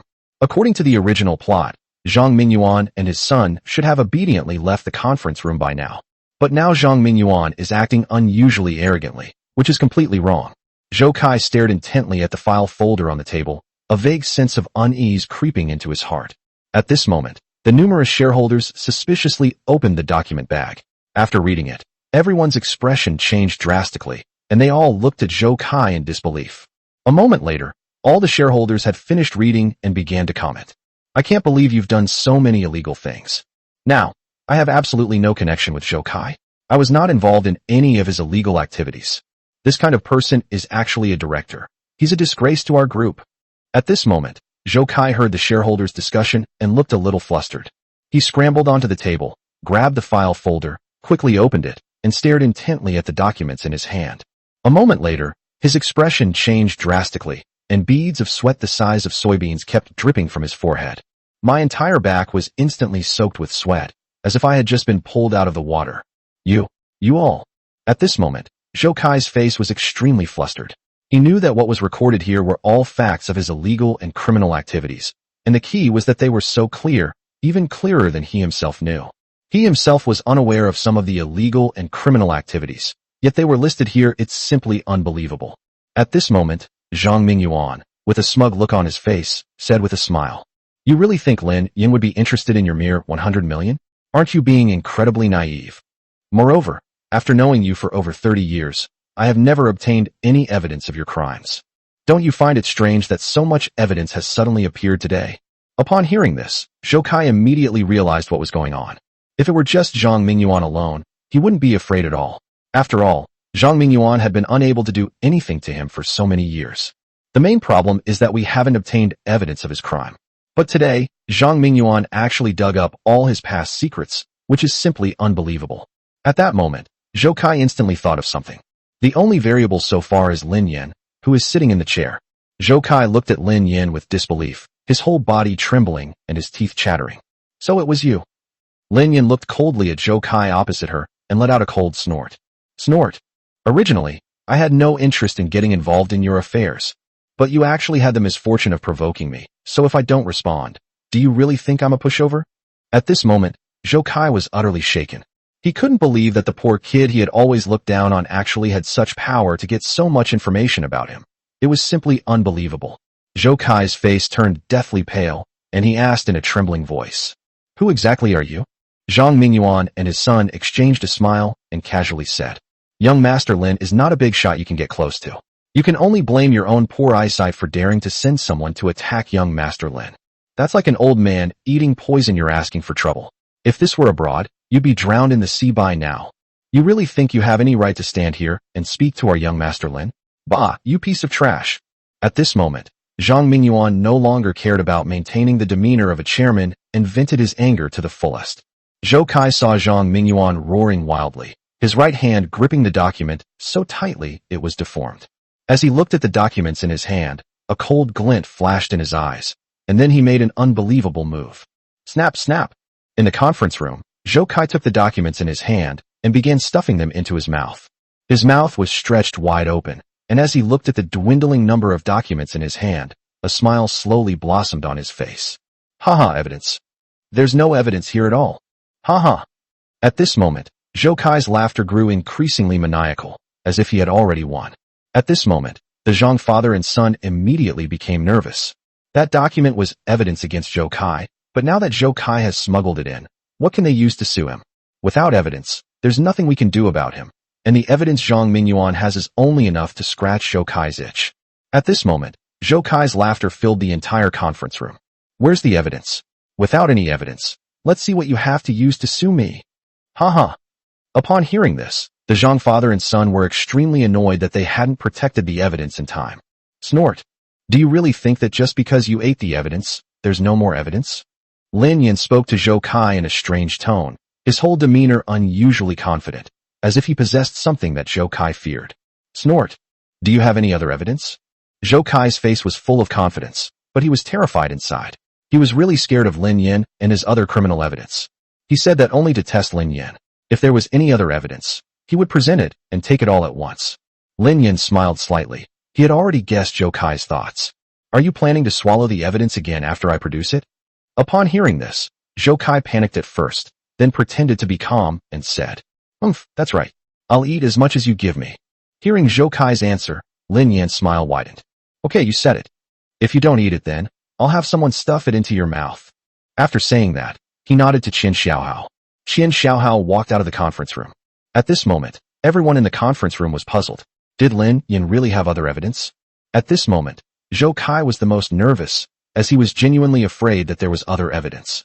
However, he's now made up his mind that if there's any more evidence, he'll eat it. A moment later, Qin Xiaohao slowly walked in carrying a large cardboard box, and there was sweat on his forehead, so it looked quite heavy. Bang!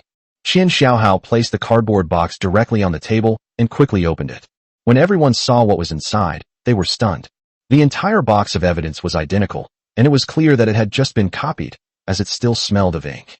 At this moment, Lin Yin grabbed a stack of photocopies and threw them hard in front of Zhou Kai. Eat. Go ahead and eat. If you finish eating this box of evidence, I won't pursue the matter. At this moment, Zhou Kai stared in disbelief at the entire box of evidence, his entire being descending into madness. He gripped his hair tightly with both hands, his expression one of great pain. He never expected Lin Yin to use such a trick. It was utterly despicable. Bang!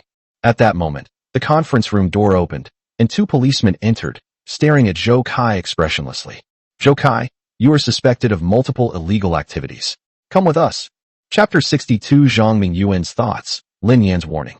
At this moment, in the conference room, everyone fell silent as they watched Zhou Kai being led away. All the shareholders stared in disbelief at what they were seeing. Originally, everyone thought Zhou Kai was the winner today. The Zhang family father and son will definitely leave the group with their tails between their legs, and the entire group will be completely transformed. The group had already booked a VIP room at the most luxurious hotel in Shanghai and were ready to celebrate their victory. However, what they saw before them shattered everyone's psychological defenses. Wow, where did the Zhang family find such a powerful figure? Exactly, it's a complete turnaround. This is no ordinary person, truly extraordinary. It seems that person is no ordinary individual. At this moment, many shareholders looked at Lin Yin in disbelief. They had already realized that it was this young man named Lin Yin who had brought Zhou Kai down. Otherwise, even if the Zhang family father and son had great abilities, they would have no way to turn things around. Cough. Zhang Mingyuan coughed lightly, a sound that seemed to declare him the ultimate victor of the day. All the shareholders sat up straight, looking at the Zhang family father and son with kind eyes, as if they were seeing their own parents, wishing they could immediately kneel down and fawn over them. It was originally thought that Zhang Mingyuan would go directly to the chairman's position, declare his sovereignty, and then the numerous shareholders would express their loyalty. After all, Zhang Mingyuan was able to get the mysterious young master Lin to oversee things, and he also had information on Zhou Kai. So, investigating them is just a matter of a few words. After all, they didn't have Zhou Kai's abilities or skills. However, Zhang Mingyuan did not do that. Instead, he stood respectfully next to Lin Yin, looking at Lin Yin with admiration. Young Master Lin, please. He gestured with his right hand, clearly hoping that Lin Yin could take the position of chairman. As long as Lin Yin can take the position of chairman, then what does it matter if their Zhang group changes its name?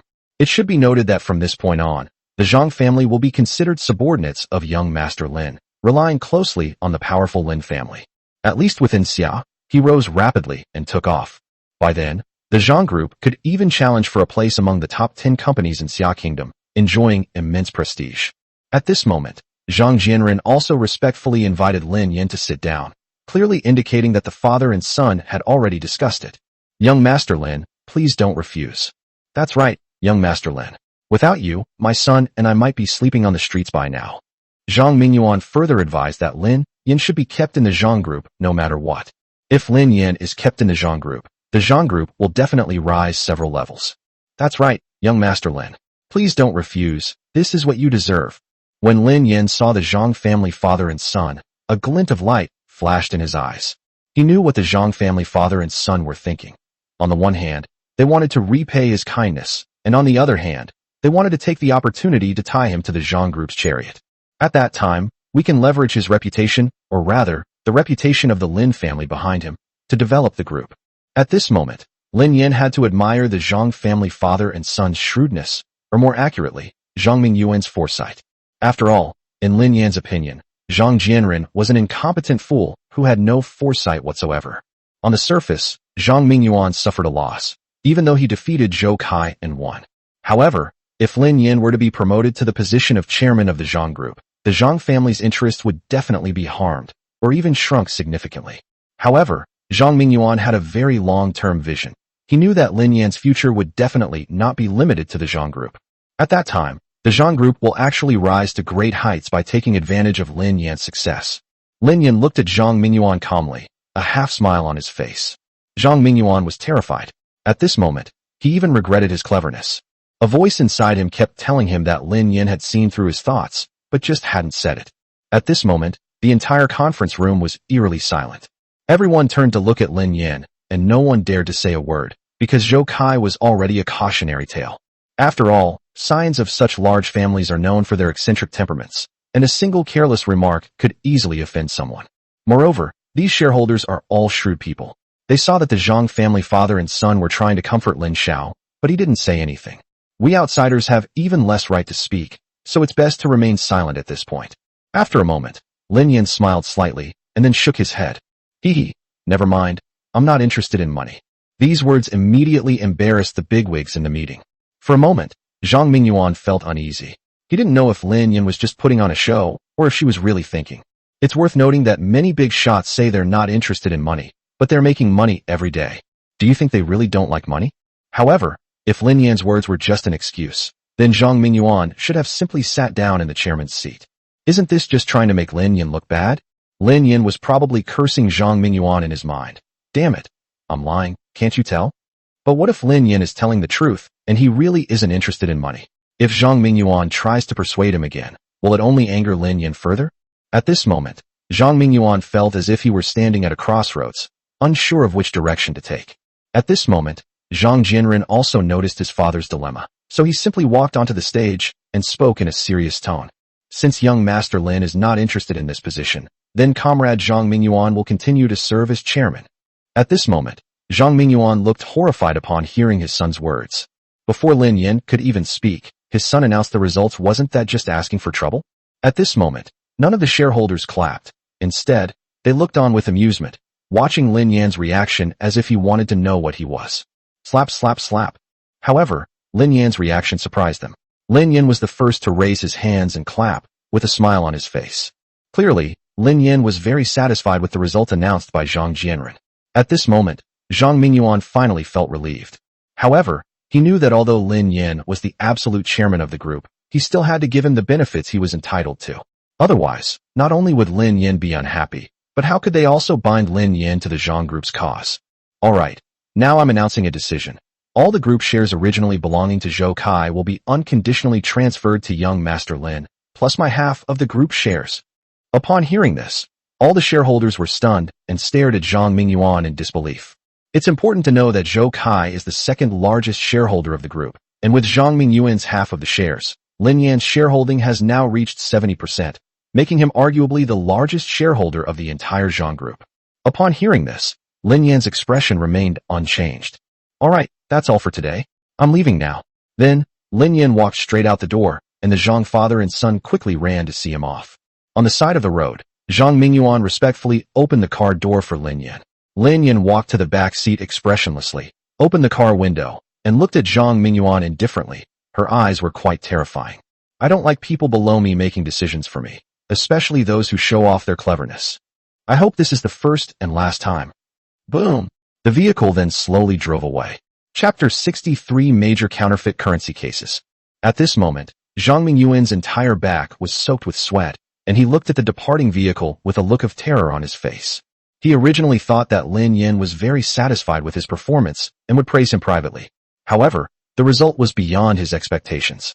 He did receive a warning from Lin Yan, telling him not to try to be clever, as Lin Yan had already seen through his thoughts. Zhang Mingyuan also knew that this was Lin Yan's first warning, and also the last.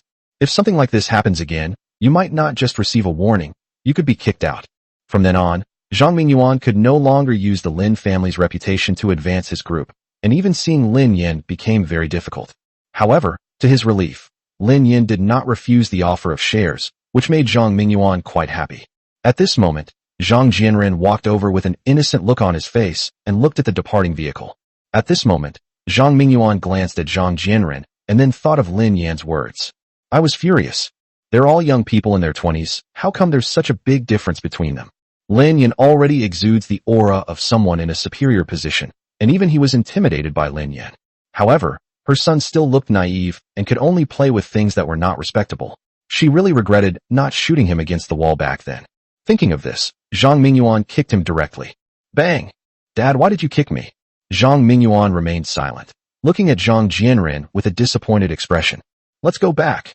Inside the car, seeing Qian Xiaohao's hesitant expression as he drove, Lin Yan knew he wanted to ask a question.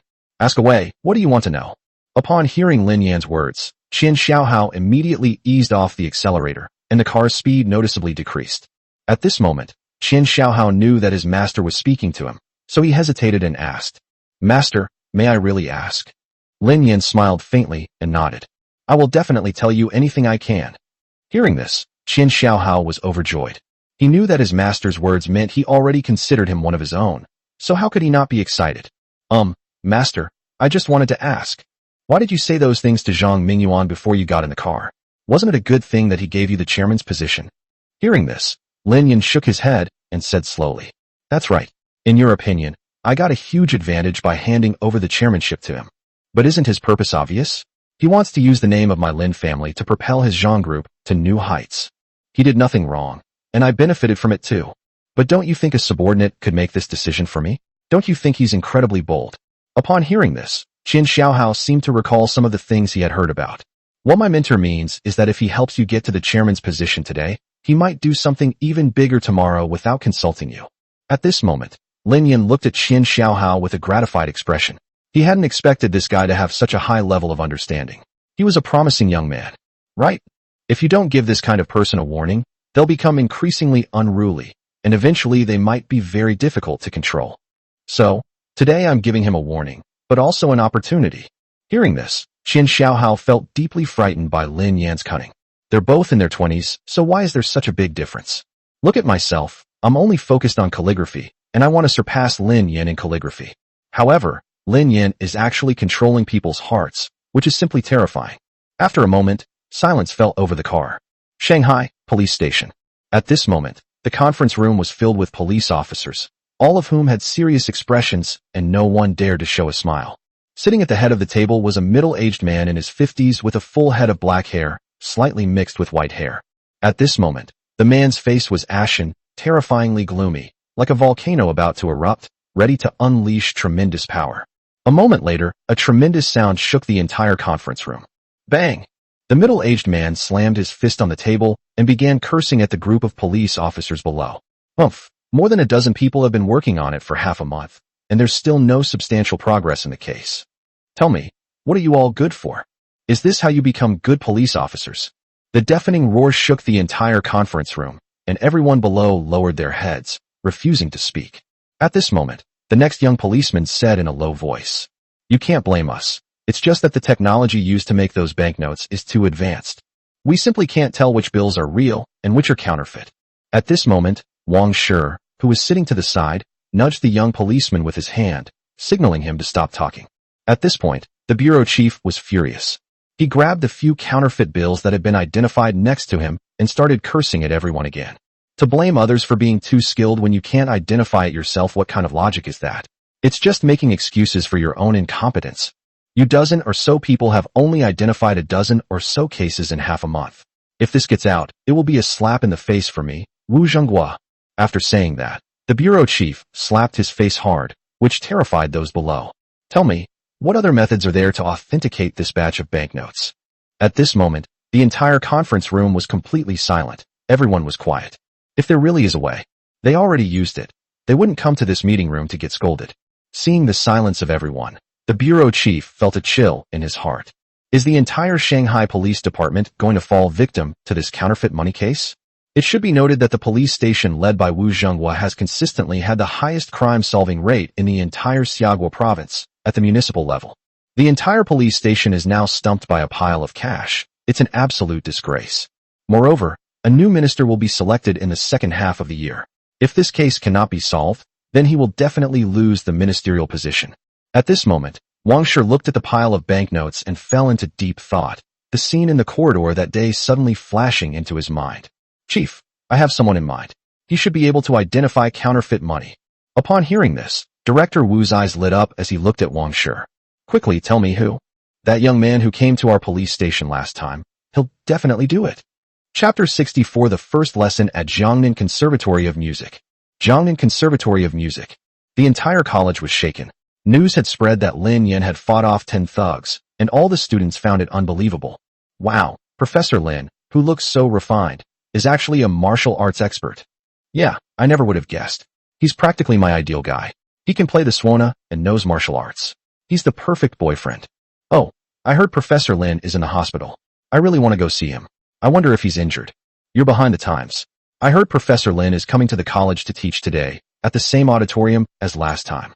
Upon hearing this, all the students rushed towards the auditorium.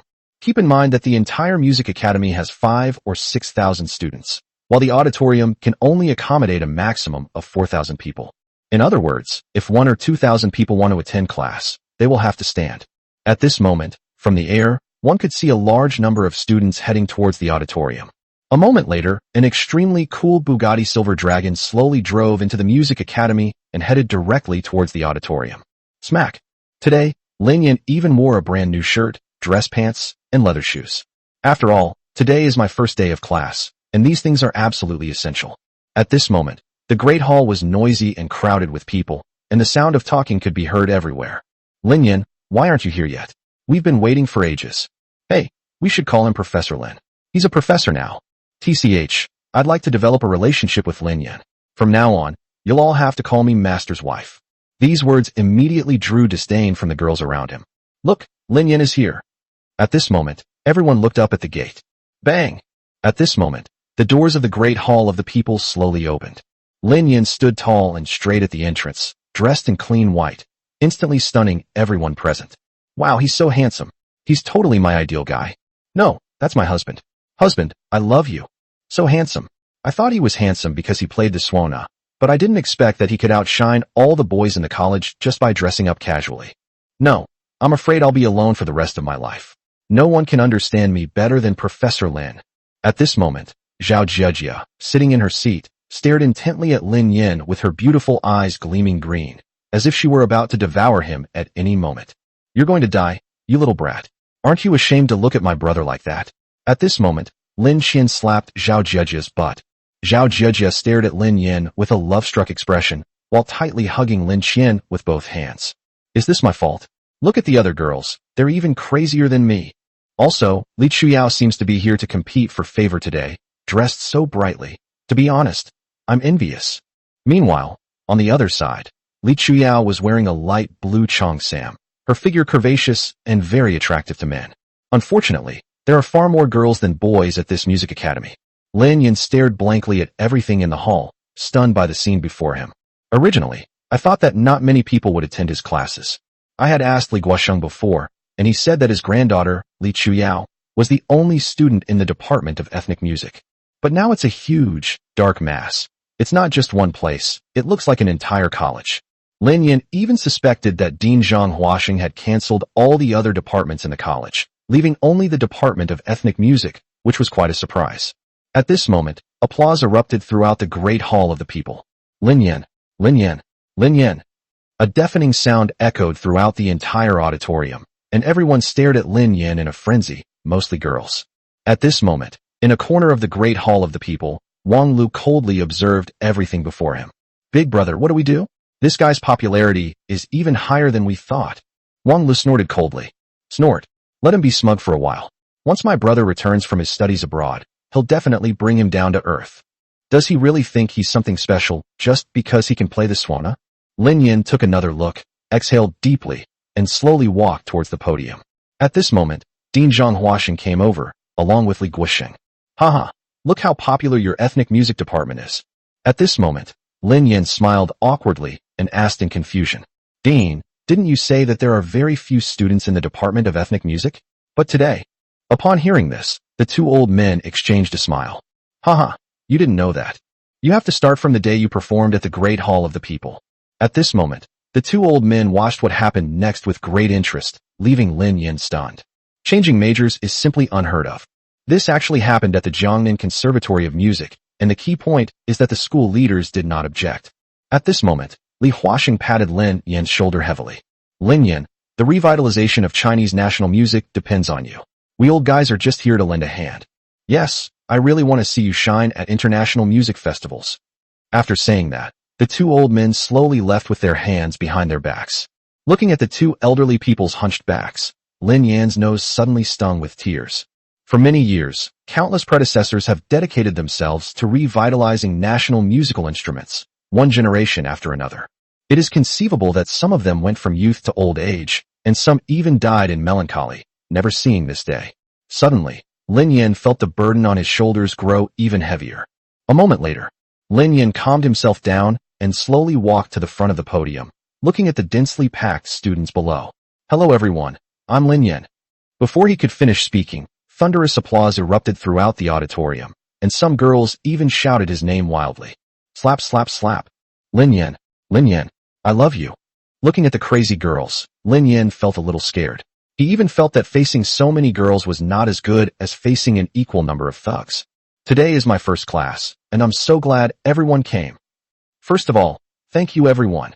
After speaking, Lin Yan took half a step back and bowed deeply to the student in front of him. At this moment, Lin Yan's handsome appearance, coupled with his skill in playing the swana, and his surprisingly polite manners, were striking. He instantly won everyone's hearts, and most of the girls stared at Lin Yan in a daze. After all, their main reason for transferring to this department was to see such a handsome professor. It's worth noting that 90% of the professors at music conservatories are over 50 years old, and very few of them are handsome. However, Lin Yan is not only young and handsome, but also a professor, making him the ideal man for many girls. Just as Lin Yan was about to begin her lecture, Li Guoxing suddenly came to Lin Yan's side and whispered a few words to her. Lin Yan was stunned by what he heard. After a moment, Lin Yan addressed everyone. I'm so sorry, something came up today. After saying that, Li Guoxing took Lin Yan and left, leaving thousands of students dumbfounded.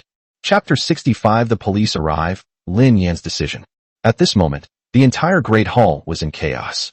Everyone waited all morning just to see the legendary male god. But now that our idol is gone, it makes everyone feel so bad. What's going on? The lesson hasn't even started yet. Why did they leave? Yeah, could something have happened? At this moment, a boy who had just come in from outside said breathlessly, something's wrong. 2 policemen have arrived, and they seem to be looking for Professor Lin. These words shocked everyone present. Normally, the first reaction of a person would be that you have done something wrong for the police to come knocking on your door. Otherwise, why would the police bother you for no reason? At this moment, Wang Lu said with a smile, haha, Lin Yan must have committed a crime. The police are coming to arrest him.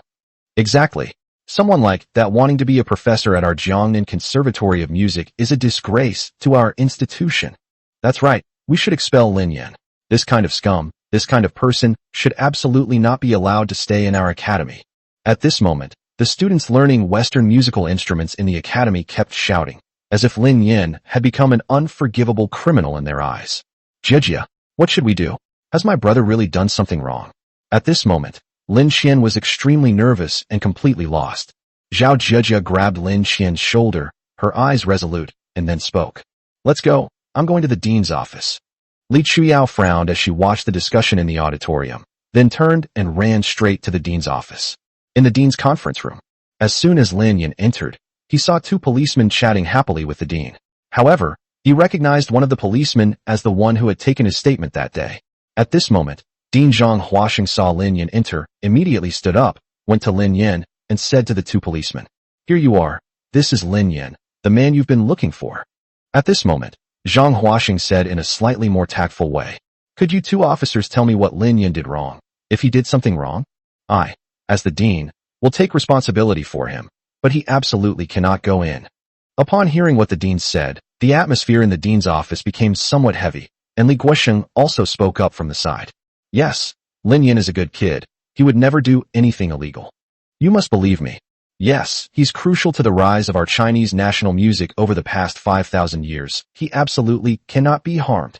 At this moment, Lin Yan looked at the 2 old people who had even put aside their pride and humbled themselves to beg him for his sake. Lin Yan felt uneasy. He had originally come to Jiangnan Conservatory of Music with the attitude of just having fun. If we have a good time, we'll keep playing. If we don't, we can simply part ways and go our separate ways. But today, seeing these 2 elderly people begging for help like this for his sake is truly heartbreaking. Lin Yan was moved. However, he firmly believed that the police coming to him was definitely not because he had committed a crime. The 2 policemen heard the dean pleading so earnestly for Lin Yan. They immediately exchanged a smile. Dean, don't worry. We're not here to arrest Lin Yan, but to ask him for his assistance in solving a case. Upon hearing this, the 2 old people looked at each other with a puzzled expression, and then looked at Lin Yan. He asked again, you really didn't come here to arrest Lin Yan? Yes, we're here to ask Lin Yan for help. The 2 police officers reiterated this statement. Hearing this, the 2 elderly people finally breathed a sigh of relief and quickly invited the 2 policemen to sit down. To them, Lin Yan was like their child, and they certainly didn't want anything to happen to him. Hearing the police's explanation, the two finally felt relieved. At this moment, Officer Wang, who was in charge, stepped forward and grabbed Lin Yan's hand, saying meaningfully, "Lin Yan, we meet again. I never expected that we would meet in this way. Please forgive us for not recognizing your greatness." After saying that, the two police officers bowed deeply to Lin Yan. They were very afraid that Lin Yan would refuse to help because of the time he was looked down upon last time. In this way, not only can they not go back to report, but more importantly, the case simply cannot proceed. Lin Yan glanced at the two policemen calmly, and then spoke. "I remember you. You're that Officer Wang from last time, right?" Upon hearing Lin Yan's words, Officer Wang was immediately excited. Yes, it's me. You still remember me." Lin Yan smiled gently and said to the two elderly people, "This Officer Wang handled my last case." Hearing this, the two elderly people smiled happily. In their view, as long as the police looking for Lin Yan was not a bad thing, they were happy. After a moment, Officer Wang found it difficult to speak. After all, they had already demonstrated their abilities last time, but I was blind to their true worth. They assumed Lin Yan was talking nonsense, so they ignored him and looked down on him. But now we've actually ended up on someone else's territory. To be honest, Officer Wang didn't have the face to say that. After all, he had underestimated him, and now he was asking for favors. If there was a hole in the ground, he would want to crawl into it. At this moment, the entire conference room fell silent. Lin Yan looked at Officer Wang with amusement, but in reality, he didn't take the previous incident to heart at all. Moreover, he very much hoped to be involved in this counterfeit money case. Because only by using skills obtained through the system can one gain shock points. As can be seen from what happened at Zhang's group yesterday, although everyone was shocked, Lin Yan did not gain any shock points. Therefore, Lin Yan deduced that the prerequisite for gaining shock points must be the use of skills. Bang! At that moment, the door to the dean's office was pushed open, and 3 girls entered. "Brother, you can't be hurt." Lin Xian buried her face in Lin Yan's arms and burst into tears. At this moment, Zhao Zhejia and Li Chuyao looked nervous. "Dean! Grandfather!" Lin Yan stared at the 3 of them speechlessly, clearly understanding that they had misunderstood. He thought he was in trouble and that the police were there to arrest him. Then, Lin Yan said earnestly to Officer Wang, "Officer Wang, you're here today because of the counterfeit money, right?" Upon hearing Lin Yan's response, Officer Wang immediately smiled, as if afraid that Lin Yan might be unwilling. Lin Yan comforted Lin Xian for a while, and then said, "Okay, I'm happy to help. After all, once counterfeit money enters the market, it will be a disaster for Xia Kingdom. As a Chinese person, I would absolutely do this without hesitation." At this point, Officer Wang finally breathed a sigh of relief. At this point, the 3 women finally understood that the police had come to ask Lin Yan for help, not to arrest him. Lin Yan, on behalf of the Shanghai Police Department, thank you. Chapter 66. Everyone questioned Lin Yan's abilities. The main gate of Jiangnan Conservatory of Music. Most of the students rushed to the door, wanting to know what had happened. "Hey, do you think Professor Lin really did something wrong that's why the police came after him?" "I don't think so. TCH. He's not calling himself Professor Lin anymore. He should be called Lin Momo now. He must have done something wrong." "That's very possible. Look at us. All year round we only get caught for illegal parking or riding electric bikes without helmets. But this guy is different. The police came to our door. He completely disgraced our college this time." Just then, a group of people slowly emerged from the dean's office. "Officer Wang, please lead the way. I'll be right behind you." After greeting the 2 policemen, Lin Yan then gave some instructions to Lin Xian. "After all, the investigation is ongoing and the time frame is uncertain. It's very possible that I won't be able to go home for 10 days or half a month. However, now that things are clear, there's nothing to worry about." "Okay, bro, I'll be waiting for you at home." With tears in her eyes, Lin Xian said goodbye to Lin Yan. Under the watchful eyes of the crowd, Lin Yan followed the police car towards his Bugatti Silver Dragon and quickly drove away. Wait a minute. Why did Lin Yan drive there by himself? Wasn't he supposed to have gotten into trouble? Yeah, not only did he not wear handcuffs, but he also drove himself, and the 2 policemen even looked grateful. Judging from all this, Professor Lin hasn't done anything wrong. It's all just rumors spread by certain people. At this moment, Wang Lu looked at the scene before him and figured out what was going on. At least, it proves that the police looking for Lin Yan wasn't a bad thing. Bang! Wang Lu angrily slammed his fist into the tree beside him, watching Lin Yan's supercar drive away, his chilling words echoing around him. "That's fine. Let's wait for my brother to come back. I want him to grovel on the ground and beg me." The city of Shanghai, the police station. At this moment, the conference room was silent, and everyone kept glancing towards the door. Director Wu Zhenghua, in particular, had a furrowed brow. He knew this was the only chance the Shanghai Metropolitan Police Department had. If even Lin Yan isn't willing to help them solve the counterfeit money case. Therefore, he could only hand the case over to the police department and ask the higher-ups to solve it. However, this means that Wu Zhenghua is incompetent, so he should not even dream of becoming a minister. Director, are you sure Lin Yan is really that capable? He can tell if a bill is counterfeit just by touching it a few times. I know that. I was there that day. He just picked up a few banknotes and said they were fake. No way. Is it that mysterious? Even real experts can't figure it out. At this moment, Wu Zhenghua looked at everyone with a somber expression. Bang! What's all the noise about? If you're so capable, go find the counterfeit money for me. You can't do it yourself, yet you're questioning other people's abilities. I think you guys have been too idle lately. It just so happens that the contact person over there has been lost, and we need to find a new one. How about one of you volunteers to go? Upon hearing this, all the police officers panicked and fell silent. It's important to understand that the danger level of a contact person is only slightly lower than that of an undercover agent. If you slip up, you'll be taken down by the other side, which is very dangerous, and this kind of thing requires extremely rich experience. Upon seeing this, Wu Zhenghua felt a chill in his heart, but that was just what he said. The contact person in this case needs to have an extremely strong ability to identify counterfeit money. Most people simply can't do that. Just then, the conference room door slowly opened, and everyone stood up to look. Officer Wang Shi entered first, followed by a handsome young man. Upon seeing this young man, everyone was filled with doubt. He's so young, could he be a college student? I doubt he has that kind of experience. Yeah, I have my doubts too. Is this guy even capable? Hey, we'll find out what it's like when we take it out for a spin. At this moment, Wu Zhenghua, his face beaming with joy, stepped forward, grasped Lin Yan's hands, and said happily, You must be Lin Yan. I am Director Wu Zhenghua. On behalf of all the officers of the Shanghai Metropolitan Police Department, I warmly welcome you.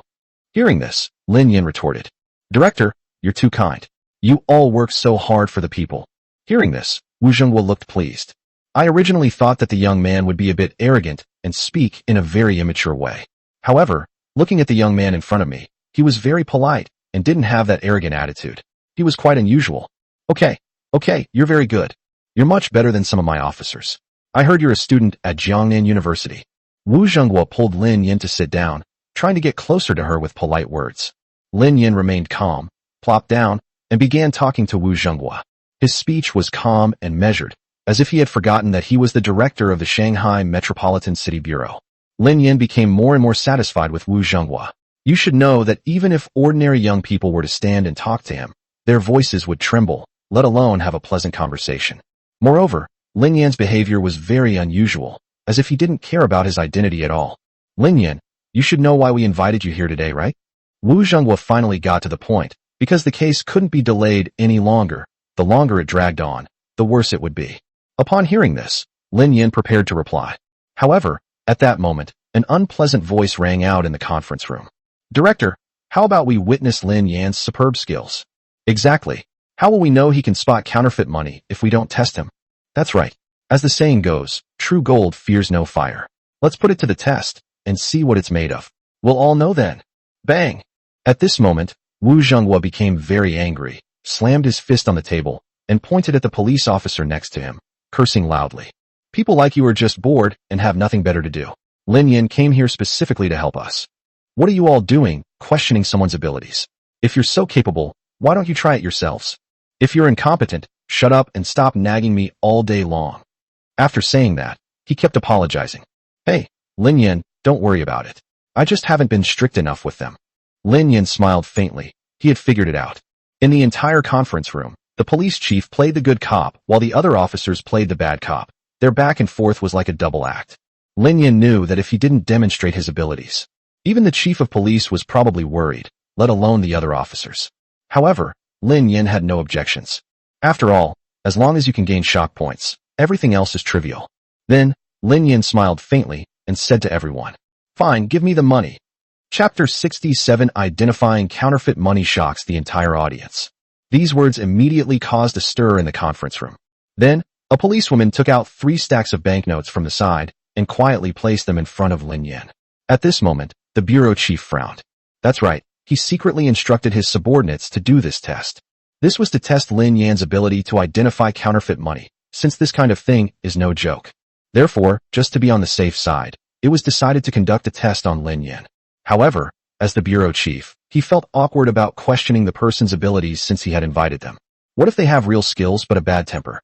If he said that, Lin Yan might turn around and leave. That's why we're in this situation now. Lin Yan looked at everything in front of him indifferently, and picked up the thickest stack of papers and put it in his hand. Hiss! He tore off the cable ties with his right hand and kept touching them one by one. Swish, swish, swish. At this moment, the entire conference room fell silent. Apart from the sound of banknotes rubbing against each other, there was not a sound at all. Everyone stared intently at Lin Yan, their fingers constantly tracing the banknotes. At that moment, Lin Yan's entire feeling changed instantly, as if he could feel which banknotes were real and which were fake just by touching them. 10 seconds later, Lin Yan kept pulling out banknotes from above and placing them on the table, leaving the other police officers stunned. Damn, it can't be that fast, can it? I just touched it and glanced at it, and I already knew. Yeah, I can't believe it. Could it be a fluke? Do you think he used to work at a bank? Otherwise, how could he have progressed so quickly? At this moment, Wu Zhenghua's eyes grew brighter and brighter. The better Lin Yan performed, the happier he became. After all, this counterfeit money case concerns the honor of the entire Shanghai police force and is also linked to his promotion. However, until things are over, it's hard to say what will happen. A moment later, Lin Yan handed the banknotes he had just taken out to a policewoman, saying confidently, 100 bills in total, 26 of them are counterfeit. At that moment, the entire conference room fell silent. Everyone stared at the policewoman who took the banknotes, watching her constantly compare the serial numbers on the banknotes in a notebook. A moment later, the policewoman said happily to Chief Wu Zhenghua, all correct. Director Wu Zhenghua smiled, but said nothing, as the test was not over yet. After these words were spoken, everyone looked at Lin Yan differently. Wow, that's fast. Looks like he's got some skill. Yeah, it would take me at least 10 minutes, but he didn't even take 30 seconds. Lin Yan. Author, just to clarify, it's my speed at identifying counterfeit money, not that kind of speed, don't get the wrong idea. It's so fast, it's practically a money detector. Shock level from the police plus 666. Shock level from the police plus 666. Shock level from the police plus 666. At this moment, system notifications kept ringing in Lin Yan's mind, and the corners of Lin Yan's mouth turned up slightly. This further confirms his suspicion that the shock value can only be obtained through the system's skills. A moment later, the policewoman placed another stack of papers in front of Lin Yan and said, don't open this stack, pick it out. Lin Yan smiled slightly, picked up the stack of banknotes in front of him, and without stopping, said calmly, all right, this time the difficulty has increased. After saying that, Lin Yan's hands did not stop. He kept pulling out a banknote from a stack of bills and placing it on the table. At this moment, all the police officers began to discuss the matter. Do you think he can find them all this time? I think it's going to be difficult. I've been looking for half an hour already. That's not necessarily true. They might actually be really skilled. A moment later, Lin Yan finished what he was doing and handed the 3 banknotes he had pulled out to the policewoman. Give. At this moment, the policewoman looked at Lin Yan questioningly. Just these 3? Are you sure? Lin Yan smiled faintly, then said, these 3 are the worst imitations. I'm referring to the paper quality. Upon hearing this, the policewoman asked again, and what about the one you have in your hand? Lin Yan smiled slightly, gently tossed the remaining banknotes onto the table, and said confidently, it's all fake. At this point, the policewoman was still unwilling to give up and handed the last stack to Lin Yan, intending to show it to him. Then look at these 3. Lin Yan answered without hesitation. Fake. At this moment, the policewoman waved the 3 banknotes in her hand and asked defiantly, you knew it was fake without even looking at it? Lin Yan replied calmly, and after looking around, all the police officers no longer looked at him with the same disdain as before. I guessed. He continued, your first one was genuine but mixed with fakes, so I can choose. The second one was a better imitation, to deceive me. The third one was the best imitation. He wanted to test me. Right. Hearing this, the policewoman had nothing to say, but just glanced at Wu Zhenghua. At this moment, the entire conference room was completely shocked. Everyone stared at Lin Yan in disbelief and began to discuss among themselves. Wow, this guy is really something else. Amazing. Yeah, it's incredible. I really want to know how he identified it. What a talent. It would be so great if he were one of the officers in our police station. At this moment, Director Wu Zhenghua looked at Lin Yan with shining eyes, as if he were looking at a treasure. Their police station is currently lacking someone like Lin Yin, who can identify counterfeit money with just a glance or a touch. The shock level from the police, plus 999. The shock level from the police, plus 999. The shock level from the police, plus 999. At this moment, the system notification sounded in Lin Yan's mind again, which made Lin Yan feel great. I'd like to know how you identified these counterfeit bills. There are 7 different versions of counterfeit banknotes here, and even senior bank employees cannot distinguish them with the naked eye. Even if they could tell, they wouldn't be able to do it this quickly. How did you do that? At this point, everyone listened intently, knowing that if they could learn even 1 or 2 tricks from this, they would benefit from them for a lifetime. Lin Yan smiled faintly, looked around, and saw everyone smiling at him. Clearly, Lin Yan's actions just now had completely won over these arrogant police officers.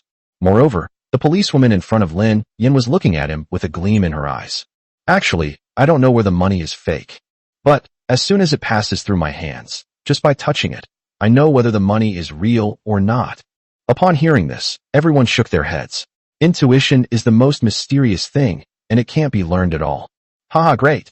Director Wu Zhenghua was the first to stand up and warmly shook Lin Yan's hand. Lin Yan, I am now inviting you, on behalf of the Shanghai Police Department, to participate in a major counterfeit currency case. I hope you will not refuse. Whoosh! Immediately afterwards, all the police officers stood up and looked at Lin Yan with hopeful expressions. After all, their only key to solving the case right now is the lack of someone who can identify counterfeit money. Lin Yan is a perfect fit. Lin Yan smiled faintly and said to Director Wu Zhenghua, assisting the police in handling cases is the duty of every citizen, and I have no choice but to do so. Chapter 68, The Most Suitable Contact. Police Station, Conference Room. Director Wu Zhenghua sat at the head of the table, Lin Yan sat at the foot of the table, and there was also a policewoman from earlier sitting next to them. There were several police officers in charge of the case nearby, including Wang Shi. At this moment, the only sound in the entire conference room was Lin Yan constantly counting money. Swish, swish, swish. Lin Yan kept placing banknotes from a box on the floor and flipping through them. The banknotes seemed to possess a spirit in his hands. The crowd was dazzled by the sight and began to discuss it amongst themselves. Wow, that's fast. This is the first time I've ever seen that. Yeah, I think it'll be over in 10 minutes. Fucking fast. He's a genius. He solved a problem we couldn't resolve in half a month in just half an hour. There's no comparison. At this point, many police officers no longer underestimated the situation and began to express their admiration.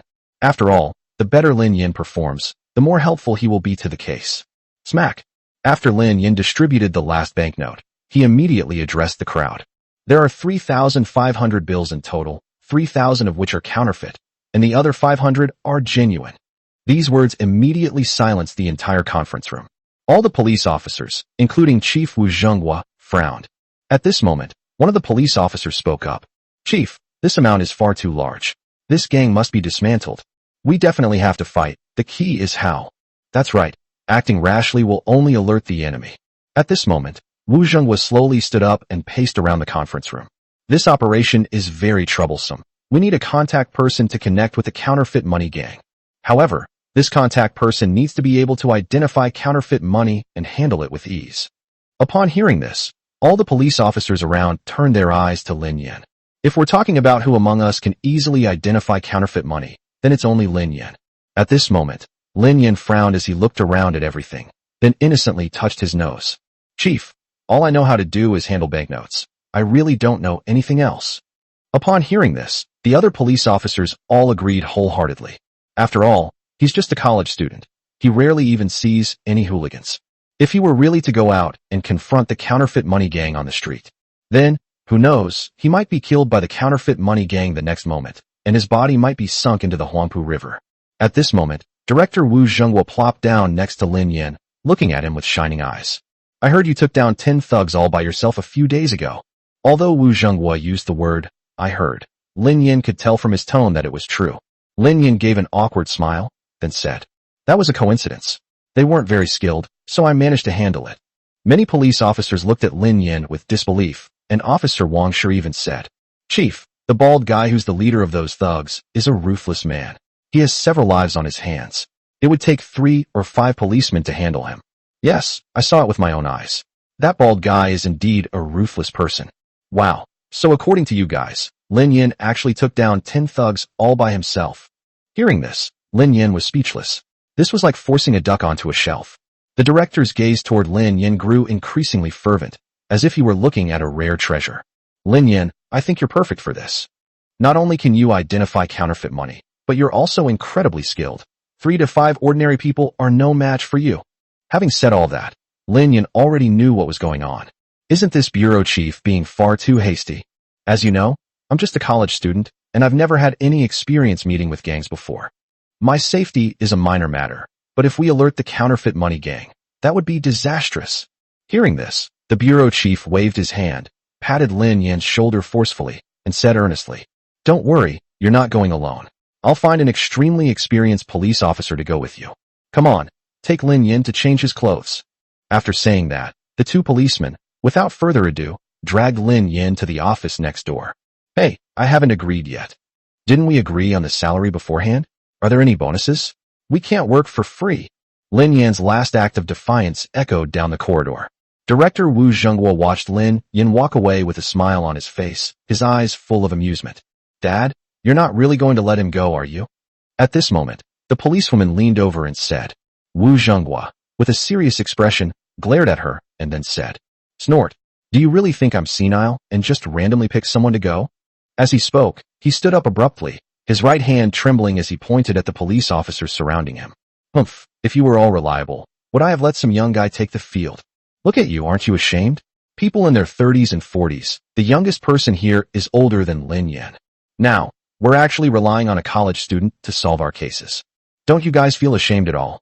At this moment, Wu Zhenghua's roar echoed throughout the conference room. The surrounding police officers all lowered their heads and quietly looked at their toes. They didn't dare say a word, afraid that they might say something wrong and anger the bureau chief, thus incurring a severe scolding. Bang!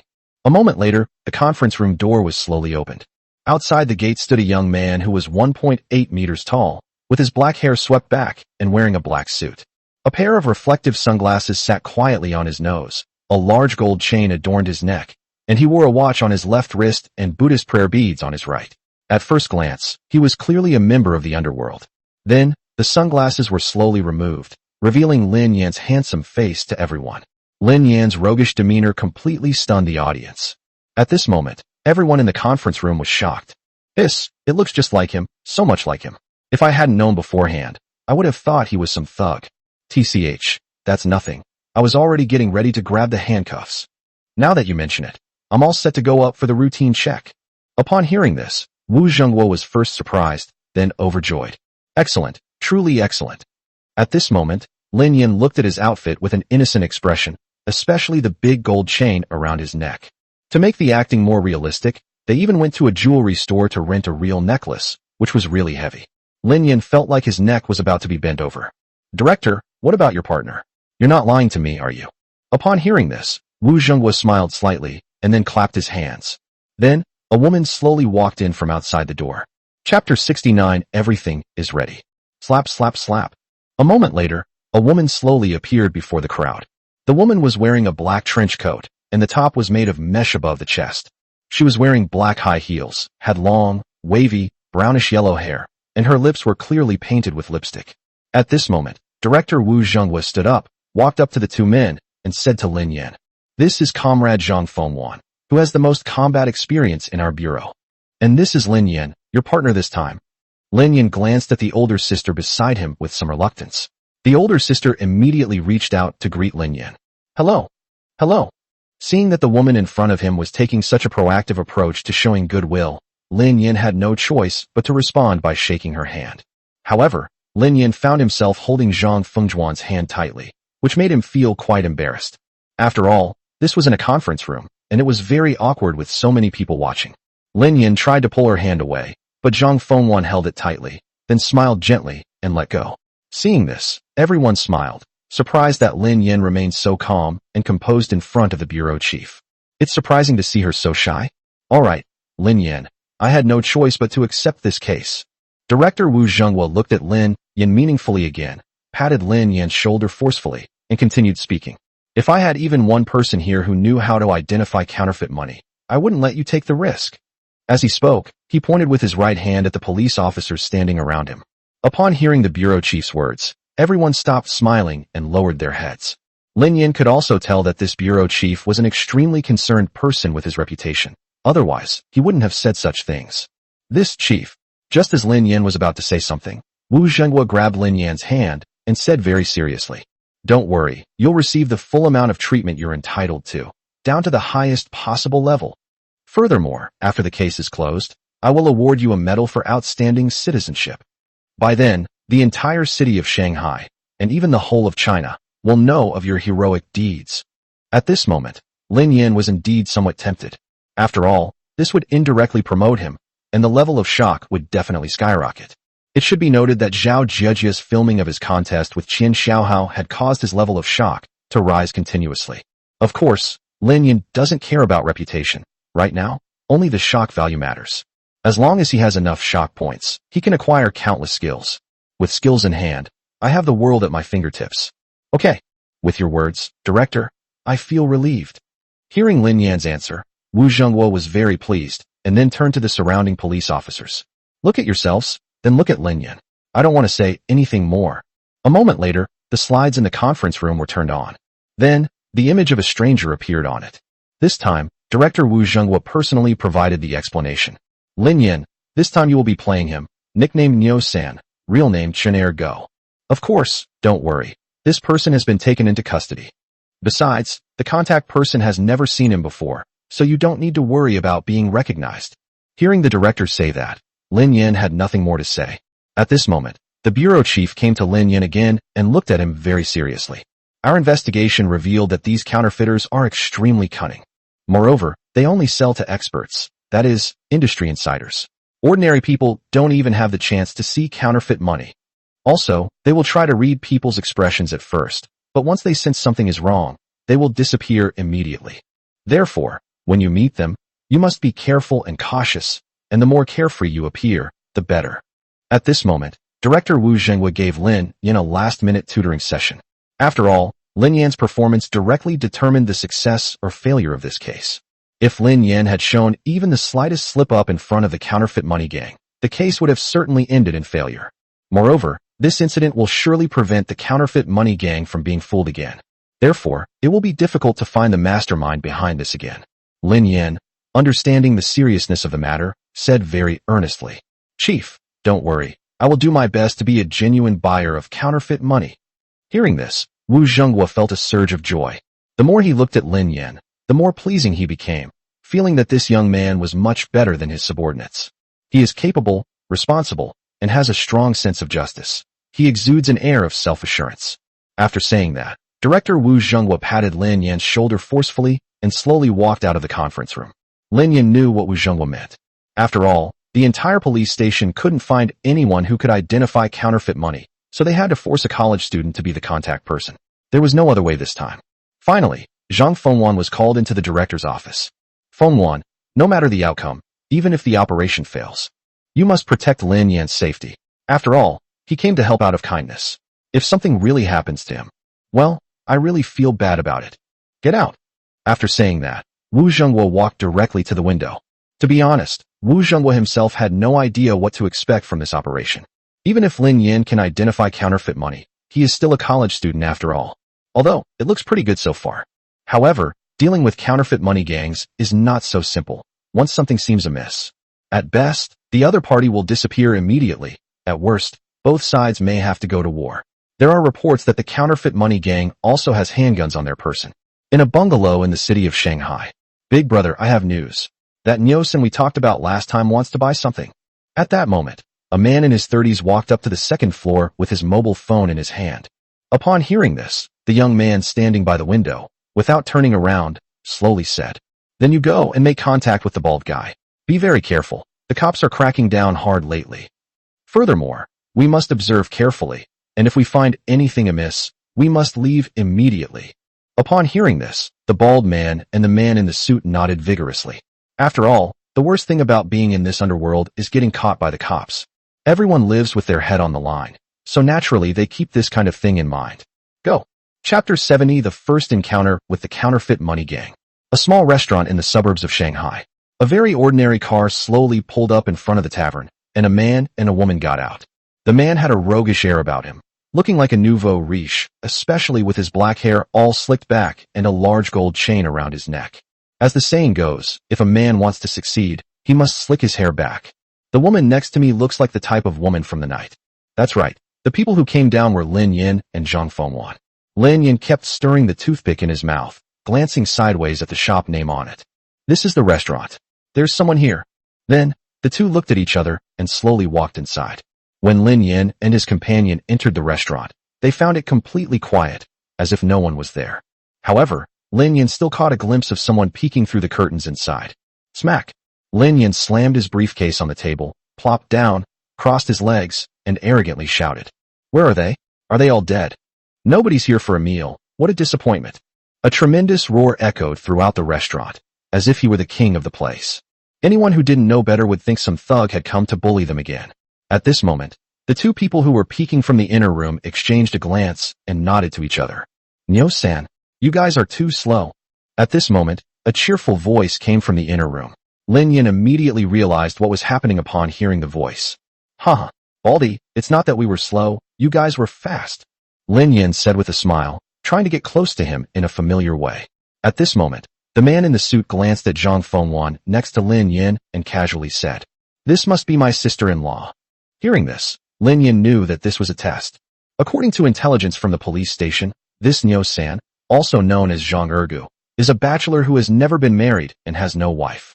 Lin Yin pointed at the man in the suit and said with a smile, I, Nyo-san, have plenty of women.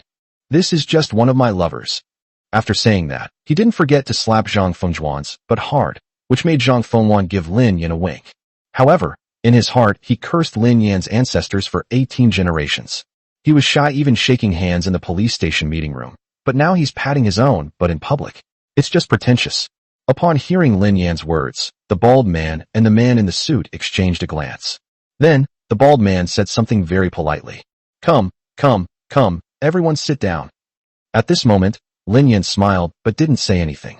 He knew that he had now passed the first test from the counterfeit money gang, which meant that they were now getting down to business. Lin Yin originally thought that after sitting down, the two guys would get straight to the point.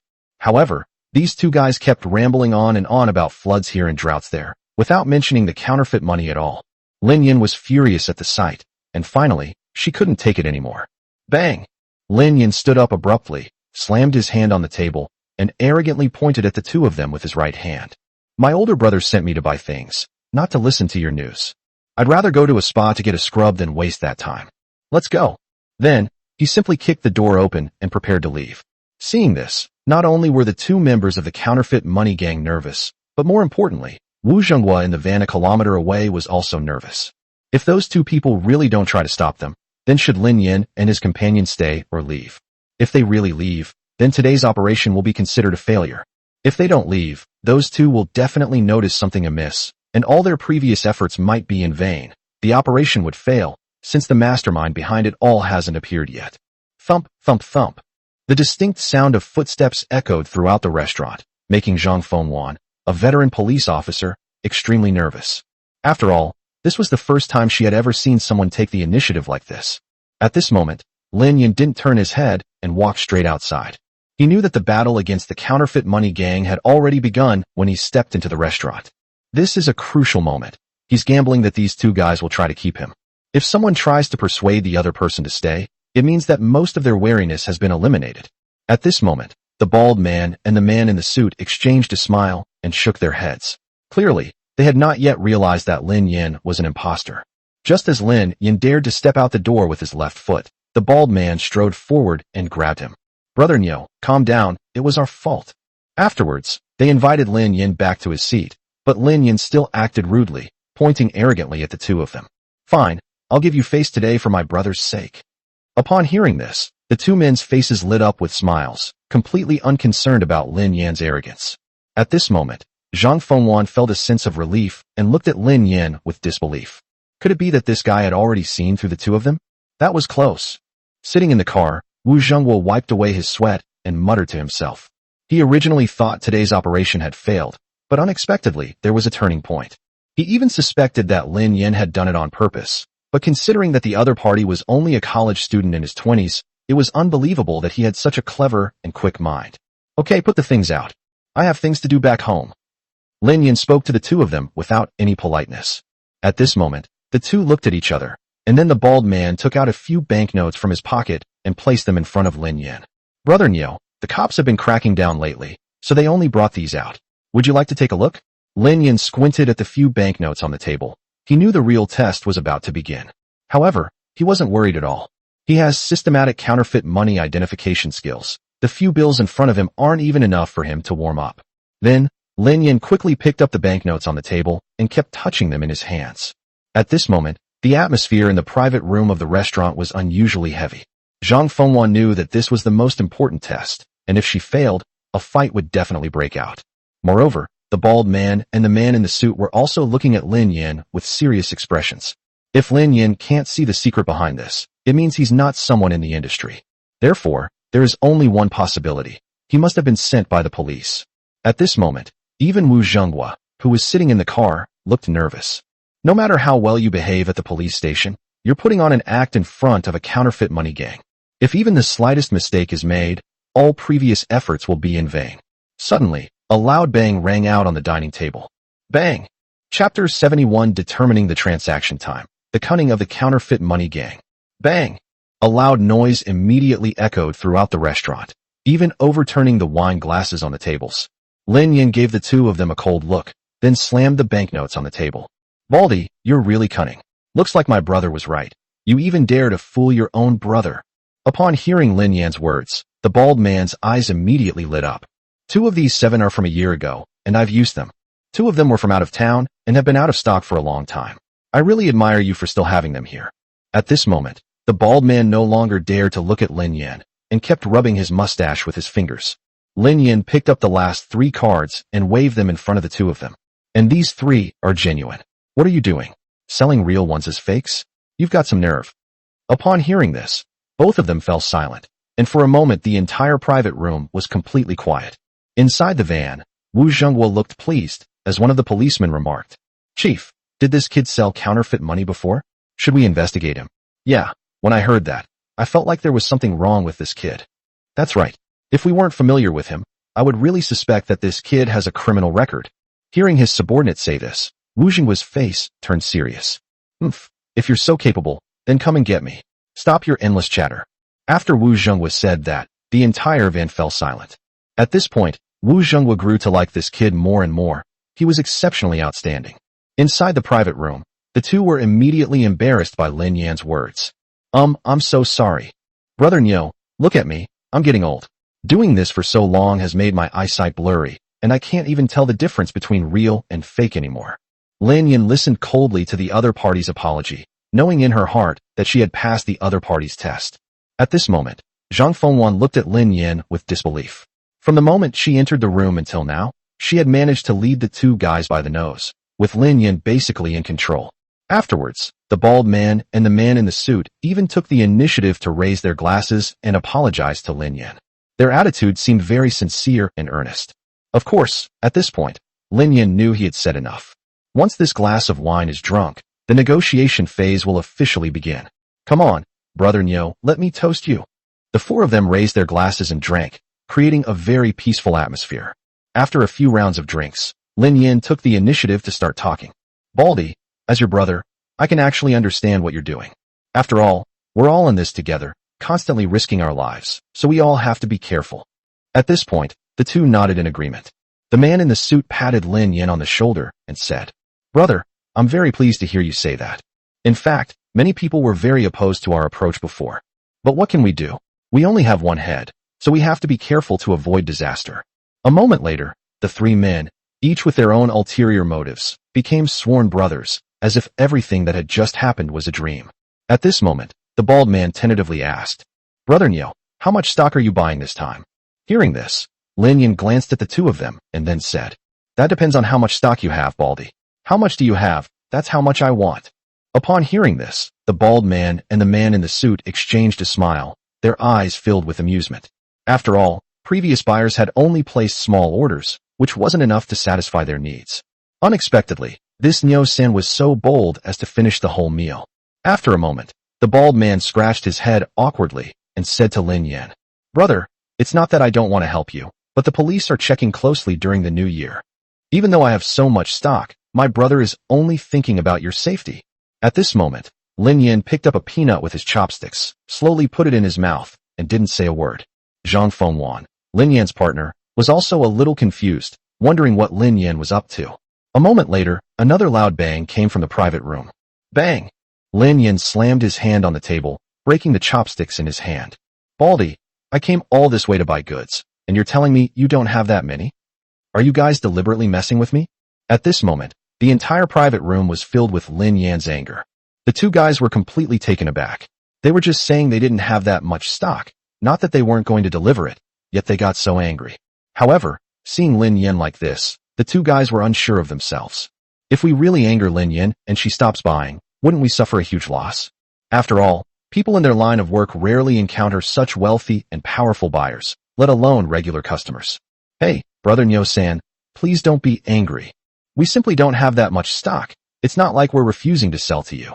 Of course, we're definitely not trying to mess with you. After saying that, he didn't forget to add some white wine to Lin Yan's glass. Lin Yan looked unhappy, but of course, it was all an act, in order to further break down the two people's defenses. Baldy, I understand you guys pretty well, but you have to understand me. If I don't bring enough goods, my older brother will really mess with me. You know what kind of person my older brother is. At this point, Lin Yan downed the liquor in his glass in one gulp.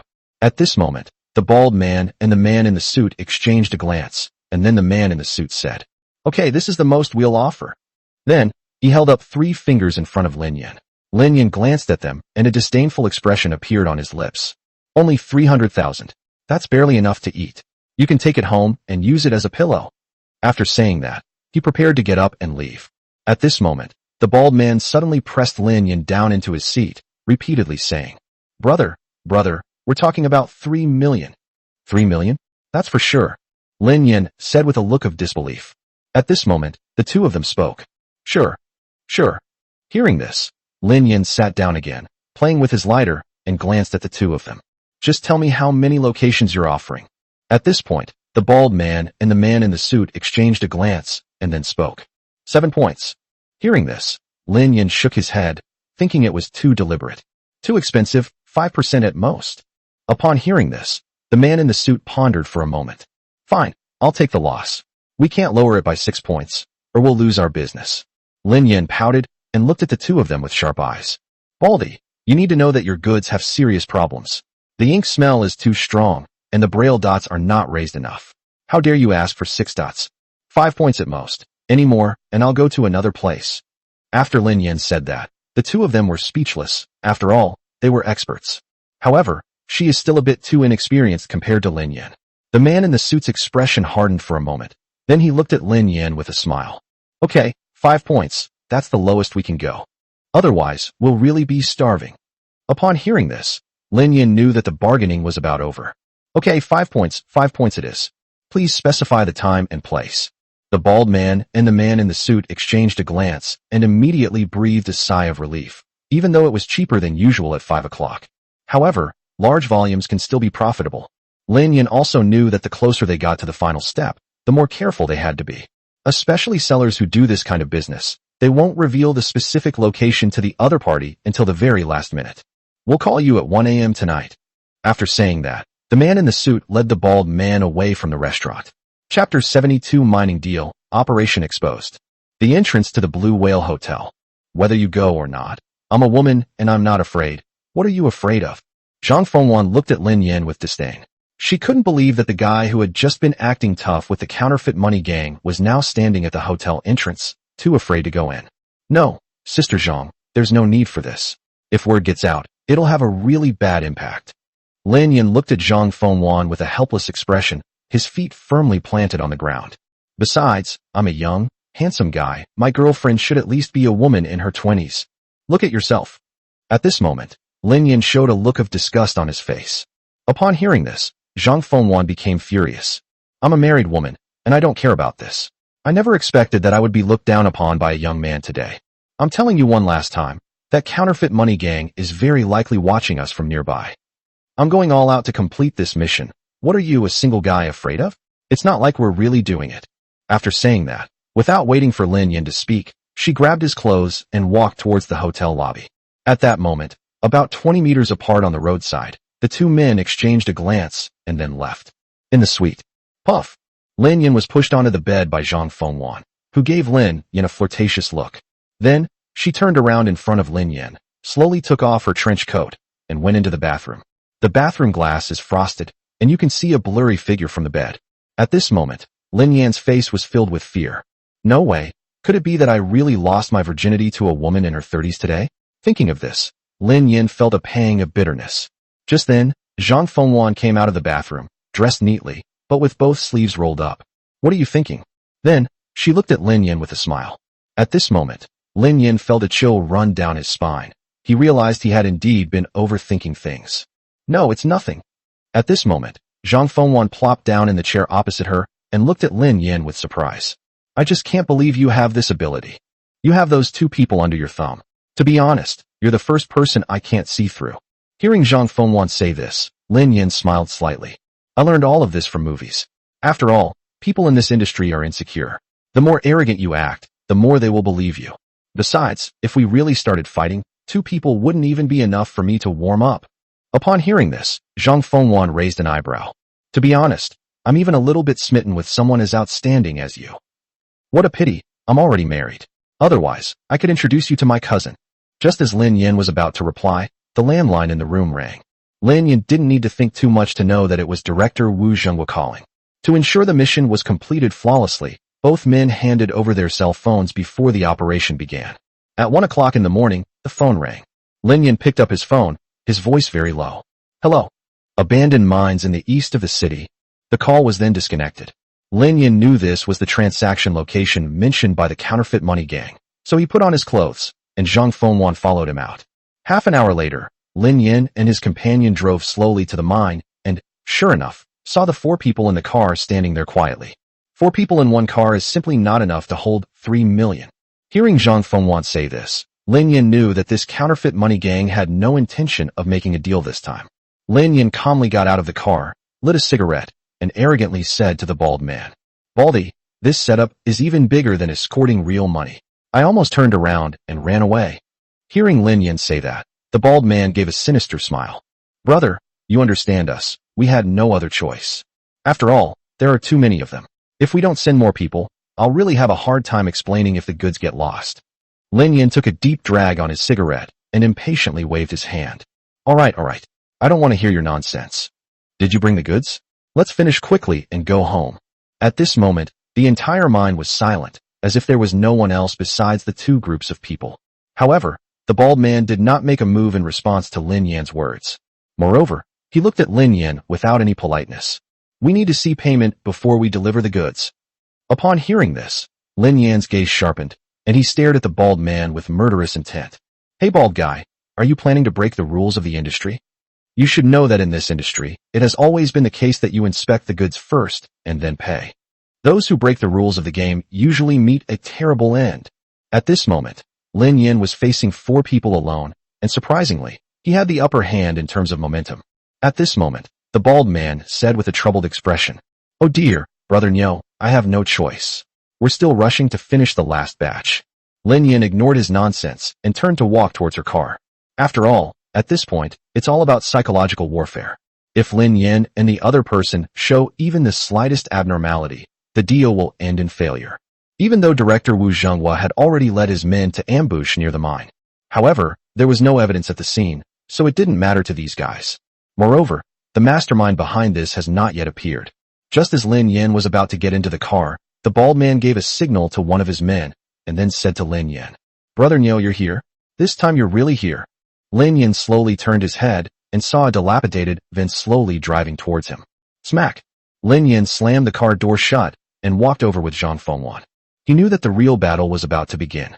At this moment, 2 men got out of the van and carried 3 large boxes off the ground.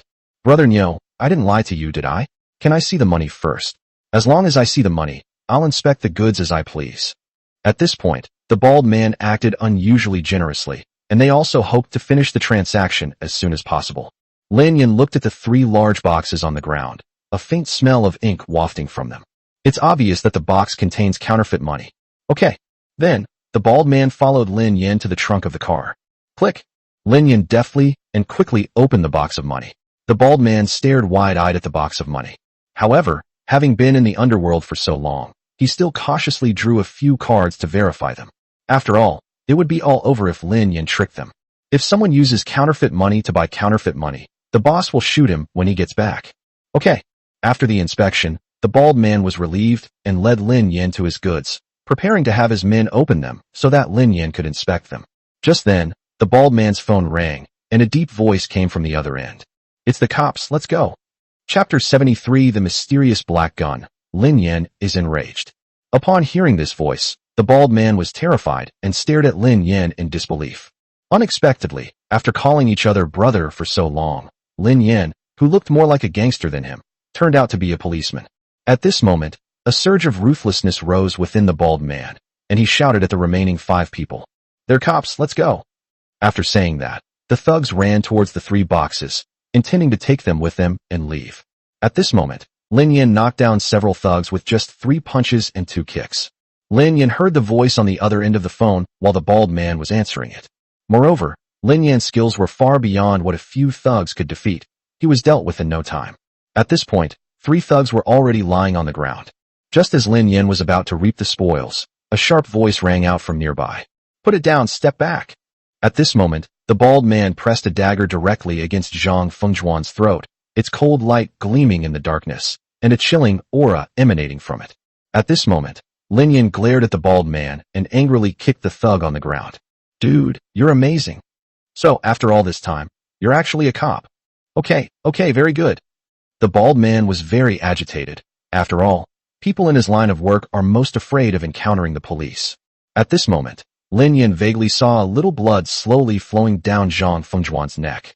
I'll count to 3, then I'll release her. Otherwise, don't blame me for being polite.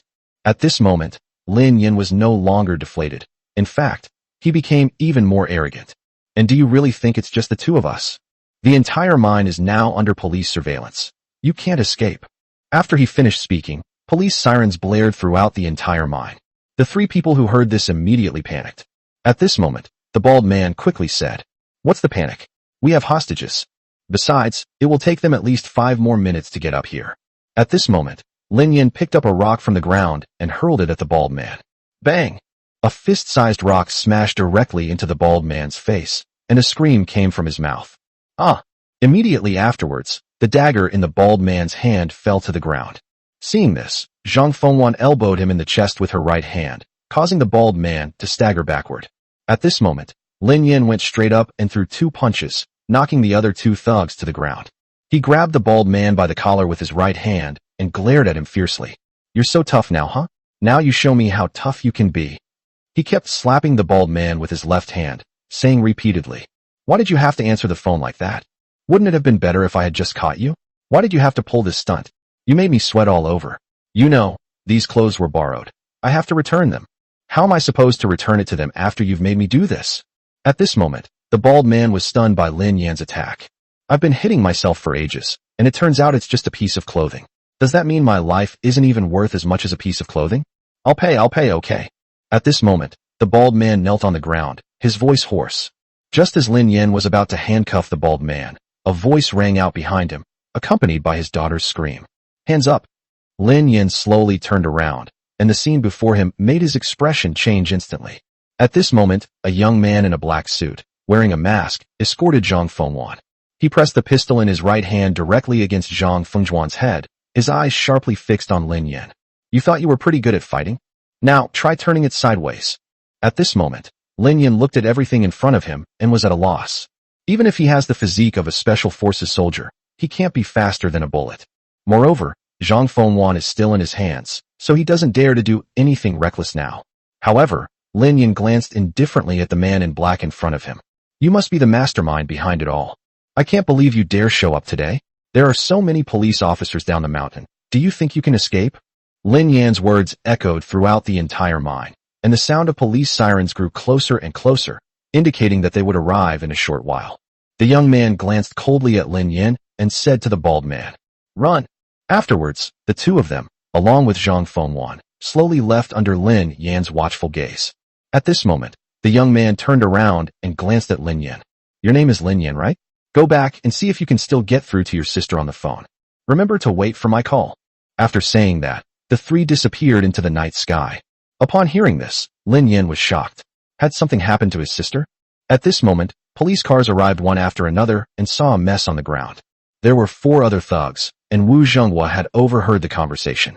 Unexpectedly, it actually happened. The goods were found, and the mastermind behind them was exposed, but the person was not caught, and one of them was even kidnapped. Bang!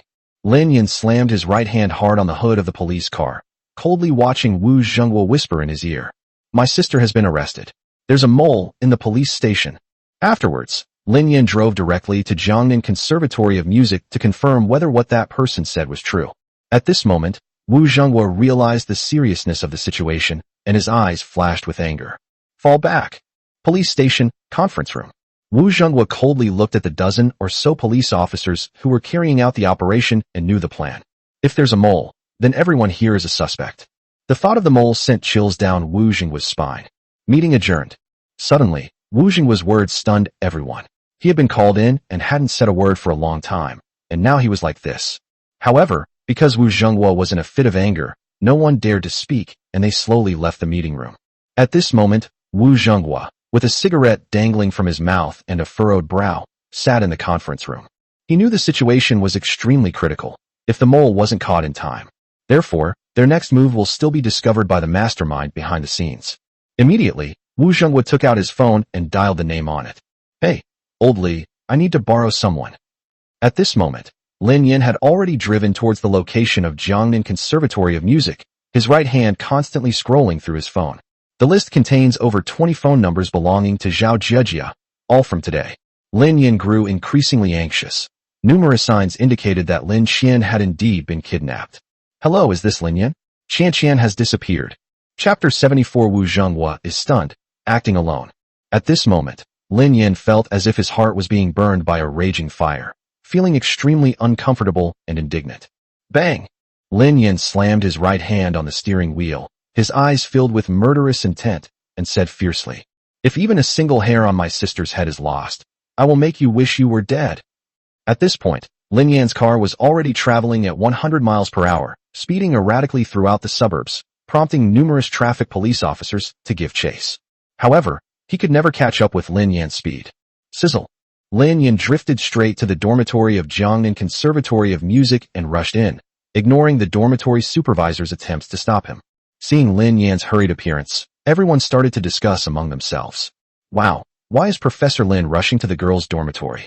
I heard that Lin Qian disappeared and hasn't been found yet. Yes, I've heard about it too. No wonder Professor Lin was in such a hurry. Bang! Lin Yan slammed his hand on the door of dormitory 526, and the scene that came into view made him even angrier. Zhao Jejia sat on the chair and cried. Even Ding Zhang came. At this moment, everyone stood up when they saw Lin Yan arrive. I'm so sorry, I've lost Qian. Zhao Jejia stood sadly in front of Lin Yan, her face streaked with tears. At this moment, everyone tried to comfort Lin Yan, but Lin Yan didn't want to listen to any of it. He then looked at Zhao Jejia seriously. Now, recount the events in detail, the more detailed the better.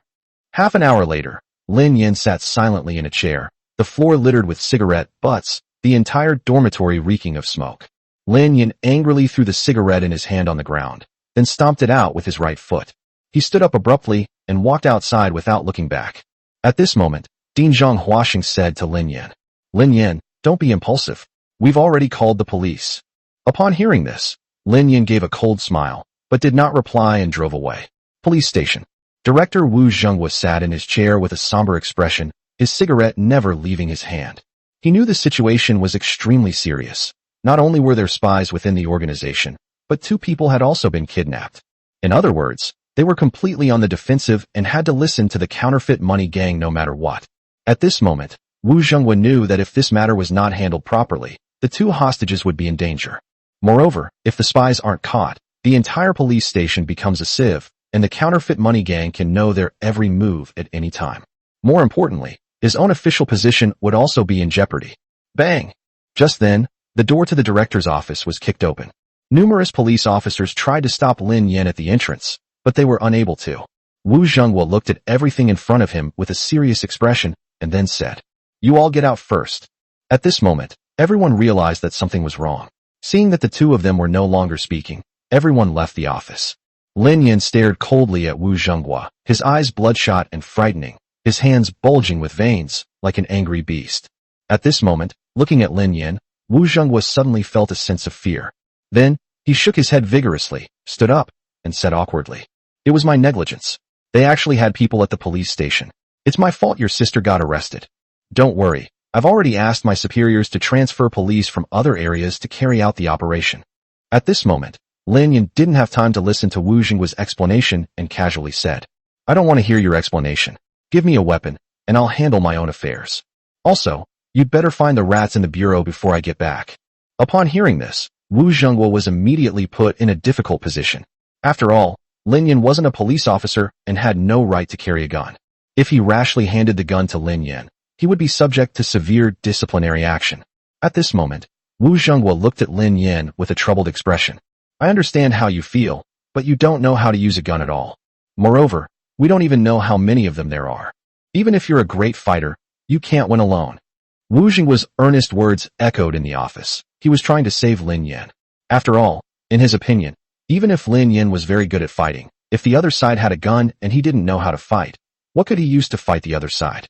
"If anything goes wrong, I'm afraid I'll regret it for the rest of my life." Lin Yin coldly stared at Wu Zhenghua, his eyes catching sight of the pistol on the desk. With lightning speed, he picked up the pistol and fired 3 shots in quick succession. Bang, bang, bang. The loud gunshots echoed throughout the police station. All the officers stared in disbelief at the chief's office before rushing towards it. At this moment, Wu Zhenghua stared in disbelief at the pistol placed on the table. Looking at the target on the wall, there are 3 clearly visible bullet holes in the very center. He witnessed Lin Yin fire the gun right in front of him. Moreover, the target was on Lin Yin's right hand, and Lin Yin didn't even look at the target when he fired. In that instant, he completed a series of actions, taking the gun, loading it, firing, and releasing it. At this moment, Wu Zhenghua looked at Lin Yin as if he had seen a ghost. It's worth noting that he won first prize in the national shooting competition when he was young. However, he couldn't guarantee that he could do what Lin Yin did. Bang! At that moment, the office door was kicked open.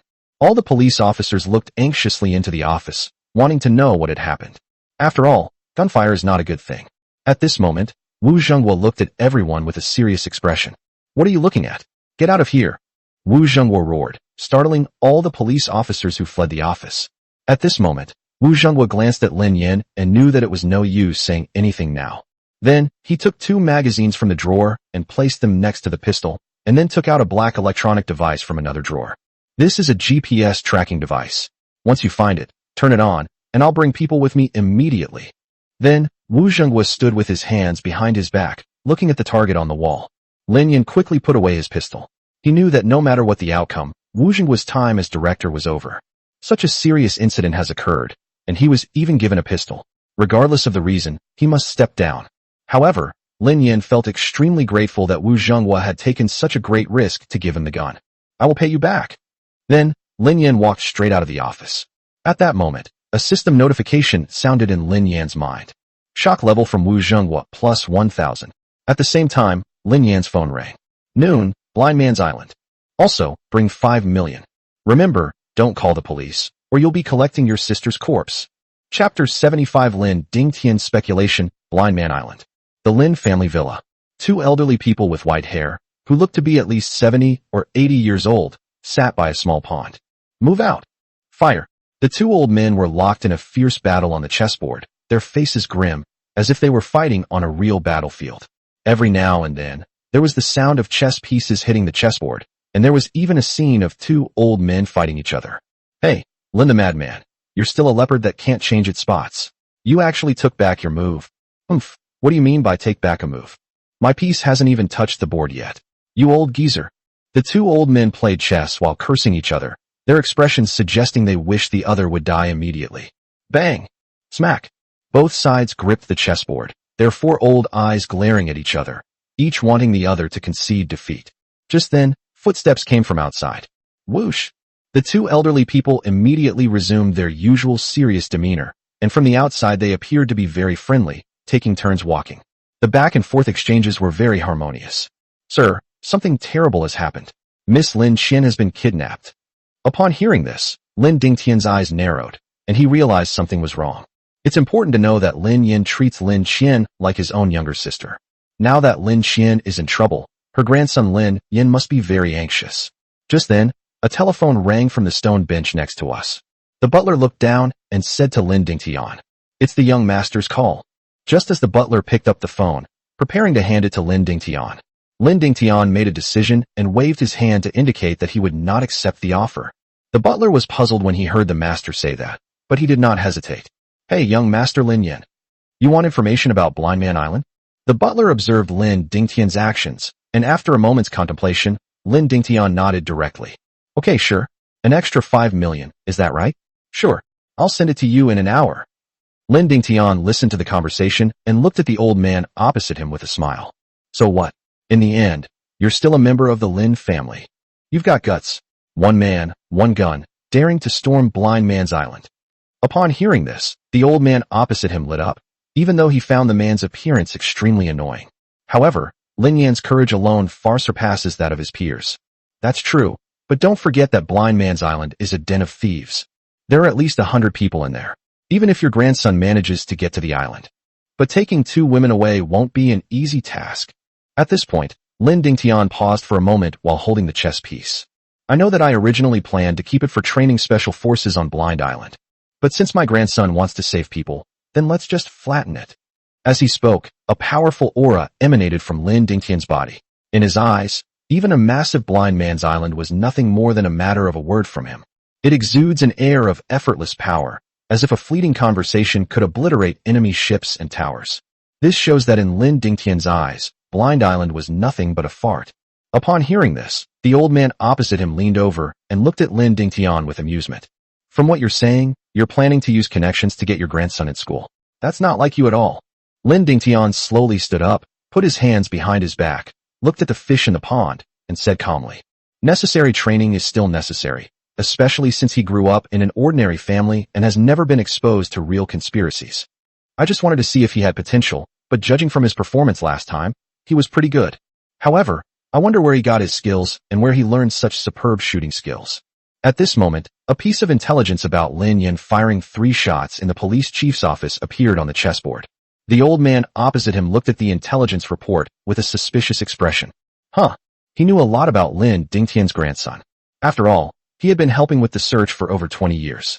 Looking at the intelligence in his hand, and then at Lin Dingtian's back, the old man slowly said, "So you mean someone or some organization is secretly grooming Lin Yin?"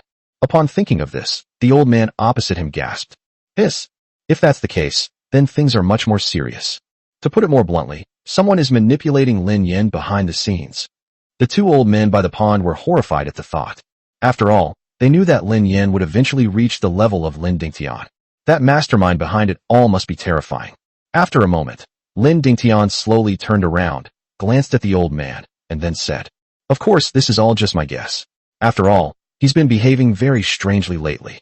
Moreover, based on the intelligence gathered from the investigation and my own contact with them, there isn't the slightest trace." Hearing this, the old man finally breathed a sigh of relief. That's good. So what do you mean this time?" After pondering for a moment, Lin Dingtian slowly said, "Let's keep testing him, and hopefully he'll grow up quickly. I also want to know how he became such a genius. If there really is a mastermind behind this, will they come to his rescue when he's in danger?" At this moment, Lin Yin leaned against the car, cigarette butts scattered around his feet, and occasionally looked towards the end of the road. A moment later, an ordinary minivan quickly pulled up in front of Lin Yin.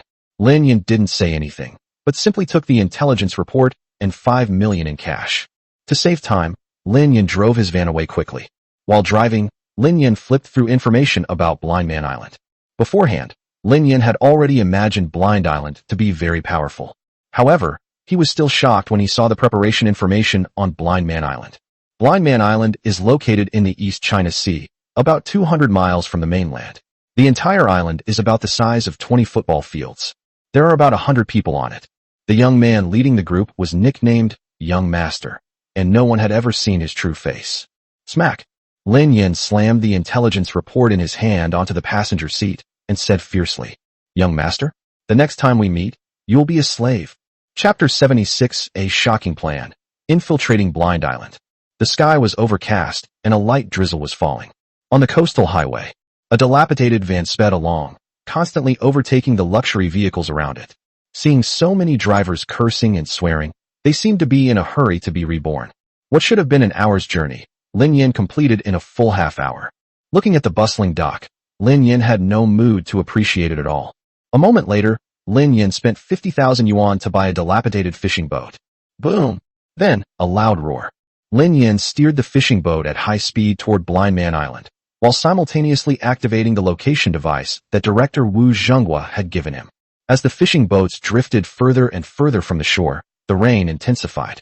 Moreover, the waves at sea were constantly rising and falling, which brought considerable difficulties to Lin Yin. Fortunately, the skills Lin Yin exchanged from the God of Men skill tower were all at the master level, so they were not too difficult for him. After 2 hours, Lin Yin finally saw what Blind Man Island looked like. One of the most famous features of Blind Man Island is a huge statue on the west side of the island. This statue depicts the world's earliest pirate captain, who is said to be a one-eyed blind man. Many people who make a living at sea like to erect such a statue on their own turf. I heard that after this statue was erected, everyone who went out would return with a full load of treasures. Lin Yin estimated that he was about 500 meters away from Blind Man Island. He knew that from the island, he would only be a blurry figure, and it would be impossible to see if there was anyone on it. After Lin Yin calmed himself down, immediately, the throttle was turned up to the maximum, and the speed of the entire fishing boat increased rapidly. To prevent the gear shift from accidentally coming off, Lin Yin specifically used a rope to secure it. Moreover, he deliberately untied all the bags containing cash, believing that once the fishing boat reached the shore, the entire fishing boat shook and collided, scattering cash all over the ground. As the shore drew ever closer, Lin Yin took a deep breath and jumped into the sea. That's right, he planned to take advantage of the situation by sneaking into the island, so that he could turn the tables and take the initiative. On Blind Man Island, everything was unusually quiet. In the largest room at the top, a young man wearing a mask kept playing with a small knife in his hand, a cold smile playing on his lips. 3 people were kneeling in front of him, a bald man, a man in a suit, and a thug. At this moment, everyone in the hall fell silent, as if in deathly silence. The 3 people kneeling on the ground were already drenched in sweat, and their legs were trembling. Suddenly, a sound rang out in the hall. Bang! The young man slammed his right hand heavily on the table, his whole demeanor unusually fierce. Upon hearing this voice, everyone present lowered their heads even further, and the 3 kneeling on the ground trembled as if they had seen something terrifying. We sent you guys to sell goods, and you actually attracted the cops. Now the goods are lost, and we haven't even received our money. If I hadn't gone, you'd all be at the police station by now.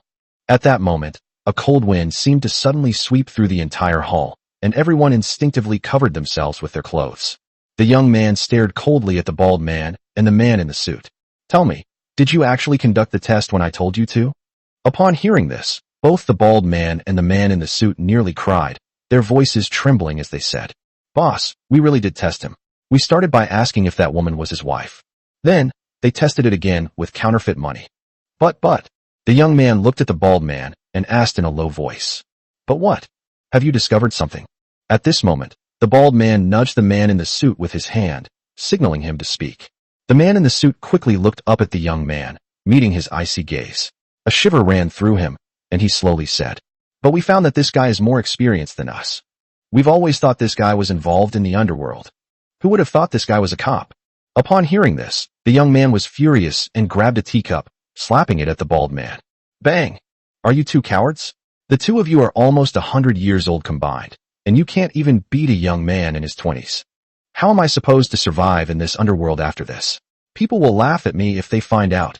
At this moment, the young man finally vented his anger, and the knife he had been playing with earlier reappeared in his hand.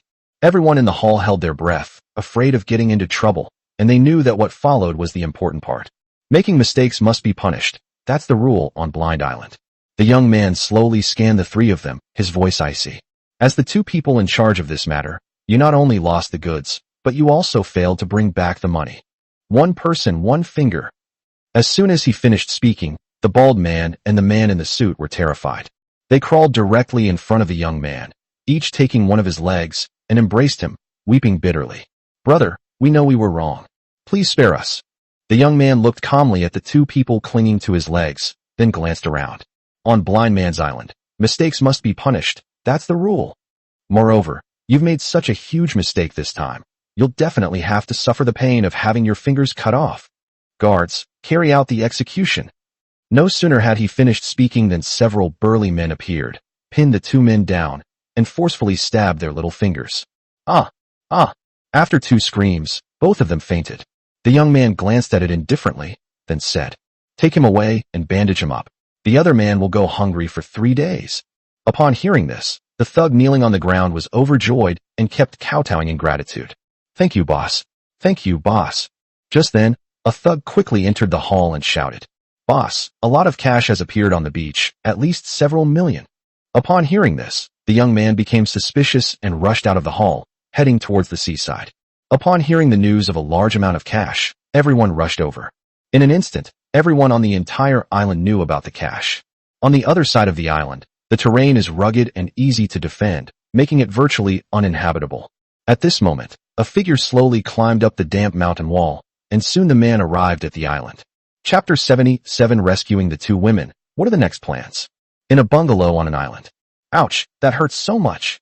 I feel like I'm about to die. Intermittent groans came from the room, sounding especially loud on this rainy day. You know, we've done so much for the boss, and just because a batch of goods was lost, he cut off our fingers? That's so cruel. At this moment, the man in the suit spoke without any restraint, his tone carrying a hint of resentment, but he dared not speak it out loud. Upon hearing this, the bald man's expression changed drastically. Ignoring his pain, he quickly stood up and looked out the window. He turned around and scolded the person. "Do you want to die? Watch out, the walls may be listening. What if someone reports us to the boss? Then we'll all be sunk to the bottom of the sea." The bald man endured the pain, closed the door, and returned to bed. At this moment, the man in the suit gritted his teeth and said disdainfully, "Humph, they've all gone to the beach now. I heard there's suddenly a huge pile of cash there, like several million. Right now, there are probably only the two of us on the entire mountainside. Wait, there are 2 more women." Hearing this, the bald man gradually calmed down. "Bro, the boss treats us like this. Are you still going to follow him so devotedly?" The man in the suit asked tentatively. The bald man gritted his teeth and said, enduring the pain, "I have no choice. Where else can I go if I don't stay here? But I will definitely leave if I have the chance. He's just too ruthless." Upon hearing this, the man in the suit immediately said, "Brother, if you're leaving, take me with you. Wherever you go, I'll go." "Okay, I'll definitely take you with me." After saying that, the two smiled at each other, but then were startled by the excruciating pain in their fingers. At that moment, a cold voice came from outside. "Oh, where do you guys want to go?"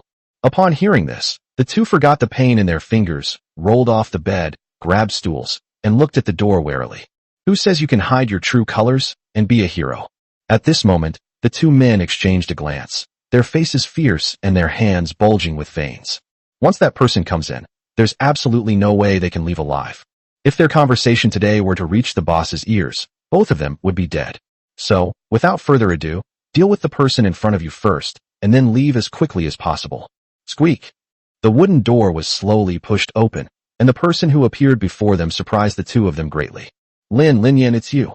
The bald man pointed at Lin Yen with a trembling voice. He never expected that Lin Yen would appear on Blind Man Island. Logically speaking, how could a lowly policeman dare to come to this Blind Man Island? You should know that in the eyes of outsiders, this place is a den of thieves. Ah! The bald man grabbed a stool and hurled it at Lin Yen, but Lin Yen dodged it with a quick movement. Lin Yen kicked the bald man onto the bed, and the man almost fainted from the pain. At this moment, the bald man shouted at the man in the suit. "Quickly, go and call someone. Tell them Lin Yen is here." Upon hearing this, the man in the suit prepared to seize the opportunity to run away. However, Lin Yen did not stop him, but just smiled disdainfully. "Go ahead and tell your boss that you want to betray us. Tell me, even if he's going to kill me, won't he kill you all afterwards?"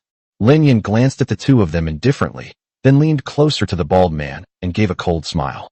"Do you think he'll kill you all then?" At this moment, the man in the suit stopped moving, while the bald man looked at Lin Yen with lingering fear in his eyes. They've been with the boss for several years and are very familiar with his methods of dealing with traitors. Whether you mean it sincerely or not, you'll be dead if he finds out. In his words, it's better to kill the innocent than to let the guilty go free. At this moment, the two panicked and were at a loss for what to do. Bang! A loud noise rang out in the room. The two people who saw what was happening in front of them were so shocked that their jaws dropped, and they shrank back as fast as they could. Lin Yan punched through the entire wall. Their eyes were filled with terror. They never imagined that Lin Yan's strength was so terrifying. If that punch had landed on their heads instead of the wall, then, without a doubt, his head will be blown off. At this moment, the two looked at each other and knelt down in front of Lin Yan. Grandpa Lin, ancestors, please save us. We'll do whatever you tell us to do. Lin Yan glanced indifferently at the two kneeling on the ground and casually said, just do as I say, and the police will handle your case accordingly. Hearing this, the two felt a pang of bitterness. They were perfectly fine, yet they were about to go to jail.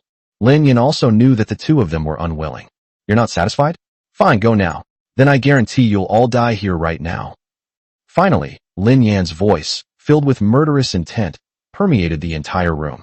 The two exchanged a glance and knew they had no way out.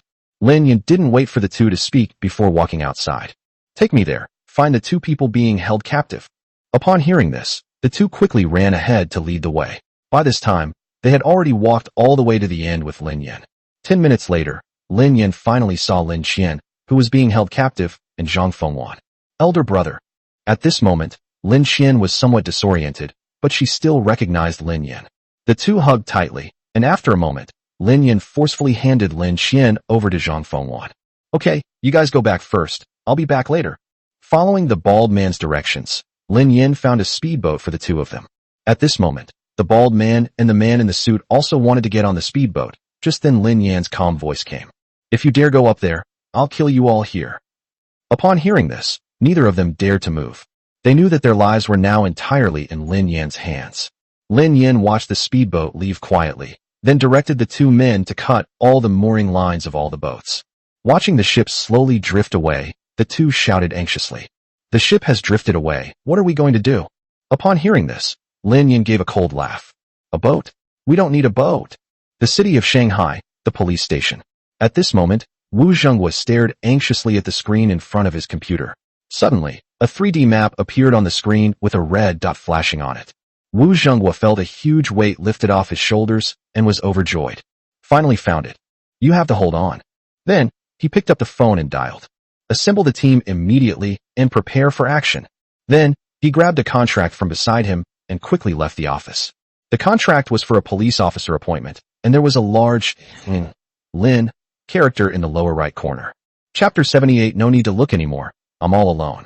On the coast, the young man watched as the rain intensified, then glanced at his watch. It was almost midnight, just 5 minutes away.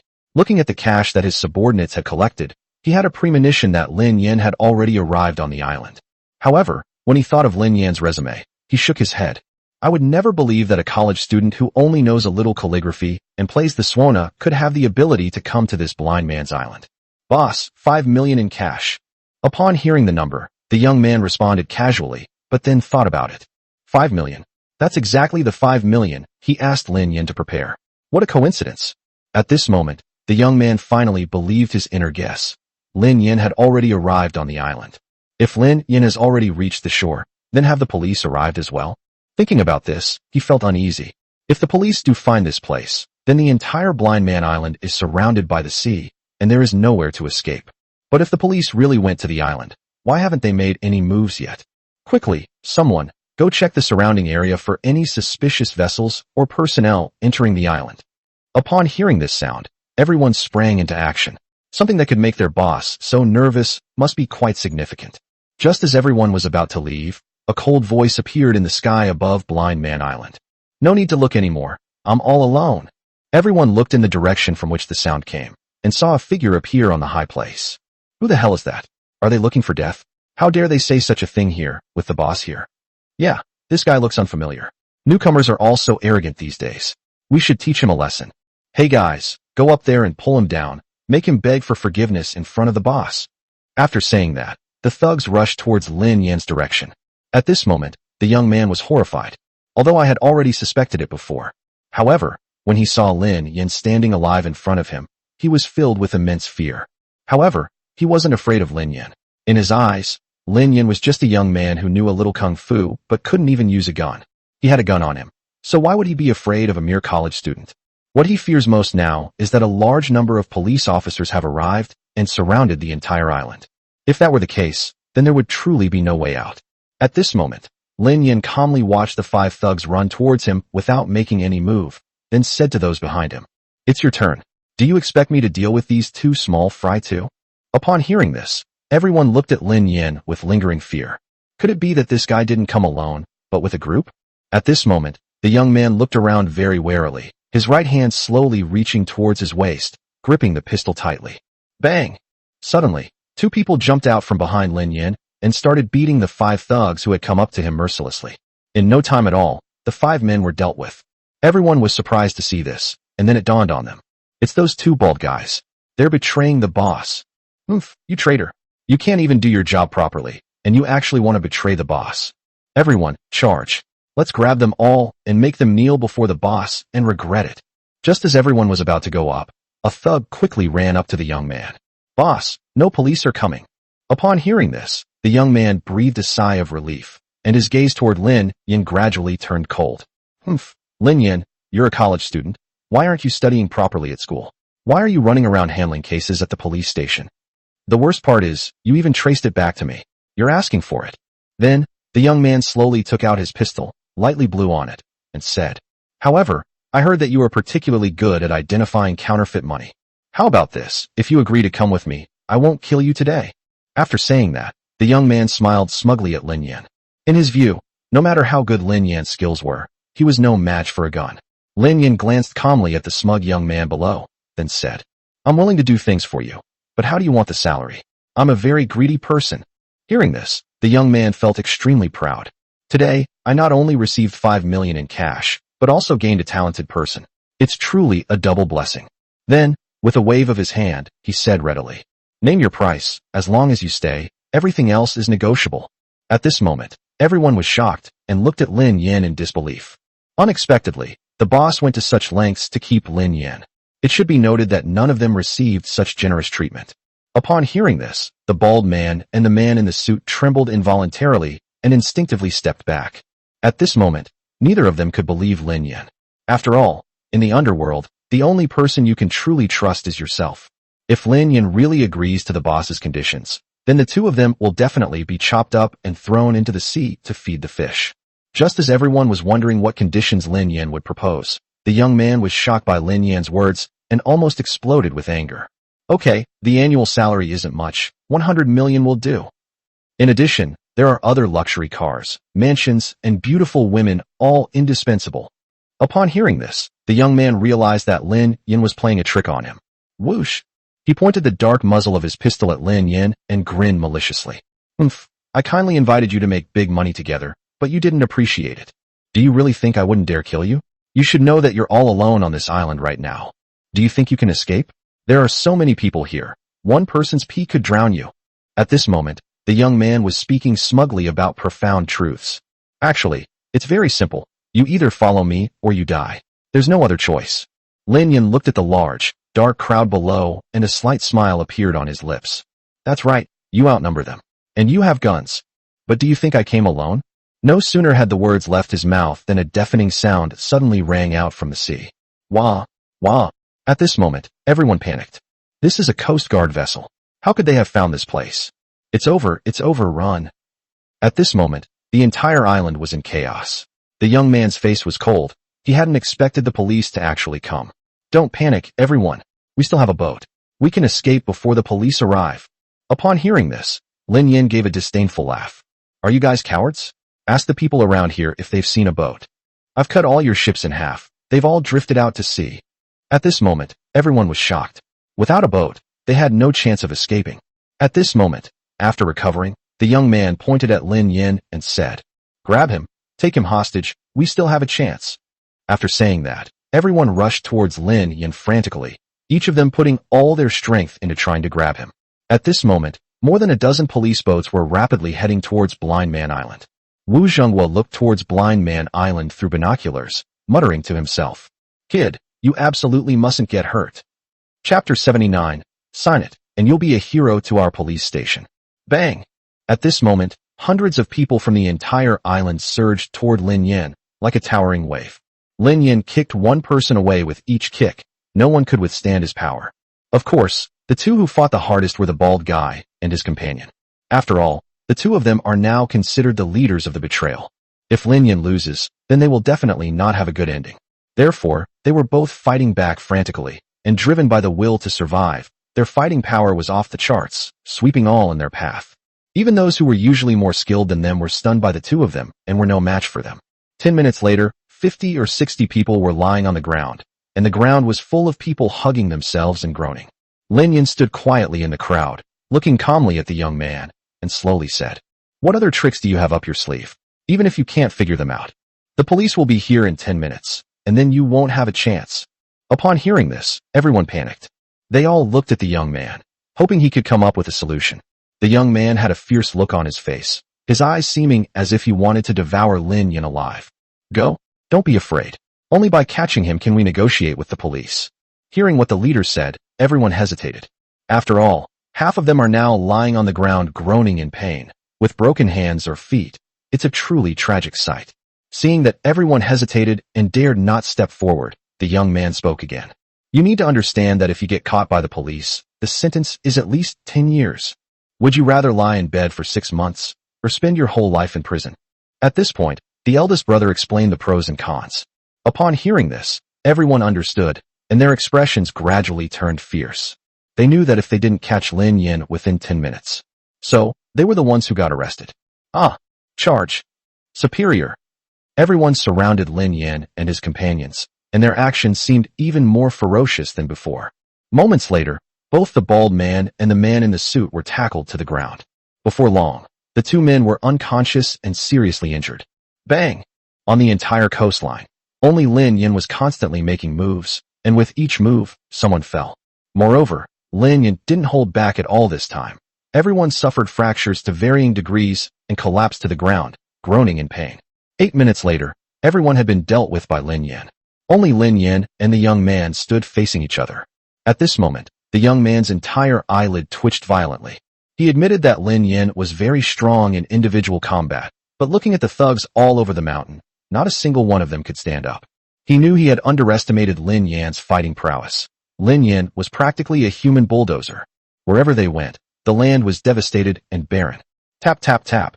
Lin Yan coldly watched the young man slowly walk towards him step by step. As Lin Yan continued to approach him, the young man began to panic. He knew that he was no match for Lin Yan. If Lin Yan gets close, he will definitely be caught. At this moment, the young man's face turned fierce, and he directly raised his pistol and pointed it at Lin Yan. With a gun in hand, he seemed to have gained immense courage and became exceptionally arrogant. The dark, cold muzzle of the gun was pointed at Lin Yan from a distance. "You thought you were pretty good at fighting? Go ahead and try moving again if you dare. I just want to know, are your feet faster or my gun?" At this moment, the entire island was filled with the arrogant voice of the young man, as if he were already the final king. Wah, wah. Just then, the sound of police sirens grew closer and closer, as if they were right next to the two of them.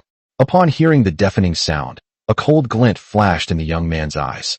"Lin Yan, it's all your fault. Why did you have to go to university and meddle in other people's business? If you're dead, don't blame me." At this moment, Lin Yan realized from his words that the young man wanted to kill him. Snort. "I also advise you, if you want to live, put down your gun. The police will be here soon." After saying that, Lin Yan walked towards the young man step by step, and her pace quickened with each step. At this moment, the young man felt a little scared. He knew that in terms of physical combat, he was no match for Lin Yan. His right hand, gripping the pistol, bulged with veins again, and his index finger snapped shut. Bang! The loud gunshots echoed across the entire island and surrounding area, the sound so clear and distinct. At this moment, the young man felt a sense of relief. With one shot, Lin Yan would definitely be dead. However, when he looked at Lin Yan's location again, he was suddenly shocked. Where Lin Yan had been standing, his body was nowhere to be seen. It was as if he had vanished into thin air. Moreover, there wasn't a trace of blood on the ground. At that moment, the young man felt a surge of panic and his eyes darted around, searching for something. At that moment, a cold voice appeared eerily behind him, startling the young man so much that he almost jumped up. "Are you looking for me?" Upon hearing this voice, the young man slowly turned around and looked at Lin Yan, who was about 10 meters away, with the dark muzzle of a gun pointed at his head. I was terrified, my whole body trembled, and my tongue felt like it was tied in knots. How do you have a gun?" Upon hearing this, Lin Yan looked at him as if he were an idiot. "You're allowed to have a gun, but I'm not allowed to have one." However, a moment later, The young man burst into laughter, becoming unusually arrogant. Haha, this is probably the first time you've ever encountered a real gun, you college student. Lin Yin did not deny it, and then said, That's right, this is the first time in my life I've pointed a gun at someone's head, so what's so funny about that? Hearing Lin Yan's words, the young man became even more smug. Haha, you can't even handle a gun. What are you trying to show off for? After saying that, he raised the weapon in his hand, ready to strike Lin Yin. Just then, a gunshot rang out, followed by a scream. Bang! Ah! The young man clutched his right wrist in pain, blood streaming from it. However, he looked at Lin Yin with even greater disbelief. How? How do you know how to use a gun, and so accurately? How could this be? Absolutely impossible. Lin Yin looked at him as if he were an idiot. I did say that this was the first time I'd pointed a gun at someone, but I never said I didn't know how to handle a gun. Ah! At this moment, the young man went crazy. Lin Yin was so unpredictable. Just then, a large number of police officers landed on the shore. Everyone was truly shocked by what they saw in front of them. They looked at Lin Yin as if he were a monster. At this moment, Wu Zhenghua walked up to Lin Yin with a serious expression. Seeing that he was unharmed, he immediately breathed a sigh of relief. I've committed a crime, arrest me. Lin Yin said calmly. Upon hearing this, Wu Zhenghua chuckled softly, then took out a contract and a pen, handing them to Lin Yin. Sign it, and you'll be a hero to our police station.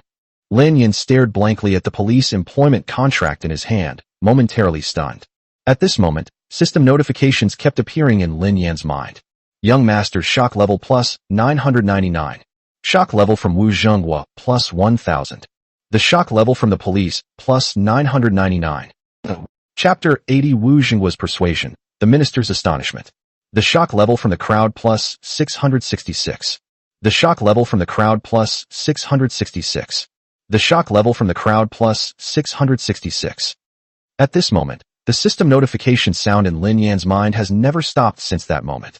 Moreover, as time goes by, more and more people know about it, as can be seen from the way it's called. Now, many ordinary people know about it. Lin Yin sat blankly in the chair, staring at the brand new uniform on the table and the contract he had signed on the island. He was still in a daze, unable to understand how he had suddenly become a policeman. It all seemed so sudden. At this moment, Wu Zhenghua sat on the sofa with a smile on his face. Looking at the contract he had prepared, he couldn't help but admire his own cleverness. Previously, we were worried about the existence of counterfeit money gangs, but now we don't have to. The counterfeit money gang has been busted. That's all. Moreover, both hostages returned unharmed. Of course, the most important thing about this contract is to exonerate himself and Lin Yin. Although Lin Yin was an ordinary citizen before, he did not have the right to own firearms. He will also be punished for giving the gun to others without permission. However, none of these issues are problems with this contract. The question is, what happens when Lin Yin becomes one of our own? Moreover, he made such a great contribution. Therefore, the issue of privately owned firearms simply does not exist. At that time, they would want to bestow all the honors upon Lin Yin. Of course, as the police chief, he would certainly be punished for giving guns to other police officers without authorization. However, the Shanghai police have cracked such a major counterfeit money case this time. Therefore, Wu Zhenghua, as the bureau chief, must have been a capable leader, and in the end, the matter will simply be dropped. At this moment, Wu Zhenghua looked at the half-signed contract on the table. Yes, it's half. There was only one large character, in the place where Lin Yin signed his name. That's all. Hey Lin Yin, being a policeman is pretty good. Wu Zhenghua smiled at Lin Yin again and said earnestly, Look, being a policeman is an honorable job. You can rid the people of evil. Didn't you single-handedly take down a thief's den yesterday? This indirectly confirms that you're cut out to be a policeman. Furthermore, isn't your counterfeit money detection technology designed to combat counterfeit money rings? You're absolutely deserving of being a police officer. At this moment, Wu Zhenghua kept talking about the benefits of being a policeman. Lin Yin glanced at Wu Zhenghua expressionlessly, then said, All right, stop trying to sweet-talk me. Hearing this, Wu Zhenghua was speechless. He admitted that he had ulterior motives for saying those words to Lin Yin. They wanted to keep Lin Yin, such a talented person, in the police station. You should know that Lin Yan's counterfeit money identification skills are so good that even the people at the banknote printing plant are not as good as him. Such a person, if not a police officer, can only become a criminal. At this moment, Wu Zhenghua kept gesturing to the other police officers, hoping that they would also offer their advice. However, if it were Lin Yin from before, they might have dared to say a word or two. However, when they saw the devastation on the island, they were all shocked by Lin Yan's abilities. These aren't police officers. They're demons straight out of hell. Therefore, when they saw Lin Yan's eyes, they all shut their mouths. I have no aversion to being a police officer. Upon hearing this, Wu Zhenghua and the other police officers all showed joy on their faces. Lin Yan's answer was exactly what they wanted. At first, Wu Zhenghua was worried that Lin Yan might not accept the conditions he proposed. After all, becoming a police officer is not something you can do casually. There are many constraints, both in life and at work. Just as Wu Zhenghua was about to try to persuade her again, Lin Yan's words made him take it very seriously once more. But being a police officer is such a hassle. My personality is simply not suited to be a police officer. Hearing this, Wu Zhenghua looked dejected. He hadn't expected that after trying to persuade him for so long, this kid would be so stubborn. At this point, Wu Zhenghua was completely discouraged. After all, we've already gone this far in persuading you. There's no point in saying anything more. However, does your police station have that kind of position? Upon hearing this, several police station leaders, including Wu Zhenghua, leaned forward, wanting to understand what Lin Yan meant. It's the kind of job where you don't usually go to work, don't clock in, and don't attend meetings. But it's a job that pays a salary and offers various benefits. The group finally understood what Lin Yan meant by those words.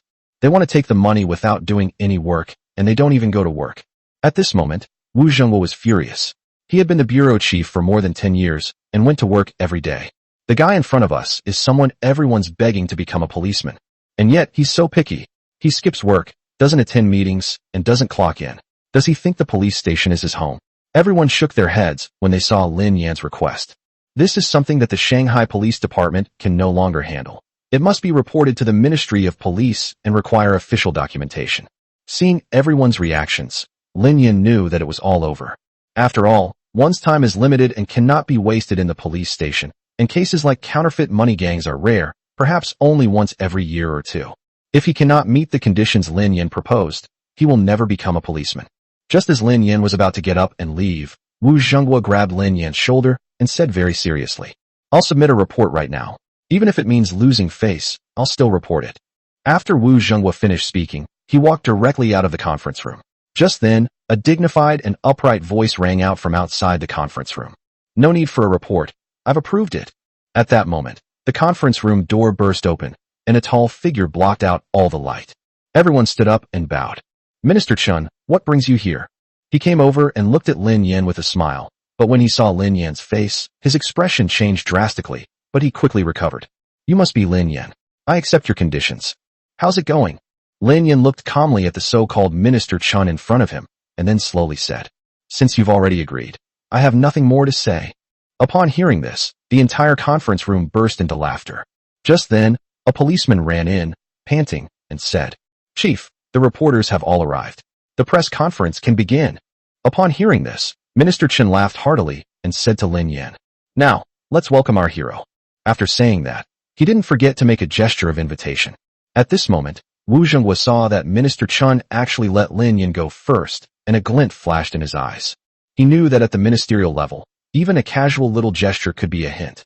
Lin Yan did not refuse, knowing that his shock level was about to experience an explosive increase. Chapter 81. I really just want to earn horror points. Shanghai Police Department press conference. At this moment, hundreds of media outlets from across the Xia Kingdom had arrived, including reporters from television stations, newspapers, and other foreign journalists.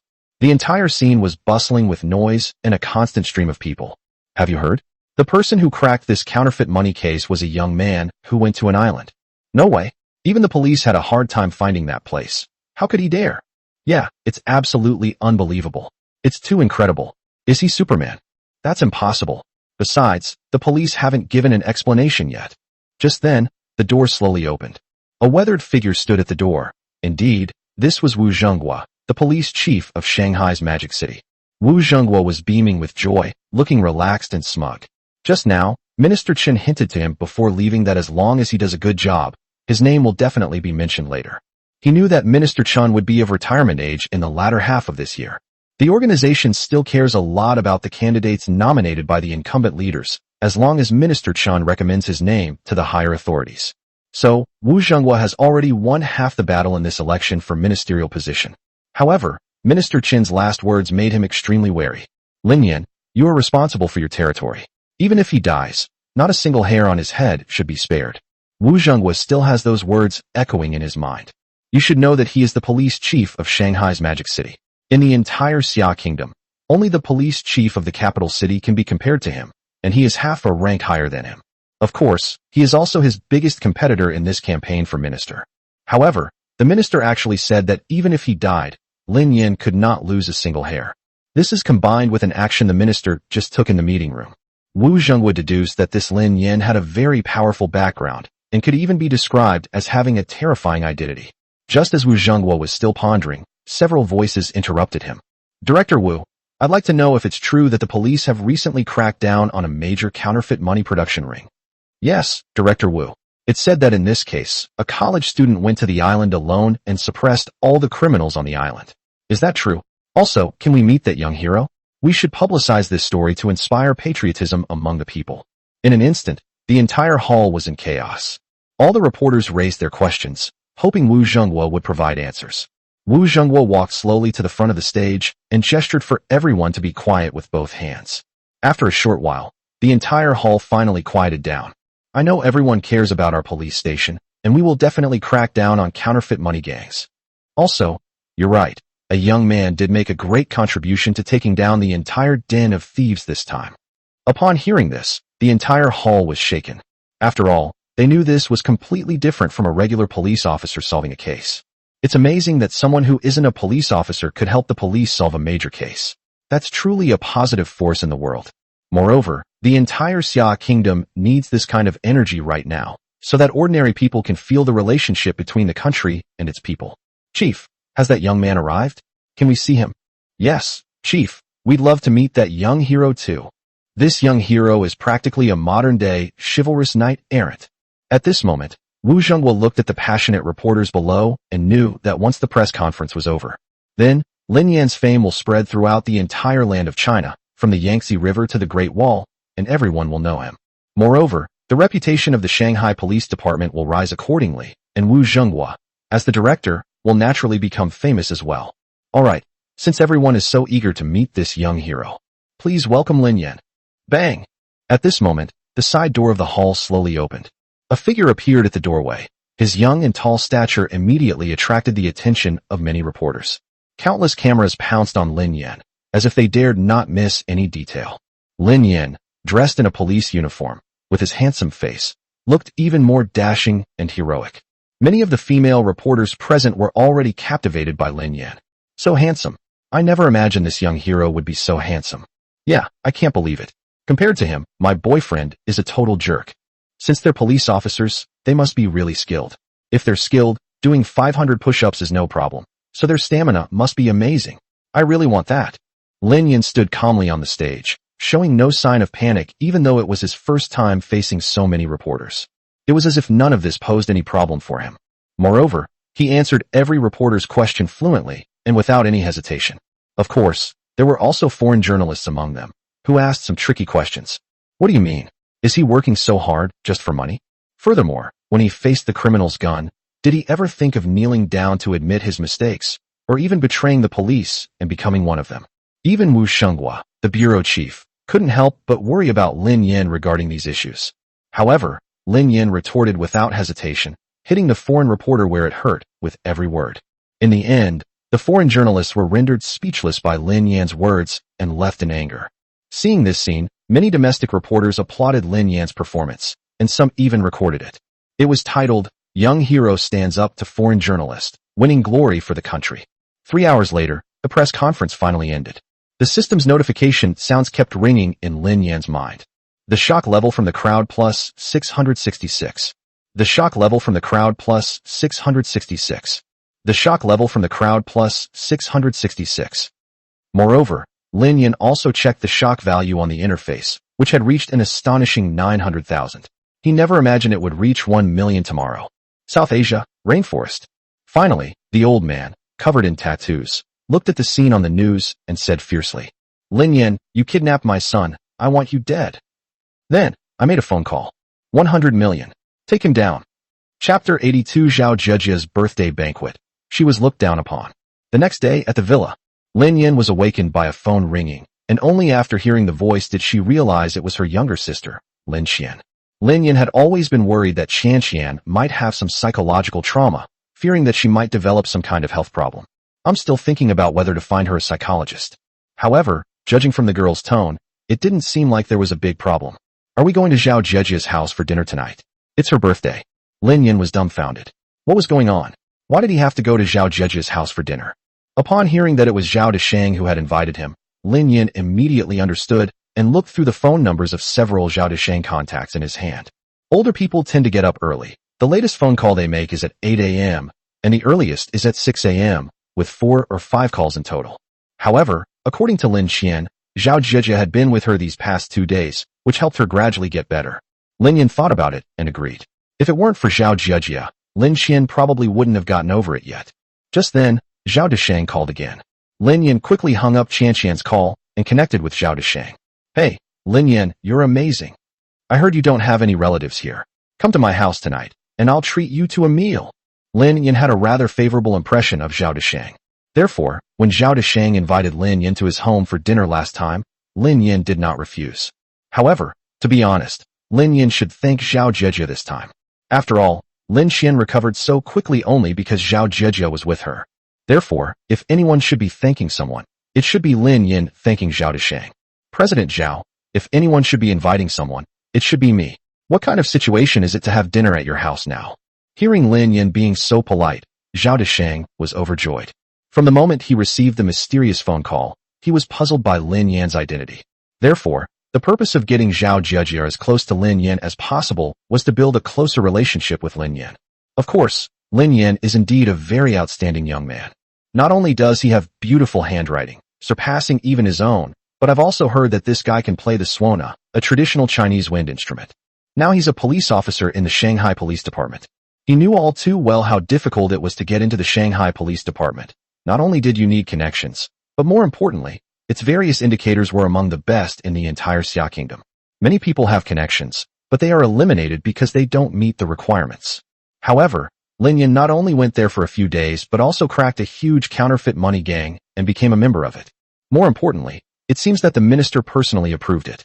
Therefore, Zhao Deshang decided that he could not delay any longer and quickly invited Lin Yin to his home. Taking advantage of Zhejia's banquet, I'll probe Lin Yan's thoughts. If Lin Yin really meant it, then it would be an incredibly joyous occasion for Zhao Zhejia and the entire Zhao family. Well, actually, let me tell you something. Today is Zhejia's birthday, and I've also heard that your sister Lin Qian is in a bad mood recently. So I think we should take her out to relax and see her friends. This will definitely be very helpful for her recovery. Originally, Lin Yin wanted to postpone it. After all, since someone helped you, you should treat them to a meal. However, upon hearing Zhao Deshang bring up Lin Qian's psychological problems, Lin Yin had no choice but to take it seriously. She only had one younger sister, so who else would she love more than her? After hesitating for a moment, Lin Yin agreed. Upon hearing that Lin Yin had agreed, Zhao Deshang was overjoyed. He knew that bringing up Lin Qian would definitely work. Lin Yin got up immediately and tidied herself up quickly. The Zhao family. Although they are not a wealthy or powerful family, they are a scholarly family and live in an upscale neighborhood. Hang up the lantern for me. Yes, a little to the left. Go and wipe that couplet clean again. Make sure it's spotless. At this moment, Zhao Deshang was directing his servants to keep cleaning the courtyard. I was unusually excited and nervous. As a result, everyone thought the old man was on a high-energy rampage today. At this moment, the children were all filled with doubt. Although Zhao Deshang usually dotes on this granddaughter, he has never been as eager as he is today. Yes, it's about being eager. In everyone's eyes, the old man was a calm and composed person who would not change his expression even if Mount Tai collapsed on top of him. But today, they've become unusually eager. It's truly astonishing. Dad, what's wrong? Is some important person coming today? That's right. You weren't like this in previous years. You never cared about these kinds of things. Dad, please tell me, what important person is it that has you so excited? Zhao Deshang smiled slightly, shook his head, and slowly said, You'll find out when he gets here. In short, he is a very important person, so you must treat him well. However, tonight is Zhao Zhejia's birthday party. Therefore, they would invite some talented young people to participate so that they could see the strength of the younger generation of each family, and more importantly, to arrange marriages. In fact, arranged marriages are not limited to top-tier wealthy families. They occur in all walks of life and are quite common. Various families strengthen their relationships and power through marriage alliances, which sometimes involved brutal annexation. It's 6 p.m. The Zhao family's gate was wide open, and the area in front of the gate was bustling with activity, with a constant stream of people coming and going. Lin Yin was dressed in a simple shirt and casual pants, and of course, on his feet were his ever-present cloth shoes. Everyone who went in was dressed smartly, while he was dressed so plainly. Lin Yin chuckled to himself for a moment, then prepared to go inside. At this moment, a strong figure stood directly in front of Lin Yin. "Kid, you've come to the wrong place if you're looking for a free meal." Then, the man glanced at Lin Yin with disdain and walked straight inside. Lin Yin frowned, then relaxed. "After all, I'm here to attend a banquet today. As long as that kid doesn't cause any more trouble, I'll let him go." At this moment, a murmur of discussion arose around Lin Yin. "Wow, who is this guy? So arrogant. You don't know this? This person is Jiang Xia, who was known as one of the 4 young masters of Shanghai back in the day. He is very good at Go, but of course, he is even better at causing trouble. Oh, I heard that in order to get rid of this problem, the old master of the Jiang family used his connections to get him into the army. I didn't expect him to actually come back. You wouldn't know this.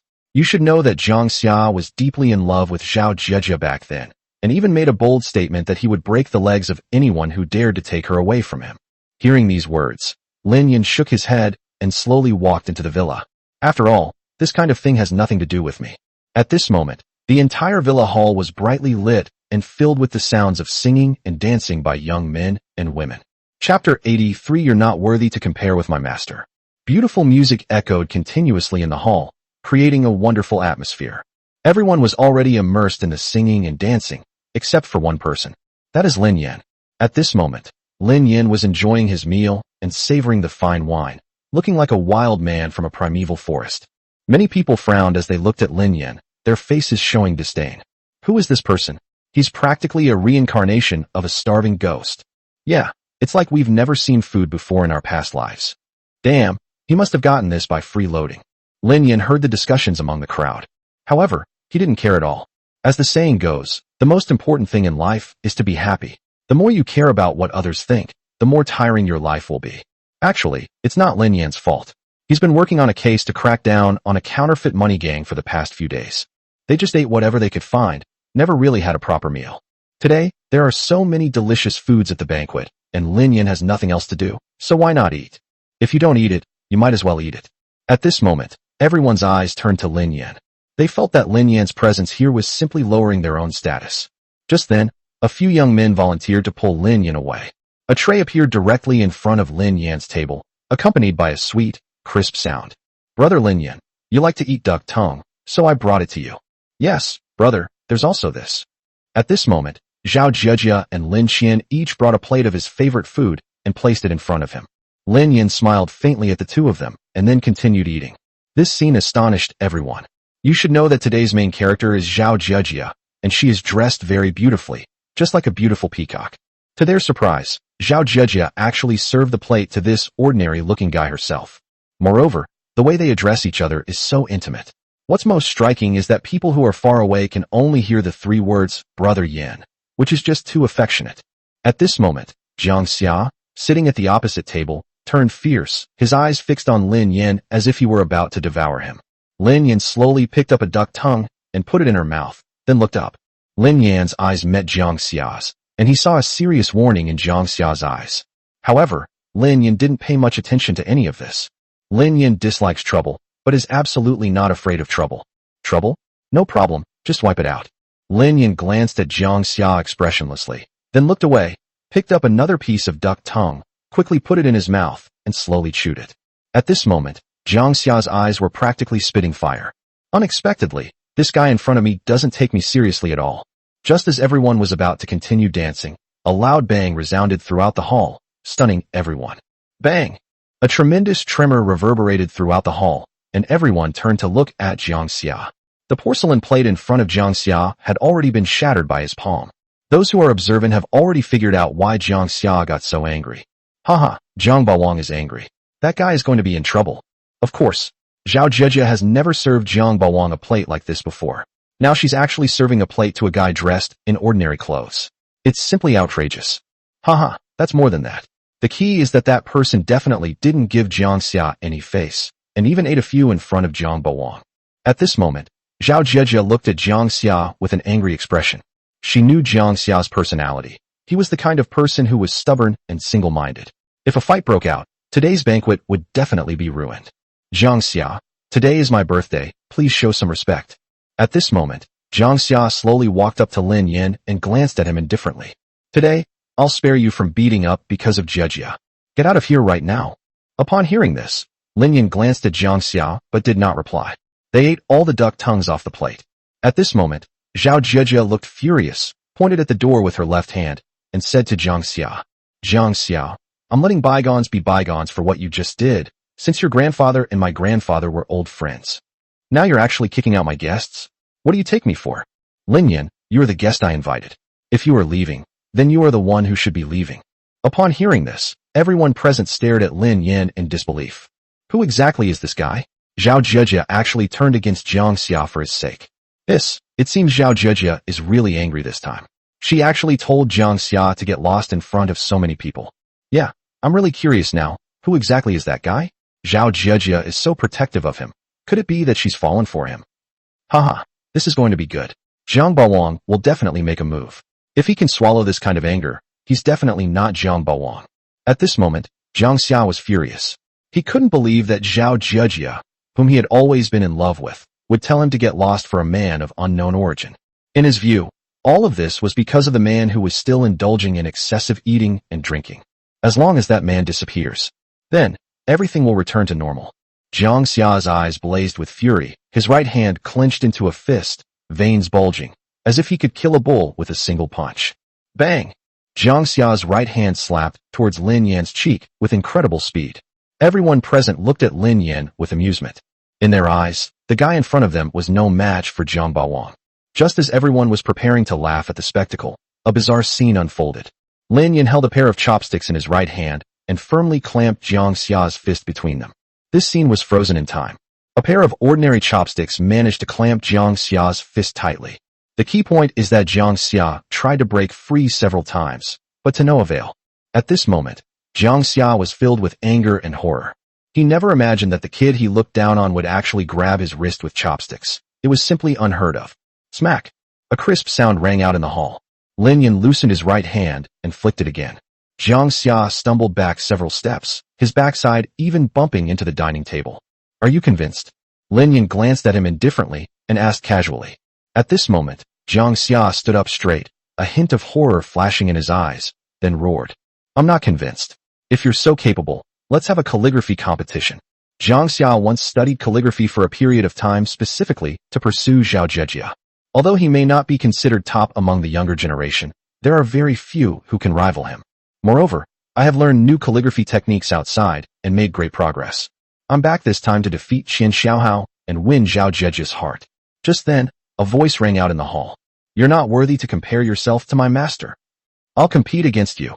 Chapter 84. If you can't beat them in fists and feet, try calligraphy. At this moment, a Taoist figure slowly walked out from the crowd, and everyone was stunned. Isn't that Qian Xiaohao? Jiang Xia has met his match this time. Did you hear that clearly? Qian Xiaohao actually called Lin Yan master. Does that mean Lin Yan's calligraphy is even better? No way. I've never heard of this person before, and this is the first time I've ever seen him. Since most of the people who came today were young, they had no idea of Lin Yan's true strength. At this moment, Qian Xiaohao walked to the center of the hall with a serious expression. The two of them looked angrily at Jiang Xia and let out a cold snort. Humph, Jiang Xia, it seems you haven't learned your lesson from my defeat last time. Today, I'll teach you a real lesson on what it means to respect your teachers. At this moment, Jiang Xia saw Qian Xiaohao come out to carry Lin Yan on a stretcher, and he immediately felt a surge of tension. After all, he had lost to Qin Shu Ho in their previous calligraphy competition. However, what Jiang Xia couldn't understand was that Qian Xiaohao actually called Lin Yan master. Haha, I say, Qian Xiaohao, have you gone crazy from studying calligraphy? You've taken a younger man than yourself as your master. If your grandfather knew you did this, he'd definitely chase you down with his cane and beat you. Hearing this, Qian Xiaohao smiled slightly, and then said, My becoming Lin Yan's disciple was with my grandfather's permission, so you don't need to worry about that. Can we begin now? Upon hearing this, Jiang Xia's heart tightened. He may be stubborn in his approach, but that doesn't mean he's stupid. However, Jiang Xia thought about the new calligraphy he had learned outside, and the fact that he had come back this time to regain his pride. Therefore, even if Qian Xiaohao doesn't step forward today, he will still challenge Qian Xiaohao to a match. Alright, I'll let you try my calligraphy. However, the difficulty of the competition will be increased. Upon hearing this, everyone looked over curiously, wanting to know what Jiang Xia was trying to say. Jiang Xia smiled slightly at the curious looks on everyone's faces, turned around, and pointed her right index finger at the two large pillars in the center of the villa. There are two large pillars here. We will each write the upper and lower lines of a couplet. The one who receives the most votes wins. Then, Jiang Xia took out a large calligraphy brush, about 50 centimeters long and as thick as 2 thumbs, from the side. Everyone stared in disbelief at what Jiang Xia was holding, and was immediately astonished. Wow, what new trick is Jiang Baowang playing now? Such a huge calligraphy brush. Yeah, I've never seen anyone write with such a huge brush before. Is it real? Qin Xiaohao is probably in trouble this time. It's possible that Jiang Xia specifically learned this trick from outside to deal with him. At this moment, Qin Xiaohao stared in disbelief at the large calligraphy brush in Jiang Xia's hand. He knew that Jiang Xia had been holding a grudge about losing to him last time, and he never expected that she would seek revenge in this way. Qin Xiaohao looked around. He knew that not only could he not back down today, but he also had to win spectacularly. This was his first battle since becoming Lin Yan's apprentice. If he lost today, he suspected he might be kicked out of the school by Lin Yan. Not only did he lose, but Lin Yan also lost face. Okay, sure. Then, the two looked at Zhao Jiejia, wanting to ask for her opinion. After all, this is the home of Zhao Desheng, the president of the Calligraphy Association. When you're in someone else's home, you should definitely ask for their opinion. At this moment, Zhao Desheng calmly observed everything from the second floor, and then said something indifferently. I agree. Upon hearing this, everyone present excitedly moved back, making way for the two of them. Before long, a piece of land in the center of the hall was vacated. At this moment, the servants of the Zhao family placed the calligraphy brushes used in the competition in front of the two people respectively. Jiang Xia then bowed slightly towards Zhao Desheng on the second floor and said, Grandpa Zhao, please give us the question. Upon hearing this, everyone glanced at each other in dismay. It's unbelievable that Jiang Xia, who is usually so stubborn, is so sensible this time. Zhao Desheng smiled slightly. How could he not see through Jiang Xia's thoughts? If Lin Yan hadn't appeared, then Jiang Xia would definitely have been a good candidate for the Zhao family's grandson-in-law.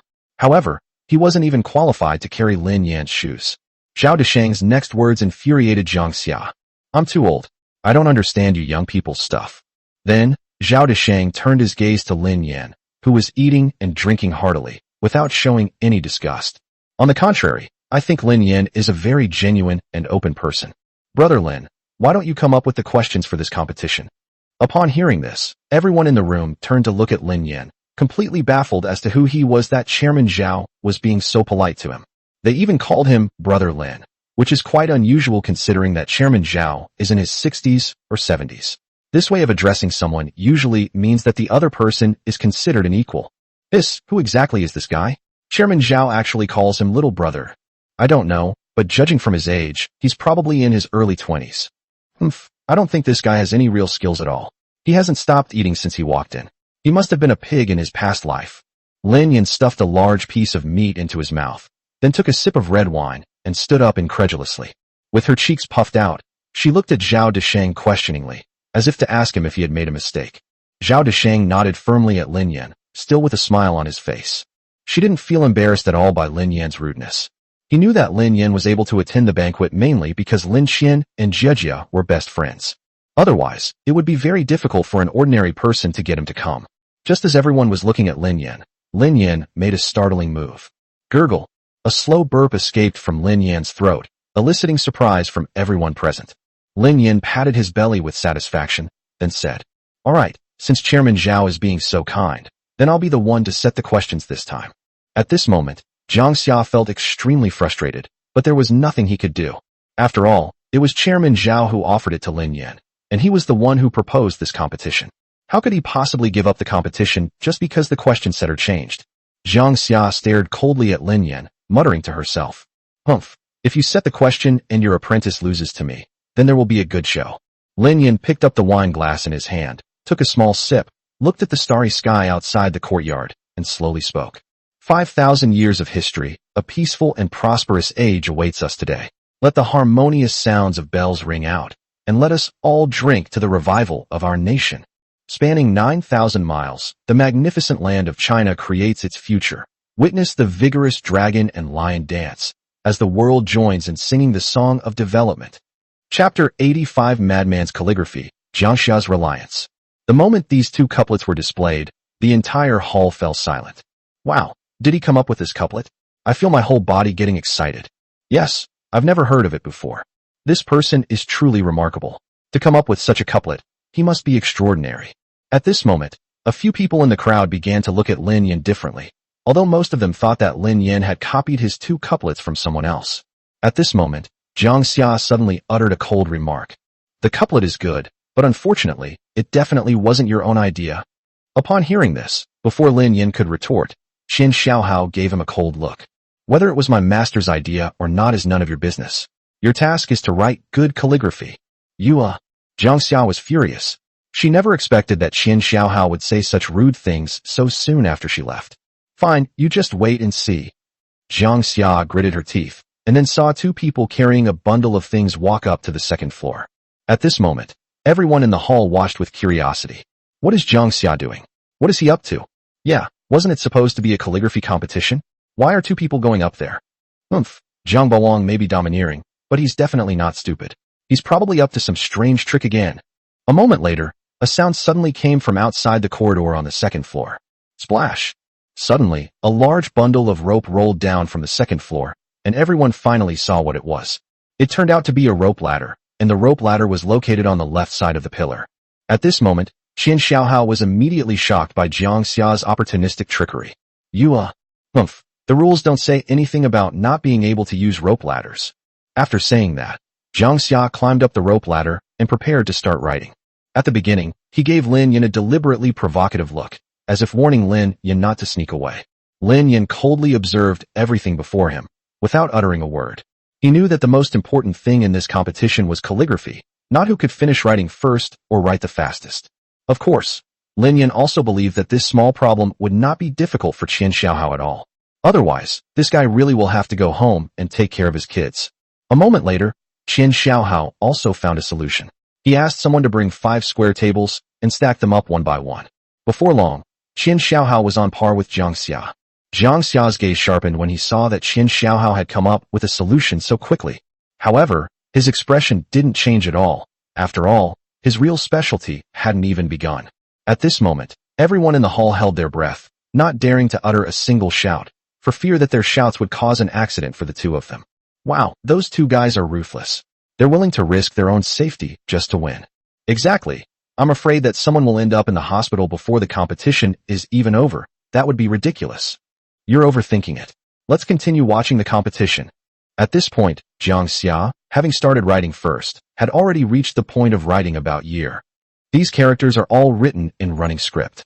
Qin Xiaohao's work, being written later, has only progressed to the horizontal section, making his progress slower than Jiang Xia's. Lin Yan calmly observed everything before him, writing Jiang Xia's name in running script. He had already guessed Jiang Xia's plan. He wanted to defeat Qin Xiaohao in his most triumphant moment. In this way, they can regain their glory. At this point, Jiang Xia had already written down the character Sun, and after finishing, he even glanced at Qin Xiaohao. Qin Xiaohao's calligraphy felt both familiar and unfamiliar at first glance. Of course, now is not the time for him to think about it, and he firmly believes that he will be the ultimate victor. Throughout the hall, everyone looked at the two calligraphers with curiosity and kept expressing their opinions. Writing calligraphy on a wall or pillar is very different from writing on a flat surface, and it is a huge challenge to one's brushwork skills. Yes, it's much harder than writing at a desk. The brush also has a certain weight, and after writing for a long time, my wrist gets very tired, which makes it impossible to write the characters with any expression. That makes sense. Also, you can't use too much ink when writing, otherwise the ink will just flow down and you'll lose without even writing anything. At this moment, Zhao Deshang and several elderly members of the Calligraphy Association were quietly watching everything unfold on the second floor opposite. At this moment, one of the old men looked at Jiang Xia's calligraphy and was immediately astonished. Hey, where did Jiang Xia learn this calligraphy? He's improved a lot since then. At this moment, Qian Zhongshu stroked his beard and frowned. Yes, if Xiaohao were still the same Xiaohao as before, he would definitely have lost today. Jiang Xia's calligraphy is only 1 point worse than ours, the old men's. Zhao Deshang's gaze sharpened, his eyes fixed intently on Jiang Xia's statement. Madman's running script, I never thought Jiang Xia would actually learn Madman's running script. Upon hearing this, everyone in the hall looked at Zhao Deshang with curiosity, wanting to know what he meant. 20 years ago, a madman came to Shanghai. His calligraphy was extremely good, especially his running script. Moreover, he took pleasure in challenging others, and countless calligraphers were defeated by his calligraphy. In the end, it was my teacher who defeated him, and then he disappeared without a trace. Upon hearing this, everyone looked at Jiang Xia in disbelief, never expecting that the calligraphy Jiang Xia studied had such a prestigious background. Judging from Chairman Zhao's demeanor, it's clear that this madman's calligraphy is extremely terrifying. Upon hearing all this, Jiang Xia's lips curled into a slight smile. Clearly, he was satisfied with everyone's reaction. A moment later, Jiang Xia finished writing first, and Qian Xiaohao followed suit. At this moment, a couplet appeared on the stone pillars in the hall, and some people even read it aloud. 5,000 years of history, a peaceful and prosperous age awaits us today. Let the harmonious sounds of bells ring out, and let us all drink to the revival of our nation. Spanning 9,000 miles, the magnificent land of China creates its future. Witness the vigorous dragon and lion dance, as the world joins in singing the song of development. What a grand ambition. It gives one the feeling that the world is in their hands. Many people looked at the two couplets with different characters and were incredulous, finding it difficult to choose between them. At this moment, everyone looked at Zhao Deshang and the others. After all, none of the people present are as skilled in calligraphy as they are. The longer one immerses oneself in calligraphy, the higher one's skill becomes. At this moment, Zhao Deshang and his companions slowly walked down the second floor and came to the front of the couplet. Chapter 86, A Madman's Calligraphy Showdown, Wang Shiji's Calligraphy. At this moment, everyone in the hall was looking at Zhao Deshang and the other three old men. After all, within the Xia kingdom, Zhao Deshang and others were considered top-notch calligraphers. Among them, Zhao Deshang's calligraphy skills were the highest. At this moment, everyone in the hall began to discuss the matter. Between Jiang Xia and Qian Xiaohao, whose calligraphy is better? It's hard to say. I watched their last match, and Jiang Xia has improved a lot.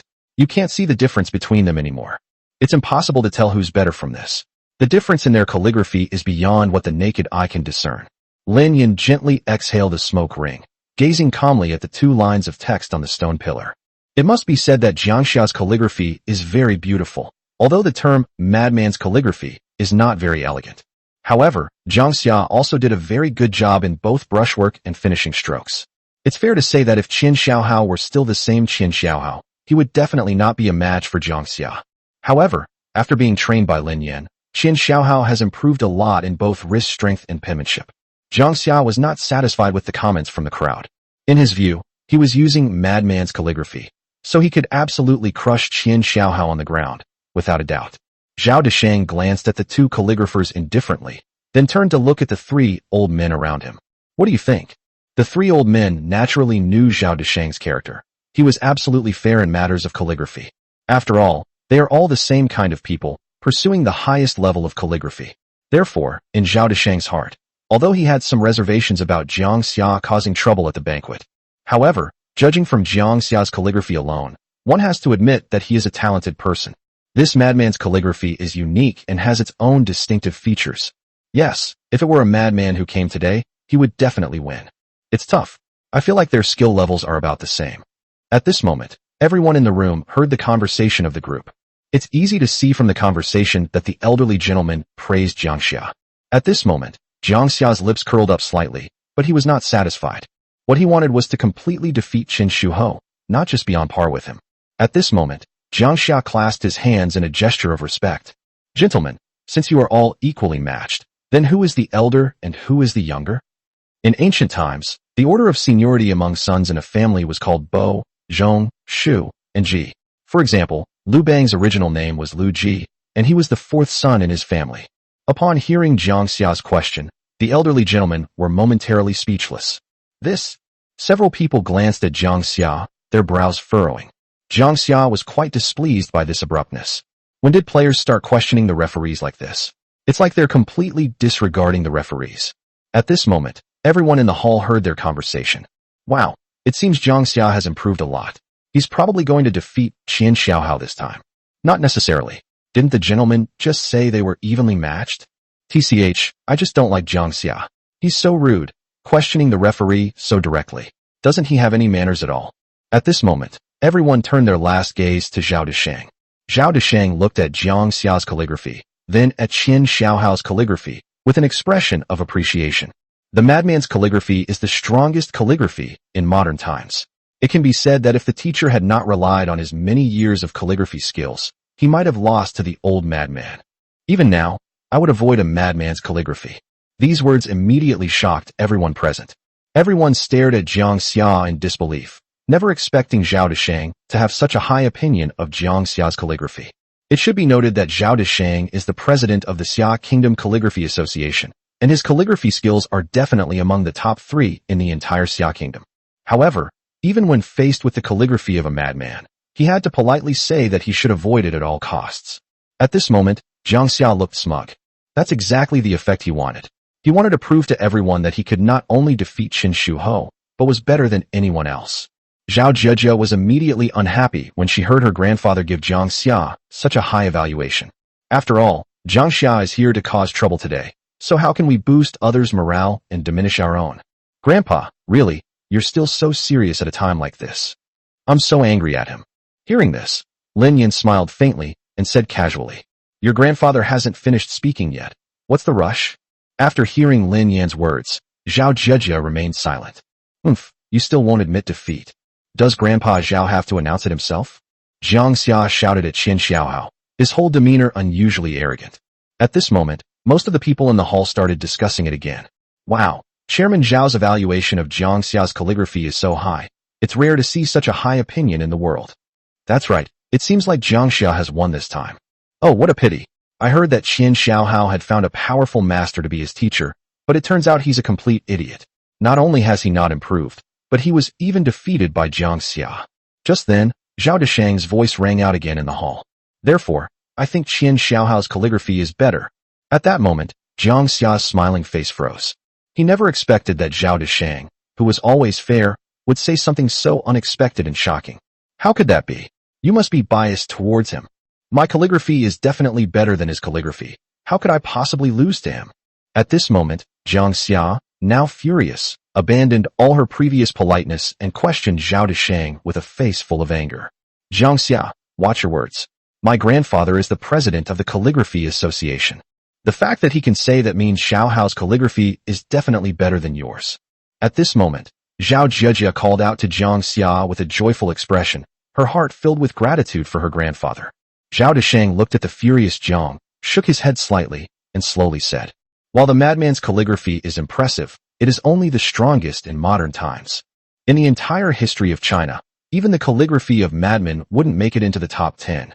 Take a close look at what kind of calligraphy Qin Xiaohao is using. Upon hearing this, Jiang Xia and the others slowly looked up. At this point, those who were observant finally noticed. Wow, this is the sage of calligraphy's running script. It's truly masterful. Wow, how come I didn't notice? This calligraphy is exactly the same as the rubbing at home. Perfect.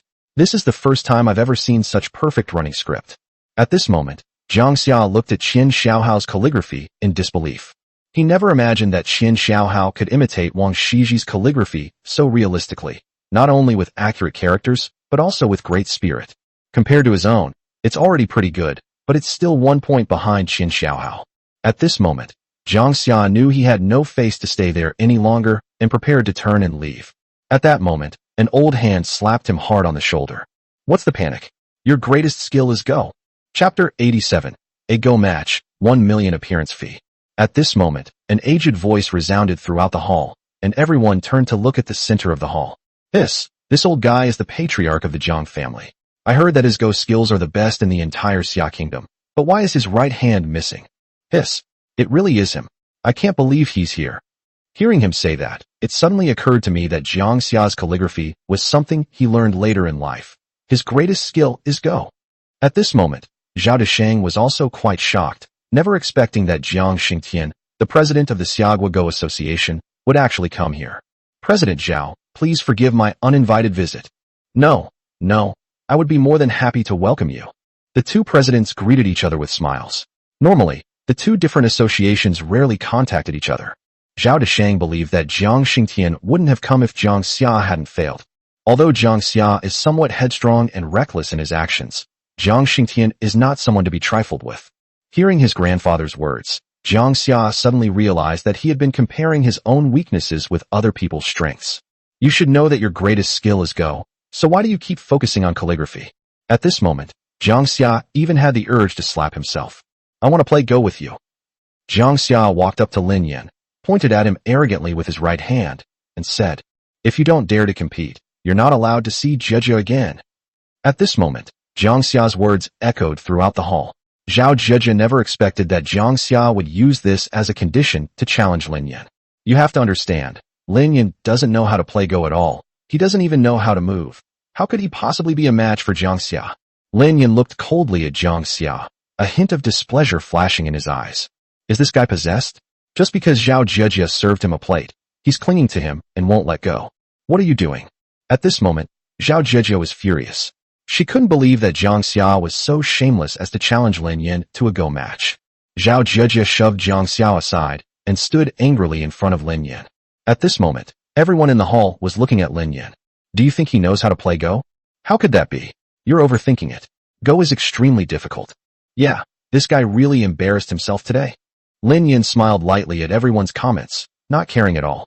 However, he knew that he had no choice but to agree to today's competition. After all, so many people are watching, if he doesn't agree. So, some people will definitely say that it's fine to compete with others in calligraphy, but now that others want to compete in Go, he actually refuses. What kind of good thing is that? Moreover, others are competing against you using their weaknesses, and your apprentice was there to shield you earlier. That won't do anymore. How can I be someone's mentor if I always hide behind them? At this point, Qian Xiaohao couldn't stand it anymore. I've never seen such a shameless person before, and I've never heard of my master knowing anything about Go.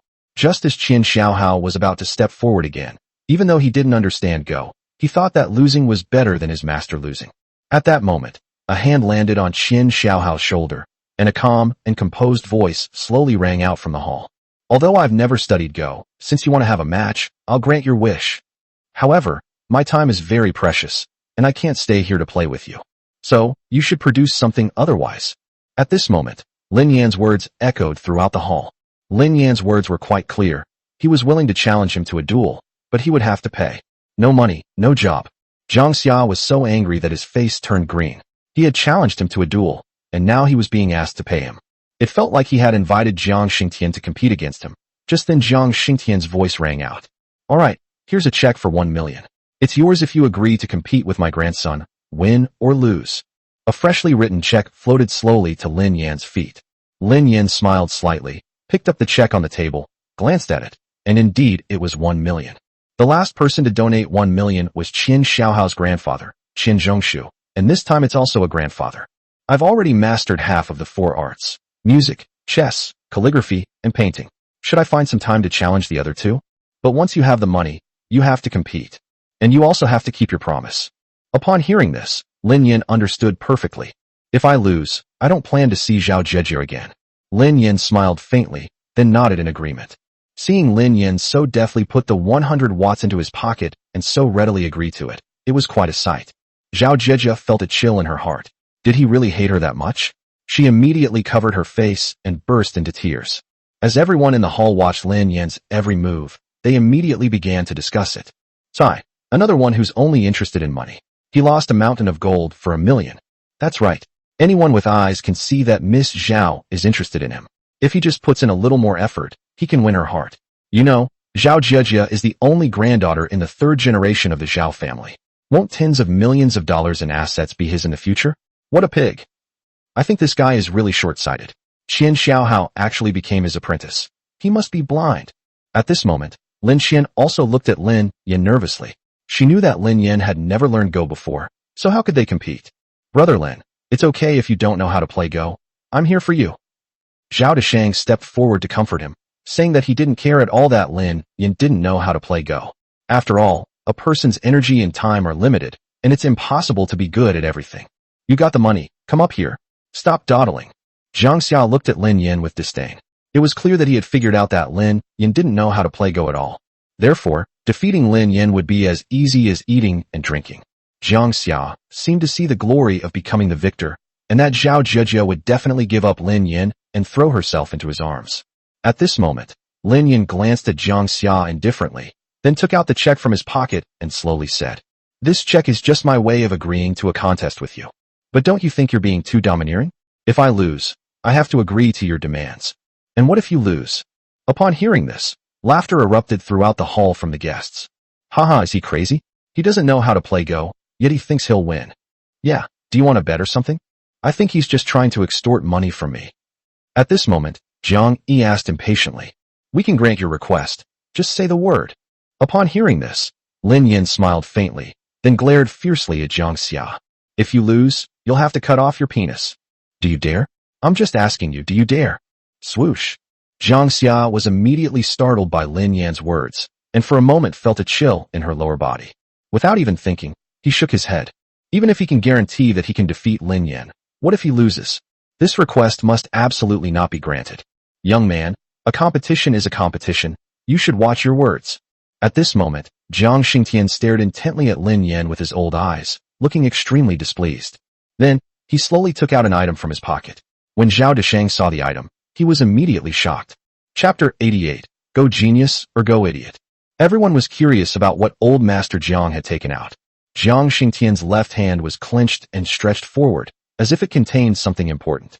The aged hand slowly opened, and 2 chess pieces lay quietly in Jiang Xingtian's palm.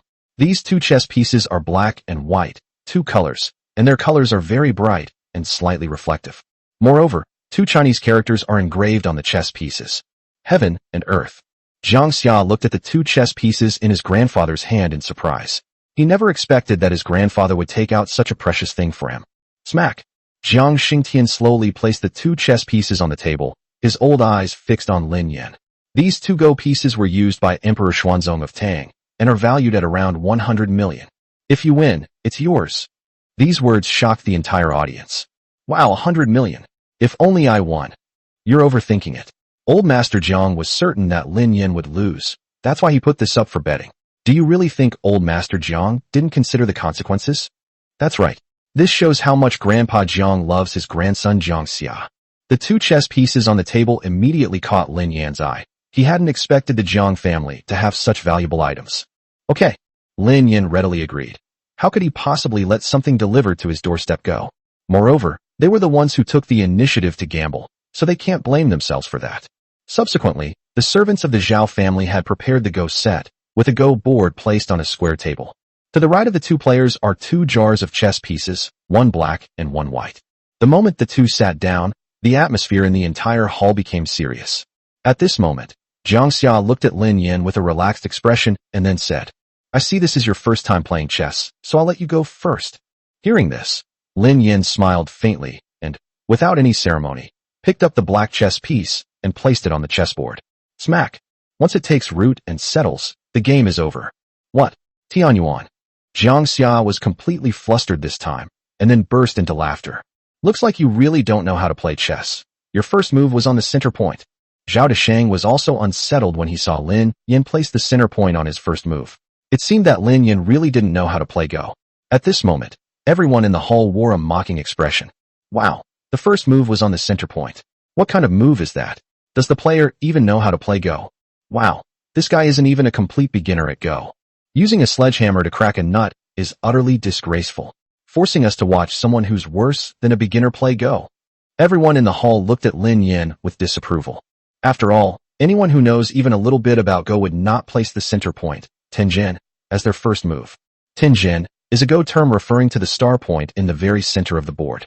Haha, that's hilarious. Jiang Xia mocked again, originally thinking that this guy at least knew a little about Go, but seeing this, he immediately felt relieved. It turns out that Lin Yan was a complete novice when it came to Go. What are you laughing at?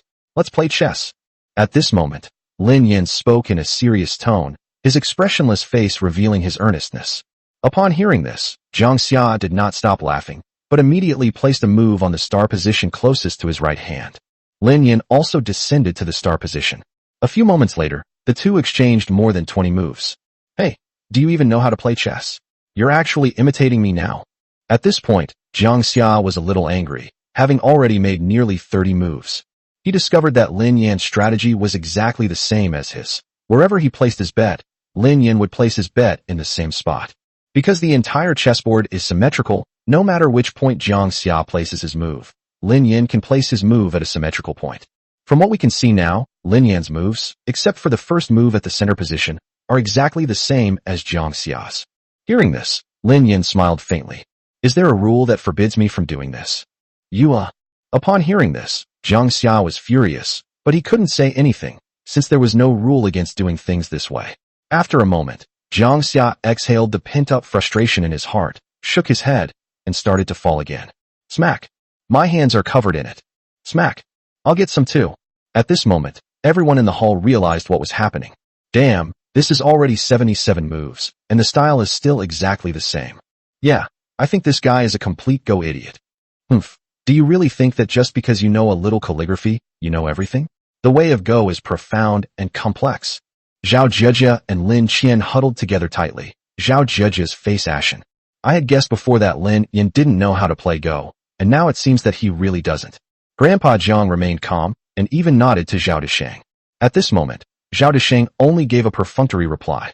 His entire plan has been disrupted by the Jiang family grandfather and grandson. Originally, he might have already arranged Zhao Jie's marriage. But now all of this has happened. His biggest worry was that Lin Yan's failure would implicate the Zhao family. After all, he had gone to great lengths to invite Lin Yan to the banquet, but now he had been humiliated at the banquet. Anyone would be unhappy.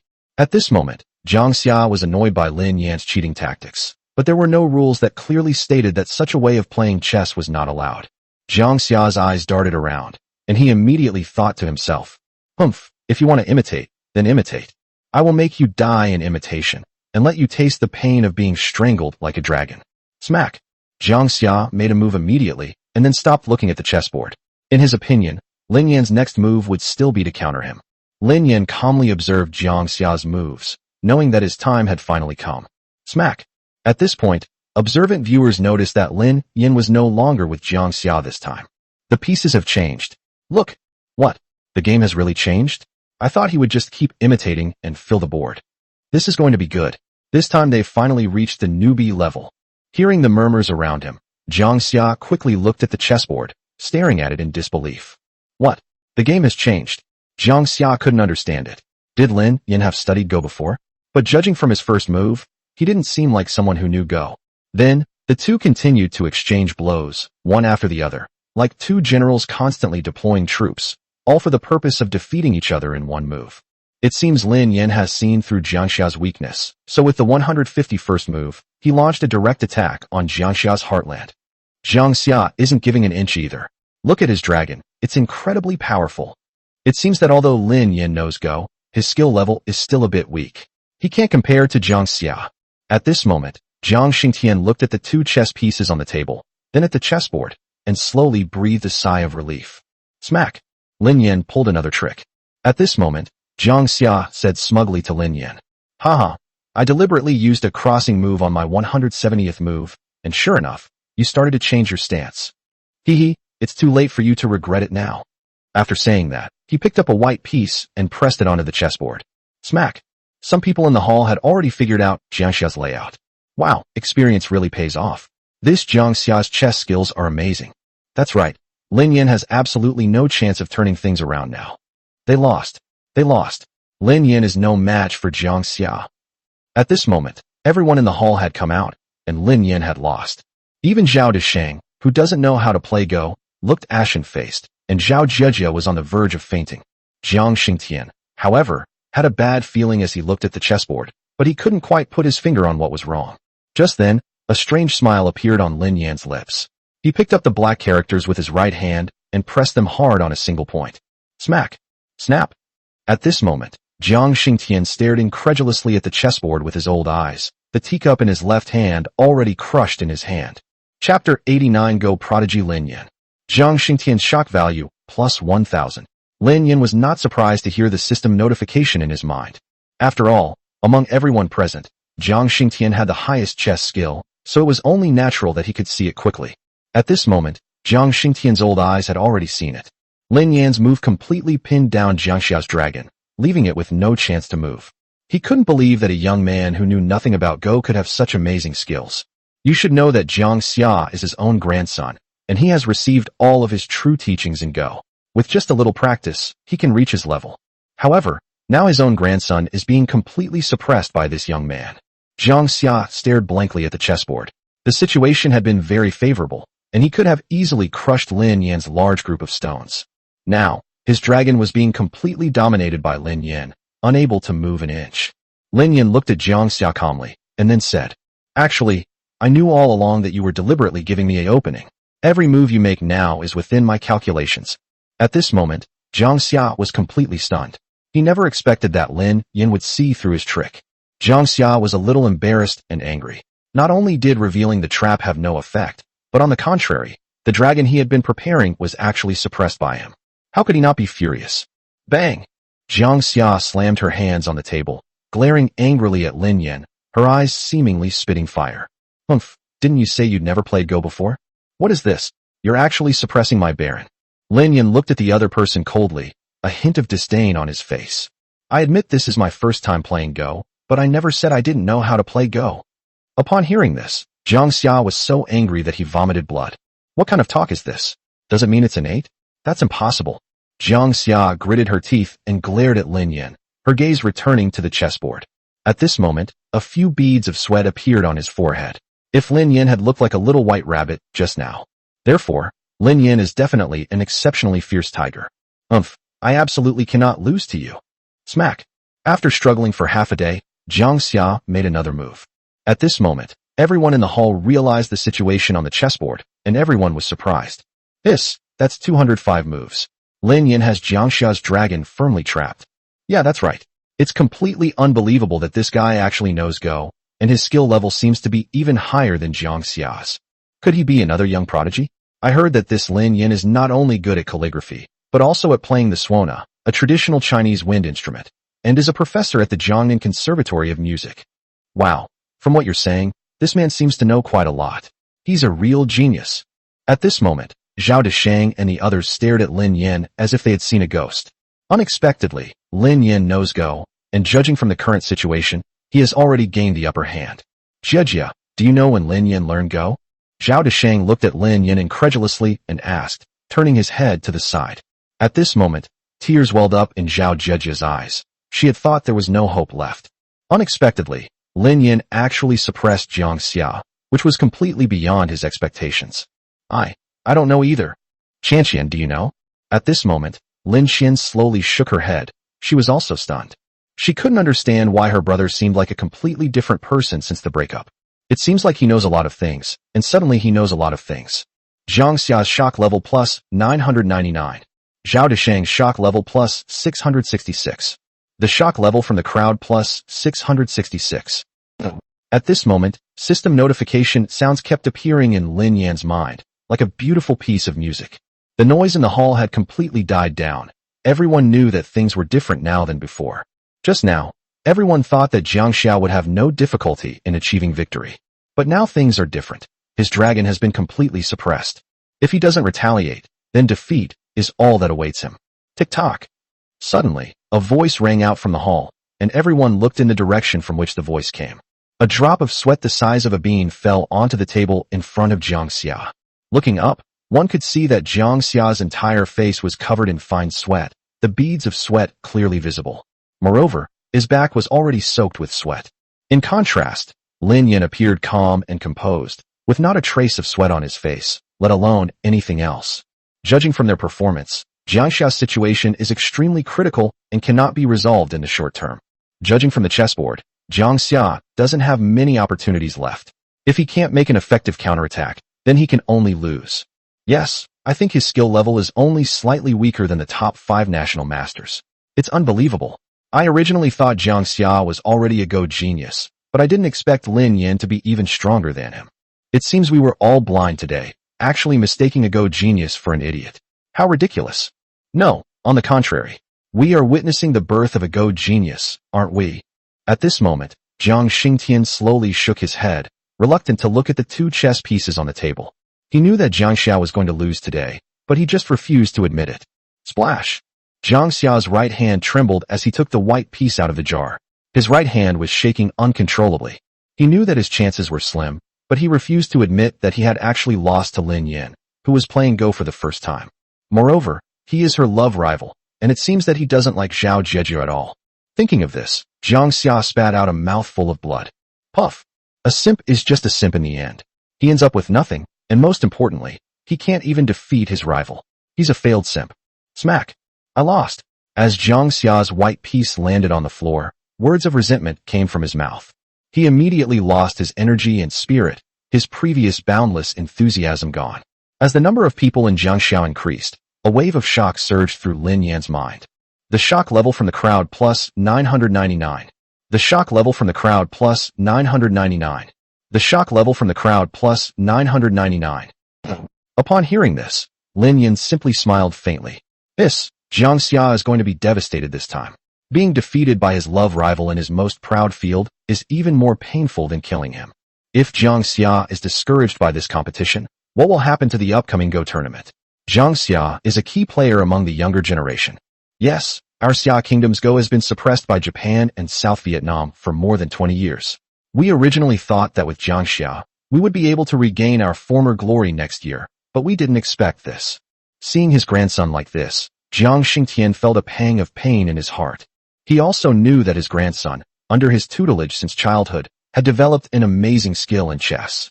Moreover, things have always gone smoothly for them, and they have never suffered such a big blow before. Although Jiang Xingtian was old, he still walked with the stride of a dragon and the gait of a tiger. He went straight to Jiang Xia and slapped him across the face. Smack. Chapter 90. Jiang Xingtian's sharp eyes. A tremendous noise echoed throughout the hall. Everyone was surprised that Jiang Xingtian would actually hit his own grandson. What kind of crazy move was this? You can't let it go just because you lost once. As a son of the Jiang family, you must broaden your horizons. There will be many more failures waiting for you in the future. If I, your grandfather, had been like you back then, would I have committed suicide instead of just losing my right hand? No matter what, the first thing you must do in life is to overcome yourself. So what if you lose this time? You can always win next time. Jiang Xingtian's roar instantly echoed throughout the entire hall. At this moment, Lin Yan also came down and looked at Jiang Xingtian's empty right sleeve with a strange expression. Zhao Deshang seemed to sense Lin Yan's confusion and then said, 40 years ago, when Jiang Xingtian was in his 20s, he was just participating in the World Go Championship. In the tournament, the Japanese player won by a narrow margin of half a point, but Jiang Xingtian was unwilling to accept defeat. In the end, he risked his right hand to fight again, and finally, in the end, even his right hand was cut off by the Japanese player. Lin Yan stared sharply at Jiang Xingtian's right hand and slowly uttered the answer in his heart. Yes, that's why Jiang Xing poured all his energy into training Jiang Xia, hoping he would once again lead the army and defeat Japan. Hearing this, Lin Yan felt a sense of admiration for Jiang Xingtian. The most terrifying kind of person is the one who would risk his own arm for the sake of Go. This kind of courage is something that not everyone can do. Compared to Jiang Xingtian, Jiang Xia lacked courage considerably. He was so discouraged by losing a game of chess that he seemed to have no energy or spirit left. At this moment, Jiang Xia's left cheek was already swollen from the beating. It's clear that Jiang Xingtian wasn't holding back at all. Jiang Xia subconsciously touched her left cheek, her eyes first blank, then incredulous. He never imagined that his grandfather, who had doted on him since childhood, would slap him hard across the face in front of everyone. But then I thought about what Grandpa had just said, and then I looked at his empty right sleeve. Jiang Xia immediately felt ashamed. I only lost one game of chess, and I'm already feeling completely demoralized. My grandfather lost his entire arm over 40 years ago. You can only imagine how he survived. Smack. Jiang Xia slapped herself across the face, then looked at Lin Yan with bright eyes. You won. But I'll come back to see you again next time. Then, she prepared to help Jiang Xingtian leave. Lin Yan was quite surprised to see Jiang Xia recover so quickly. He hadn't expected this guy to still want to defeat him. Then, she smiled gently. However, at this moment, Jiang Xingtian stared intently at Lin Yan with his old eyes.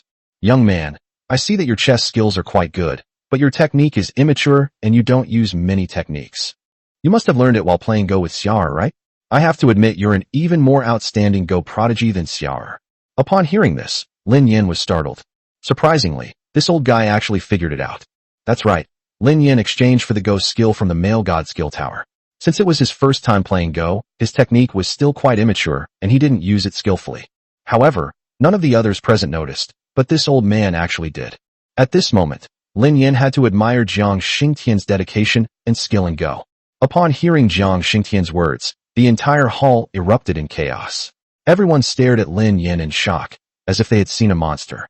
Wow, so this guy didn't know how to play Go at all before? That's too outrageous. That's terrifying. This is the first time I've ever seen someone like this. They learned something new and then used it to win. This person has an incredible talent for Go. He was practically born to play Go. At this moment, Jiang Xia stared wide-eyed at Lin Yin. If he had ever suspected that Lin Yin was hiding his weaknesses, he must have studied Go. But when he heard his grandfather's words, he understood. Why was this guy imitating me from the very beginning? It turns out he was learning. However, the thought of losing to someone who was learning chess for the first time immediately made his face turn pale. How to put it? It's like an ordinary person who doesn't know martial arts fighting a martial arts master for the first time. Then, as the fight went on, he defeated the martial arts master. If I told anyone, no one would believe me. Lin Yan's expression changed slightly, but quickly returned to normal. He then bowed to Jiang Xingtian with his hands clasped. Sir, you think too highly of me. The way of Go has been passed down in China for more than 2,000 years. It is profound and extensive. I have only learned a little bit of it today. From now on, I must humbly learn from my seniors. Although Lin Yin didn't like Jiang Xia, who was a simpleton, he respected Jiang Xingtian quite a bit. Just for the fact that he dared to wager his right hand to compete with the Japanese in Go, this spirit of winning glory for the country, living for Go, and dying for Go deserves Lin Yan's respect. Jiang Xingtian felt an immediate sense of goodwill towards Lin Yan, who was polite and courteous. After all, there aren't many young people in this era who are both capable and polite. Even his own grandson, Jiang Xia, is arrogant and disdainful of others, as if his high level of Go skills gives him the right to look down on everyone. However, the young man in front of me was neither arrogant nor impatient, neither happy nor sad, as if he were a gentle spring breeze, making people feel close to him. Okay, you're very good. Then, Jiang Xingtian walked to the table, picked up 2 chess pieces, and sighed with admiration. He then looked at Lin Yan with an appreciative expression. I obtained these 2 chess pieces by chance. I originally thought that with these 2 chess pieces, I could represent the Xia kingdom and sweep away all Go masters. But 40 years, a full 40 years, Xia's Go is no match for foreign Go masters. Then, he turned his gaze to Jiang Xia, and then looked at Lin Yan, reluctantly touching the chess piece in his hand. I never expected to lose it in this kind of situation today. Perhaps, this is fate. Now it's yours. Then, he forcefully placed the 2 chess pieces in Lin Yan's hand, and turned to leave. Looking at Jiang Xingtian's flowing sleeves, Lin Yan was filled with emotion. The older generation of people in Xia Kingdom always held the Chinese family in their hearts. Fortunately, Jiang Xia's opponent today is you. If it were a foreigner, Jiang Xingtian would risk his life and reputation to take the pawn away. Upon hearing this, Lin Yan felt a mix of emotions. Did his defeat of Jiang Xia mean that all of Jiang Xingtian's hard work over the years had gone to waste? Just then, Jiang Xingtian's aged voice came from outside the door. Come visit my Go association sometime, when you have time. Chapter 91 Zhao Deshang's Intentions, Lin Yan's Thoughts. With the departure of the Jiang family grandfather and grandson, the entire hall returned to its usual tranquility. Lin Yan returned to the corner and savored the delicious food on the table. At this moment, everyone in the hall no longer underestimated Lin Yan. After all, Lin Yan has already proven his strength, and now Lin Yan is not only exceptional in calligraphy, but also outstanding in Go. For most people, having even one of these things is already quite remarkable. Moreover, Lin Yan actually possesses 2 extraordinary skills, making him a true genius. At this point, many people had already seen Lin Yan's potential, as long as he continued to develop peacefully. So, from now on, he will be a big shot in both the Calligraphy Association and the Go Association. You should try to befriend this kind of person as soon as possible, but because of Lin Yan's cold and aloof demeanor, many people are too embarrassed to go up and say hello, and can only watch from afar. TSK, that old fox Zhao Deshang saw Lin Yan's potential a long time ago. No wonder he invited him here. I told you long ago, Zhao Deshang has been protecting Lin Yan. He must have something on his mind. Now I finally understand. He wants to find a son-in-law. However, this young man is truly outstanding. Even Qin Xiaohao and Jiang Xia are no match for him. Perhaps only those guys from the capital can rival him. I disagree with what you say. Those guys aren't necessarily better than Jiang Xia and his group. Lin Yan listened to the crowd's discussion indifferently, neither getting involved nor wanting to. His purpose in coming today was for Qianqian. He wanted her to have a good time at the banquet. Seeing handsome men constantly chatting with Lin Qian, Lin Yan felt a little uncomfortable, but seeing Lin Qian's radiant smile made him feel better. He felt that anything he did for Lin Qian was worth it. At this moment, Zhao Zhejia walked towards Lin Yin with a smile on her face, though there were still tear stains on her cheeks. Then, she looked at Lin Yin shyly and said, "My grandfather is looking for you." Lin Yin did not hesitate upon hearing this. After all, Zhao Deshang was the host, and it was he who invited me here. He couldn't refuse to come to me, so I had to give him face. Then, led by Zhao Zhejia, Lin Yin arrived at the study on the second floor. Lin Yin slowly walked into the door and saw that there was a rubbing of Wang Shiji on the wall. Judging from its age, it was quite old. At this moment, Zhao Zhejia had no intention of leaving. Zhao Deshang glanced at her and said with a serious expression, "Go down and greet the guests. I need to talk to Lin Yin." Hearing her grandfather scold her so harshly, Zhao Zhejia immediately became unhappy, but seeing his attitude, she awkwardly went out and closed the door.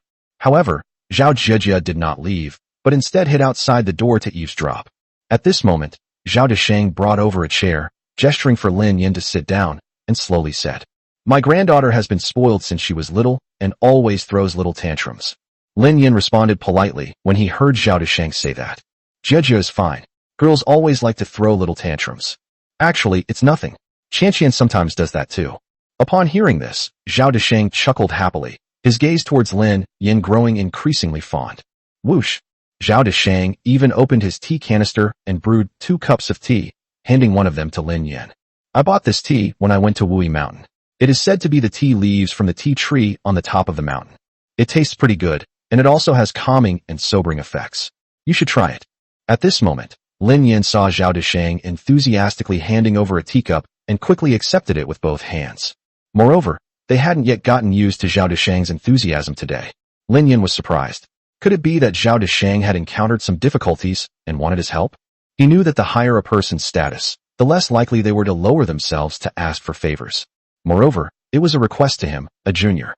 However, Lin Yin has always had a good impression of Zhao Deshang, and he will help him as much as he can if Zhao asks. After Zhao Deshang sat down, he took the framed calligraphy from the ground and placed it in front of Lin Yin. "These are the 2 pieces of calligraphy you wrote last time. I noticed you didn't take them with you, so I framed them for you. What do you think?" Lin Yin looked at the 2 pieces of calligraphy in front of him, not expecting that Zhao Deshang had gone to such lengths to frame them. "Thank you very much, Chairman Zhao." Lin Yin gratefully accepted the 2 calligraphy scrolls. Just then, Zhao Deshang slowly spoke. "However, yours is really quite good. I always gain a new understanding when I look at these 2 pieces of calligraphy every day." Hearing Zhao Deshang say this, Lin Yin, who wasn't stupid, understood what he meant. He placed one of the calligraphy pieces he was holding directly on the desk. "President, it is my honor that you like my handwriting." Hearing Lin Yin say this, Zhao Deshang looked at Lin Yin with a gratified expression. "This kid is too quick to understand. He immediately grasped what I meant after I only said a few words. That's really impressive. He's far more outstanding than his peers." However, Zhao Deshang found it difficult to talk about what happened next. After all, it concerns Lin Yin's own thoughts. Lin Yin also saw Zhao Deshang's predicament, and then thought about how Zhao Deshang had always taken such good care of her. "President, please speak frankly. If it's within my power, I, Lin Yin, will not refuse." Lin Yin's resounding voice echoed throughout the office.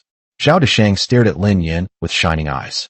He had been waiting for Lin Yin to say these words, otherwise he would have been too embarrassed to say them. At this moment, Zhao Deshang carefully approached Lin Yin and slowly said, "What do you think of our Zhejia?"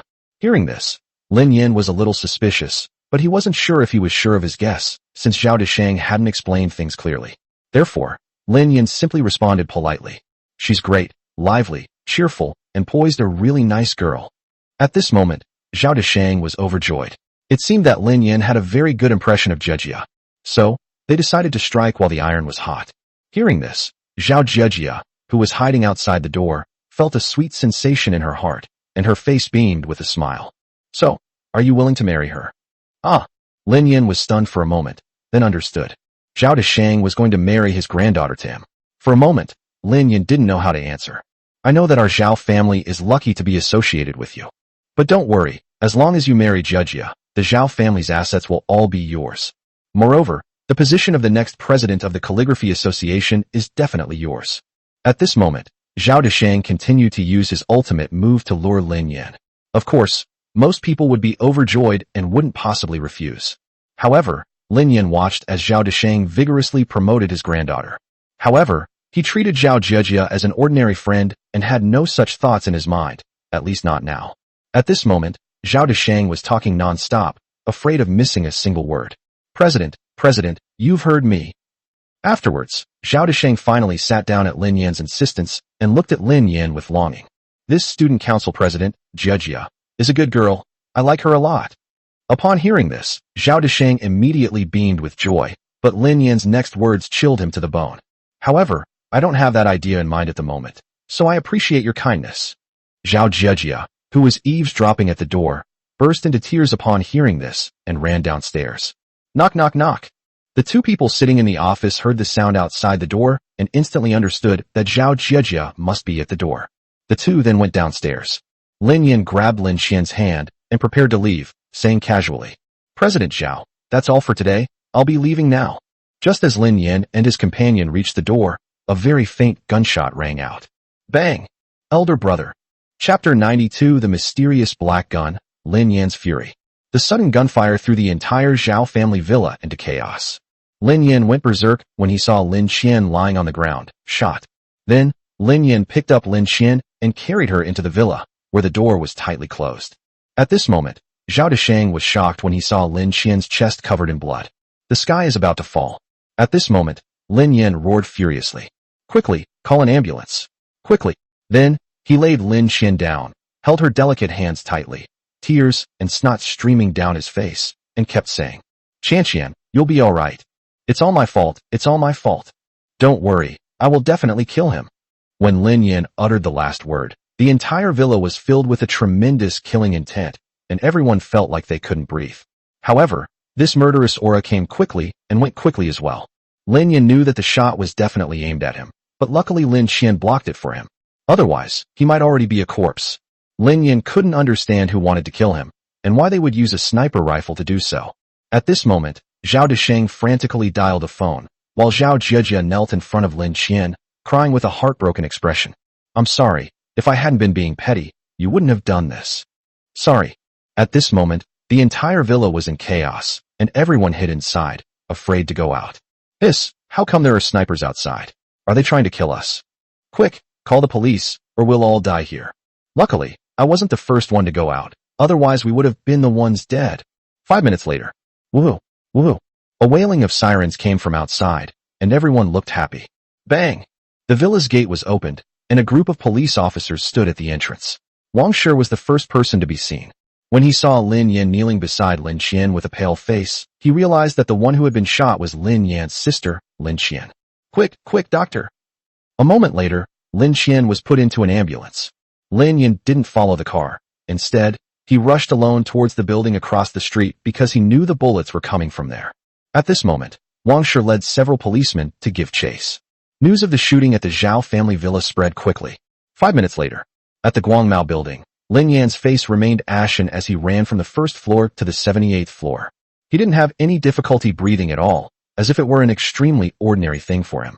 At this moment, Wang Shi and the others climbed up the stairs, panting, and looked at Lin Yan with disbelief. Brother Wang, do you think Lin Yan is a monster? He ran straight to the 78th floor. Exactly, and why didn't he go to the top floor, the 100th floor to check? Why did he choose the 78th floor? This is simply incomprehensible.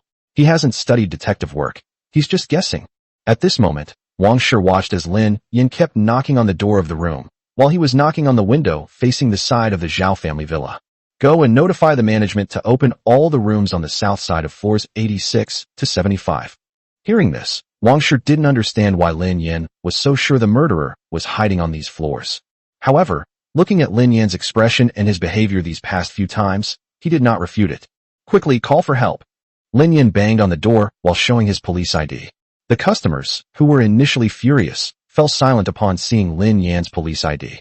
Some of them, even feeling a little guilty, immediately checked out of the hotel. 10 minutes later, Wang Shi told him that he had found some traces on the 79th floor. When Lin Yan and the others arrived at room 79001, they saw a clean room and an untouched bed. As is customary among police officers, everyone knew that the client in this room was definitely not there to sleep. After all, it's already past 10 p.m. Even if the guests don't plan to sleep, they'll at least take out their slippers to wear. However, upon inspection, the slippers in the guest room were still neatly arranged in the cabinet. Look, there's a pillow here. A policeman stood up by the window and said. Lin Yan ran over quickly and looked at the dent on the pillow. There was also a pile of cigarette ash on the ground. Lin Yan slowly picked up the broom next to him, holding the broom handle with both hands, resting it on the pillow, bending the left leg, and kneeling on the right knee.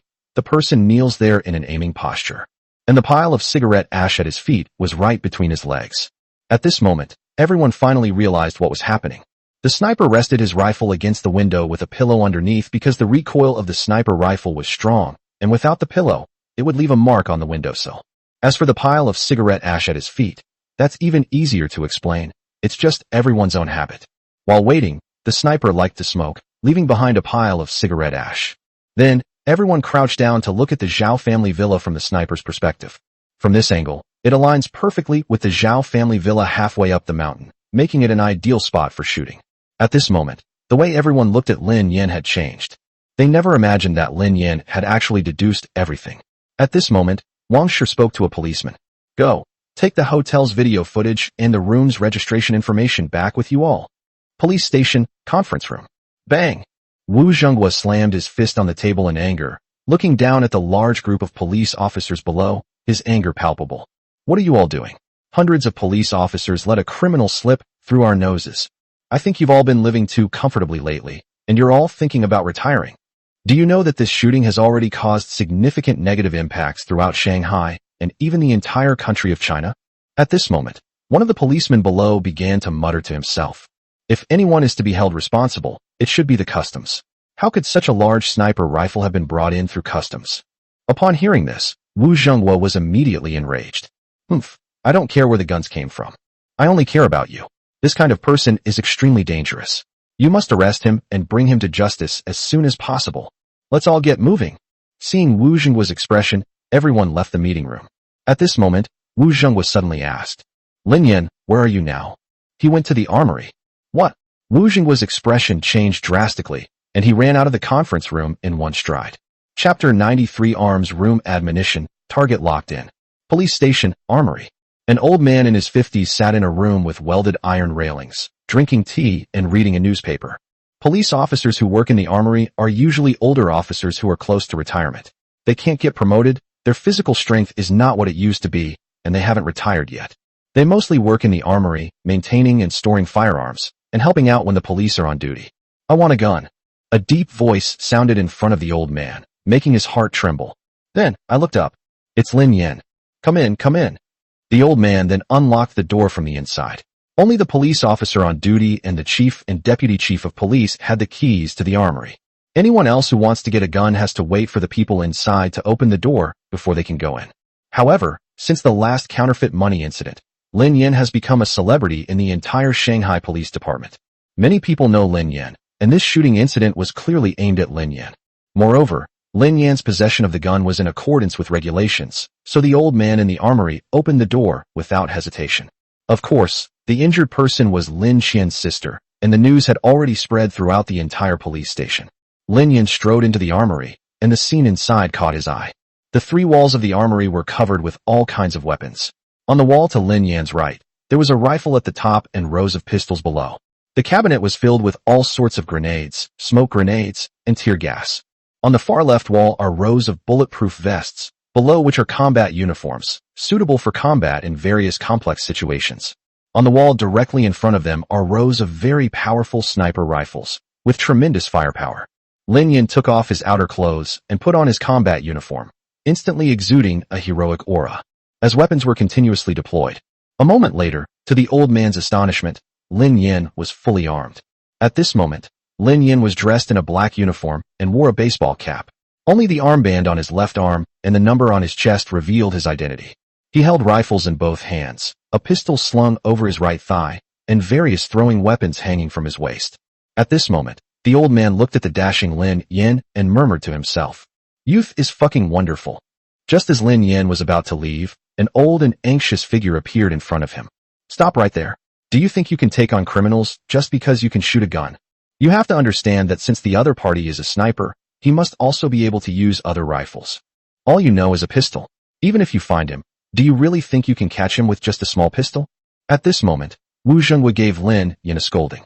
Although Minister Chun had previously reminded him that Lin Yan had a powerful background and that he should be careful. However, he had known Lin Yan for quite some time, and he had always admired Lin Yan. Therefore, he absolutely could not let Lin Yan go to find that criminal so rashly. The danger involved was extremely high. Most importantly, if anything were to happen to Lin Yan, his career might be over. Lin Yan felt a warmth in her heart when she saw Wu Zhenghua, who came in with a face full of anger. He knew that Wu Zhenghua was concerned about him. After all, such a dangerous operation was too dangerous for him to do alone. However, Lin Yan did not reply and prepared to walk around Wu Zhenghua and leave. Stop right there. Old Lu, come quick and help. Wu Zhenghua grabbed Lin Yan's shoulder and casually handed him over to the old man on duty in the armory. At this moment, a strange scene unfolded in the armory. One of the two old men pressed on Lin Yan's shoulders, while the other hugged Lin Yan's waist, refusing to let go no matter what. Lin Yan, you should know that since that person can use a sniper rifle, he is very likely a mercenary. Do you know what mercenaries are? Mercenaries are retired soldiers from some countries. They are very skilled in both combat and firearms, and they are just as good as our special forces. All you know is a pistol. Do you really think you can handle that criminal? At this moment, Lao Lu from the armory also offered his advice. Lin Yan, just listen to the director. We're doing everything we can to catch that guy. Once we find him, we'll work together and bring him to justice. Upon hearing this, Lin Yan stared intently at Wu Zhenghua with his two bloodshot eyes. You mean, someone hired him to kill me? At this moment, Wu Zhenghua heard Lin Yan speak and finally breathed a sigh of relief, returning to normal. However, looking at Lin Yan's blood-red eyes, I was immediately terrified. What kind of eyes were those? They looked like those of a demon from hell. Wu Zhenghua swallowed hard and said slowly, That's right. Based on my more than 30 years of experience in handling cases, this is a very high-quality mercenary. They usually kill people for money, and the price is generally over 10 million.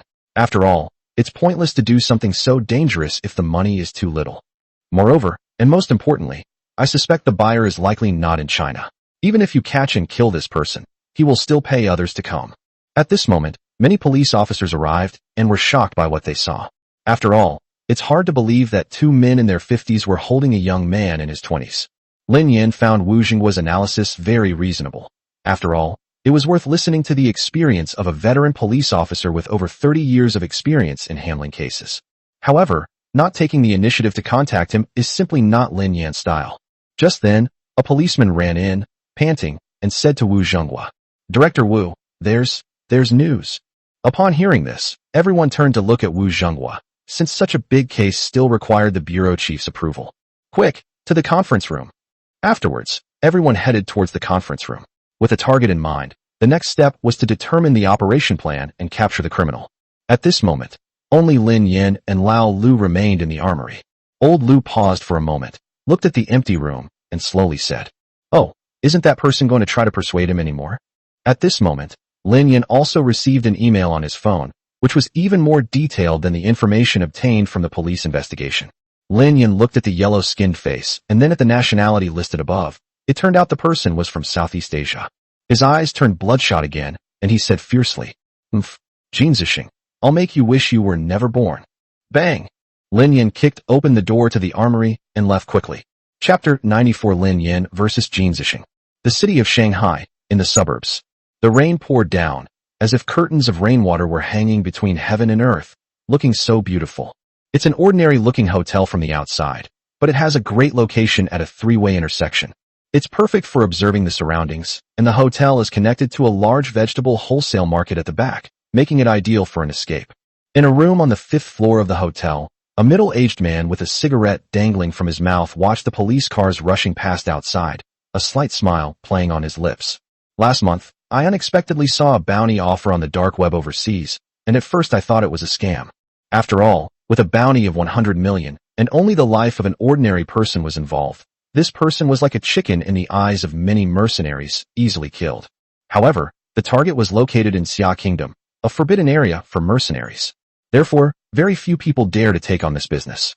After all, the fact that Xia Kingdom is a forbidden zone for mercenaries is not just empty talk. It was built up by the bloody heads of numerous mercenaries. If I weren't a little short on cash lately, I definitely wouldn't have taken this job. However, to Jin Zixing's relief, after he agreed to the deal, the employer actually arranged for someone to transport his sniper rifle to Shanghai, which he considered very good. After all, carrying a sniper rifle through Xia country is a very dangerous thing. However, what troubled him was that he hadn't managed to take down his target last night. Therefore, Jin Zixing planned to rest for half a month, to experience the customs and culture of Xia Kingdom, and then look for an opportunity. At that moment, a very ordinary minivan slowly drove up to the hotel next door. A slightly thin figure slowly emerged from the van. However, he was wearing a raincoat, so you couldn't tell who he was from the outside. Oh. Jin Zixing looked at the figure, smiled faintly, and did not feel any suspicion. After all, it was raining outside, so it was normal to wear a raincoat in broad daylight. Immediately, Jin Zixing closed the window and drew the bed curtains. A moment later, a knock came at Jin Zixing's door. Upon hearing the sound, Jin Zixing jumped up and grabbed the fruit knife beside him, placing it behind his back. For a seasoned mercenary, knowing which weapon to use in which situation is also very important. A small room is more suitable for close combat, making a sniper rifle useless. A fruit knife is now the most suitable weapon. Who? At that moment, a woman's voice rang out from outside the door. Sir, I'm here to deliver towels. Upon hearing this, Jin Zixing did not let his guard down.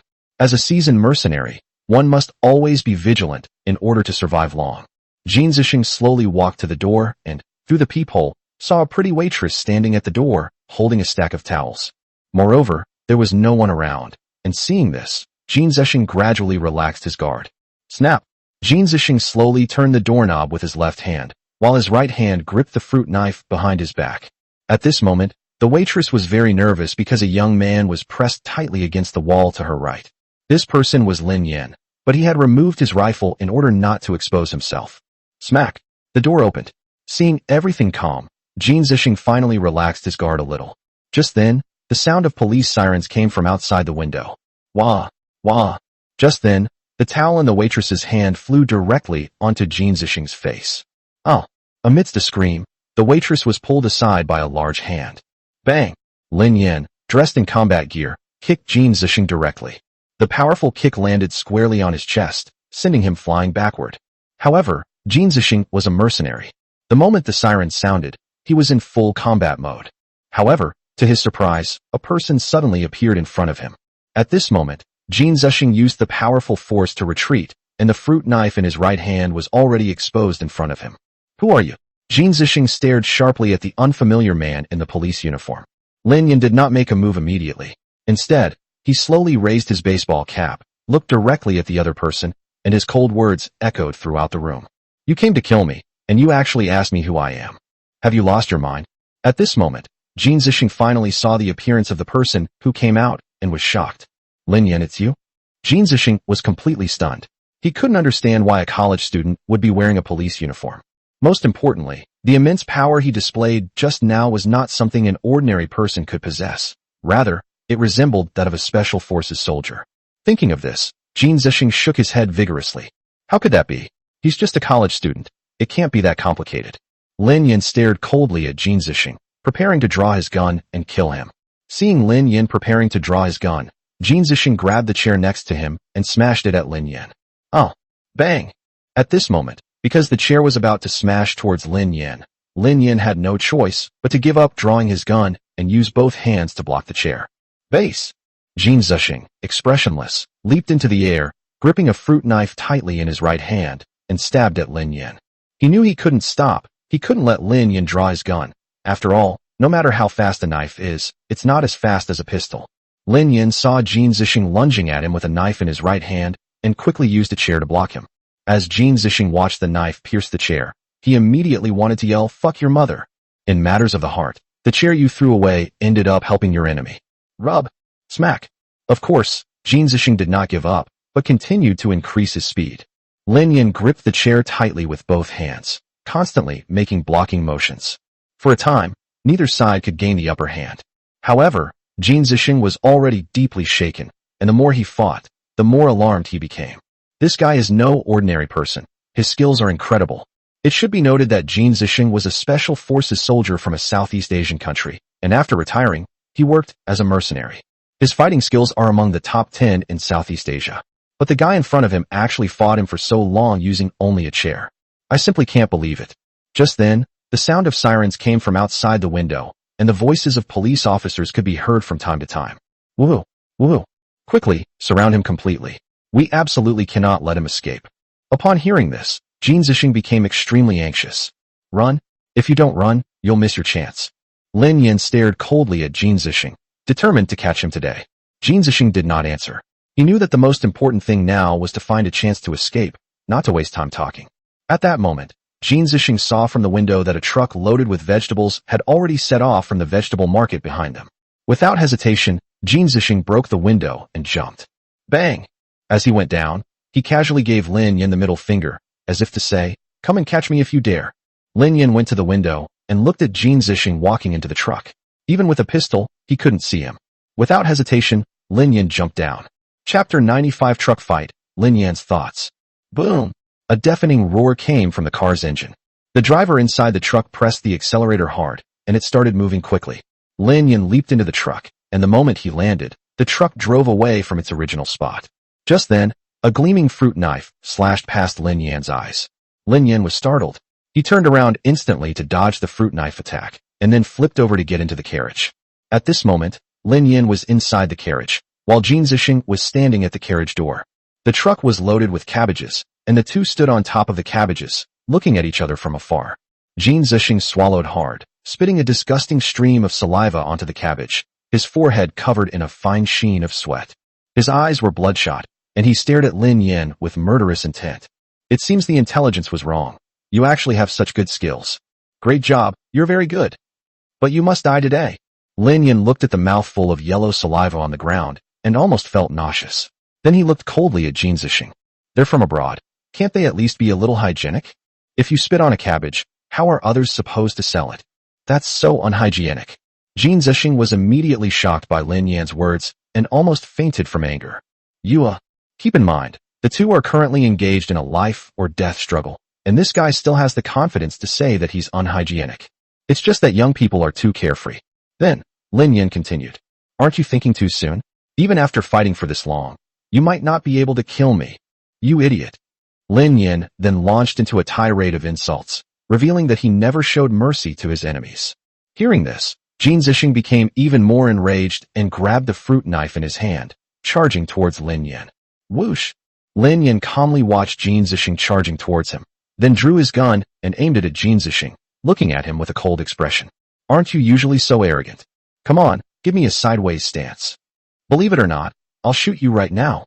At this moment, Lin Yan pointed his gun at Jin Zixing in front of him, looking at him with murderous intent. Smack! Jin Zixing stared calmly at the dark muzzle of the gun. He knew guns better than anyone else. But now he's more afraid than anyone else. He knew that if he made any move, Lin Yan would definitely shoot him dead. Let me go, and I won't hunt you down anymore. Hearing this, Lin Yan smiled coldly. If he didn't need to find out who the employer was, he wouldn't have bothered to say so much. But this guy actually used the promise of not chasing him as a bargaining chip. Are foreigners all stupid? Are you foreigners out of your minds? If I kill you, you won't be able to hunt me down. Why would I let someone who wanted to kill me go? I'm not that stupid. Tell me, who is the employer who posted the bounty? Upon hearing this, a hint of embarrassment flashed across Jin Zixing's face. After all, the most important rule for a mercenary is that they must never reveal their employer's name, even if it means death. Otherwise, who would dare to post bounties in the future? With no one posting bounties, what will these mercenaries eat and drink? They'll have no business to do. Smack! Lin Yan looked at Jin Zixing, who remained silent, and without hesitation, shot him in the thigh. At this moment, Jin Zixing was in great pain, and his facial features were all scrunched up. Just then, the truck braked suddenly, and Jin Zixing ignored the pain. With his right hand holding the fruit knife, he slashed directly at Lin Yan's right hand holding the gun. Lin Yan lost his balance due to the truck's sudden braking. This led to Jin Zixing's sneak attack, which resulted in a bloody gash on his right arm. The intense pain caused him to drop his pistol into the cabbage. At this moment, Jin Zixing revealed a cruel smile. Now that you're out of guns, let's see what you're going to do. After saying that, he endured the excruciating pain and attacked Lin Yan. Lin Yan remained calm. Although he lost his pistol, it wasn't a big deal to him. Do you really think he only knows how to use a pistol? At this moment, the two people inside the truck were back to being evenly matched. Jin Zixing, although he was lame, had a knife in his hand. Although Lin Yan has all his hands and feet, he has no tools. Even the cabbages on the truck are no match for a fruit knife. The entire truck, except for the cargo box at the bottom, was covered with tarpaulin on top and all sides. At this moment, inside the carriage, Jin Zixing, limping, kept stabbing at Lin Yan. Lin Yan, on the other hand, used his agility to constantly dodge Jin Zixing's attacks. As Jin Zixing continued to swing the fruit knife in his hand, the entire canvas was slashed with holes everywhere. Lin Yan looked at Jin Zixing with a relaxed expression, occasionally making a sarcastic remark. Your leg is lame, yet you still work so hard in business. It's really not easy. How about this? You sit down and rest for a bit, and I won't kill you. Just tell me your employer's name, and I'll let you go. Jin Zixing looked at Lin Yan with a look of fear on his face. He seemed to be able to sense it. The young man in his 20s in front of him seemed to be making fun of him. Yes, it's like a cat playing with a mouse, that's it. At this moment, Jin Zixing was extremely angry. He had been a mercenary for more than 20 years and had never felt so frustrated as he did today. He was always the one playing tricks on his enemies. No enemy had ever dared to play tricks on him. It was simply outrageous. Sizzle.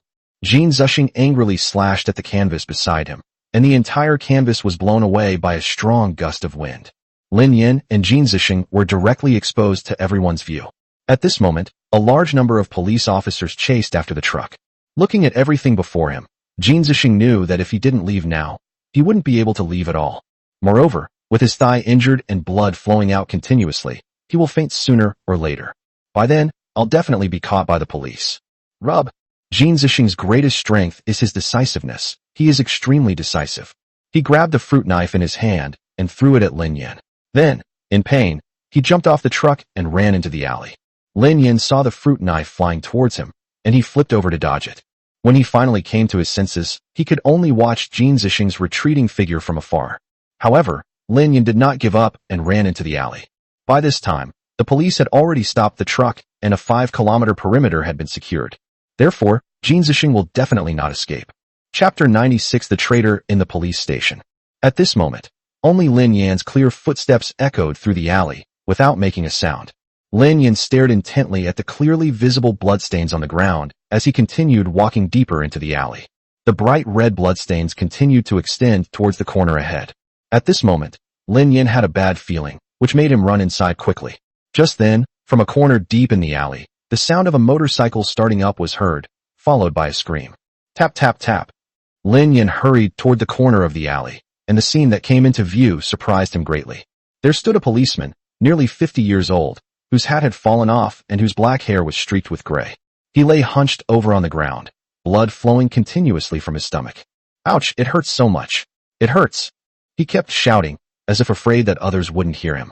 Lin Yan walked up to the man, looked at his wounds, and then looked at the other end of the alley. Then, a man dressed in black rode away quickly on a motorcycle. Lin Yan knew that the man in black was Jin Zixing. His trouser leg was rolled up at the thigh, which was done to stop the bleeding. Where are they? Lin Yan stared at the policeman on the ground with red eyes, and heard Lin Yan's cries. The fallen policeman finally spoke. He ran away, and my stomach was slashed. Call an ambulance immediately. Lin Yan looked at the policeman lying on the ground with suspicion, a question lingering in his mind. A minute later, all the police officers rushed over, following the trail of blood. What they saw before them was truly unexpected. Logically speaking, the criminal already had a gunshot wound to the leg, and there were police officers stationed nearby. How could we let him escape? Bang!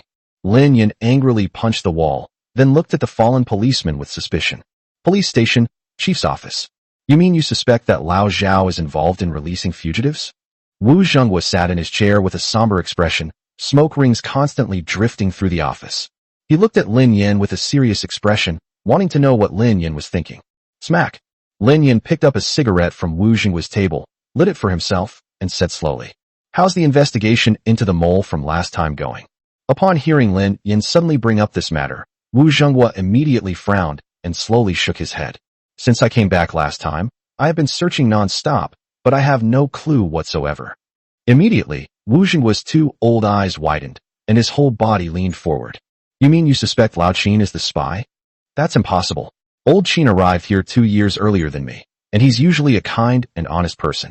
More importantly, he lives in an old neighborhood and commutes to work by bicycle. I only have one daughter studying abroad, so studying abroad is nothing new these days. At this moment, although Wu Zhenghua had a slight doubt deep down, he still did not believe Lin Yan's words. After all, in his mind, Lao Qin had absolutely no connection with the traitor. Lin Yan turned and stood by the window, calmly gazing at the scenery outside, before saying, Logically speaking, a policeman in his 50s, although his physical strength is not as good as that of a young man. But surely we can't be so weak that we can't even withstand a single blow from a criminal?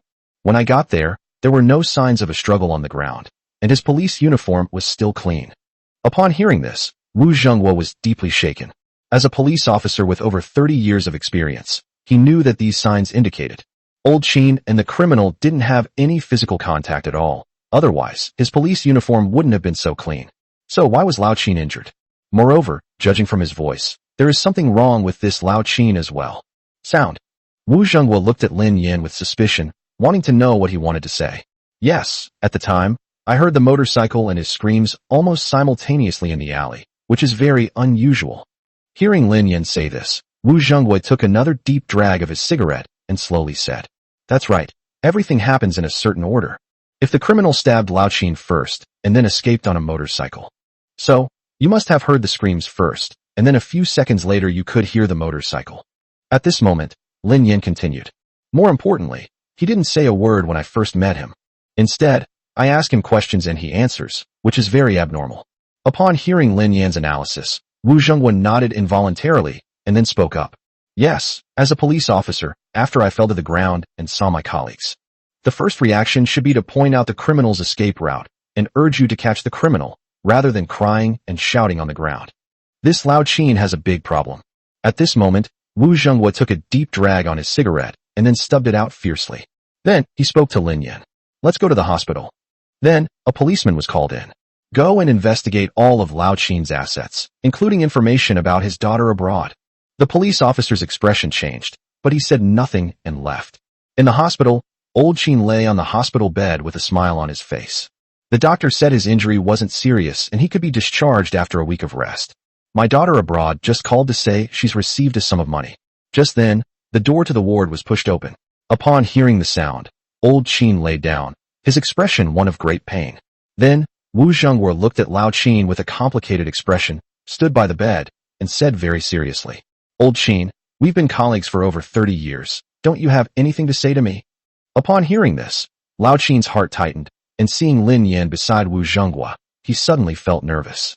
However, he kept making a pained expression and then asked in confusion, Director, what are you asking? I was injured on duty. Do you still suspect me of letting a criminal go free? At this point, 2 tears streamed down Old Qin's face, and a loud shout echoed throughout the ward. The 2 policemen standing outside exchanged a glance, but said nothing. At this moment, Wu Zhenghua's face turned completely black. He never expected that things would come to this point, yet Lao Qin would still refuse to admit it. However, it's understandable. After all, there is only suspicion without direct evidence to prove that he released the criminal without authorization or that he was involved with the criminal. There's nothing we can do about him then. The most we can do is suspend him from his duties. At this point, Lao Qin knew that as long as he couldn't find any evidence, Wu Zhenghua would be powerless against him. Just then, a policeman quickly walked in. He handed a form to Wu Zhenghua and saw the terrifying numbers on it. Instantly, Wu Zhenghua's eyes blazed with fury. He grabbed the form, slammed it in front of Lao Qin, and roared. Now, what do you have to say? Old Qin looked at the information sheet on the bed with a puzzled expression, seeing that it clearly indicated the amount, date, and account for payment. He knew in his heart that he was doomed. Chapter 97, An Unexpected Surprise, Jin Zixing's Shock. I'll confess everything. Old Qin burst into tears and snot, no longer caring about the pain in his stomach wound. He seemed to be constantly repenting. At this moment, Wu Zhenghua was extremely angry. He put his hands on his hips, turned to look out the window, and then came back to point at Lao Qin. Qin Guozhong, you're a veteran police officer. You should know the discipline of being a police officer. Didn't you think about the consequences of doing this? How can our entire Shanghai Police Department, and your children, hold their heads high after doing this? Wu Zhenghua gave his subordinate a furious reprimand, feeling utterly disappointed as he watched him embark on a path of crime. He was truly heartbroken. His subordinate had broken the law, and as the bureau chief, he bore a great responsibility. You should have his contact information, right? At this moment, Lin Yan spoke slowly. Upon hearing this, Qin Guozhong quickly took out his phone and handed it to Wu Zhenghua. Send him a message saying that things are tense right now, and we'll pick him up for the appearance later. Upon hearing this, a hint of suspicion flashed in Wu Zhenghua's eyes, and Lin Yan explained. Mercenaries like this, who live on the edge of crime year-round, must be very vigilant. If you ask him where he is without warning, he will definitely become suspicious. Upon hearing Lin Yan's explanation, Wu Zhenghua nodded involuntarily, his eyes constantly admiring Lin Yan, thinking to himself, "This guy is born to be a cop." The Demon City, the border. Inside a cave, a campfire was burning brightly. A middle-aged man sat on a rock, his forehead covered with beads of sweat the size of soybeans. At that moment, looking at his bleeding left leg, he knew that if he didn't remove the bullet soon, then I would definitely die from excessive bleeding, and my thigh would be ruined. Rub. Jin Zixing picked up a fruit knife, heated it over a flame a few times, and then aimed the tip at the bullet hole. That's right, he was going to use a fruit knife to remove the bullet. He slowly placed the fruit knife against the bullet hole in his thigh and pressed down hard with his right hand. Ah! A low groan of pain came from Jin Zixing's mouth, and he clenched his teeth tightly, sweat beading heavily on his forehead once again. As the fruit knife continued to press down, a light yellow bullet appeared in front of him. Rub! Jin Zixing stared fiercely at the bullet, and with a forceful flick of his right hand, he dug one out. Then, Jin Zixing placed the knife on the flame again to heat it, and even added a few more pieces of firewood. Humph. Lin Yan, I admit I underestimated you. At this moment, Jin Zixing looked towards the city center, revealing a set of yellowed teeth, and said viciously, "Once I recover from my injuries, I will definitely kill you." The failure of this operation was unacceptable to Jin Zixing. According to his estimation, the target he was targeting was the weakest he had ever encountered since he became a mercenary. It's fair to say that the word failure never crossed his mind. However, reality was completely different from his expectations. Not only did they fail to eliminate the target in one go, but they were also shot back by the target. The more Jin Zixing thought about this, the more his eyes turned bloodshot, and a murderous glint emanated from them. A moment later, the blade of the fruit knife turned an unusually bright red in the flames. Jin Zixing's heart skipped a beat when he saw the bright red fruit knife, but he steeled himself when he saw the still bleeding bullet hole. Rip! Then he tore off his black sleeve and bit down hard on it. At this moment, Jin Zixing cursed Lin Yan in his heart. If it weren't for him, he wouldn't have ended up in this situation. If only I had killed him from the beginning. So, I should be sunbathing on my private island now, not trying to save myself here. Jin Zixing held the red-hot fruit knife in his right hand with trembling hands, slowly aiming it at the bullet hole. However, to Jin Zixing's relief, the bullet hole was smaller than the blade. In other words, it can eliminate the bacteria inside in just one treatment and also stop the bleeding. At this moment, Jin Zixing could feel the scorching heat of the blade on his thigh. Immediately, he bit down hard with his big yellow teeth and pressed down hard with his right hand. Ah! A scream came from Jin Zixing's mouth and echoed throughout the cave. Jin Zixing pressed the fruit knife firmly against the bullet hole in his thigh. Suddenly, a whiff of meaty aroma wafted over, accompanied by a wisp of smoke. Jin Zixing's veins were bulging all over his body, and his entire back was soaked with sweat. The 5 fingers of his left hand were firmly gripping the soil. A moment later, it was finally over. Looking at the scars on his face, Jin Zixing angrily rebuked again. "Lin Yan, I'll make sure you die." Just then, a text message notification sounded from the phone. Jin Zixing endured the pain, took out his phone, and looked at the text messages on it. From the literal meaning of the information, there is no problem, and the coded message left behind is also correct. A moment later, Jin Zixing sent his location. Dragging his injured leg, he slowly walked out of the cave, looking at the bustling city of Shanghai in the distance. Snap! Jin Zixing snapped a nearby tree branch off sharply, saying fiercely, "Oomph, I'll let you live 2 more days." Half an hour later, Jin Zixing squatted in the roadside bushes, watching the passing vehicles, with police officers passing by from time to time. It's clear that the situation is extremely dire. Without the help of acquaintances, he has no way to get out. At that moment, a dilapidated police car slowly drove from afar and was right in front of us a moment later. Seeing the police parked on the side of the road, Jin Zixing immediately tensed up, but then he heard the sound of a horn and burst into laughter. Beep, beep, beep. 1 long and 2 short horn blasts rang in Jin Zixing's ears. Hearing this voice, Jin Zixing finally relaxed. However, he did not immediately leave the bushes, but continued to observe from the spot. As a mercenary, this was a long-standing habit of his. It was never wrong to observe things carefully. 5 minutes later, the police car sounded its horn again, blaring 1 long and 2 short blasts. Moreover, from the outside, Jin Zixing could see that there was only one driver inside, who was obviously wearing a police uniform.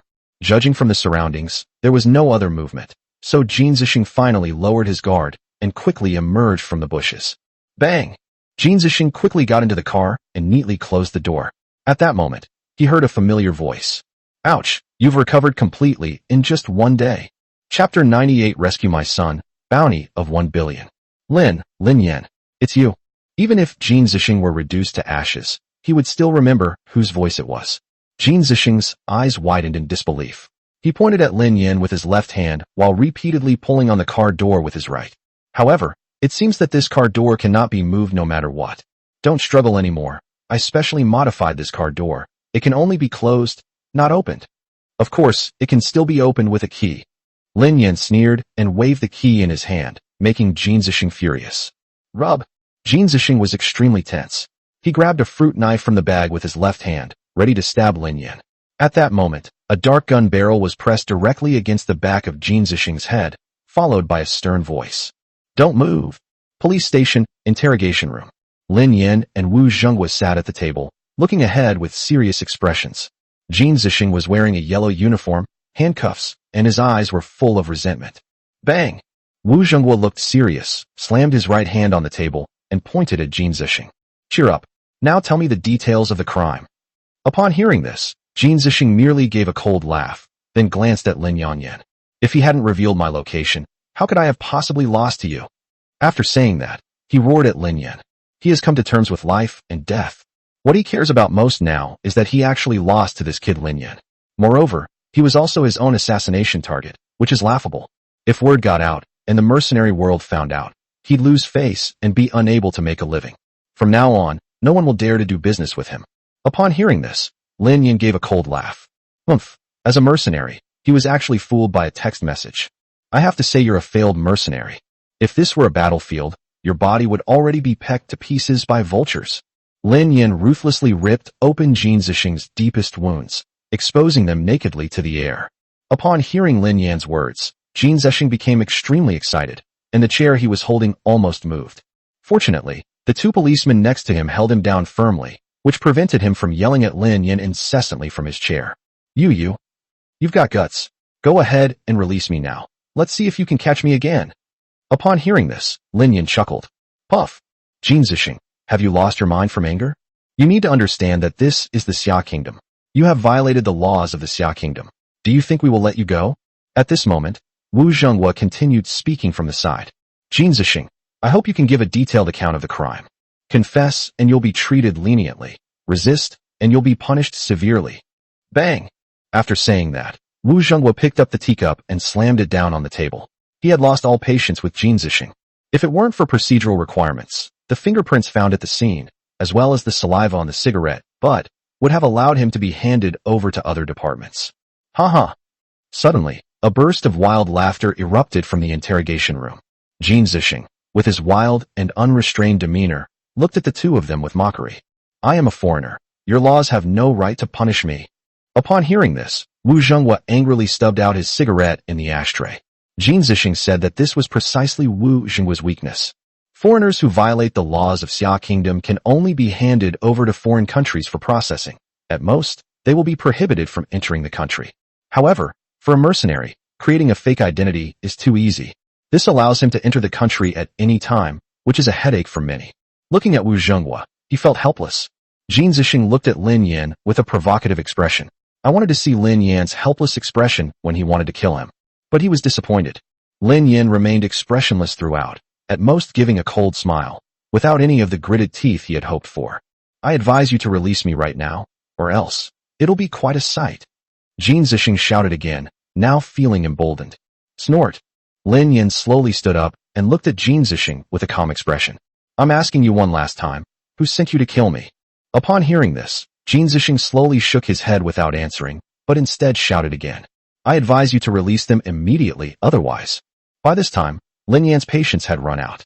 If it weren't for the fact that this was a police station, he would have already taken action. We've never let this guy be so arrogant until now. Lin Yan slowly approached, his cold eyes fixed on Jin Zixing, and chilling words slowly escaped from his mouth. Believe it or not, tonight I'll seal you in a metal barrel with cement and throw you into the Huangpu River. By then, I hope you'll still have the courage to argue with me to the death. Jin Zixing looked at Lin Yan, who had a murderous look on his face, without a trace of doubt in his heart. Moreover, he felt his hands and feet instantly turn icy cold, as if an aura of death was enveloping him. A voice deep within him was screaming frantically, Speak up! Compared to death, this is nothing. Lin Yan looked at Jin Zixing, who was struggling, and said to the police outside, "Someone, load it onto the truck, and get a metal drum and some cement." Upon hearing this, Jin Zixing was immediately terrified. Lin Yan was even more decisive than him. He killed without hesitation. If he were to be killed by Lin Yan like this, his death would be far too humiliating. He knew that he was keeping his employer's secret, and that his employer might not be grateful to him. Moreover, when employers receive messages about themselves afterwards, they will only berate them as a piece of trash. They wouldn't grieve for his death even for a moment, nor would they be willing to offer a single expression of pity. After all, having worked as a mercenary for over 20 years, he knew that his employers were either high-ranking politicians or ruthless drug lords. None of them were kind people. At this moment, Jin Zixing quickly shouted, I'll talk, okay. South America, an isolated island. This is a private island, and a villa sits halfway up the mountain, staffed entirely by armed men in black. On the third floor of the villa, a bald man in his 50s looked calmly at the photo in his hand and slowly said something. My son, your father will definitely take care of that guy. Then, I'll get you out. At that moment, a woman with a voluptuous figure quickly approached the bald man. Dad, the operation failed. Jin Zixing has been arrested. Upon hearing this, the bald old man gripped his cane with his right hand, veins bulging, and then a voice came from his mouth. Global announcement. A reward of $1 billion will be offered to anyone who can rescue my son. Upon hearing this, the woman looked at the old man with a strange expression, a hint of resentment in her eyes, but she said nothing. Yes, Chief. Chapter 99 Global Shock, Lin Yan's Considerations. At this moment, a shocking bounty appeared on the dark web of Blue Star. A bounty of $1 billion for saving one person in China. All the mercenaries or organizations that saw this message went crazy. Of course, only mercenaries or medium-sized organizations are usually interested in this. After all, large international organizations have their own stable revenue streams, and $1 billion is nothing to them. Moreover, China has always been a forbidden zone for illegal organizations. Offending China and affecting trade between the two countries for $1 billion is simply not worth it. China is no pushover either. Otherwise, why have there been so few mercenaries causing trouble in China over the years? This alone allows those large illegal organizations to sit back and watch the fight unfold. Although $1 billion is not much for a large organization. However, for mercenaries and small to medium-sized organizations, this is definitely a huge sum of money. Countless mercenaries are preparing to rush to China, hoping to rescue criminals and obtain $1 billion. The city of Shanghai, the police station. This illegal organization's offer of $1 billion reward for the rescue of criminals is a provocation against our Xia Kingdom's police force. It's blatant contempt. We must resolutely crack down on this group of illegal individuals and ensure that the criminals cannot escape. Seated at the head of the table is Chun Chien-kwa, the current Minister of Police, with Wu Cheng-kwa to his right. Upon hearing this, Wu Zhenghua stood up abruptly, saluted with his right hand, and the other police officers followed suit. Please rest assured, superiors, we will resolutely crack down on criminals and ensure that no criminal escapes justice. After that, the other police officers also said in unison, please rest assured, superiors, we will resolutely crack down on criminals and ensure that no criminal escapes justice. Seeing the united and dedicated police force of Shanghai, Chen Zhengwo smiled. Then, she looked at Lin Yan sitting at the end of the table, and her heart skipped a beat again, but she recovered in an instant. Every time he saw Lin Yan's face, he was reminded of that once powerful old man. It can be said that the existence of that old man is what made the Xia Kingdom so powerful today. Moreover, he also learned from other sources that Lin Yan was the grandson he had been searching for more than 20 years. The more Chen Zhengwo thought about it, the more excited he became. Lin Yan, you've made the greatest contributions in these operations. What's your opinion on this aggressive situation? Everyone was surprised to hear Minister Chen say that. You should know that this is the second time Minister Chen has met Lin Yan, so why does he value Lin Yan so much? Moreover, his own family's director also groomed Lin Yan as his successor. The key is that Minister Chen is only 1 year away from retirement, so if this case is handled well. Therefore, it is highly likely that Wu Zhenghua went up, which makes many police officers have to look at Lin Yan in a different light. Could it be that Lin Yan will be the next police chief of Shanghai's Metropolitan Police Department? His promotion speed is just too fast. Lin Yan found Minister Chen's question quite strange. Why was he being asked this out of the blue? You have to understand that in the police station, he's at most a low-level soldier, and practically invisible at that. However, at this moment, everyone's eyes turned to Lin Yan. He knew he had no choice but to answer. Cough. Lin Yin quickly stood up, ready to speak. At this moment, Minister Chen waved to him in a friendly manner. You can answer while sitting down. There's no need to be so reserved. At this moment, everyone's gaze towards Lin Yin changed again, and even Wu Zhengwo looked surprised. Everyone knows that Chen Zhangwo is a very meticulous person who is particular about everything he does. But today, surprisingly, Lin Yin was allowed to sit down and talk. It should be noted that Lin Yin is currently just a low-ranking police officer, a far cry from Chen Zhangwo's position. However, Chen Zhangwo actually asked Lin Yin to sit down and talk. Upon hearing this, Lin Yin didn't stand on ceremony. I think the most important thing right now is to transfer the criminals. Upon hearing this, everyone present looked at Lin Yin with confusion, and some even felt indignant. What kind of talk is that? Are criminals not safe being held in our Shanghai Police Department? That's right. The safety of our Shanghai Police Department ranks among the top in the country. Nowhere is safer than here. Yes, that's what I think too. We'll just sit back and wait for them to come to us. At this moment, Chen Zhangwo and Wu Zhengwo exchanged a glance, both of them understanding something from their eyes. Tell me your reasons. Chen Zhangwo gestured to Lin Yin, giving him a chance to explain. This left everyone puzzled. Lin Yin simply shook his head slowly, then walked to the large screen, which displayed all the buildings near the police station. He pointed to the red dot on the screen and said, "Look, this is our police station, and just across the street to the east of the police station is the #1 Central School of Shanghai. And directly to the west of his police station is a large pedestrian street near the city center, which is always packed with people. Furthermore, to the southeast of the police station is the high-speed rail station, with tens of thousands of people coming and going every day." At this point, Chen Zhangwo and Wu Zhengwo were startled, and some of the police officers even understood what Lin Yin was trying to say. If the criminals really did break into our police station, then everything around us. Lin Yin didn't say anything more. After all, the words had been said to this extent, and anyone who wasn't a fool would understand what it meant. If that's the case, once the criminals start breaking into the prison, countless people will die around here. This is terrifying. If the perpetrators were even more ruthless, they could use bombs to destroy the surrounding buildings, causing panic, and then rescue people in the chaos. That's impossible. The customs authorities are really bad at dealing with weapons. Hearing this, Lin Yin smiled dismissively. Have you guys forgotten about that sniper rifle? At this point, everyone felt a chill run down their spines. If that were the case, most of the people here might die in the line of duty. At this moment, everyone looked at Chen Zhangwo, because such matters still needed the leader's approval. At this moment, even Chen Zhangwo couldn't help but show a worried expression, and then he slammed his right hand on the table. The relocation is definitely going to happen. The key question is where to relocate. If the distance is too short, there is no point in moving. If the distance is too long, there is a risk of unforeseen events along the way. Upon hearing this, everyone fell into deep thought. At this moment, Wu Zhengwo slowly spoke. There's a prison about 100 kilometers away from here. The security measures are decent. Upon hearing this, Chen Zhangwo immediately changed his mind and shifted his focus. At this moment, Chen Zhangwo looked at Lin Yin with admiration. He hadn't expected Lin Yin to be so skilled, and even to think things through so thoroughly. However, Lin Yin was thinking about another problem. His shock value had already exceeded 1 million. Moreover, we've been busy solving cases lately, so there's simply no chance to increase the number of cases. After all, such large-scale cases are usually made public later, or even not at all. This resulted in only insiders knowing how capable Lin Yin was.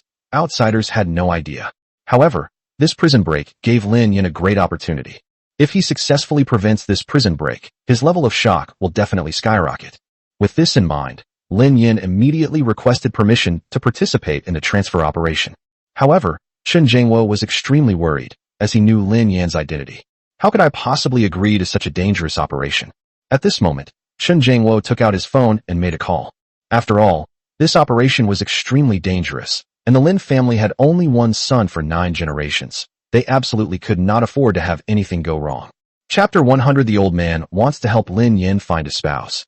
The capital city, in the suburbs. This is at the foot of the famous Great Wall, where you can see one of China's greatest historical buildings just by looking up. At the foot of the mountain, there is a simple and elegant Chinese-style courtyard house, with ivy climbing all over the mottled walls. It looks very clean and tidy, but there are few people around. In the hall, Lin Dingtian sat quietly, with a wealthy woman who looked to be in her 60s sitting below him. Hey girl, I'm getting on in years and I've never really asked you for anything. I called you here today because I really want to ask for your help. Upon hearing this, The noblewoman sitting below was startled. You must know that the old man in front of me is one of the top figures in the entire Xia kingdom, and he actually has a request for me. Moreover, I recently heard that my grandson, who had been missing for more than 20 years, has finally been found. That little guy will become a giant in the Xia kingdom sooner or later.